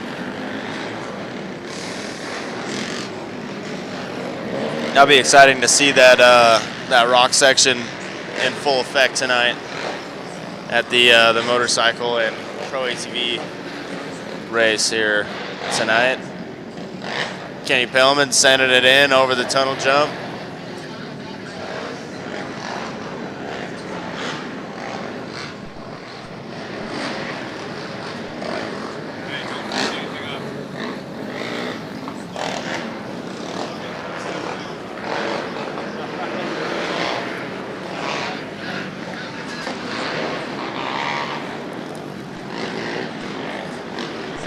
We got the Firehawk medic crew in here with their, is that a Honda Pioneer or a Polaris? I don't know, side by side. Lights are flashing like something's going on though.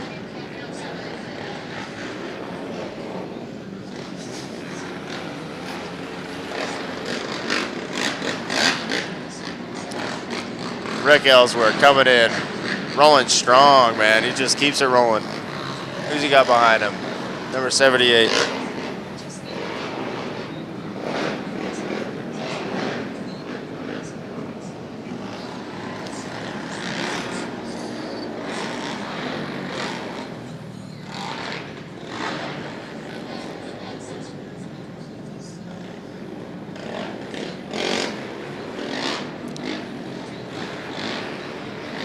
Definitely a technical course today. A little bit more water going on. The hose is the hose is behind the wall, so he can't see anybody coming by, and they're all getting sprayed. That's funny. It's a good time. I'm sure these guys are hot. They're feeling it, so they could use a little cool down.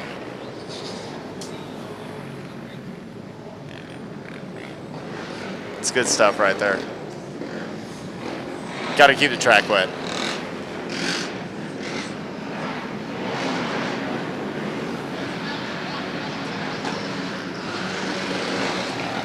Oh, love a little bit of rev limiter here. What do we got going on? Kenny says, get out of my way. Coming through.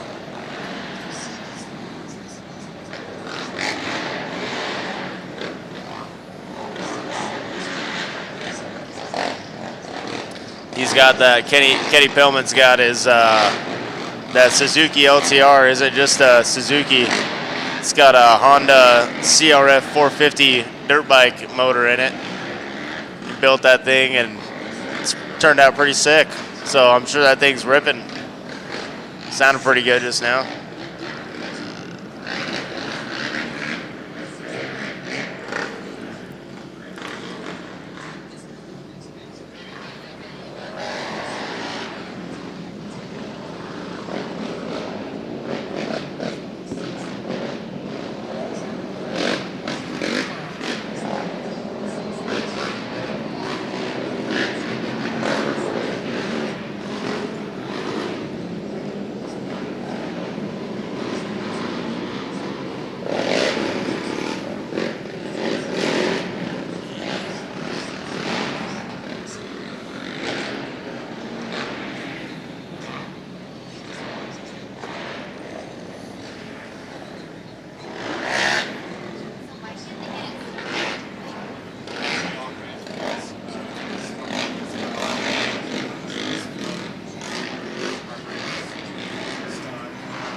We got a minute left.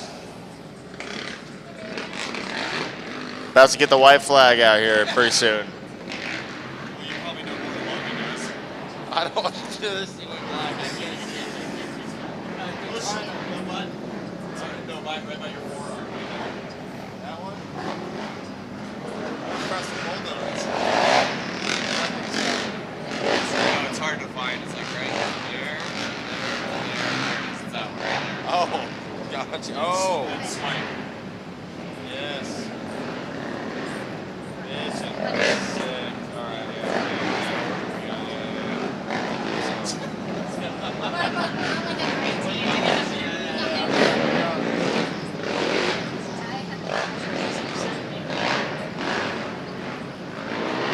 Clinton Craft's leading the thing right now. So overall leader by, looks like 9/10 of a second. Kenny's right on him. Feeling the heat. Let's see who comes around first. They only got about a minute left. I think I could be totally butchering that right now. I think it looks like 3 minutes down there.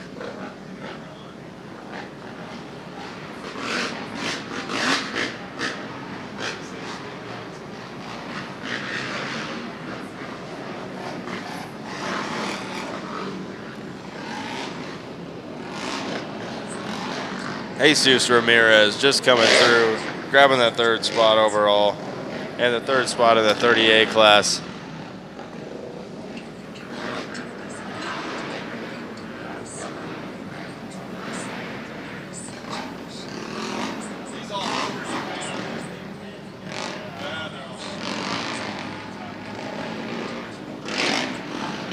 Matthew Toledo wants to know who's my pick for the pro today. Honestly, I don't know. I'll have to get back to you on that. Yeah, I don't know. You know, this is it's a pretty technical course. I mean, obviously someone to look at would be Bo. Bo Barrett's really good at riding the technical stuff. He's gonna have to have an issue or make a mistake, you know, to really capitalize on anything on that guy. Travis, I think he's probably going to be sending it. You know, he's going to send it and do everything that he can. You know, get the win. You know, he wants it just as bad as everybody else out there. And yeah, Jacob Stevens, he's also one to look at too, man. He's moto guy. He'll moto for a good, for the endurance. Like Chris was saying, he's like, oh yeah, once he builds up endurance, but yeah, dude, he's fast, he's gnarly, so. Yeah, as long as he could be a contender as well. Yeah, Kenny Sanford, he could be there as well. So yeah, I don't know. Well, I'd say Roberto, he'll be there. He's gonna be out there getting it done. So I don't know. Roberto, so he'll probably just be out there. As far as I think he had some sort of an injury or something like that he's coming off of. So don't want to announce anything on that, but yeah, I definitely just did. But so he'll be out there getting it done. But so I don't know that he'll be in the mix for a top spot, but Travis or Bo, probably one of those two guys. But yeah, we'll see. Yeah, it'll be cool to watch. I haven't been actually out to a quad weekend in a little while. I've just been coming out to the dirt bike WORCS races with my buddies, my buddy Jacob Carrington and Brian Curtin. Been motivating me to come out and hang out and represent Fast Company and all that. So yeah, nice that we got a combined round here and get to watch some quad racing. So yeah.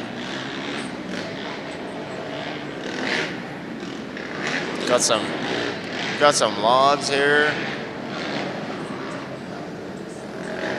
Logs of tires. Yeah, I'm definitely in it. So you can see the logs in between all the boulders in that rock section. It looks like that'll probably be. Oh, we got a checker flag coming out here. Got 30 seconds. Who's coming around right now? Oh, Clinton. He's getting another lap. Have fun. Yeah, buddy. He's got one more lap. The white flag's always a courtesy lap, or it's a courtesy, so don't expect to always get a white flag. The checker flag could come out. Only if you're pro. So only if you're in the pro class, you're going to get a white flag. So disregard that whole comment. I don't know. I just been racing pro, so I have no idea.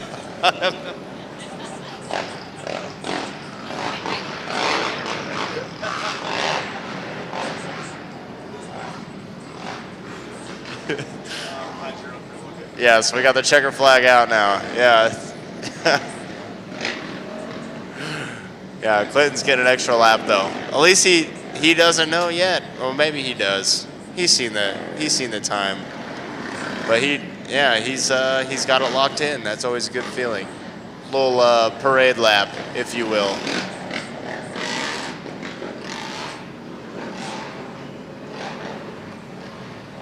Oh, maybe not. Kenny looks like Kenneth Pillman is putting the heat on him for another lap as well. So they're both out there battling it out.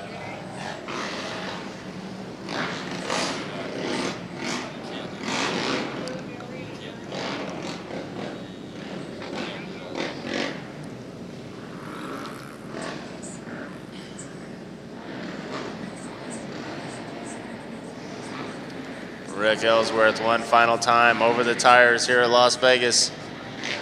Over the logs and through the checkers.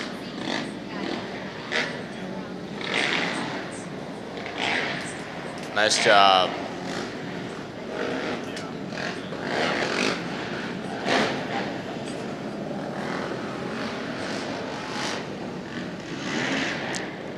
Gage Lever coming through over the tires. Getting himself a checker flag.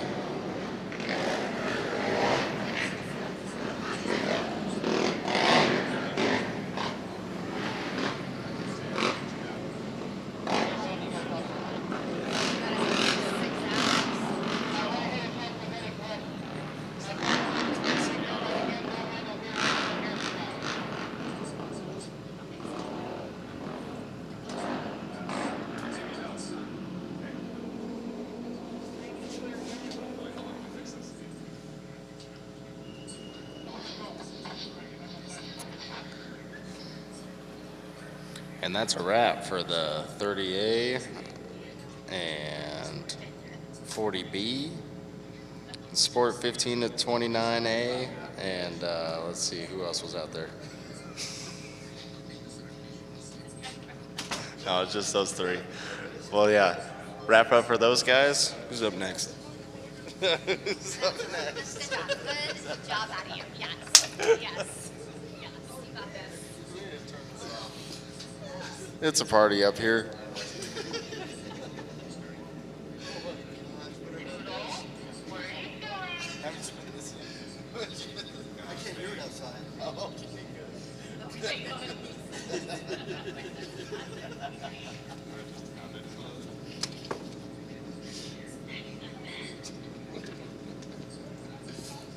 Kelly's cracking. Kelly can hear you laughing.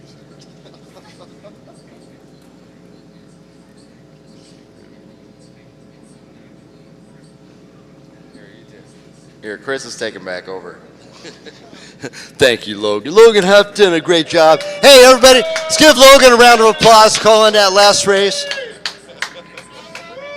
Go, Logan, go, everybody, for sure.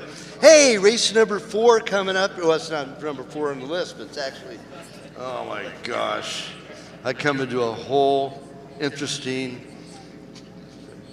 audio-visual booth up here for sure. AGC Open, that's just 450 race, and we're lined up ready to go. David Wiley, number 86, and Rob Parsons from State Line, number 1139. We're missing an AGC Open rider, David Ham. Oh, that's right, he's doing the Silver State 300 on a 3-wheeler, by the way. Yep. Oh, look at this. Run for your lives. Here come the novices. Open C. Alex Dominguez out of Hesperia, number 1. Juan Robles out of El Cajon, number 111. Emmanuel Alvarado, also out of El Cajon, 116. Billy Michael out of Las Vegas, number 444. Evan Sombrero out of Page, Arizona, 628. In our production 250 Sportsman class, Nepia Valeria out of Hesperia, 14Y. 24Y Gunnar Vasquez out of Hesperia. Kenny Pellman, 34, out of Las Vegas. Cole Copenhaver out of Marina Valley.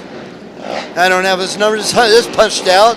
Courtney Adams out of Pioche, Nevada, number 71Y. Jose Lamas out of Tolleson, Arizona, 187Y. Landon Johnson out of Winslow, Arizona, 243. And Julissa Pesquera out of Kingman, number 380. Production C, Paulina Carria, number 36. Man, we need some X-Lax over there on the tire jump. They're all bound up big time. John Warwick out of Erda, Utah, number 385. Clayton Rigney out of Fallon, Nevada, 152. Troy Sudbury out of Vegas, 419. Jonathan Toledo, Holy Toledo, out of Southgate, California, with a 666. Parley Stedman, number 801, out of Port Orange, Florida. And David Sudbury out of Vegas with the 888. 15 to 29B. Sean Johnson, 51, out of Henderson. Dakota Hibbler, 57, out of Gilbert. Magnus Windington out of Vegas, number 86, I believe, and 88 is Kevin Kolish out of Cedar City, Utah, and Matthew Del Nero, number 84, out of Rio Linda, California.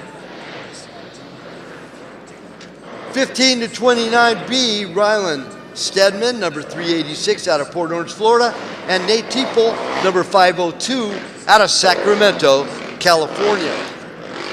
These are our competitors right now. It's ATC Open, Open C, Production 250 Sportsman, Production C, and Sportsman 15 to 29B.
What a great job by Clinton Kraft taking a win in that last race, not only in class in the 30 plus A, but overall as well.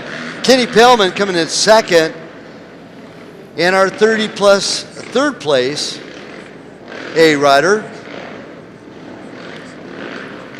Jesus Ramirez, number 811.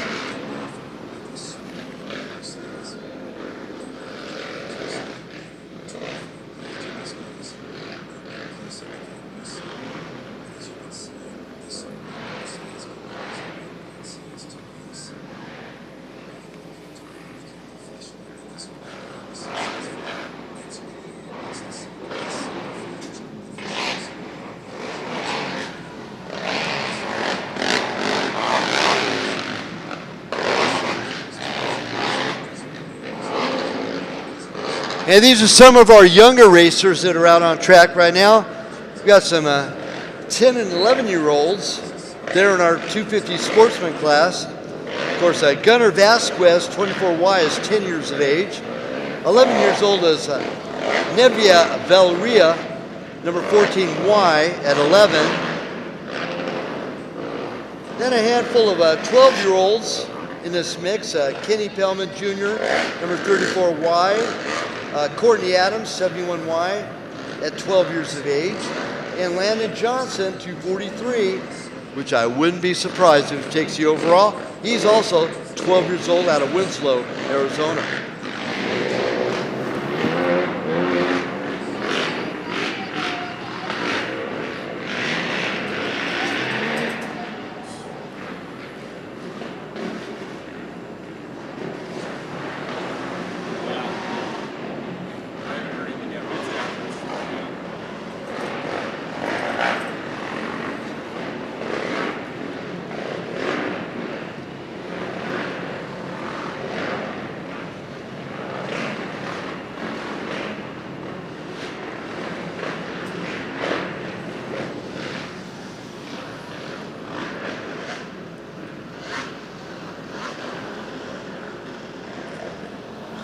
Now our oldest rider in the field is a former three-wheeler champion,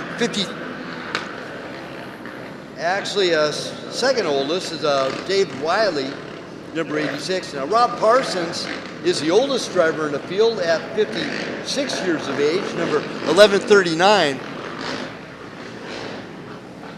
Now I bet they're really glad that David Hagsma and David Ham are not racing today.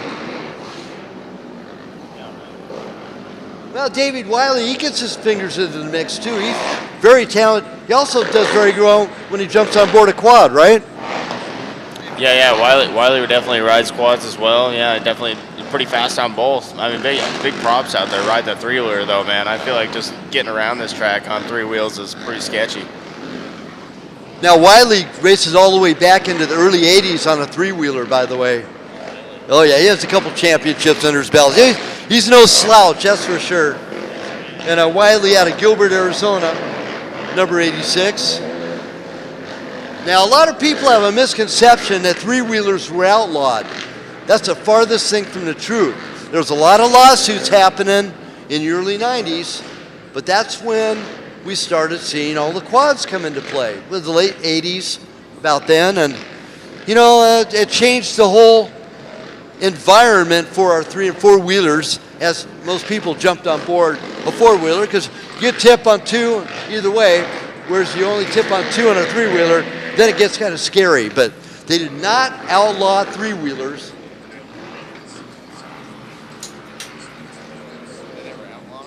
Yep. So by the way, our live timing is not in place right now. We're trying to sort it out just to let our good friends over there over the internet feed know we are working on it.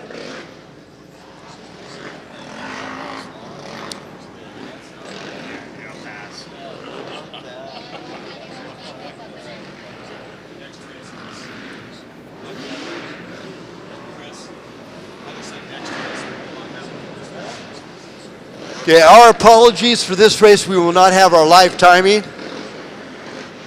Our live streaming happened, and you can watch all of our cameras all around the course as well.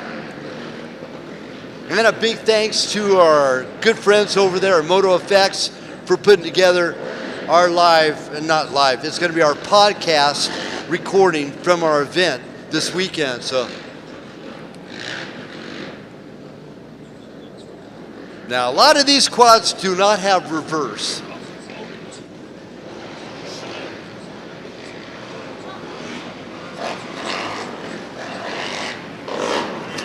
Our next race coming out of the box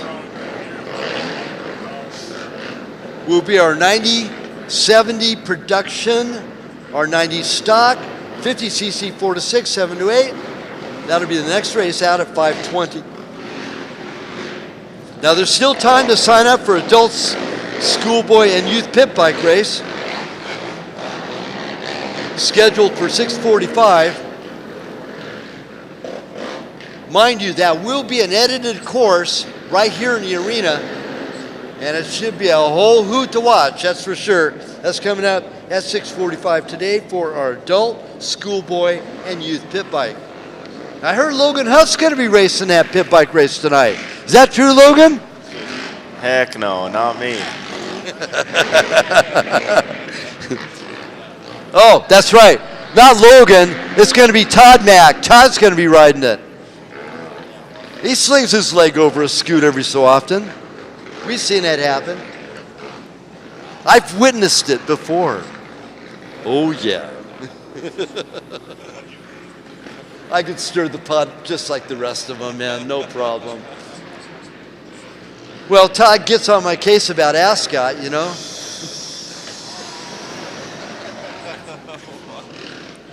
Hey, those of you over the internet are live streaming.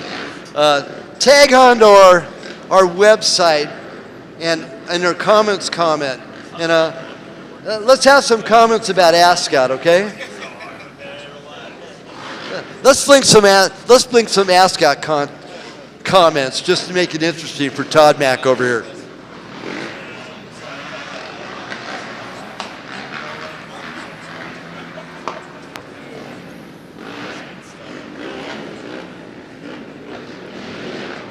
So again, our apologies for our live timing. It is not happening. It will happen on the next race coming up.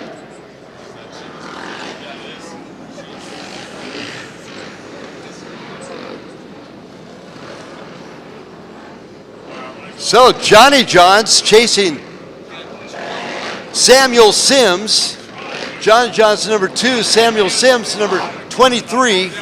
Oh no, 22 I should say. As Braxton took top honors there in the race just prior. And good congratulations to Lane Fryer, man. That was a great race.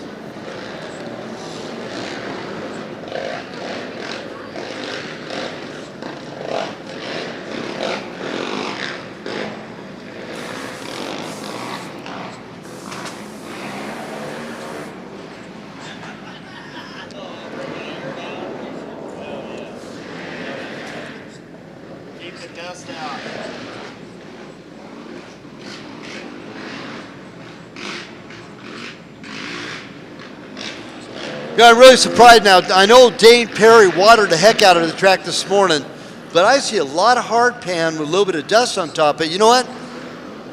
Surprisingly enough, it is not dusty at all in here.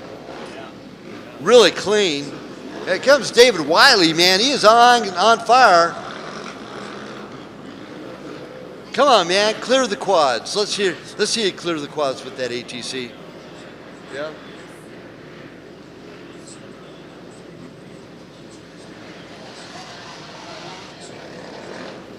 Now, I have a good friend that's been racing Score for 30 years, and he's a former three-wheeler and four-wheeler champion in the quad ranks, and Eric Pielstrom. Eric, good friend of mine, and he don't do any Grand Prix or work stuff, but he still does some of the long distance. And between three-wheeler and four-wheeler, he honestly prefers racing a three-wheeler. He loves, even to this day, and he always did better on a three-wheeler than he did on a four-wheeler. So a good friend of mine down there in Yucca Valley, California, and a former Score champion of Eric Pielstrom, prefers three-wheelers over four.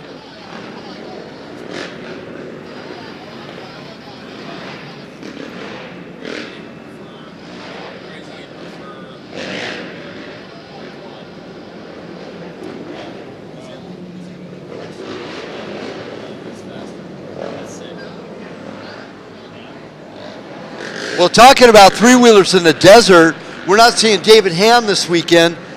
Number 30, he is our point leader in our three-wheeler class. He's down doing the Silver State 300. And that's a team effort on that three-wheeler, bringing it back on board. Totally stock, refreshed motor, and we'll hopefully find out how he does.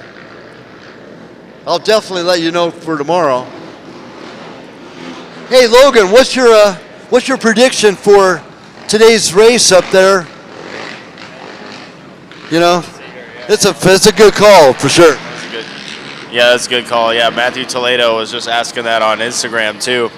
I don't know. I'd say probably like Bo or Travis, one of those two dudes, probably gonna get the win.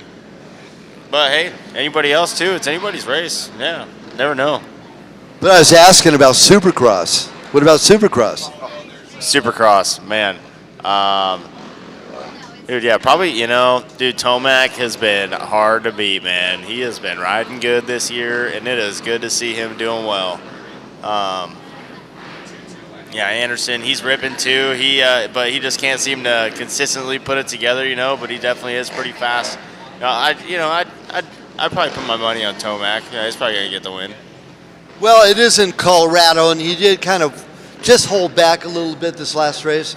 So he could be crowned champion this weekend there in Denver, but he's not hard pressed to be the winner anymore. So just like we showed last week, he got 5th, and Jason Anderson definitely has something to prove. And my guess prediction would be Jason Anderson for tonight. And don't rule out that dang Bam Bam, man, for him hitting up onto the podium. He's strikingly unpredictable. Oh yeah, very very unpredictable, pretty consistent based off history. But yeah, Bam Bam, he could definitely, Barsha, he could probably I mean, yeah, he could get a win just as easy as all those other guys. Yeah. Definitely, in my eyes, fun to watch. That's for sure. Yeah, he's fun to watch for sure. He's definitely got a wild style. Now back to our action on course right now. We still don't have our live timing going on, so we're just going to have to guess. In the lead, Bob Hanna. Bob Hanna's leading this parade right now. Oh, yeah, and Emerson Fittipaldi's running in second.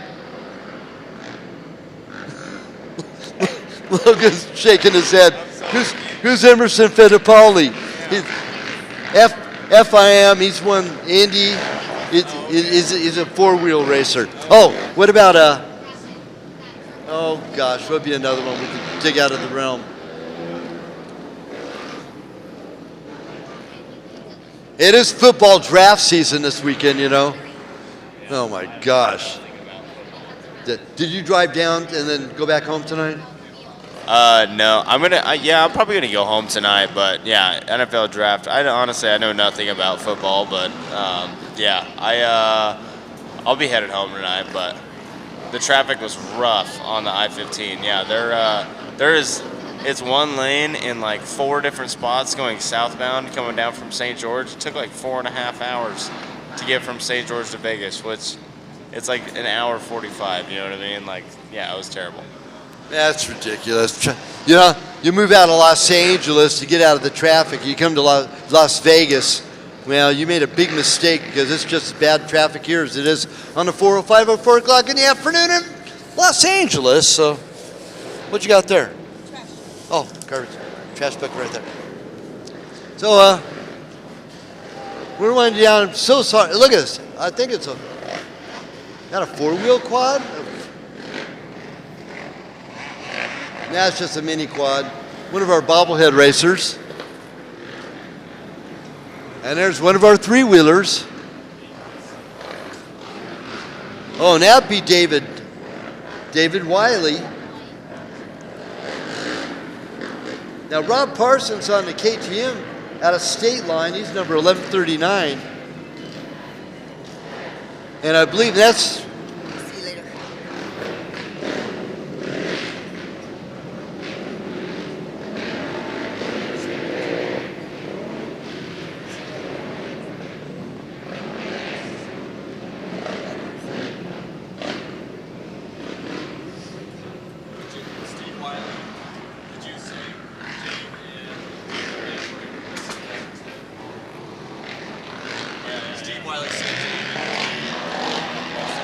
Yes, David Wiley, he's on course right now, though.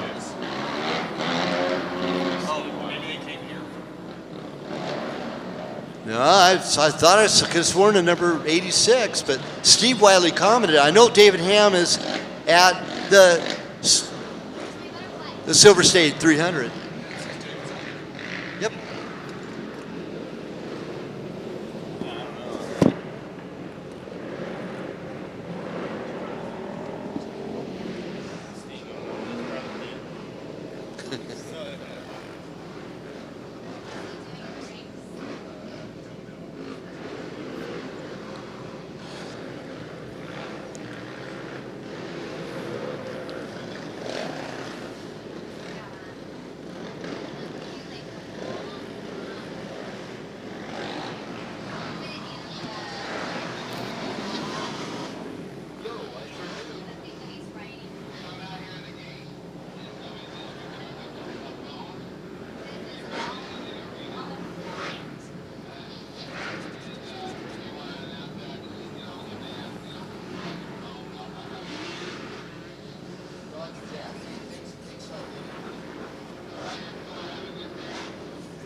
Okay, now I just got a call from Denny out at the gate, and somebody found a telephone in the arena here, but they brought it out with them, and it's out at the gate. So if you've lost a telephone and you're scrounging around in your pocket trying to find it, and it's not there,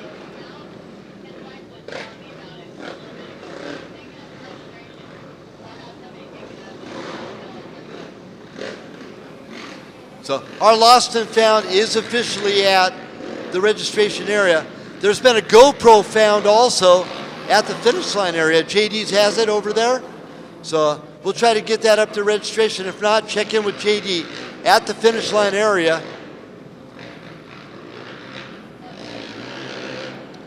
And JD's getting a dead battery in his radio right now.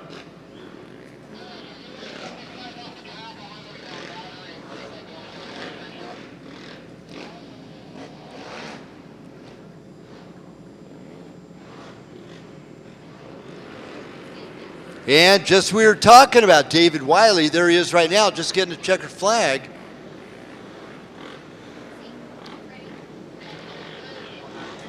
Now I could have sworn David was at the Silver State 300, but that's him there. I know that for a fact. So maybe he raced both. Maybe he did the first leg and let David Ham finish out the rest of the Silver State.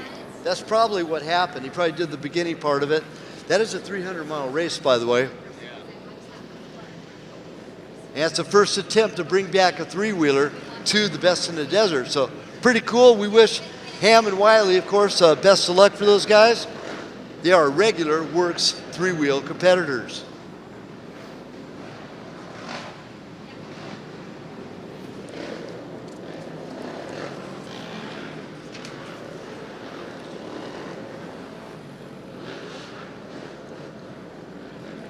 Now coming up next is the bobbleheads. It's our 50cc 4-6, 7-8, 70 and 90 stock and 90 production. Now a lot of racing organizations.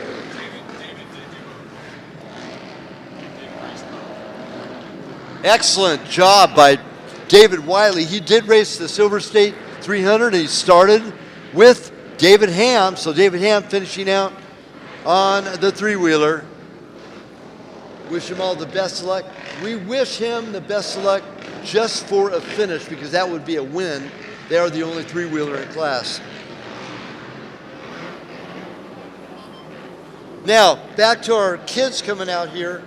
We have several that are 5 years old, 6 years old, 7 years old, and 8 years old. How cool is that to be racing a four-wheeler quad at that age of youth? How cool.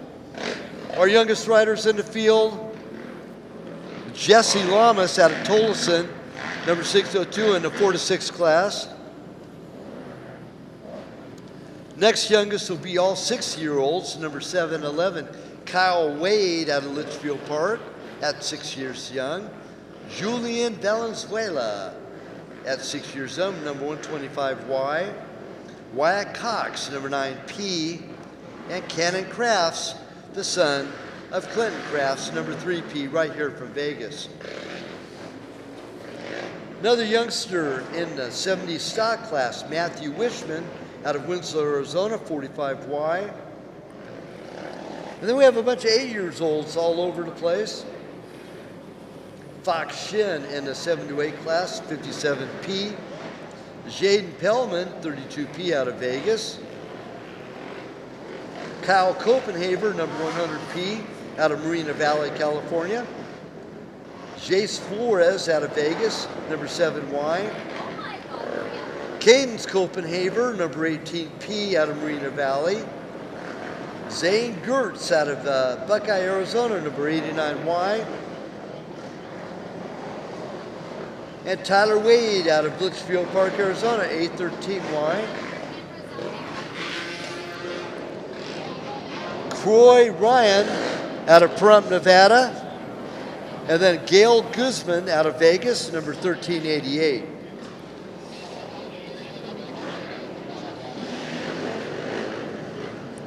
Nine-year-olds include the 7-8 class of Emmy Engel out of Santee, number 88P. Caitlin Carter, number 5P out of Murrieta, California. Kane Lamas out of Avondale, number 623. Hayden Urias out of the Urias clan out of Marina Valley, number 33Y. And we have a handful of 10-year-olds, Madeline Copenhaver out of Marina Valley, 159Y. Michael Wishman out of Winslow, Arizona, number 12Y. Gutter Gertz out of Buckeye, Arizona, 200Y. Out of Pine Top, Arizona, number 21. Bring on the money, it's Cash Martinez. And another 10-year-old, oh, that's the finish of our 10-year-olds. 11-year-old is Deyami Guzman out of Vegas, number 1387. And the lone 13-year-old in this mix, number 4Y. Out of Santee, California, it's Cameron in goal. So that's our lineup. Race number 5. Let me make sure there's no sneakies on the back page of this. Oh, there is. In the 90s stock class. 7-year-old Sebastian Gulligan out of Vegas, number 1399. 10-year-old Mario Guzman out of Vegas, 1389. And the 12-year-old, also out of Vegas, 1398, is Daria Gulligan. So that's our lineup, our roster read off. It's our 90 and 70 stock, 90 production, 50cc 7 to 8 and 4 to 6.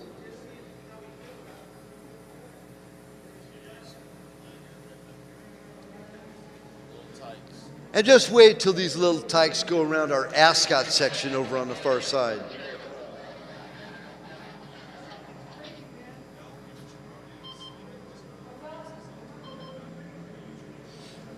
Oh, by the way, we are only doing pro podiums today and pro-am a little bit later this evening.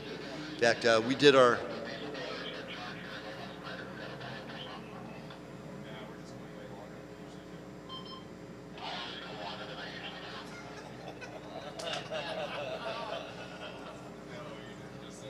oh my, oh my.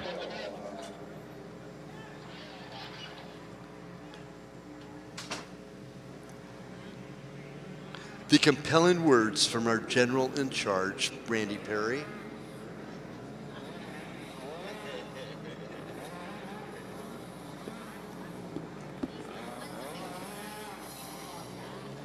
Yeah, this is called bobblehead racing. Their helmets are bigger than their handlebars. And here comes the first set. And we should have our live timing back on board. Or I'm going to have to send Todd to Ascot.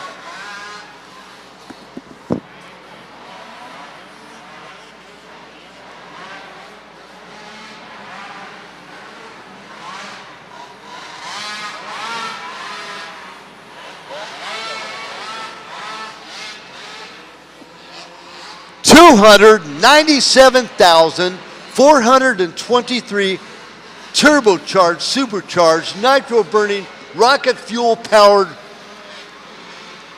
rocket ships out on course right now.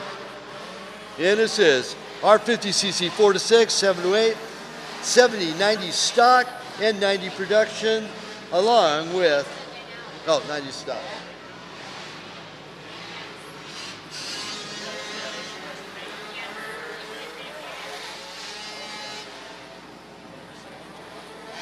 Now, I have a question for Logan.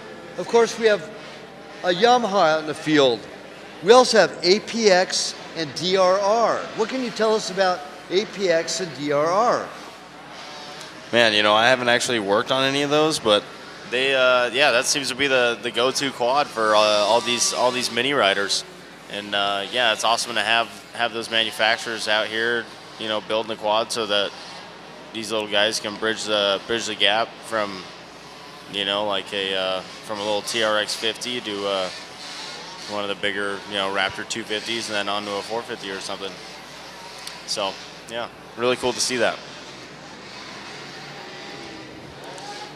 Now I'll get the exact information on this right now. APX was.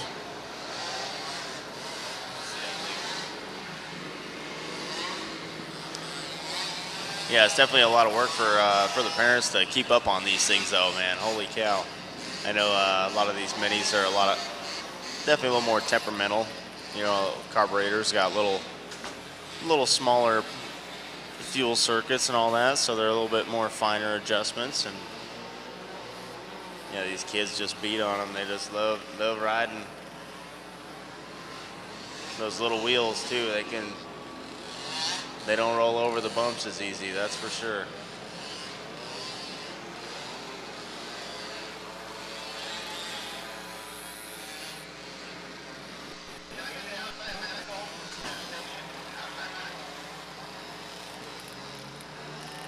Look at these little guys just hanging on.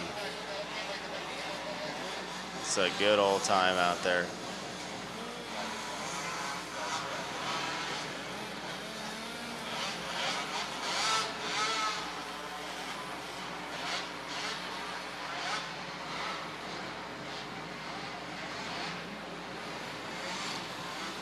It's definitely something great for the kids to get into. Played a lot of ATV off-road fury back in my day. No mini quad racing, but this would have been a lot of fun for when I was a kid.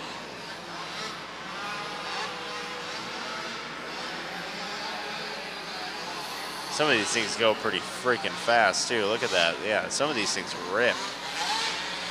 Get building them real fast.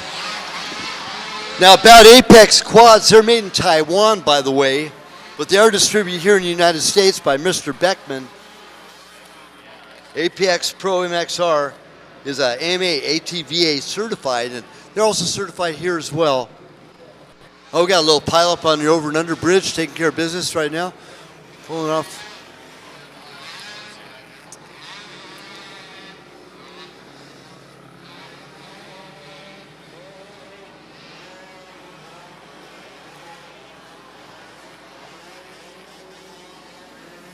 And away they go. Layton Johnson, man, he is on fire again, number 25Y, on an APX. Whereas Cameron Engel on her Yamaha. Now she's the older sister of Emmy Engel. And she is currently running second place overall and second in class in her 90 productions. Top 70 stock, Tyler Wade, number 813. And second place 70 stock, Matthew Wishman, out of the Wishman clan. They're in Whitman, Winslow, Arizona they are. I got Wickenburg, Winslow, and Whitman all tied up, but he is actually from Winslow, Arizona. He's running in that third spot in her 90 stock. Actually, no, Matthew's running second in 70 stock. Brother Michael is running third in our 90 stock class. Top 50cc rider in this entire field, Emmy Engel in the 7 to 8. Number 88 P over by Fox Shen. Number 57 P. And then our third place in our 50cc 7 to 8 is Caitlin Carter, number 5P. Our top rider in our 4 to 6 class is Kyle Wade, number 711P. Second place being that of Wyatt Cox, number 9P. And third place in our 4 to 6 is Jesse Lamas, number 602P. Now Jesse Lamas got a good start and led the first lap. He is all the way back now in third place.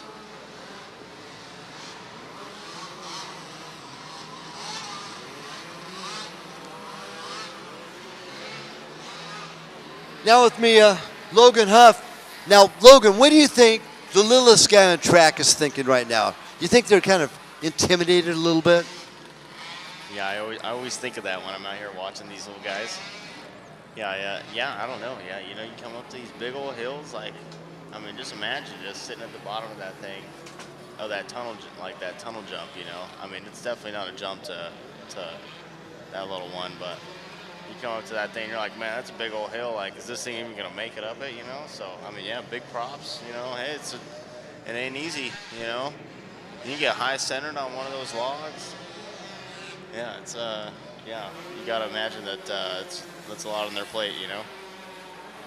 Very cool. Now, what kind of suspension you run in your quad? Oh, we got yeah, definitely run the Elka Stage 5s with roll design suspension, and yeah, it works really well. He's a four-wheel guru, isn't he? Doug's incredible, man. Oh yeah, that guy. He's definitely made some adjustments to my shocks and made some improvements that I would have, I wouldn't have been able to do without his help. And he's always here to help and support all of all the racers, and yeah, it's great to have him out here. Matter of fact, he is down there on Vendor Row right now, over there at Elka Suspension, and is one of our fine sponsors of our 2022 season. And he's at all our side-by-side and our quad racing events. Just right along with Precision Concepts and Factory Connection, they are both on board for our suspension for our motorcycles as well. So lots of good choices out. Lots of good choice racing to go to this weekend. Of course, we got the Silver State 300. I think there's a GBC race going on. I know there's a SRA Grand Prix at Glen Helen tomorrow. There's a District 37 European Scrambles in Red Mountain up in California, in the high desert of California. And, any other race? Oh, Virginia City Grand Prix is happening too. Man, you just named them all that I knew of. But yeah, that was a lot. There's a lot of racing going on right now, man. Yeah, it's awesome. Any other events you could think of that I didn't mention? That's what I'm trying to think. I don't know. Let's see here. Not that I could think of. Yeah, you're sharp on that. Thank you, Logan. Oh, going off, of course, diving on the inside, passing both of them in a blink of an eye. Now he's getting ready to go over and under bridge. That was a great pass, by the way. One of our youngest riders as well. Cameron Ingalls still holding on. First place in the 90 production. Second place in class behind Tyler Wade. Now Leighton Johnson in the 90 production just got passed by Cameron. So wow, 25 wide or early race leader now having to play second fiddle to the youngster of Cameron Ingalls out of Santee, California, down by San Diego. Now Cameron, one of the lone Yamahas in this field. Most of the others are DRRs and APXs. Croy Ryan, through race number 18, is now posted on our live race timing for unofficial results. So if you want to check it out up till now, besides what's happening right here, up to race number 18 is now posted on our live race timing.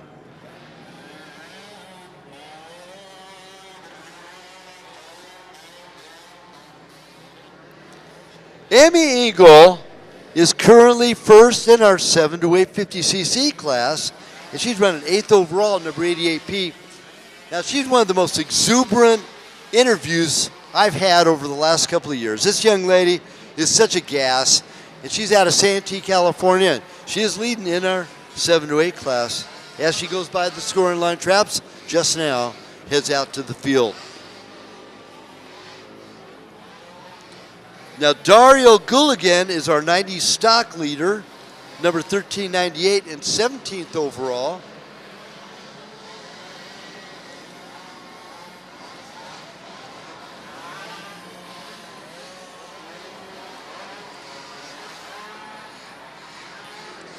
But now by a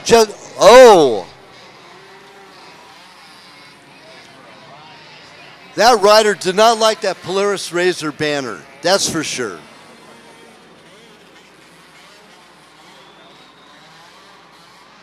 Oh, it is one of the Pellmans. I believe that's Jaden Pellman. Yep, number 32P into our Polaris Razor sign. Well, when he grows up, he wants to race Can-Ams. That's for, I shouldn't say that. No, Polaris is one of our fine sponsors of our 2022 season. Right along with Rocky Mountain ATV MC, Malcolm Smith Racing Products, the Flying Machine Factory, FMF, KTM Husqvarna, Elka Suspension, finest four-wheel suspension you could ever find. BF Goodrich Tires, also available through our Rocky Mountain ATV MC WORCS Racing website. VP Racing Fuels, PCI Race Radios,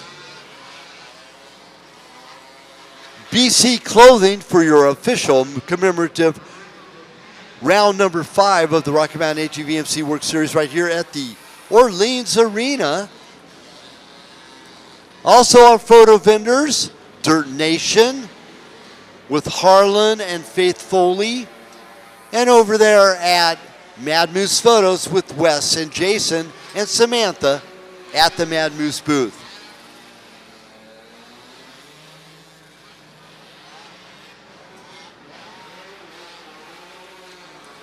Also like to thank Dirt Bike Magazine, Dirt Wheels Magazine, ATV Action Magazine, Motocross Action Magazine.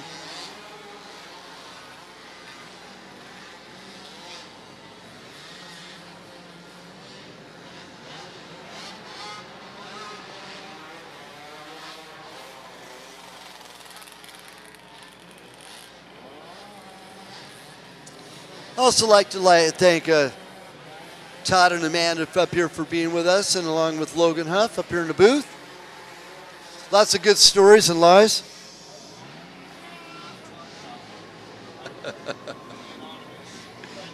Okay, the anonymous guy over here that's playing with the computers. Yeah, we'll talk about that anonymous guy. No, and for our podcast, I can record it on our website, Moto Effects. Now, mind you, Felton does an outstanding job, and we're not his only game, and he is a busy, busy guy, but we're so glad he takes the time out in his busy life to take care of all of our wonderful podcasts. He does Chase the Checkered Flag, that's part of my scene. Of course, we're not doing a Chase the Checkered Flag this weekend, just too busy, too packed of a schedule. We'll be back on board there at Cedar City. We also do Behind the Off-Road, and that's a great podcast as well. That's put together by Felton and Moto Effects. So big thanks and kudos goes out to all those guys. Also on our vendor row, Scott USA, with right here all the way from Vegas, Primo over there at Scott USA. And for your goggle needs, the only goggle made in the United States of America. Also, another fine product here in the United States, our official tire for our motorcycles, Hoosier tires, made out there in the Hoosier state of Indiana. And John and Rusty Holland are here in force there at the Hoosier tire booth. Now you might think, yeah, what's the significance of Rusty Holland? Well, let me tell you, he is one of our former CMC Golden State National Champions. And his kid racer, a little bit of tangle up. Hey, Chuck, you're doing a great job out there, man. Awesome. Both Chuck and Kevin, a couple of our infield flagging guys, along with J.D. Bramlett over there at the finish line, and Dane Perry comes into the realm as well. Dane, good job, too, on that far corner. Keeping our arena safe for everybody. Darren Walrith over there at the starting line. And all of our fine WORCS Racing staff. Heather, Ashley, Michaela, Jeannie, Mary, Lori, Lisa. Lisa's been helping out too, and Lisa's daughter. Can't remember Lisa's daughter. Hold on a second. Lisa's daughter's name, but she's doing a great job also helping out with our sign up and registration gals. And then, of course, the prince and princess of our WORCS Racing series, Dane and Michaela. And the queen of our series, of course, Kelly, and the fine young prince of Chase. And of course, our general of this great racing series. And without his dream, ambition, and persistence in keeping us rolling right along as one of the top off-race racing series west of the Mississippi, huge kudos, Randy Perry, the general in command of our WORCS Racing series.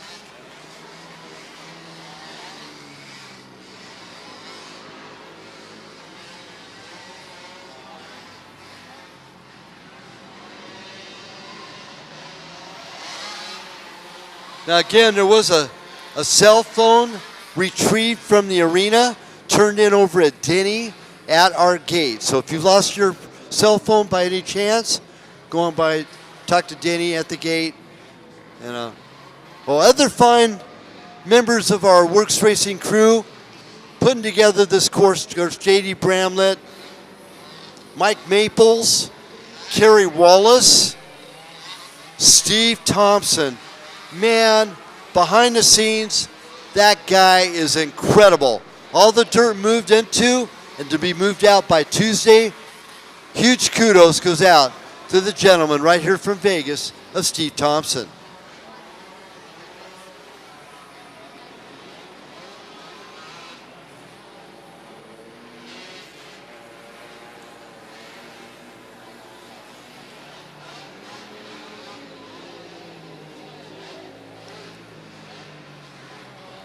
Now, other fine quads in our mix right now, out on course, DRR race quads. Now, mind you, they're the only quad that's made in the United States of America. And I find out, I believe they're made back in Indiana. We'll see here in a second. DRR USA.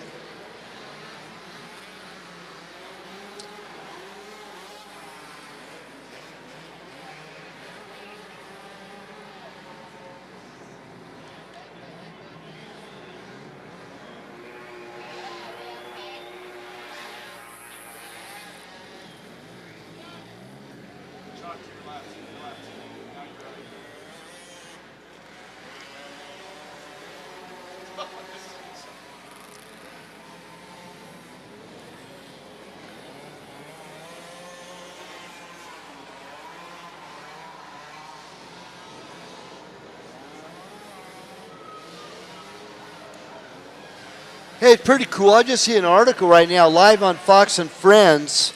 It's, of course, one of my favorite channels. And the DRR team was interviewed. And none other than the father of Tyler Wade, Chip Wade, was interviewed. He's one of our DRR dealers here in the United States, part of the DRR team. A little kudos goes out to Chip Wade. Pretty cool. Yep.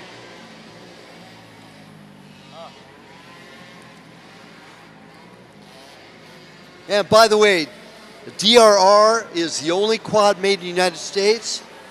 And, well, of course, Polaris makes quads too, but they make race quads too, don't they? And they're made in the United States.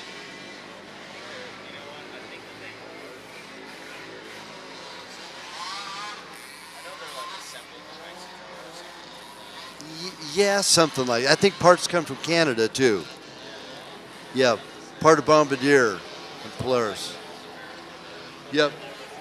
But DRR is made in Ohio, back in Brunswick, Ohio. So part of our racing program, we have 2, 4, 6, 8, 10, 12, 14, 15 DRRs out on the course right now.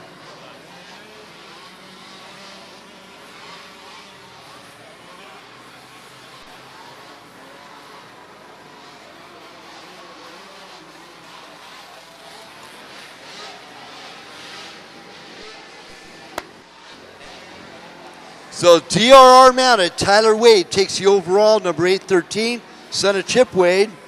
In first in class in our 70 stock, Cameron Ingle, great ride by the youngster out of Santee, California, down near San Diego, 4Y. That's one of Cameron's best finishes ever for the overall. She got second. Cutter Gertz will come in second in the 90 production class behind Cameron, number 200Y. And our second 70 stock is Zane Gertz, number 89Y, in fifth overall. And our top rider in our 7 to 8 50cc is Emmy Ingle, number 88P. 4 to 6, Kyle Wade, also DRR mounted, the youngest son of Chip, number 711P. And our 7 to 8 second place is Fox Shin, number 57, behind Emmy Ingle. So that completes Our 50cc 4 to 6, 7 to 8, 70, 90 stock, and 90 production. Coming up next, it's our nervous novices on ATVs, 30 plus, 40 plus, 50 plus C, women's C, production to 50 and 15 to 29 sport C. That's at 5:45. Next race coming out, I believe that's race number 16 on the list.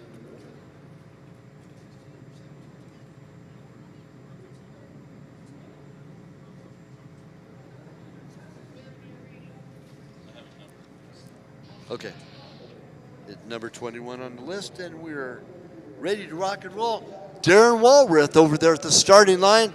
He keeps us on time every time, all the time.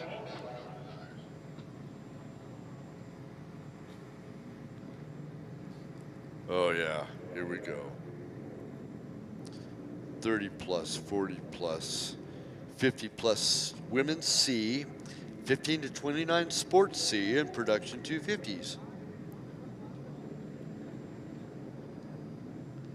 Then after this race, we're going to have a little bit of track prep and course change, because if you've ever seen the old show back in the 70s called Laugh-In, yeah, y'all think that was pretty fun. That was a good show. Lots of funny stuff, a lot of famous people come out of that. But we're going to have our own Laugh-In session coming up here pretty soon at 6:45. It's the adult, schoolboy, and youth pit racing.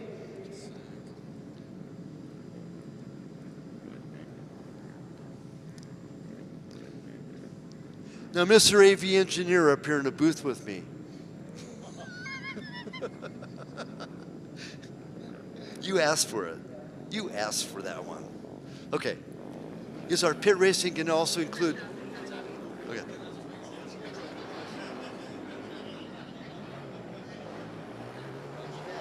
I also need Ty Cullens. Ty Cullens, please report to registration. Ty Cullens, please report to registration. Thank you.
And look at this young lady out of Kingman, Arizona, number 380, Julissa Pescata is our overall leader in our production 250 class. Second being out of Kenny Pellman Jr., number 34Y, Evan Sombrero. First in our 15 to 29 C class, number 628, followed by John Warwick.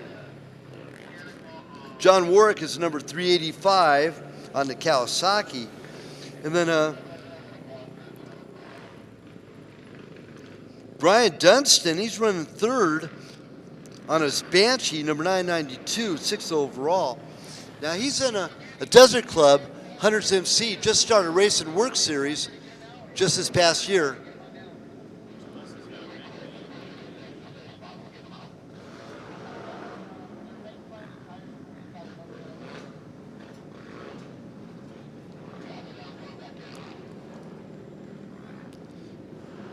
So now by adjusted time, our 30 plus C leader, Juan Robles, is the overall in the 111. That'll push Pescata, even though she's the lead in the production 250, down to second overall, number 380.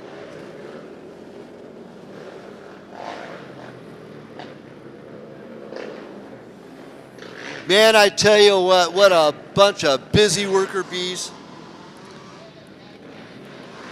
Down there in the infield over here.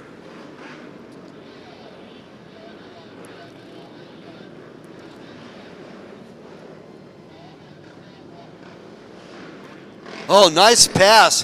That was Brian Dunstan on the Banshee. Now he's clawing his way through the field. In our 30 plus C class, Warwick slides into second overall, first in class with the 1529C. And he'll put Brian Dunstan up to second as he gets by Evan Sombretto, number 628, now dropping back to third. But the teenager out of Kingman, Arizona, the young lady, number 380, Julissa Pescara, is our overall leader right now and leader in our production 250 class.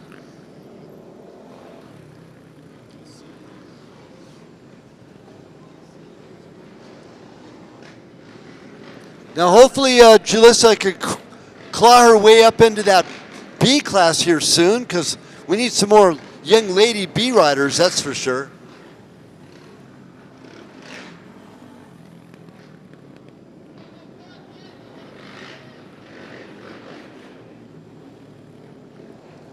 Oh, that's good. That rider getting stuck over by the tires and stuck in first gear. He's going to finish out the race, by the way, in first gear.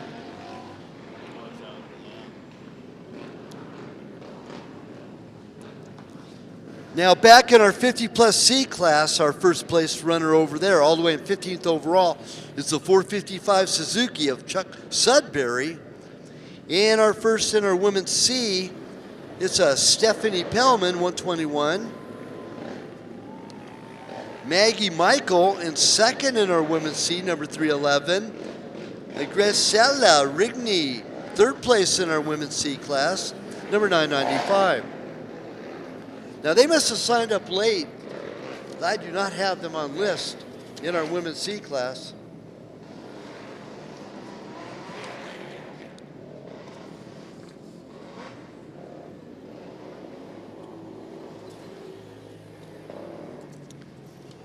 Now Pauline Carrillo, number 86 out of Chula Vista. Stephanie Pellman, number 121. Oh, there's Maggie Michael on the back page. I see now. Number 311 out of Las Vegas. And then Graciela Rigney, number 995 out of Fallon, Nevada.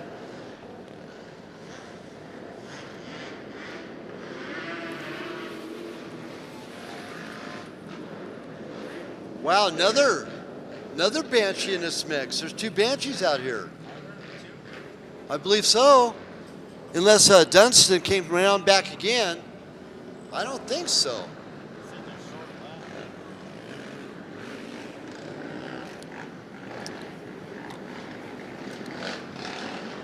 Yeah, our lead rider right now, Pescara, is turning a 222.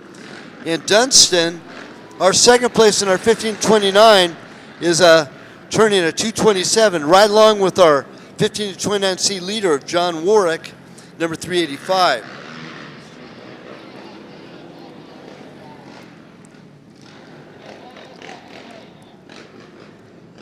Now, Logan, you've been watching this lad climb his way up the ladder as well. 243 of Landon Johnson. He's won quite a few races this past year. Well, Johnson right now is back in that second spot, so we'll see if he can work his way up. How far? He's 5 seconds back of our leader in our production 250 of Julissa Pescara. Now, how many of these players on the field right now do you know of have Fast Company bars on them? Man, a lot of them. Yeah, there's yeah, I was gonna say earlier. Yeah, thanks to everybody who supports the brand, supports Fast Company, and is running flex bars. It's a big deal. Yeah. Thank you guys a ton. We're stoked to help as best we can. Yeah, I'm not too sure how many they're out there right now, but a lot. We got a lot of racers here at WORCS, definitely. Now, besides Elka suspension being a premier suspension component, yeah, there is Brian Dunstan, just coming in now. I believe there's two Banshees out here. That was just 30, 45 seconds ago. Another two-stroke went through. It's a distinct sound, that's for sure. And it was not a single-cylinder two-stroke. It was a Banshee. I don't know. I think it's possible. I think, dude, the laps are so short here. You know, it's like, yeah, you know, they come around, and before you know it, you blink, and it's like, oh, there they are again, coming back in the arena. Well, John Warwick with a 226, he's our leader in the 1529 class, and Dunstan just go by the finish line area right now. Now, Brian just jumped on board our WORCS Racing Series this year. He's new to the Grand Prix style racing. He's an old desert racer, back from District 37, racing out of the Hundreds MC racing clan.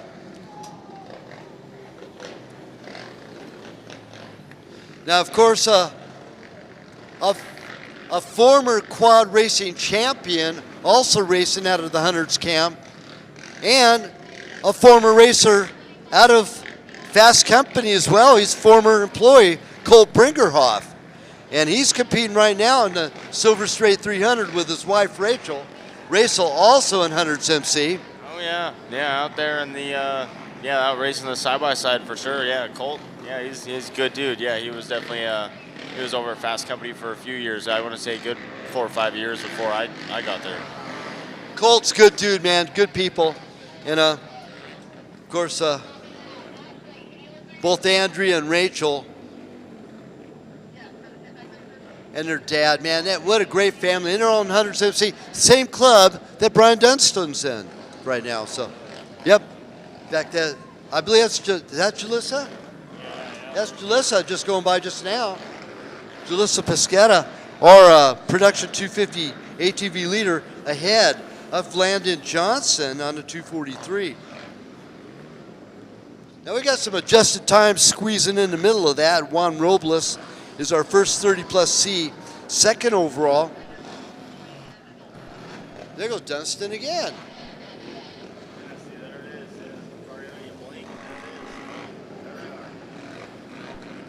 I guess, huh? Yeah, it's like a 2 minute. It's like a quick 2 minutes, 2 minutes 9 seconds is what I was seeing a minute ago.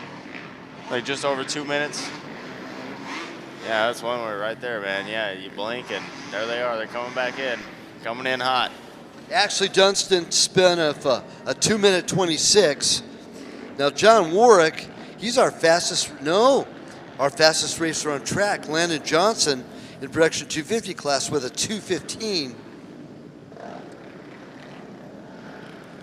Yep. Johnson just turned in a 2:16, so consistent, trying to claw his way back through the field. He's second place in Production 250 behind Pesquera. Now Julissa now dropped back to 2:22, so 6 seconds difference between Johnson and Pesquera. And we might have a new leader here pretty quick if he keeps that up.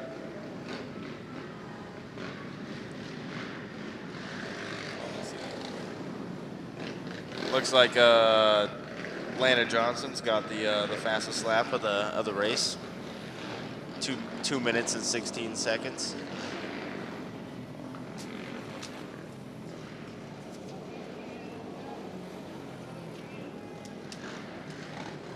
Oh, and there's that. Who's on that? Who's on that TRX 250X out there?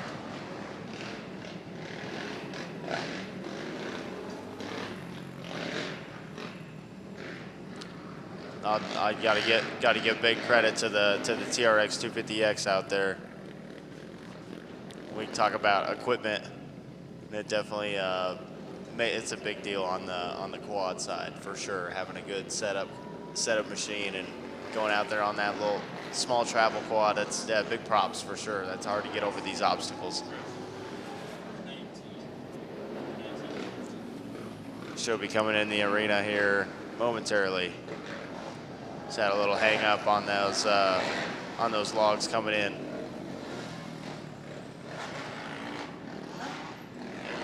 Yes, Julissa Pesquera continues her lead. She's been in a 2:25. Now, Landon Johnson with a 2:16, and it's going to be close. Right now, we are post up to race number 19 for unofficial results. Oh.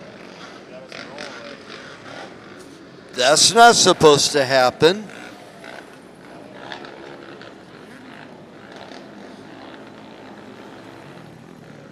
That's not supposed to happen at all. Anyway, posting up to race number 19 on our live race timing sheet with our unofficial results up to race number 19. As we're at race number 21 right now, coming up next, it's going to be the fun zone. It's the adult schoolboy and youth pit bike racing. After a little course change and dialing things in, coming up next at 6:45. So with that, I'm going to pass the torch over to Logan Huff. He's going to run this thing down. I'm going to go grab some race sheets for our next couple of races. Oh, sweet.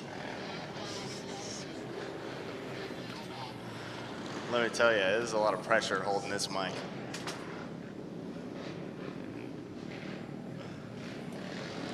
Just kidding, not really. It's not that. It's, yeah, there's a lot going on up here. It's a party, like I said. Yeah, Jalissa airing it out, coming in. I think she's overall on this thing. A little closer. Got to get real close before I can speak up. Let's see here. Yeah, we got these, yeah, we had some water going on the track here between this last moto. Looks like we're going to get a little bit of a track prep happening. Is that going to be after this race?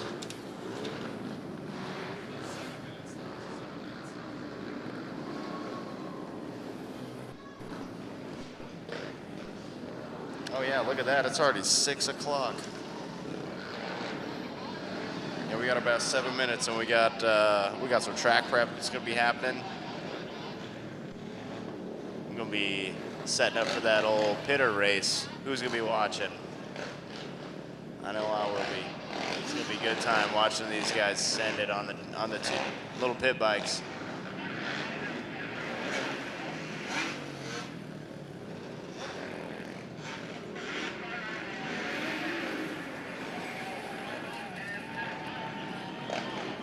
Oh, RJ Hansford getting Sendy over the tires. Stoked to see that guy out here. Really enjoying racing quads.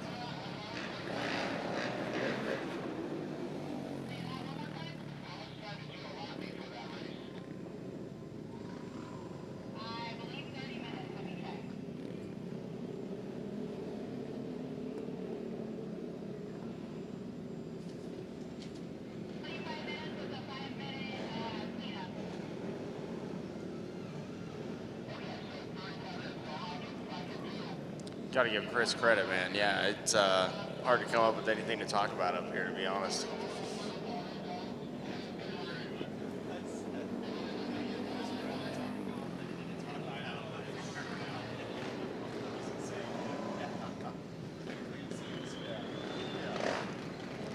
Here we are right here, number 114, coming in on that TRX 250X. She got going again after the logs. That's awesome. Yeah, big credit. I can't, yeah, getting over those tires on that thing. Oh, we made it. Oh, let's go.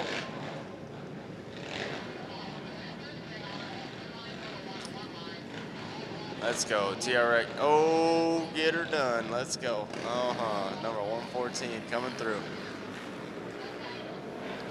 Tough to make those turns with all the bumps. Get those front wheels off the ground while you're on the gas. It's tough to make the turn. The logs are slick. Oh yeah, getting up over them. It ain't easy.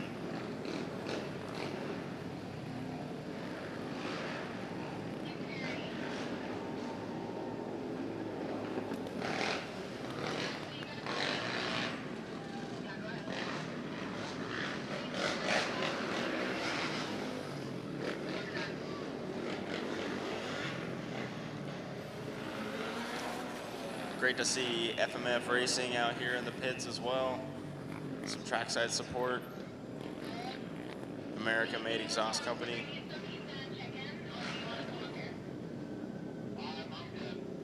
I definitely dig the look of my factory 4.1 on my quad. Thing rips.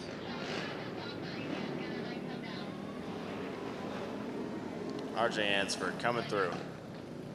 Approaching the doubles.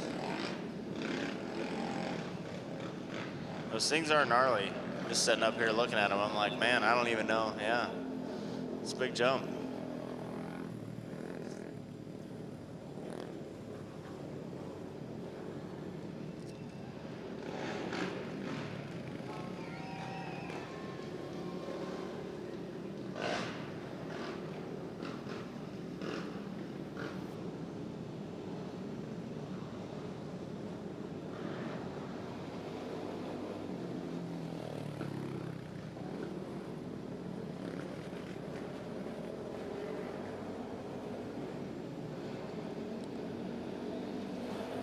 Everyone's settled into their positions. These longer races, everyone ends up pretty much settling in. You get those battles here and there, of course, but a lot of the time you'll settle in towards about halfway point of the race.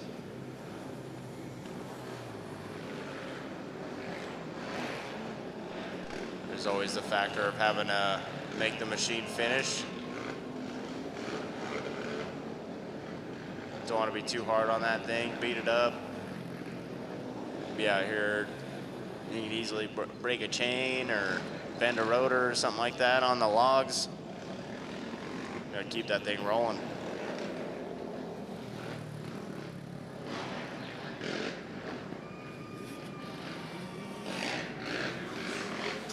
Through race 20 is now posted on the website results. All right, guys, so through race 20 is now posted on the race results. We got everything's official. Got those results stamped. It's official now.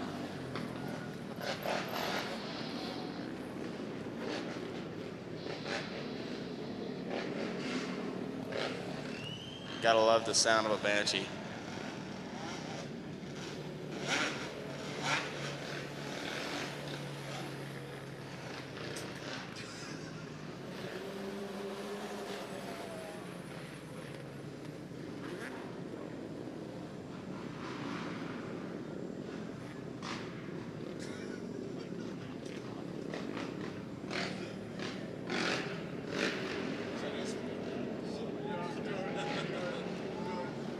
Yeah, Connor Moore. Oh, we got a direct message from Connor. All right.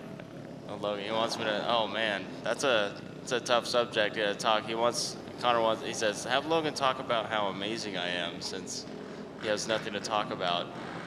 That subject could go on for hours. Oh, man, playing with fire up here, bro.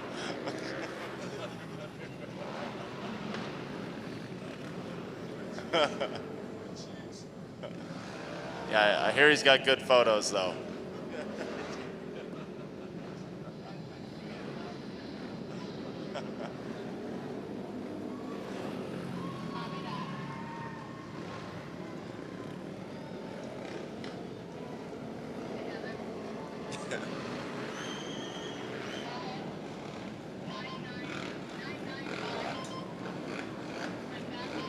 Ooh, those tires are a battle.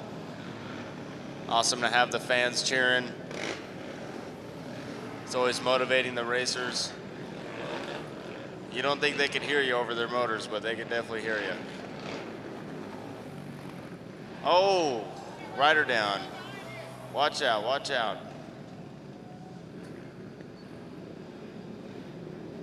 Hopefully we're okay.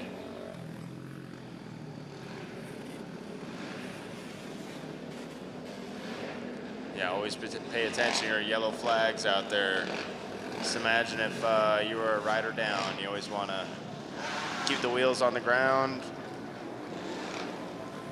Oh, nice. We're up and rolling here. Awesome.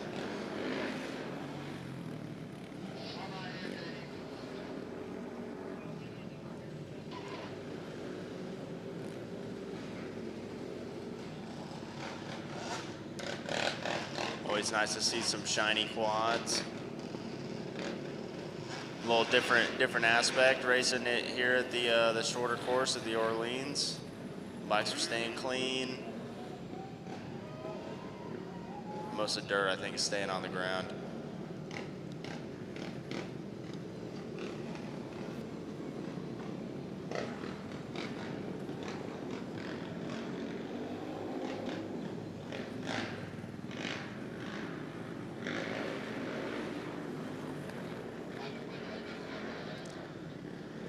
Pretty cool course we got out here at the Orleans Arena.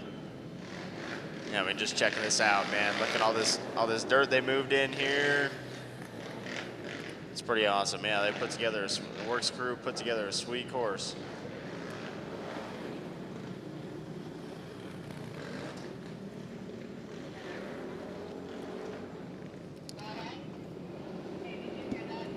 Just check the overall standings.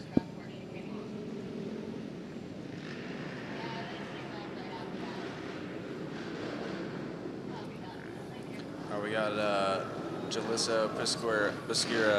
She's gonna be the overall leader by, man, looks like a good 30 seconds. Yeah, just under 30 seconds. Sitting comfy up there. Got John Warwick leading his class as well, the Sport 15 to 29 C class, in the second spot overall. See, it looks like they've got 3 minutes left, maybe a little less than that. Jalissa's getting another lap. I'm sure John will get another lap in as well. Let's see here. Number 385. More questions.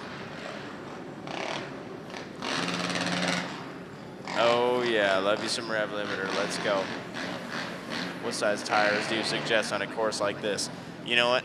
So some guys are running like Moto tires, and some guys are running the big tires, like just your normal WORCS setup. Probably stick with the WORCS setup, like with the 20-inch rear and the 21-inch front tire, just so it rolls over the bumps, like over the logs and all that a little bit better. If you have like if you had like 18-inch rear tires, the smaller ones, I mean, you end up hitting, like, you'll always, when you're going over a log, you like kiss the front tires on the log, and then you hit the rear end and get over it. But if you have the smaller tires, it's gonna feel even more harsh when those rear tires end up wanting to go over. So if you have the bigger tire size, it'll definitely be a little smoother, a little easier to ride. And yeah, gearing ain't too bad. Yeah, second, third gear probably, I'm sure, on the whole track, maybe fourth gear in a spot. But yeah, big tires. Not desert, but 20-inch, 21 front. And of course, I'd be running GBC tires, so I won't play around with nothing else.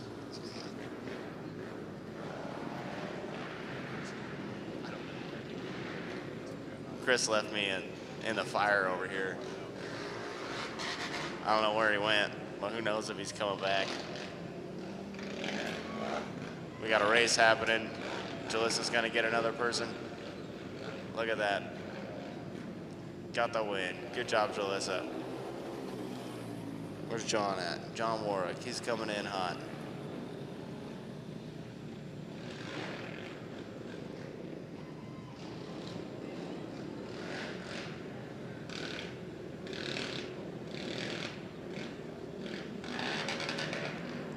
Look at that. It's great to see the LTT 400 and this little 250. Man, it's, you know, they're great quads. It's the little travel that it's like, dude, really got to give these guys credit getting around this track, getting over these obstacles.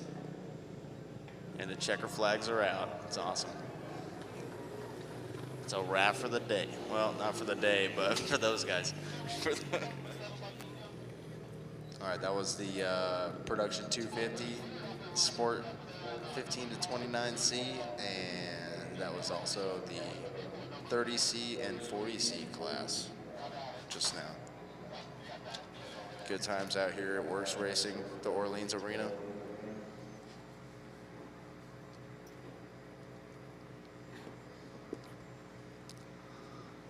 Got a sick track shaping up here.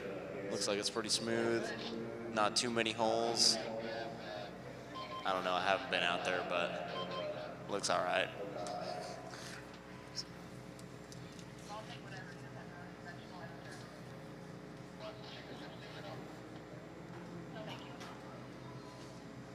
We're ordering chicken strips on the walkies.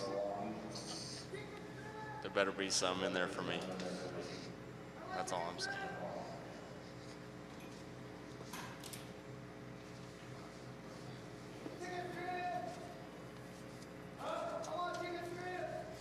All right, what's next?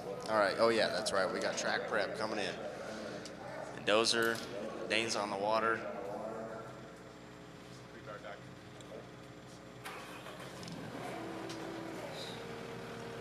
Dane ain't no slouch on the water. Ew.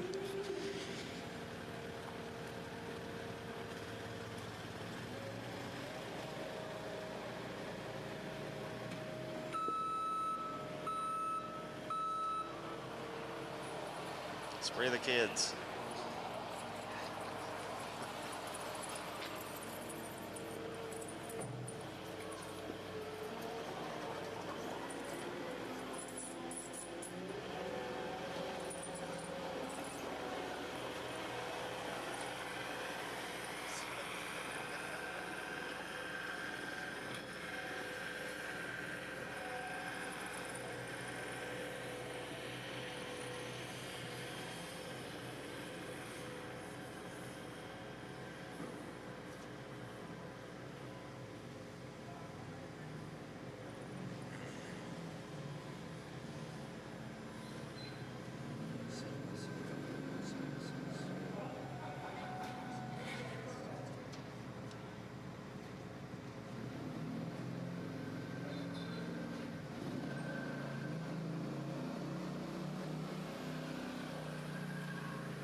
Out here just getting some water down. Dane's having a good time dragging hose.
While we're getting set up and ready to go for our pit bike racing, it's adult, schoolboy, and youth.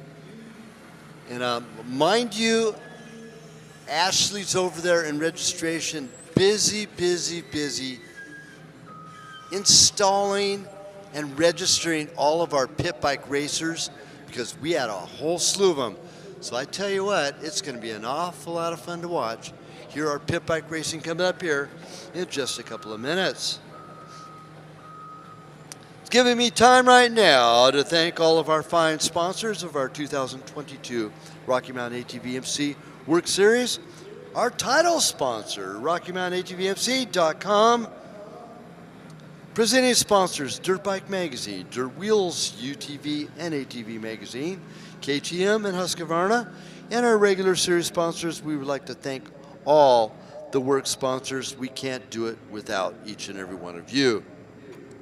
The Flying Machine Factory, Elka Suspension, Precision Concepts, UTV Action Magazine, Motocross Action Magazine, Hoosier Racing Tires, Tire Blocks, Malcolm Smith Racing Products, Scott USA, BF Goodrich Tires, PCI Race Radios, Polaris Razor, Method Race Wheels, Dynajet, Havoc Eyewear, Dirt Rider Designs, VT Construction, Wiseco Performance Products, MRT for those Kevlar tires, Firehawk Protection for the safety of all of our racers, Moto Effects for those awesome podcasts on our website, Eliminator Racing, along with JCR and JSR and Tire Blocks for coming on board with our sponsoring of Whole Shot Awards for ATVs, River Rat Motorsports, and VP Racing Fuel. With all these fine sponsors that support us, I highly encourage and ask each and every one of you, please take a look at our sponsors list and support each and every one of them. Our photo vendors on Vendor Row, of course, Mad Moose Photos. Wes, Jason, and Samantha over there cutting the photography paper and getting it all dialed in over there at Mad Moose. And at Dirt Nation USA, they are over there as well. Harlan and Faith Foley, along with Alyssa Processing. I forget the gentleman's name that also takes the picture for Harlan, but they do an outstanding job. Both of our photo vendors, great concept, great view, different ideas. So check them out. If you've raced it all this weekend, there will be a photo for you, especially with our pit bikes coming up next. Our pit bike racing will have some great pictures because I tell you what, it's going to be melee madness coming up here with our pit bike racing.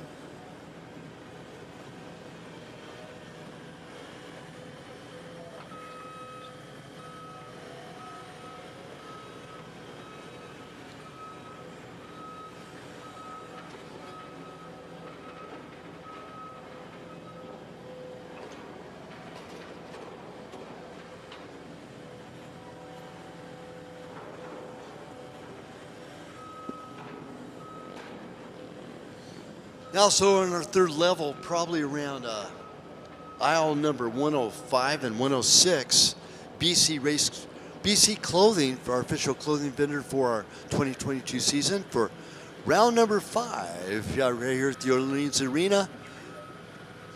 Our event t-shirt available over there along with hats, hoodies, and great stuff over there with our friends over at BC Clothing.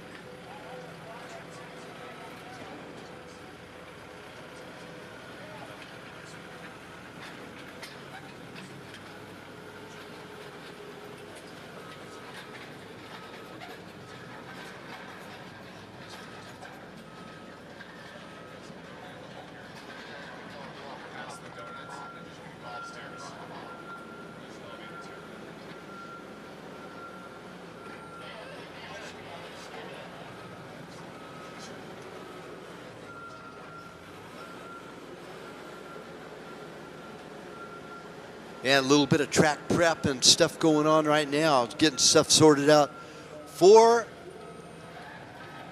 the Pit Bike Melee Madness coming up here in just a couple of moments.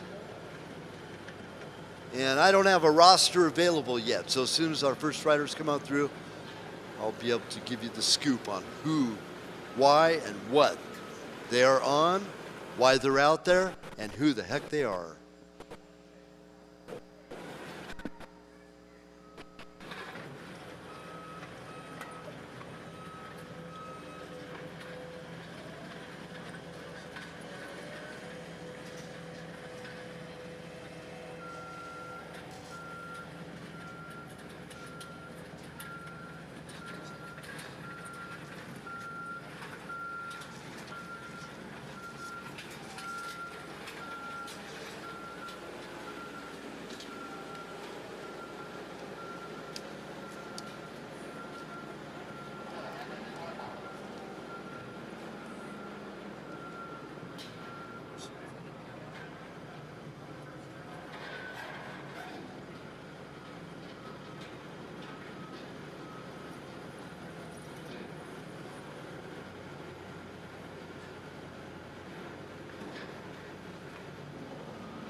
All right, Works, who is ready for some pit bike racing? Let's get fired up. From what I've been told, we have 33 adult pit bike racers and I believe 11 schoolboy racers. So this should be quite a show. We want to hear you guys get loud and cheer these athletes on.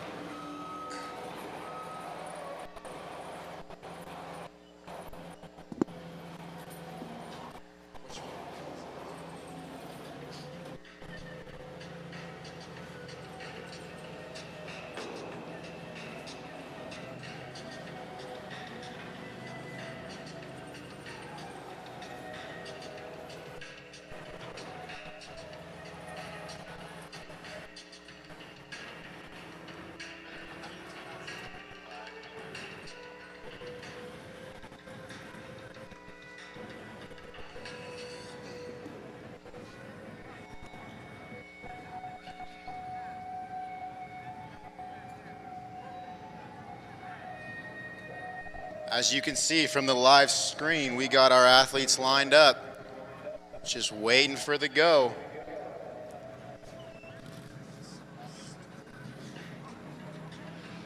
The Works track crew did a great job throwing some water down, doing a little maintenance.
Hey, so all you Pro-Am racers, please go get yourself signed up if you are racing tonight. All Pro-Am racers, please go get yourself signed up.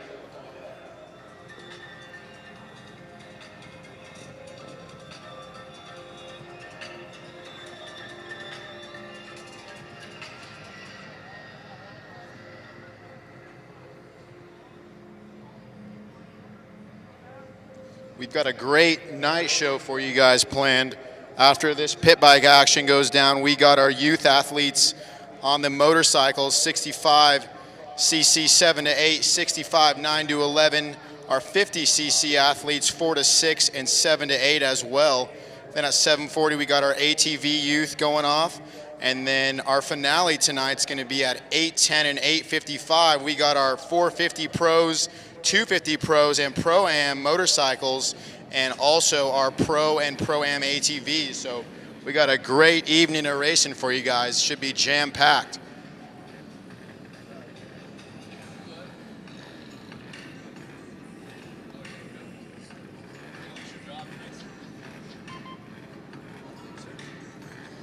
I'd like to make a call right now for all of our pro-ams that are willing, able, and ready to race. For our pro-am, you must go sign up for the pro-am ASAP. Again, all of you planning on, you've qualified out of the pro-am qualifier, and you're able to race it, and you're planning on racing the pro-am, you need to go right now. Don't pass go, don't collect $200 unless you go and sign up.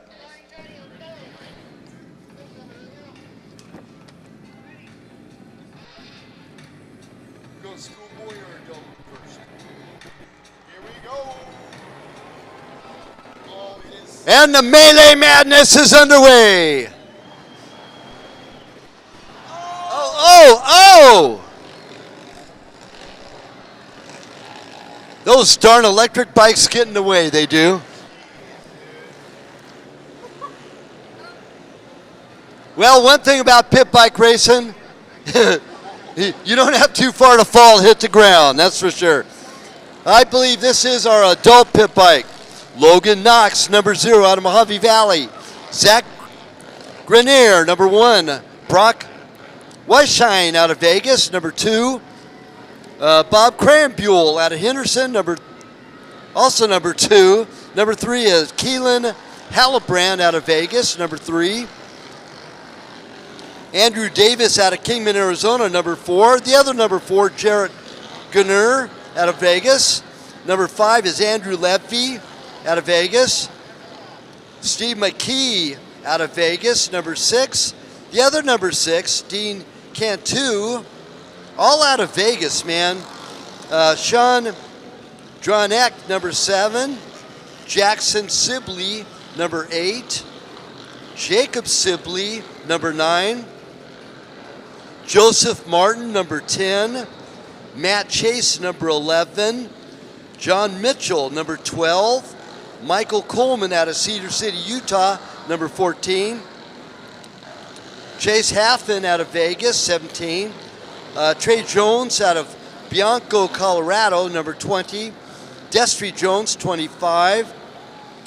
Kit Strokes out of Vegas, number 40.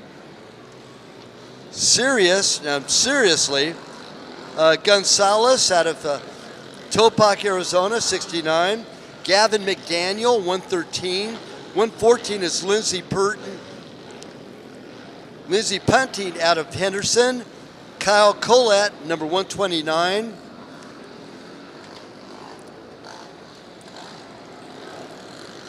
Brock Crambuel, number 125. Tony Esposito, number 186.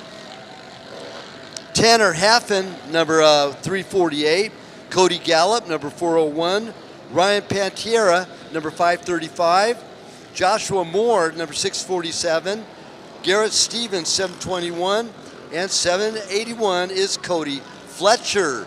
Those are our competitors right now out on course.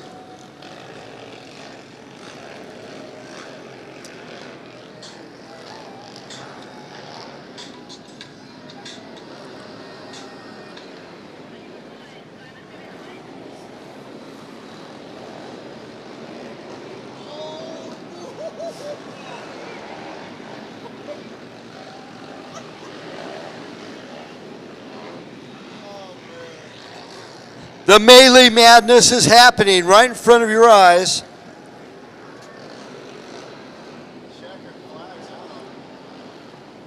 They're going to run 2 motos, by the way. And it's Zach Guinier, number 1, is our winner with the checkered flag out. Brock Crambuel in 2nd. Jarrett Guinier, number 4 in 3rd. And Jarrett Guinier, number 4 and 4th. Actually, Guinier polished off and coming in 3rd. And we're going to go and, I believe, start our schoolboy pit bike race. And then we'll come back for moto number 2 for our adult pit bike. So Tucker Samirs out of Vegas, number 5. Braxton Gross, 23, out of Ramona. Gage Lever out of Vegas, 31. Joe Hagany out of Henderson, number 46. 46J is Jim Hagany. Jack Scram-Buell out of Henderson, 126. 133 is Gavin Dugan out of Vegas. Cole Conrad, also out of Vegas, 157.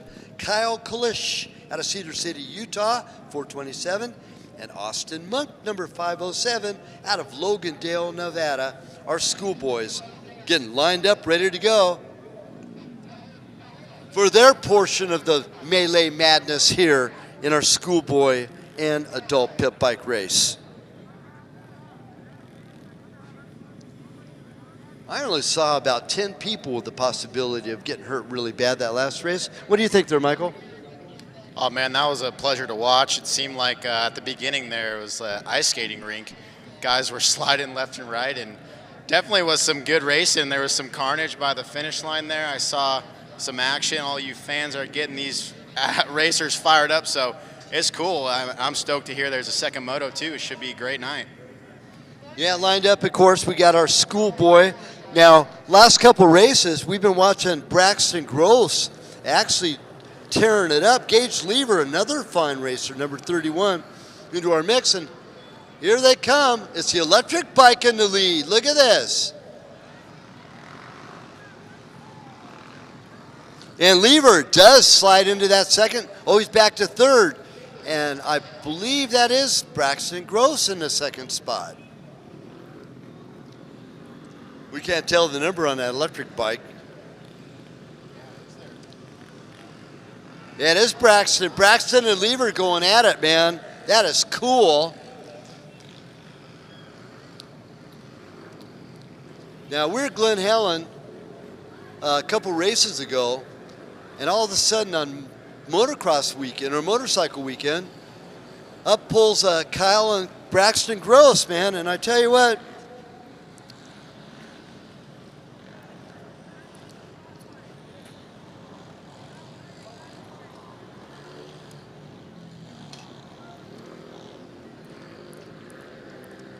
and it's Cole Conrad on the electric bike ahead of Braxton Gross, and Tucker Smears now gets by Gage Lever for that third spot.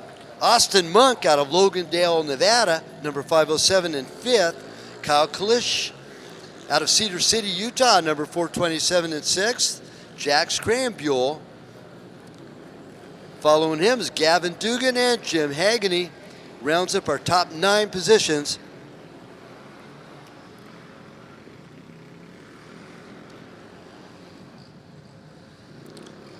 Now, right now, Cole Conrad dropped back a little bit on his electric bike.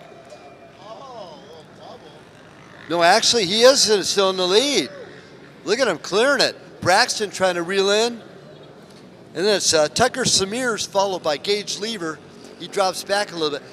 Lever drops back even farther now. He's been fifth. Conrad still leads the parade, 157, in our schoolboy Moto number 1. Now, they're going to do 5 laps, and then they'll get the checkered flag. And after that, we'll get back to racing action in our adult for Moto number 2. Hey, now, Michael, have you had a chance to ride some of the new up-and-coming mountain bike electric bikes? Yeah, so I actually have a Cannondale electric bike, and it's awesome. It was a shock to ride the first time I rode it, and it's so cool. I don't even know what Cole's on right there. It looks like a really cool bike. I almost want to see him go for this double there. It looks like he's feeling the flow out there, jumping the logs and wheeling over stuff. It looks like a lot of fun. Cole Conrad is our leader, and that is a KTM electric mountain bike, by the way, allowed to compete here in our pit bike racing class. Look at him clearing that, and cleared it right before the checker. Nice job by Cole Conrad, number 157.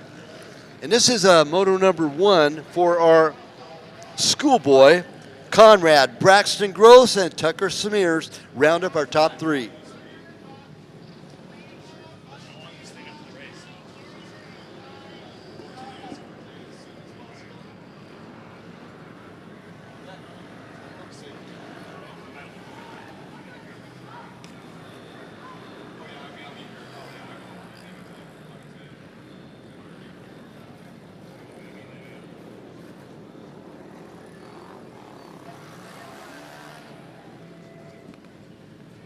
This will be race number 3, which will be our adult.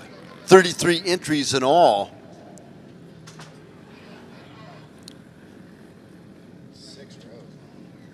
Yeah. And they do by adjusted time, by the way.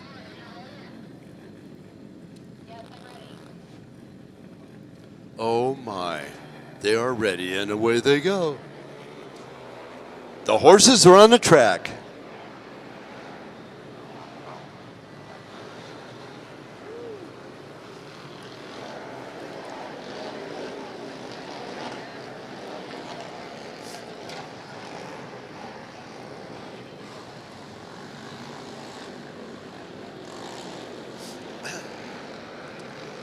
Okay, coming around our first.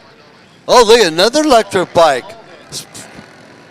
Rails around the outside, take over the lead. What happened there, Michael? I'm not sure. It looked like a little takeout or maybe a mistake, but we got 2 riders going down before the finish line. Looks like these riders have kind of found the limits of the traction here. The first moto, they were slipping and sliding, and now it seems like they're a little more in control, but nonetheless, super close racing, lots of battling. Yeah, it's out of control by being in control, or is it being in control by being out of control? I don't know, something like that. But our electric bike is the leader, and look, it's stalling right before the finish line area, and it's Jarrett Gannier, our leader, here number 4, followed by Dean Cantu and Zach Gannier in that 3rd spot.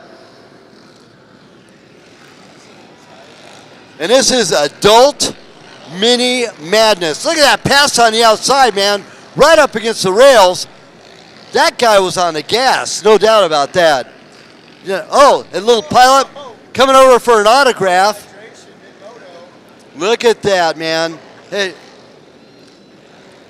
Okay, we seen any movers and shakers here? Yeah. Look at all these electric bikes. We got 1, 2, 3, 4, 5, 6. We got at least 6 electric bikes out there right now. It's kind of cool.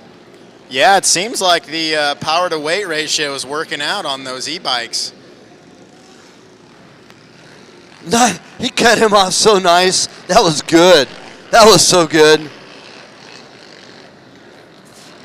You know, it almost doesn't seem fair, these electric bikes right now. Oh, look at that. We got a nice little stand-up maneuver over that little tabletop. I like it, and now he's running. A little caveman action. It's a 535 machine. Having some fun. And that'd be Ryan Pereira, I believe it's pronounced. He's running in 26th position. Now, Jared Gannier is still our leader of the pack right now. Gannier number 4, followed by Zach Gannier. So both brothers, I believe, are running 1st and 2nd with the number 4 and the number 1 respectively. Dean Cantu in 3rd on the number 6. That must be 20 years old or old. Oh, man, almost. Almost a gnarly situation. Checker flag coming out, and I believe Jared Gannier will take the win, number 4. Zach Gannier will come in 2nd, and Dean Cantu will take up in that number 3rd spot, on bike number 6. So that's our adult portion of it. Now coming up our schoolboy, man, we saw Cole Conrad take the top honors there with Braxton Gross in 2nd. And our 3rd being that of Tucker Smears. Then Gage Lever will round up our top 4. So we'll see how that pans out here for motor number 2 in our schoolboy pit bike race.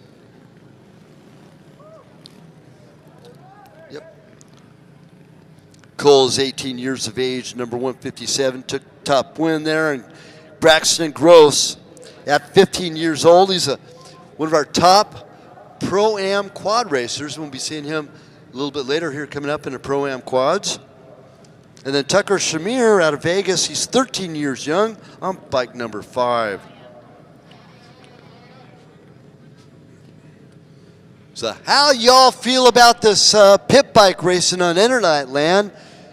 List all your comments with our, well, That's all of our friends in the stadium. We have friends all over the internet too. About 1,000 of them are following us right now as I'm speaking over our live streaming on WorcsRacing.com or our Works YouTube as well.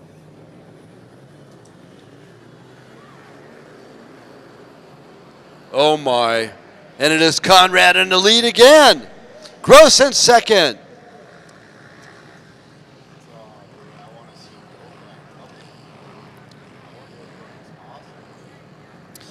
I think that was Gavin Dugan here dived into that third spot.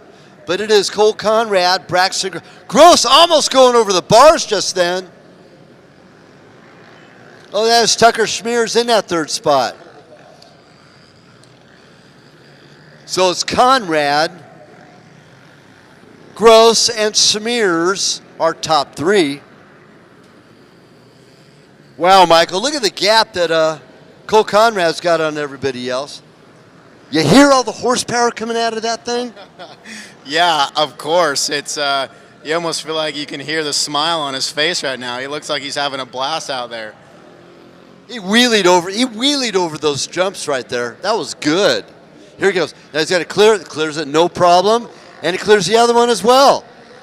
Now, some of our regular motorcycles aren't even doing that. That's pretty cool. Yeah, I see him come out of this right-handed before the double-double section, and it looks like he could do it. He's eyeing it up. I don't know. He takes a gander back to see Braxton Gross. Gross on the gas, man. He is a staunch competitor out of Ramona, California, and he is actually reeling in on our leader of Cole Conrad. He is destined not to take second, that's for sure. But look at that, Conrad almost cleared. Well, Gross cleared it too as well. Now talk through the Works Racing staff. We're going to come up one of these rounds with an adult pit bike team race. Oh my! I've done some of those at the NGP, and they are an absolute gas. And just the entertainment factor is huge.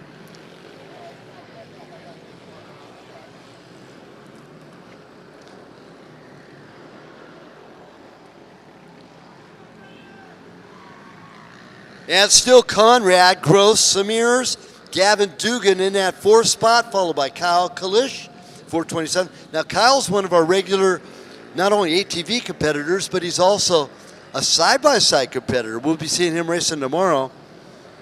And he is currently on Honda number 427. Gavin Dugan still hanging tough in that fourth spot. Dugan number 133, and it's Smears number 5, Gross number 23, and Conrad number 157.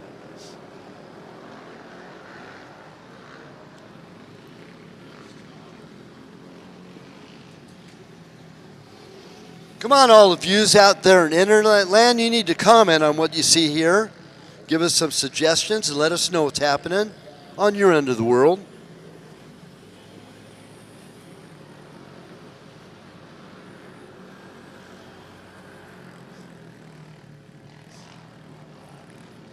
Now I have with me a professional pit bike racer, Michael Del Fonte from Gainslinger.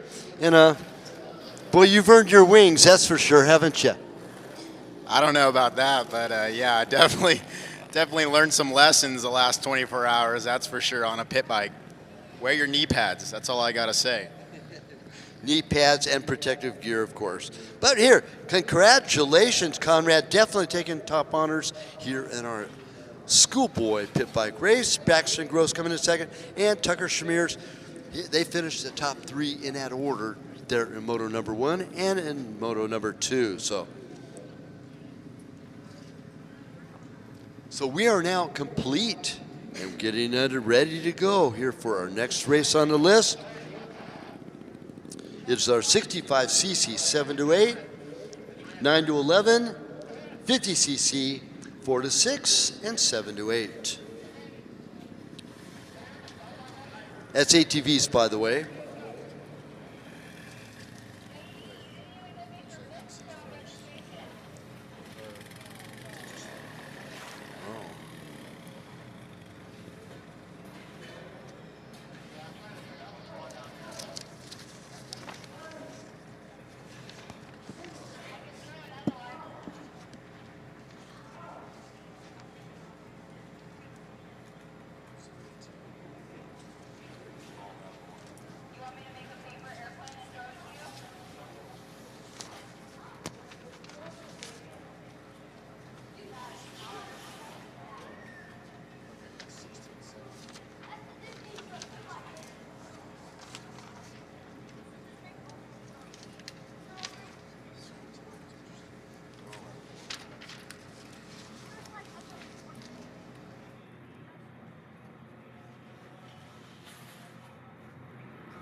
Oh, hold on. We're stuck.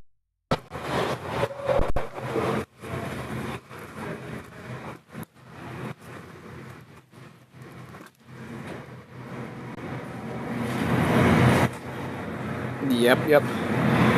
Where's the aperture on this bad boy? Nope, that's zoom.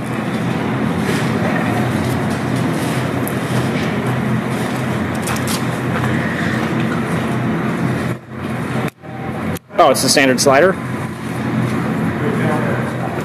Yeah, the thumb wheel, right? Yeah, thumb wheel. Yeah, whatever to make it bright. There we go. Keep going. Right there. You can level it out a bit.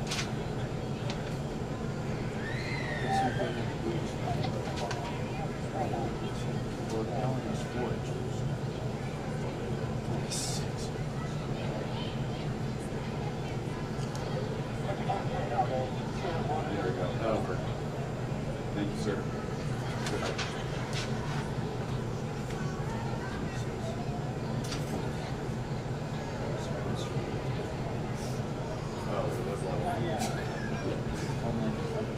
Not the line mark.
This is going to be what looks like the 65 7-8 class first.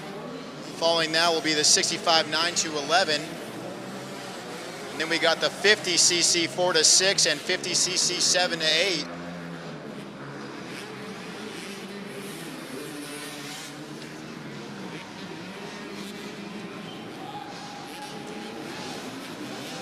Looks like the 124Y of Finn Ruby out front in the 65 9-11 class.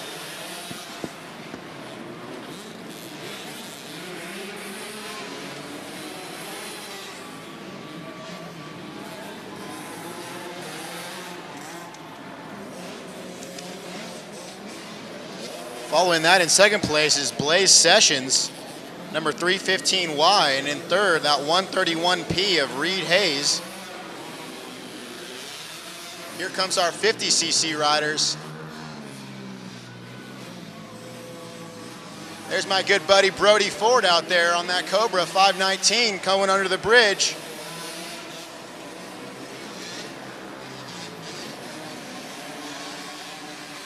Little pile up in that right-hander 180. There's another friend of mine, Violet Menares, going through the double section on that 622 Yamaha. It's looking a little slick out there. These riders are, again, finding the traction, finding the limits of their machine.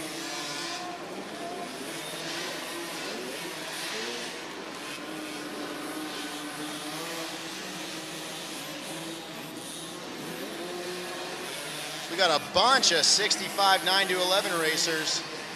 First place in our 65 7 to 8 classes, Keeper Darrington on that 656P KTM.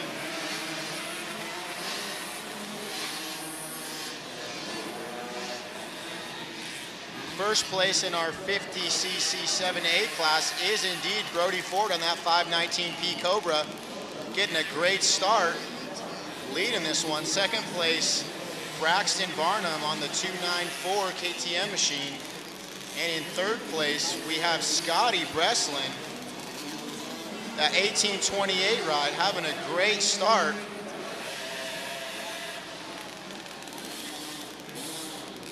Our 50cc 4 to 6 leader right now is Kaysen Gallup, that 401P Gas. Second place, Pierce Cole, 52P on the KTM. And in third place, we have Skyly Koonsweiler, number 217P on the KTM. They just keep coming through. This is a great race, a ton of racers.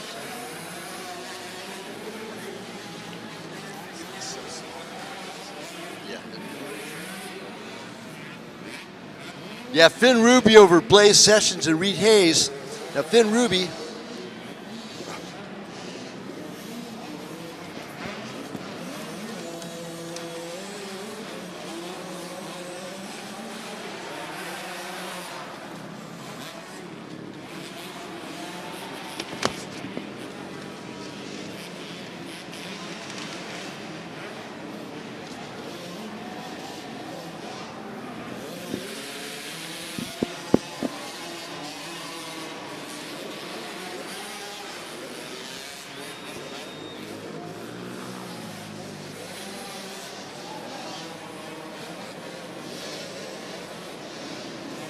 Finn Ruby right here out of Henderson, 10 years of age, number 124, over Logan Hadley, number 676, is out of Las Vegas, 9 years of age. And our third place, Reed Hayes, number 131P, is out of Vegas as well, 9 years of age. Now Brody Ford, one of our TTR riders, in second place on the Cobra 519, behind Braxton Barnum. Barnum right here out of Vegas, and Brody Ford out of Ridgecrest, California. Now, battle of the Norrises, Tate Norris and Ezra Norris. Now, Tate on the Cobra and Ezra on the KTM. They're in 25th and 26th overall, respectively. And this is, of course, this is bobblehead racing. Yeah, Alice called it, that's for sure.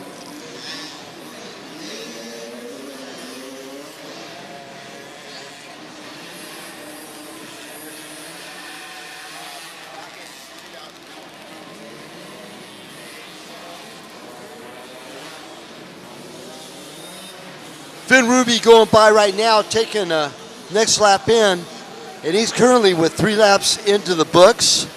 Still ahead of Hadley, Hayes, and Sessions, our top 4. Now, top rider in the 50cc class, Braxton Barnum, 294, back in 18th overall. Second being that of Brody Ford, and the third place of Scott Brislin, all in the 7 to 8 50cc class.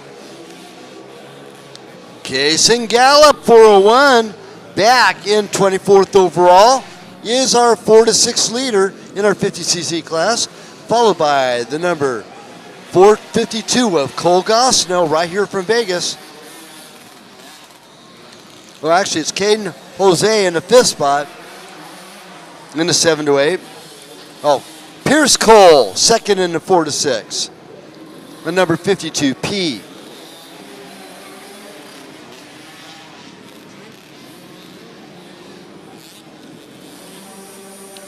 Now our next race coming up is our 90 production open, 70 production open, 50cc 4 to 6, 90 stock open, and 50cc 7 to 8 ATVs.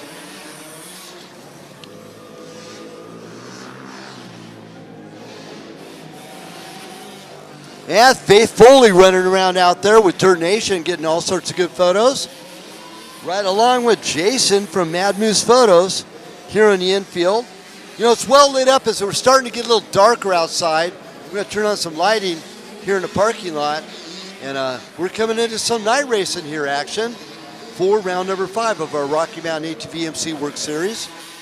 Right here at the world famous Orleans Arena. 3rd place in our 50cc 708 classes, Scott Breslin. Following him physically is Kason Gallup on the gas 401, 1st in our 50cc 4 to 6. Now this is a 50cc 4 to 6, 7 to 8, 65cc 9 to 11.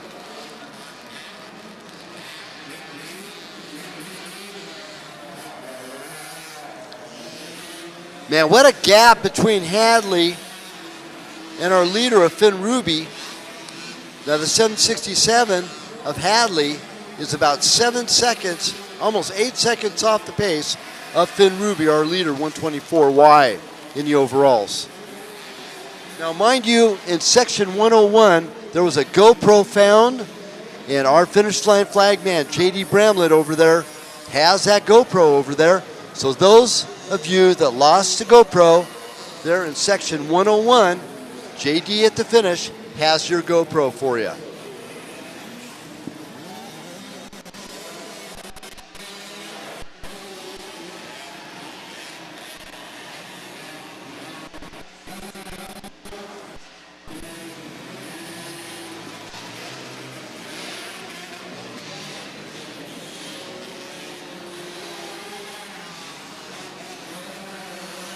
Yeah, this is a 4 to 6 age class in our 50 cc's, the 65 cc in our 9 to 11.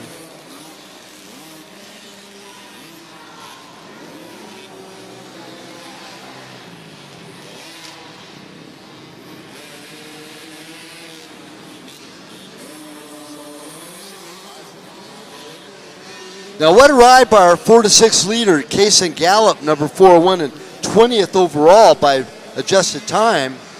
2nd place in our 4 to 6 class will be Pierce Cole, 52, and 3rd place will be that of Skyly Consuelo, the little lady, number 217 at 27th overall.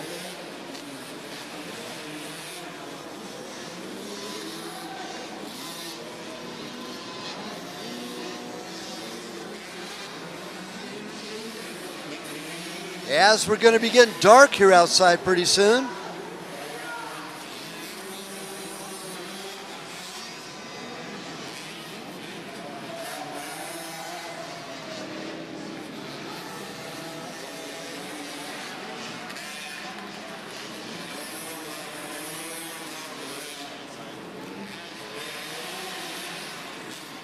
So now for those of you on internet land, you're following our live streaming. The one view that was showing outside is just getting a little bit too dark for our camera. So we flipped it back around. We got the entrance and the exit coming from the arena, and we have 2 views from inside the arena. So that's our 4 camera locations. They're on our live streaming feed at worcsracing.com and Works YouTube.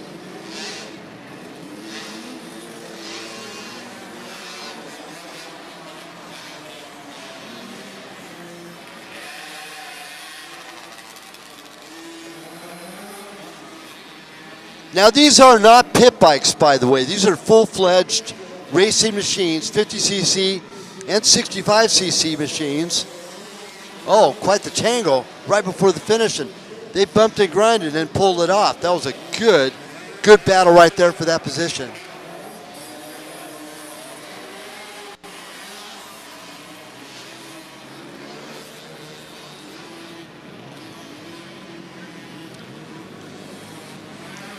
"26 races today, and we are down to just 3 more to go after this one.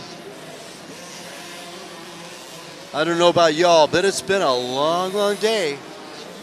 Tomorrow will be considerably shorter, as we'll be out of here probably by about 2 o'clock and do our podiums and everything by 3. So it'll be a shorter day for all of our side-by-sides tomorrow.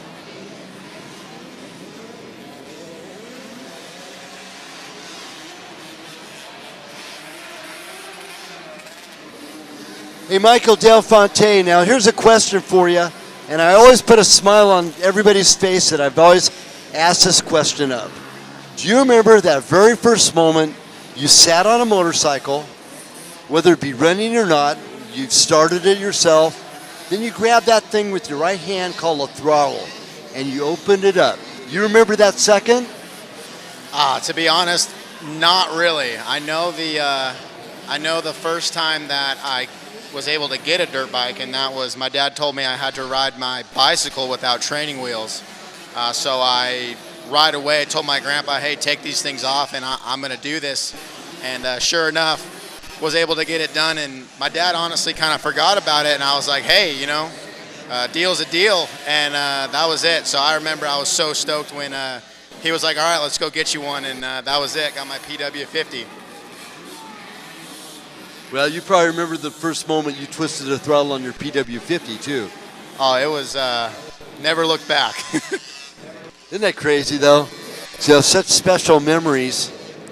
And oh boy, what a disease we have created here, that's for sure. It's a good one though. I'll tell you what, watching these youngsters go all the way through the racing ranks, learning responsibility, learning how to maintain their equipment, take care of their gear, and be responsible in school to have that carrot dangling in front of them in order for them to be able to race, to do a good job in school.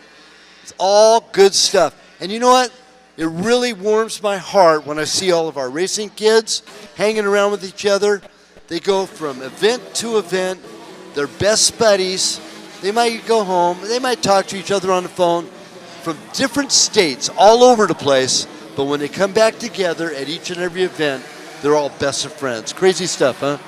Yeah, that's right. Like we were talking earlier about my home track, Roan Oaks. I remember very vividly going there every other weekend, and obviously cell phones weren't really a thing back then, but we waited to get to the race and hang out. And it's like we couldn't wait. As much as we loved riding practice, we couldn't wait for practice to be over so we could ride bicycles and hit jumps. And at Roan Oaks, they had these pipes that we would run around and play freeze tag on. So it's so cool to be able to hang out with your friends and just develop long-lasting relationships through this sport. And like you mentioned, it's such a great sport to build discipline and endurance and fitness. You know, racing is challenging at times, and through all the ups and downs, it definitely teaches you a lot.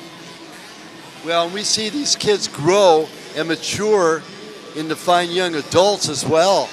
And you know, the biggest downfall of our sport is only one thing, and that's the possibility of getting hurt. In my eyes, everything else is wonderful. I don't see any other issue except for that I just mentioned. Why you as a family member, starting out your family, would consider getting your kids racing and riding on a motorcycle. Whether it be a 3-wheeler, a 4-wheeler, or a 2-wheeler, it doesn't matter. You teach them the responsibility. And none of this stuff, they do the best they can. You pat them on the back, you say, job well done. That was awesome, and you support them in regards to that.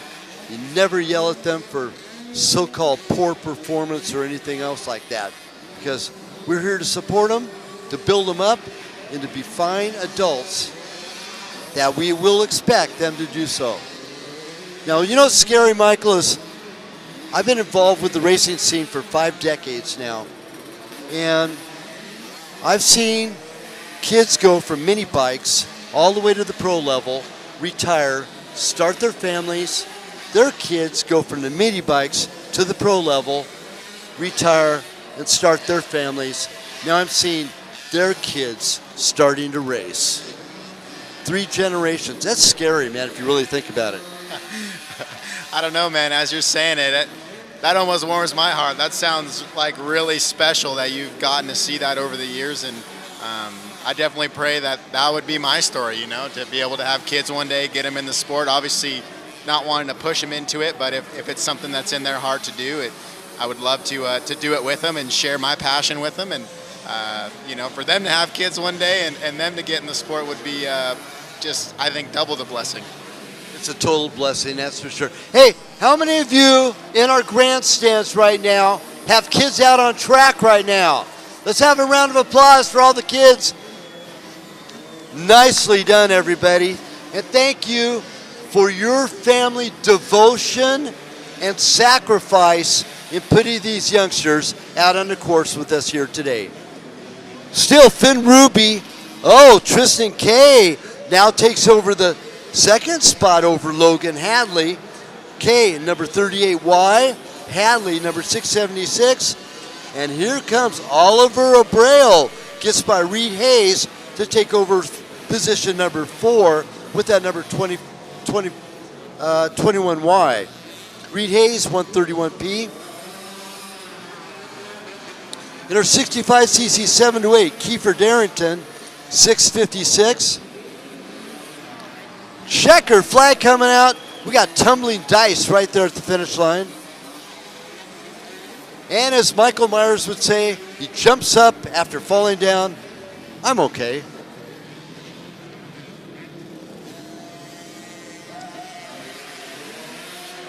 So great job by our 50cc 4 to 6, Case and Gallup 401. Great job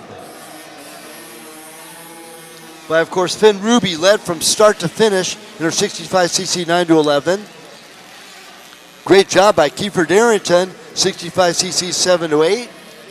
And great job by Braxton Barnum in our 50cc 7 to 8 class. So coming up next, it's our ATV 50cc 4 to 6, 7 to 8, 70, 90 stock, and 90 production open. That'll be our third to the last race of the day and the evening, because now we are no longer in the day, we are coming into evening.